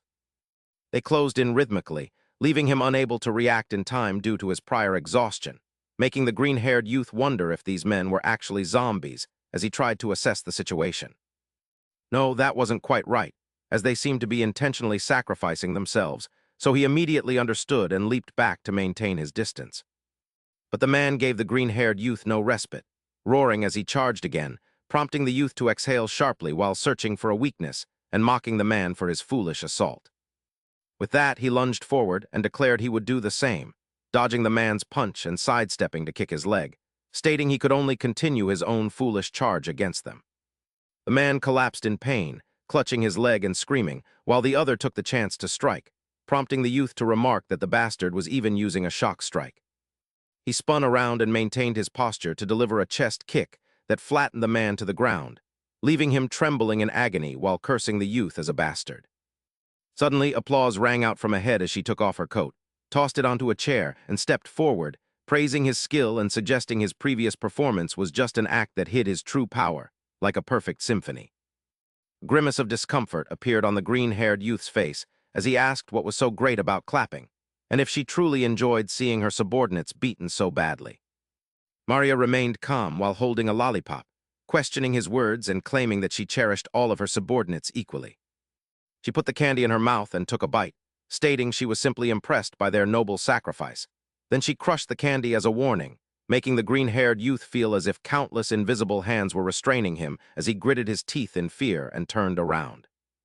He looked to see who it was and found them staring at him with wide eyes, causing his own eyes to bulge and his pupils to contract in utter disbelief. He was certain he had completely defeated them, so he angrily swung a kick and shouted for them to just stay down. However, his leg passed right through their bodies upon contact, leaving the green-haired youth to stare in horror at what had happened before he was suddenly trapped inside a box as she slowly approached with a laugh. She asked why he was looking around so frantically as her figure appeared behind him, questioning if he couldn't focus on the fight, which prompted the green-haired youth to speak up. He demanded to know what she had done while his eyes darted around, but she suddenly lunged forward, claiming she was merely performing a symphony. She wanted to see his true form, leaving the panicked green-haired youth unsure of how to react as he looked from side to side, wondering if the attack would come from the left or the right. Or perhaps both sides at once, but before he could think, Maria unleashed her move from one side and laughed as if she were still unsatisfied after the strike. She noted that he probably didn't understand what was happening as he lay grimacing on the ground, telling him to think back carefully to the very start of the match. Maria reminded him of the watch he found strange, with its steady ticking sound, followed by the sequence of attacks launched by the twin brothers. Those attacks were designed to draw his attention and synchronize with that sound, with every strike precisely timed to a predetermined rhythm. The image of her crushing the candy was like glass shattering, and once the target was sufficiently weakened, they would be made to bloom, leaving the green-haired youth gasping for air as he stood up and gritted his teeth. He wondered if he had been hypnotized when a pair of hands suddenly reached out from behind, as Maria embraced him like a spider and told him there was no need to panic. She whispered that the others would also fall into their trap, not just him, as the scene shifted to another location where Jai Zun stood looking ahead. Yang Yin stood with his hands in his pockets and remarked indifferently that he heard rivals would eventually meet on a narrow path, wearing a look of contempt as he noted their fateful encounter here, while the youth impatiently cracked his knuckles. He told the man to hurry up and attack because he had no time to waste on someone like him, while Jiang Yin began to warm up his limbs across from him. He noted that the youth seemed to be looking for Jiang Zhang, but told him not to bother, as the only fate awaiting him was destruction, before pulling out a knife. Elsewhere, a foot stomped heavily on the ground, sending countless needles flying, as Jiang Zhang clenched his fists and walked forward, declaring that he was waiting for him. Kai bared his newly braced teeth with a grin, and urged him to come to his paradise amidst the blazing red sea of fire, as he pulled the IV drips from his body. The green-haired youth quickly covered his nose as a loud cry for Yi Jin rang out, and hearing a faint voice from behind the door calling for her brother, he hurriedly asked if she was there. The green-haired youth immediately ran over and kicked the door open, telling her to wait as he came to save her, but the sight inside made his eyes widen in shock. A woman sat there with her legs crossed and laughed. It was Maria, who rested her chin on her hand and claimed she missed him, asking why he looked so miserable. Seeing the green-haired youth still dazed and confused, she suggested he was recalling a painful memory, causing him to collapse to the floor and clutch his head while muttering incessantly. Why, the blue-haired youth's eyes burned with resentment as his face grew increasingly contorted. Why are you playing these games? Or do you just see this as some charming little joke? Everyone lives behind a mask. Don't you want to witness the true nature of their inner selves? Hearing Maria's words, he swung a powerful punch in a fit of rage. What right do you have? The moment he made contact, her body dissolved into nothingness. Maria reappeared behind him and lifted her leg. How amusing, she remarked, kicking the blue-haired youth squarely and sending him sprawling. She watched as his body slammed hard against the wall. I wonder what someone who acts like an envoy of justice has actually gone through. Her footsteps slowly drew closer. Subconsciously, we all harbor such doubts, don't we? He clutched his body, cursing that woman in his mind. His mind immediately raced to find a way to escape this illusion. Under the influence of hypnosis, he couldn't trust his own eyes and was forced to endure a barrage of blows, recalling the moment he attempted to strike back. He was under assault even during the brief moments he reconnected with reality. Clutching his wounded arm, the green-haired youth stood up as his opponent questioned what kind of past could have made him so formidable. Ignoring his injuries, he pressed the attack against her cruel games, but countless hands suddenly emerged from behind to restrain him, and before he could break free, a fist slammed into his face.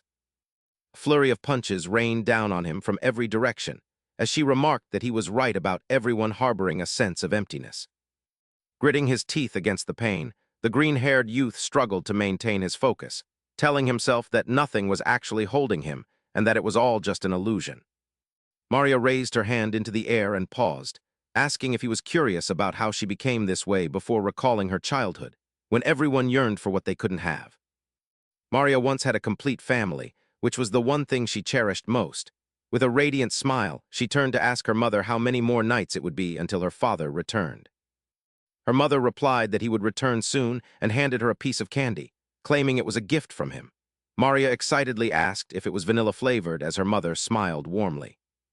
Her mother explained it was a new flavor from her father's company, noting that as the illegitimate child of a major CEO, her existence had to remain a secret. Taking her hand and leading her inside, her mother asked if she could wait patiently for his return, and Maria nodded, promising to be a good girl while she waited. She believed that being well-behaved would preserve her family's happiness, but life was not a dream, and she eventually realized those thoughts were merely a delusion. While walking down the street, Maria was about to eat her candy when she suddenly froze, spotting her father standing a short distance away after a long separation. She called out to him, her dreams feeling like a mere fantasy, but he didn't seem to hear her as he stepped toward his car, prompting her to chase after him eagerly. After all those years, he didn't even bother to look back before getting into the vehicle and speeding away, leaving Maria standing alone in his wake. Her lollipop fell and shattered on the pavement as she watched the car disappear, realizing that a true family had never existed for her from the very beginning. Returning home, she went to the bathroom and used scissors to hack off her long red hair. Her life had descended into darkness as she later stood on the rooftop, staring blankly at the ground below. With no adults around to guide her through her confusion, her tears began to flow uncontrollably. As she stood on the railing struggling with her despair, a voice from behind grumbled about their bad luck.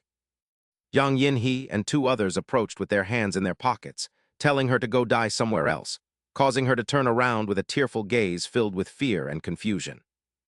They claimed the spot as their hideout, and as Maria stared at their mocking faces, she realized she had found others who shared her darkness, teaching her a valuable lesson. She learned that those without blood ties could still become a family. Returning to the present, Maria slammed her high heel firmly onto the ground.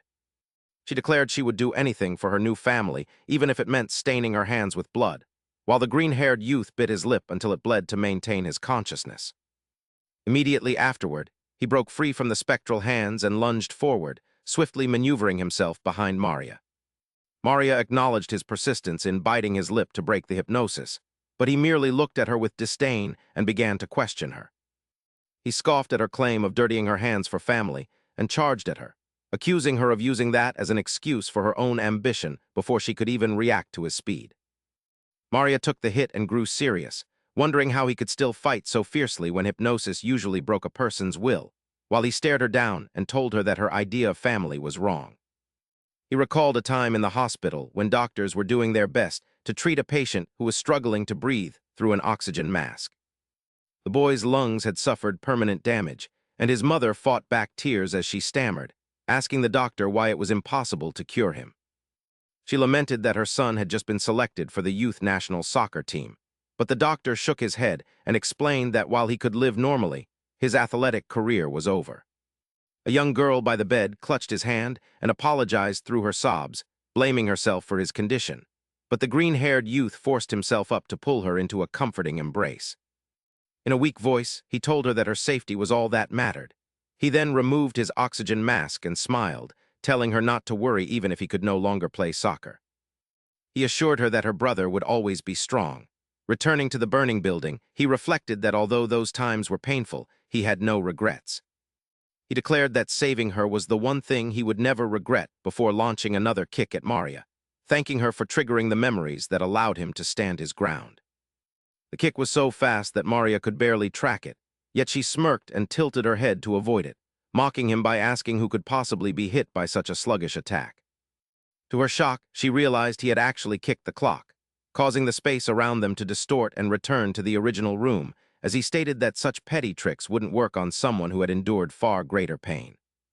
The scene shifted to a laboratory filled with purple smoke, where Jang stood calmly with his hands in his pockets, telling the person before him that he had nothing to say and to bring their leader instead. He smirked as if concealing a hidden agenda. Even if you're in a hurry, there's an order to things. To reach the king, you must face Clyde first. He exhaled and began warming up his limbs. Fine, let's see how much stronger you are than that Reggie-haired guy. Chai clenched his fists at the mention of him. Jang ignored his growing fury. Are you talking about Tyrone? It's insulting that you'd compare me to someone who has nothing going for him but speed. So that was it. So you acknowledge Tyrone's speed? Seeing Chai's confused expression, he continued, I suppose 60% should be enough. The man spat, you're talking nonsense. Before he could finish his sentence, Zhang's fist connected, slamming Chai into the wall and shattering it. I'm just adjusting my strength to match yours. He was now like a lion on the hunt. Not killing you is harder than I thought. Meanwhile, in a bathroom, shorn hair lay scattered across the sink. Maria held the scissors and stared into the mirror as tears fell again. It wasn't exactly a beautiful story. The room was a mess, overflowing with trash and instant food containers. After her father left, she blamed the world, rotting away at home in a deep depression. Shouts and the sound of breaking objects drifted in from outside.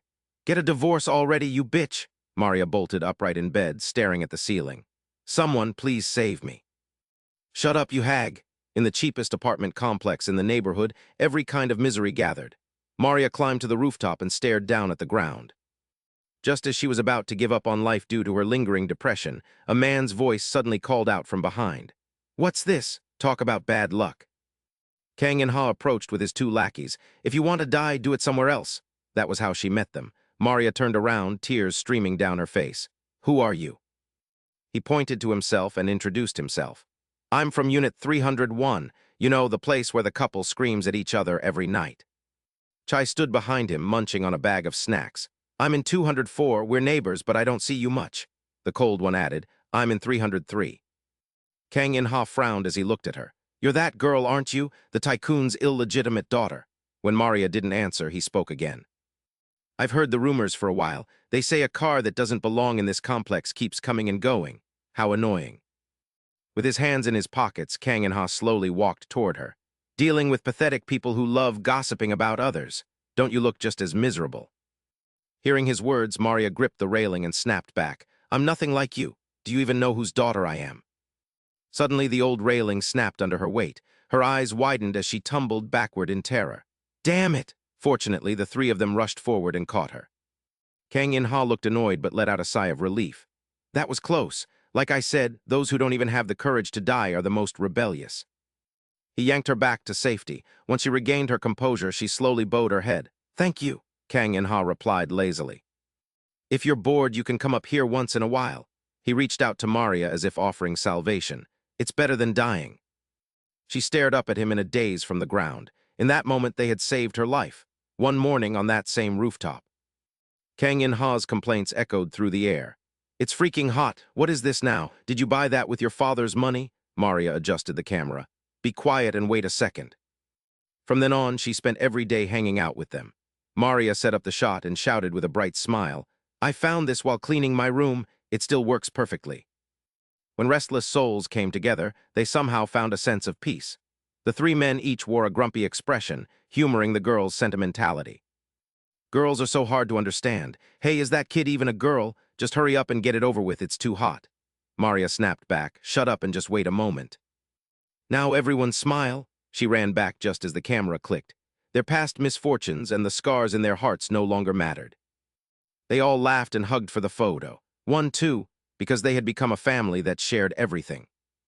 Back in the present, Maria looked at the blue-haired boy with a hint of admiration. Holy crap, this is the first time I've seen someone break out of our hypnosis. Six Gates High School really is full of monsters. She slammed her heel onto the floor. Even so, Maria raised her hand, her expression turning fierce. Nothing has changed. Her attack forced him back several steps, whether it was a dirty trick or something else. The blue-haired boy's body gave out and he collapsed. Taking advantage of the opening, she rushed in and kicked him repeatedly. We'll do anything to win. But then the boy's voice made Maria freeze. Stop deluding yourself. He stood up and landed a punch right in her face, then wiped the syrup from the corner of his mouth.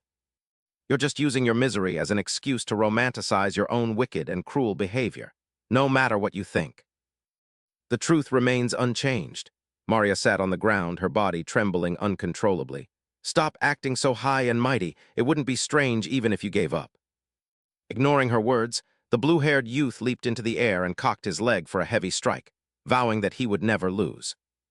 He recalled being told that his brother was a powerful man, as a barrage of punches sent shockwaves through the area. The blue-haired youth slammed his foot into her, declaring he had made a promise, while elsewhere, Jang beat Jai within an inch of his life. Seeing the result, he turned to leave, calling it dull, but a sudden groan from behind suggested things were more interesting than he had expected.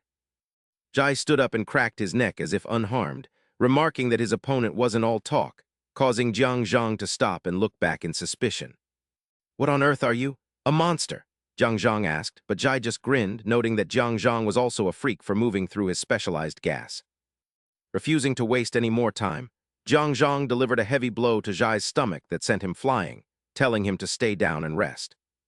The strike barely fazed Jai, who compared the impact to a cannon blast while his arm popped out of place. Jang watched in disbelief, demanding to know what he had done to his body.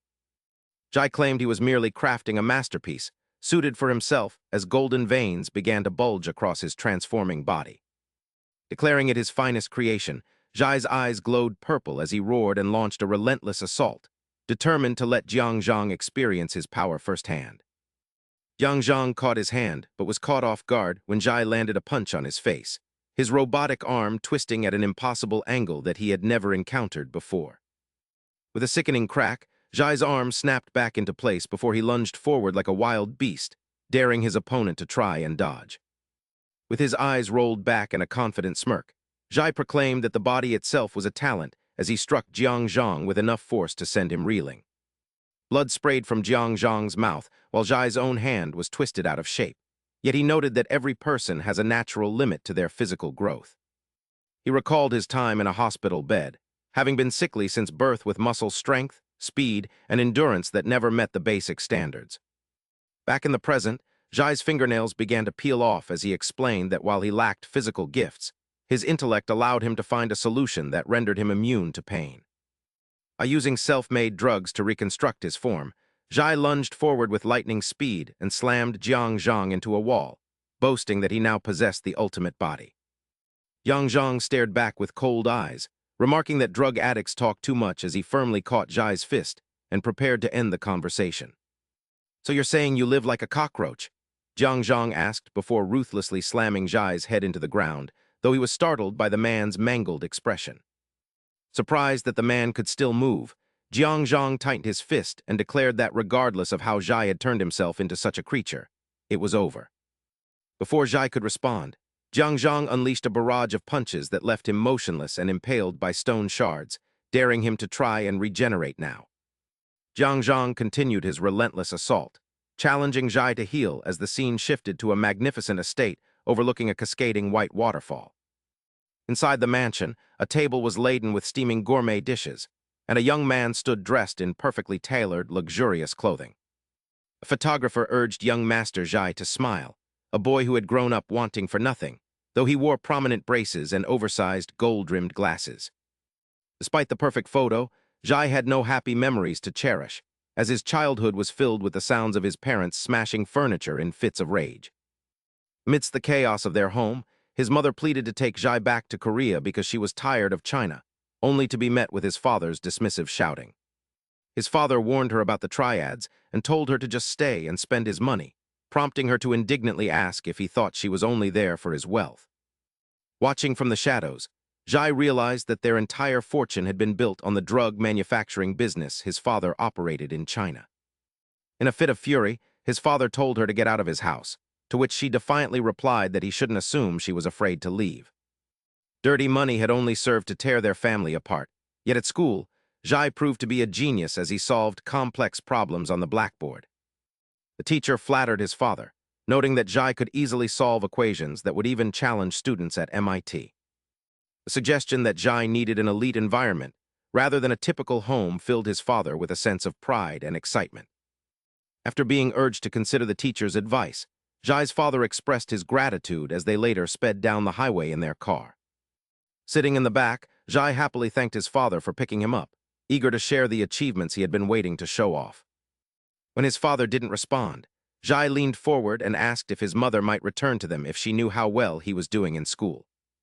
At the mention of her, his face twisted into a snarl as he looked back, warning him not to get ahead of himself just because he'd achieved something and to just live a quiet, ordinary life. He insisted that was for the best, leaving Chai staring in stunned disbelief, realizing he was destined for the shadows because his talent was a curse. The scene shifts to a hospital where two nurses gossip outside a door about the poor child in room 609. They noted it was fortunate the condition was caught early. Inside, he lay in bed with a bandaged head staring out the window, though his parents had refused treatment. Because of that, it became a chronic, lifelong illness. With one of Chai's eyes completely covered in bandages, he knew his father wouldn't tolerate even the slightest variable in his career. He eventually grew up and left that dark house with a suitcase, escaping his father's prison thanks to his health issues and moving to Korea, where his new dream began to shine in an old apartment. In his room, countless chemical flasks lined the table as Chai worked tirelessly day and night, even in his total isolation. He never stopped his research to surpass his limits, staring at green chemicals with one eye as he experimented until a purple light suddenly flashed in his room one night. The chemical flask shattered on the floor as Chai writhed in agony, a purple liquid leaking from his mouth. His body transformed with bulging yellow veins and purple eyes, marking the birth of his greatest masterpiece. Back in the present, Zhang hurled him away before he could think, sending him crashing through everything as he approached the groaning man. Blood dripped from Chai as he clutched his stomach and muttered that his body was ruined, watching Zhang approach like a lion with its prey, realizing Zhang was an anomaly he hadn't predicted. "This took longer than I expected, but you did succeed in stalling me," Zhang said, but as he turned to leave, Chai's hand tightly gripped the hem of his pants.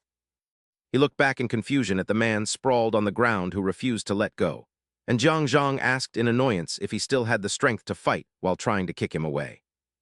When he couldn't shake him off, Chai suddenly injected something into Zhang's leg, vowing to bite his ankle and never let him leave.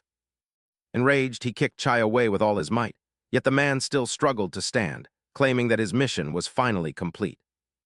"You will eventually have to accept our offer," Chai said, causing Jang to grit his teeth in anger at the futility of it all as he grabbed the man by his hair. His eyes flashed as he tightened his fist, declaring they had no chance of controlling him, while elsewhere blood dripped onto the floor as a boy panted heavily. Clutching his wounded body, Lee Jixiu heard the man say he had waited a long time to toy with him, but the boy's response made the villain pause. "Thank you," he said, recalling Kang Ren's disgusting face, which looked exactly the same as the day he first transferred to the school. The man laughed as if it were a joke, telling him to wake up from his revenge fantasy, but despite the 2 gashes on his face, Lee Jixiu sneered at him, provoking him into a rage. "You arrogant brat!" Kang Ren shouted, lunging forward with total confidence in the knife he held as Lee Jixiu quickly retreated to dodge the strike. He mocked the boy for running away after acting so bold, but Lee Jixiu's counterpunches failed to land on his face. When Lee Jixiu pointed out the unfairness of using a knife against an unarmed opponent, Kang Ren threw his head back and laughed maniacally, saying that was exactly the point. "You've forgotten reality after fighting in those playground arenas," he sneered, relentlessly attacking Lee Jixiu until the boy was backed against a wall. Kang Ren's knife gleamed as he raised it high, coldly remarking that the world was never fair while looking down at his prey. "Insects like you will always be trapped in a corner," he declared, lunging downward with the blade and asserting that people like him were meant to rule. He stared in disbelief as Lee Jixiu grabbed the dripping blade with his bare hand and vowed that if that was reality, he would change it. Kang Ren cursed and tried to pull the knife back, but the boy held on tight and delivered a powerful kick to his body. Lee Jixiu snatched the knife away, leaving Kang Ren stumbling and pleading for him to wait, so the boy paused as if allowing him some last words before telling him to get ready. Lee Jixiu removed his shirt to reveal numerous slash wounds and quickly bandaged them, declaring that the real fight was just beginning as he spoke with the knife in his mouth. "I'll make you feel the weight of the agony I've endured," he said, provoking an enraged Kang Ren to curse him for his arrogance. Realizing he was in trouble, the man pulled a purple pill from his pocket and swallowed it, causing his power to surge as a purple aura surrounded him. "I'll have to show you some serious love to remind you of the old days," he sneered, and in an instant they both lunged at each other, trading a barrage of blows. Every moment was explosive as a strike from Lee Jixiu forced Kang Ren back, with the boy telling him to give it everything he had. "Only then will your spirit truly break when you lose to me," he said, while Kang Ren grit his teeth and struggled to withstand the onslaught since that day. "I trained like a madman at Gang Gun and even took the drugs provided by the Bashan sect, so there is no way I can lose to you." He leaned back and threw a powerful punch, his eyes filled with utter disbelief at this overwhelming strength. "Ever since our first match in the arena, I have often imagined fighting you again." He charged forward with terrifying speed, like a direct missile. "Initially, I thought you simply needed to repay the debt you owed. But as time passed, my only thought was that I had to finish the match I couldn't conclude back then." Jiang Yin roared in fury, swinging his fist. "This brat is still acting tough even after taking several of my hits." Lee Jixiu ducked and launched an attack, stating he wasn't pretending like him. He drove a full-force blow into the man's stomach, stating he was simply stronger. With drug pills scattered on the floor before him, the villain realized he had even used enhancers. He wondered how he could be pushed back as his eyes rolled back in silent rage. It was impossible and made no sense. The scene shifts to the past. A hand slowly reached out to open the car door as he recalled a question his friends often asked. A steady voice echoed. They asked what it felt like to be born the son of a mafia boss. He stepped out of the car slowly, making time seem to stop as subordinates lined up respectfully. They announced his arrival as Jiang Yin's face radiated arrogance. The room's door slowly opened, and he stood tall before bowing respectfully. He announced his return, but there was no reply, leaving Jiang Yin feeling awkward and uncertain. Despite that, he still had to bow before the 2 people present. The 2 men in front of him stared coldly. They were his father and older brother. Sitting in his chair, the father dismissively told him to leave since there was no business for him. To his father, he was a useless son, while his brother was like an insurmountable wall. Jiang Yin quietly closed the door, his hand trembling as he gripped the handle, knowing his only option was to avoid them. He walked away with his hands in his pockets, believing no one else could suppress him if he avoided those 2. However, The struggle of a sudden cockroach changed everything as he stood in the ring, looking down at the boy on the ground. Although he had won that match, it was the first time he truly felt defeated by someone else. Below the stage, the crowd was cheering. Hearing the chants for Lee Jiksun made Jiang Yin grit his teeth in resentment. In that moment, he made a firm resolution. He vowed to change the situation by any means necessary. His brother turned away without a glance, telling him to stay hidden in a corner and not tarnish the family's reputation. He claimed everything would be resolved once he stepped out. Jiang Yin thought that if he could dominate Liumen High School while his brother was imprisoned. Jiang Yin's hands trembled on the table as he realized he only needed to achieve the goals his brother had failed to complete. His face twisted into a fierce scowl as he sought to prove his worth to his father. Returning to the present, he struggled to stand back up. Like a wild beast, he clenched his fists and charged, shouting that he couldn't lose to a brat like him. However, the boy easily evaded the strike. Such a massive punch failed to land. Jiang Yin seized the opportunity to grab a knife, mocking the boy for daring to act out when he was born a mere cockroach. Lee Jiksun felt a surge of anger, realizing the bastard had attacked just to reach the knife. The man then frantically stabbed at the boy's bandaged hand. He told him he should have stayed hidden in some dark corner. Now resembling a wild animal, Jiang Yin claimed he was a natural-born predator, unlike the boy. He ordered him to give up his reckless efforts and die. Unwilling to listen to his nonsense, Lee Jiksun delivered a powerful headbutt. He immediately followed up with a punch to the center of Jiang Yin's face, telling him that he was the one who would die. Lee Jiksun unleashed a flurry of blows, leaving him no room to defend. His body shook violently as his breathing became heavy and ragged. Standing before Jiang Yin, the boy asked if he still didn't understand. Lee Jiksun now resembled a victorious tiger, looking down at him like a supreme king and declaring that he could never win. He remembered every single detail as memories of his childhood flooded back, specifically the day he first stepped into the arena. Lee Jiksun stood in the ring with trembling hands on the day of his first fight. He had struggled desperately just to survive. He recalled the day of his first victory in a brawl, and the times he stood side by side with his reliable comrades. They had trained together until they were drenched in sweat, growing stronger alongside his friends. It was thanks to Liumen that he had gained such power. He looked at Jiang Yin, who was barely breathing. In the city at night without streetlights, a man stood on a high vantage point, looking down without turning back. Hearing footsteps, he glanced out of the corner of his eye and noted that the person had finally arrived. Zhang stepped out of the shadows with an overwhelming aura. He walked forward and stared intently, asking if the other was prepared. Their eyes met in a fierce clash as he told him to prepare to pay for his actions. He shoved his hands into his pockets, his gaze fixed on him as he said he was certain he would make it this far. Zhang let out a cold snort, finding it irritating that he claimed everything happened exactly as he had calculated. As soon as he finished speaking, he lunged forward with a thunderous roar, declaring that from now on, his existence would be a variable, as a brilliant flash of light erupted on the rooftop like a midnight bolt of lightning. Zhang struck relentlessly with blows as heavy as sledgehammers, forcing him to defend continuously until he leaped up with his leg coiled to strike, asking if Zhang still failed to grasp the situation. The kick landed squarely against him, forcing a sharp hiss of pain from his lips as his face contorted, while the man claimed nothing could be changed, prompting Zhang to grit his teeth and ask if he truly couldn't change anything. Immediately after, he swung his hips into a lightning-fast kick that tore through the air with a whistle, declaring that he would be the one to decide, as the blow sent the man flying backward. Sliding across the ground, Xing let out a fleeting smirk, remarking that the top strategist of Liumen High School had finally been tested.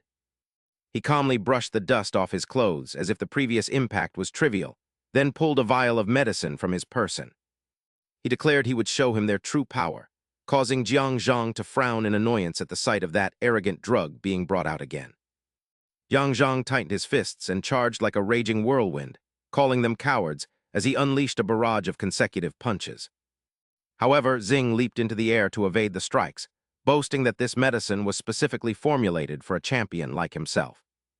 He landed right behind Zhang, who glanced back quickly, remarking that taking that drug certainly seemed to make him talk much more before he spun around in an instant. His body surged forward with a powerful gust of wind, vowing to shut his mouth just like he had done to the others, but Xing dodged the attack with ease. He claimed that someone who had reached a certain level like him should be able to feel it, before swinging his arm to land a direct punch to Zhang's face, shouting, "Power." Jing followed up with another straight punch to the face for speed, then lunged forward to tackle him to the floor, demonstrating technique as he slammed Zhang down. Blood sprayed from his mouth as the man's eyes gleamed coldly, declaring that there was not a single area where he could defeat him. Zhang looked at his trembling, injured leg, wondering if it was due to that bastard's earlier injection, while Jing sat on him and grabbed his collar, saying he would get straight to the point now that he was quiet. He leaned his face close to his and whispered, asking if he knew why they wanted to persuade him, his expression darkening as his voice sounded like it came from the depths of hell. He revealed that the Bashan Society was an organization created at the instigation of Han-He, leaving Zhang's eyes wide with disbelief as he stammered in shock. Recalling the past, the punching bag was knocked back and forth as he furiously struck it to vent his anger, eventually stopping while drenched in sweat and gasping for air. A voice suddenly echoed from behind him, noting his hard work today as Kang Ren walked in carrying a pair of gloves. He suggested that sparring would be better than hitting a bag, and Jing wondered what was so amusing that the man always had a smile on his face whenever he appeared before they both began training. As the sound of consecutive strikes rang out, the man who loved fighting maintained a tight rhythm while attacking and defending. He asked if he could win the upcoming final match, but Jing tilted his head to dodge effortlessly, dismissing his opponents as mere weaklings.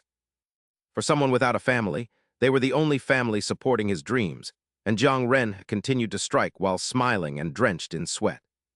He told him he had to treat him to a meal if he became the champion since it was all thanks to him, as Kang Ren was more than just a friend to him.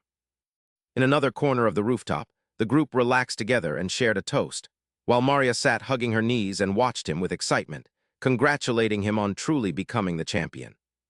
He had put in so much effort, and Jai chimed in, saying they were just waiting for the champion to treat them to 3 meat meals a day, while Jing took a thoughtful sip from his can. He mused that even as a champion, it was only a youth tournament that earned no money, and since he actually had to pay to compete, he wondered if he should continue. Jing paused for a few seconds to look directly at Kang Ren, and said he intended to stop there, prompting an immediate and shocked reaction from him, asking if he was giving up his achievements just for money. He argued that he couldn't keep living like this, and that escaping this life was their ultimate goal, causing Kang Ren to stand up angrily with his hands on his knees. He insisted they had to join forces because he had thought of a business venture, leaving Jai and Jing to look at him with skepticism and repeat the word business. Seeing the anticipation on their faces, he stopped hiding it and pointed out the illegitimate child of a tycoon, then looked at the one with superior intelligence. His gaze swept over Jing, the mixed martial arts champion, before Kang Ren proudly pointed to himself as the madman who feared nothing, leaving everyone to stare at him in silence. He claimed they had plenty of weapons at their disposal to make it work, and as he drifted into deep thought, he realized they had been captivated by the talk of quick profits and distant dreams. Inside the arena, chandeliers hung everywhere as light shimmered, and the referee raised his hand while shouting the name of the victor and champion, Shan, as Maria and the boy cheered from the stands. We each utilized our strengths to establish an underground martial arts tournament known as the Coliseum, where an ecstatic Kang In-ha stood by and shouted that he knew I could do it, leading the desire-driven event to massive success. He sat upon the man's shoulders clutching the gold belt in a miraculous moment when Kang In-ha's vision turned into reality. But as the scene shifts to him jogging, just when things seem to be improving, a figure suddenly blocked the path. The man asked if he was Shan, the champion of the underground arena, and it was Jin Hun standing there with a cigarette in his hand as he addressed them. Remarking on how impressive it was for such young people to start such an interesting business, Jin Hun began his manipulation by asking if they wanted to play on a much larger scale. He led them to a building and unlocked the door where a mysterious man presented a highly tempting proposal, and as the door slowly creaked open, Jin Hun glanced back at them. Telling them to enter because he had much to show them, he led the pair down into the basement while remarking that the Coliseum they were running was far too small to contain the ambitions of a great man. "This place has been deserted for a decade, so feel free to use it as you wish," Jin Zun remarked with a grin, leading the way with his hands in his pockets. "However, I expect you to fulfill our request, as that is the prerequisite for the Gangun Gang's investment," he added, leaving the two stunned by the sight of countless vials inside the lab kit. "Now, go ahead and showcase your brilliance." They stood there wide-eyed and speechless, viewing the man who had suddenly appeared as a figure who would provide them with immense assistance. Returning to the dilapidated apartment that evening, Kang Ren raised his voice in anger after hearing the report, telling him to cease such nonsense immediately. "Do you intend to desecrate our Colosseum, or do you have an explanation? Kang Ren, please just listen to me for a moment." He attempted to persuade him, arguing that it wasn't as unacceptable as it seemed, noting that the other youth had already agreed and that a massive fortune awaited them if they succeeded. Kang Ren's frown deepened as he refused, stating he would never associate with drug addicts or manufacturers. He then abruptly left to confront them and set boundaries, ignoring the other man's desperate calls. The two watched his retreating figure with somber expressions, unaware of what was to come, as the scene shifted to an incense burner with smoldering sticks and rising smoke. His bright smile was now a memory haunting someone's choked sobs, marking the final time they saw Kang Ren alive. One stood aside weeping uncontrollably, unable to believe he had taken his own life. Dismissing the police's explanation as a baseless lie, he vowed to uncover the truth, eventually discovering that a man named Han he was linked to Kang Ren's death just as police sirens suddenly wailed. Luck was not on their side as the police spotlights beamed directly at them, with an officer shouting for the student to stop, release the other, and raise his hands immediately. Upon exiting the vehicle, the officers declared they were under arrest for assault, leading to both him and the other youth being sent to a juvenile detention center. The scene shifted to the juvenile prison, where Hai walked calmly with his hands in his pockets, receiving respectful nods from the other inmates as he passed. Once incarcerated, we established a hierarchy, but his gaze suddenly faltered upon seeing someone, wondering if this was some cruel twist of fate. A massive figure was being escorted by two guards, and he realized he had encountered the man sooner than expected. Han He, now an inmate, smirked with dark eyes as he muttered Lee Jongren's name. Sitting at the dining table and taking a large bite of food, the man asked who he was, claiming he was poor at remembering names and showing no recollection of Kang Ren's existence. And he paused for a moment of reflection before asking if he was the leader of the facility, mentioning that he planned to do something very interesting once he was released. He asked if he wanted to go out and try it first, but at that time he lacked the strength to defeat him, causing Hai's expression to turn cold and emotionless. "That sounds intriguing. What is it?" he asked, choosing to stay by his side to build his strength while waiting for an opportunity. However, his veins bulged as he heard the plan to take over Dong Jiksheng City, fueling his desire to kill him. Returning to the present, he suddenly extended his hand and suggested that instead of the Bashan society, he should partner with him, noting Jiang Zhang's bewildered expression. "To dismantle the Gangun Gang and Han He, we must unite our forces," Hai stated, standing tall and waiting for an answer as Jiang Zhang propped himself up. With his head bowed and breathing heavily, he remarked on how tragic the past was, pausing for a moment and leaving the other man feeling momentarily uncertain. Jiang Zhang abruptly swatted the extended hand away, declaring that he would never cooperate with them, which caused the other man's expression to darken upon hearing the refusal. "Why?" he asked as Jiang Zhang struggled to his feet, stating that in his eyes, they were all the same brand of trash who used pathetic excuses to justify their heinous actions. He tilted his head and rubbed his neck while keeping his eyes fixed on him. "Are you really concerned with justice in a situation like this? Let's see if you can maintain that attitude when the Lu district falls into the hands of the Bashan society." He stripped off his shirt and hurled it to the ground, declaring that such a thing would never happen before lunging forward to deliver a direct punch at Hai. The two clashed in a flurry of blows, with him unleashing a rapid succession of punches like a torrential storm, remarking that the more they fought, the more he regretted that they weren't allies. "You would have been a powerful asset if you had joined our side," he said, but Jiang Zhang roared and launched a counterattack, telling him to stop talking such nonsense. He landed a heavy blow to the stomach, followed immediately by Hai striking him in the face and delivering a powerful kick that sent Jiang Zhang reeling backward as Hai closed in. He seized him by the throat with immense strength and lifted him off the ground, tightening his grip as he told him he had one question to ask before finishing him off. "What is your connection to Han He?" he demanded, while Jiang Zhang struggled for breath, his body trembling as he realized why he couldn't focus on the fight. His expression grew darker with every heavy breath, weighed down by a sense of guilt as he realized he had inadvertently influenced this man's past several years ago. He wiped the blood from his lip with a cold gaze, reflecting on how he had always craved power in this city where only the strong survived. When Jang was 17, Han He stood nearby with his hands in his pockets and laughed, remarking that he was just as interesting as the rumors suggested while tilting his head under the streetlights. "That should be enough of a warm-up, shouldn't it?" he said, though at the time he viewed Han He as the perfect opponent to test the limits of his own strength. The battle erupted as the sound of collisions echoed through the air, and the previous strike forced Jang to his knees while that man looked down on him with disdain.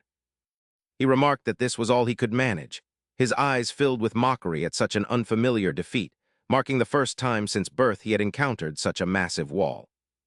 As a crowd approached with hurried steps to uncover the source of that power, I stayed by his side, following behind Han He along with others who shared my mindset.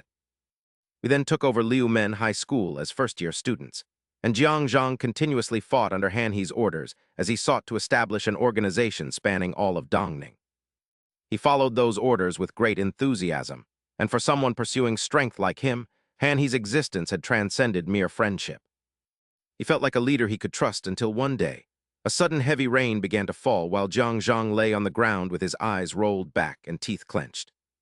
He sat up and let out a roar as if releasing something deep within, never imagining it would become his worst choice, before returning to reality where Jang whispered faintly. He suggested that his past mistakes might have created a monster like him, a statement that left Heng confused and prompted him to ask what he was rambling about. Jang offered no explanation, stating only that there was something he had to settle with that man, and that the time had finally come. With a mocking gaze, he declared their fight was inevitable, causing Heng to furiously slam him onto the ground with eyes flashing in rage at their shared goals. He questioned if he was still searching for justice before screaming in a fit of rage and delivering a barrage of punches, expressing his deep disappointment. Raising his fist, he shouted and asked if he didn't already know Han He was the type of person who would become a monster just to get what he wanted before striking Jang. He claimed Jang's desire for revenge was weaker than his own as he grabbed his wrist, declaring that he no longer cared for justice or faith in his quest for vengeance.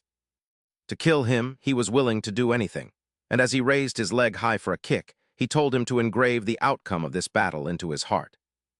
Jang lay gasping for air on the ground, wondering if this was his karmic retribution as he closed his eyes and waited for his fate. Suddenly, the rooftop door was thrown open, and a frantic voice cut through the tension, shouting for the bastard to stop as a wounded student urged his senior to wake up. Heng smiled mockingly and interrupted, surprised that Li Jisoo from Liu Men High School could make it up here, before letting go and stepping toward him. He told Jang he would show him the consequences of his choice, and as the video ends, please hit the like button to support the channel. Thank you all and goodbye.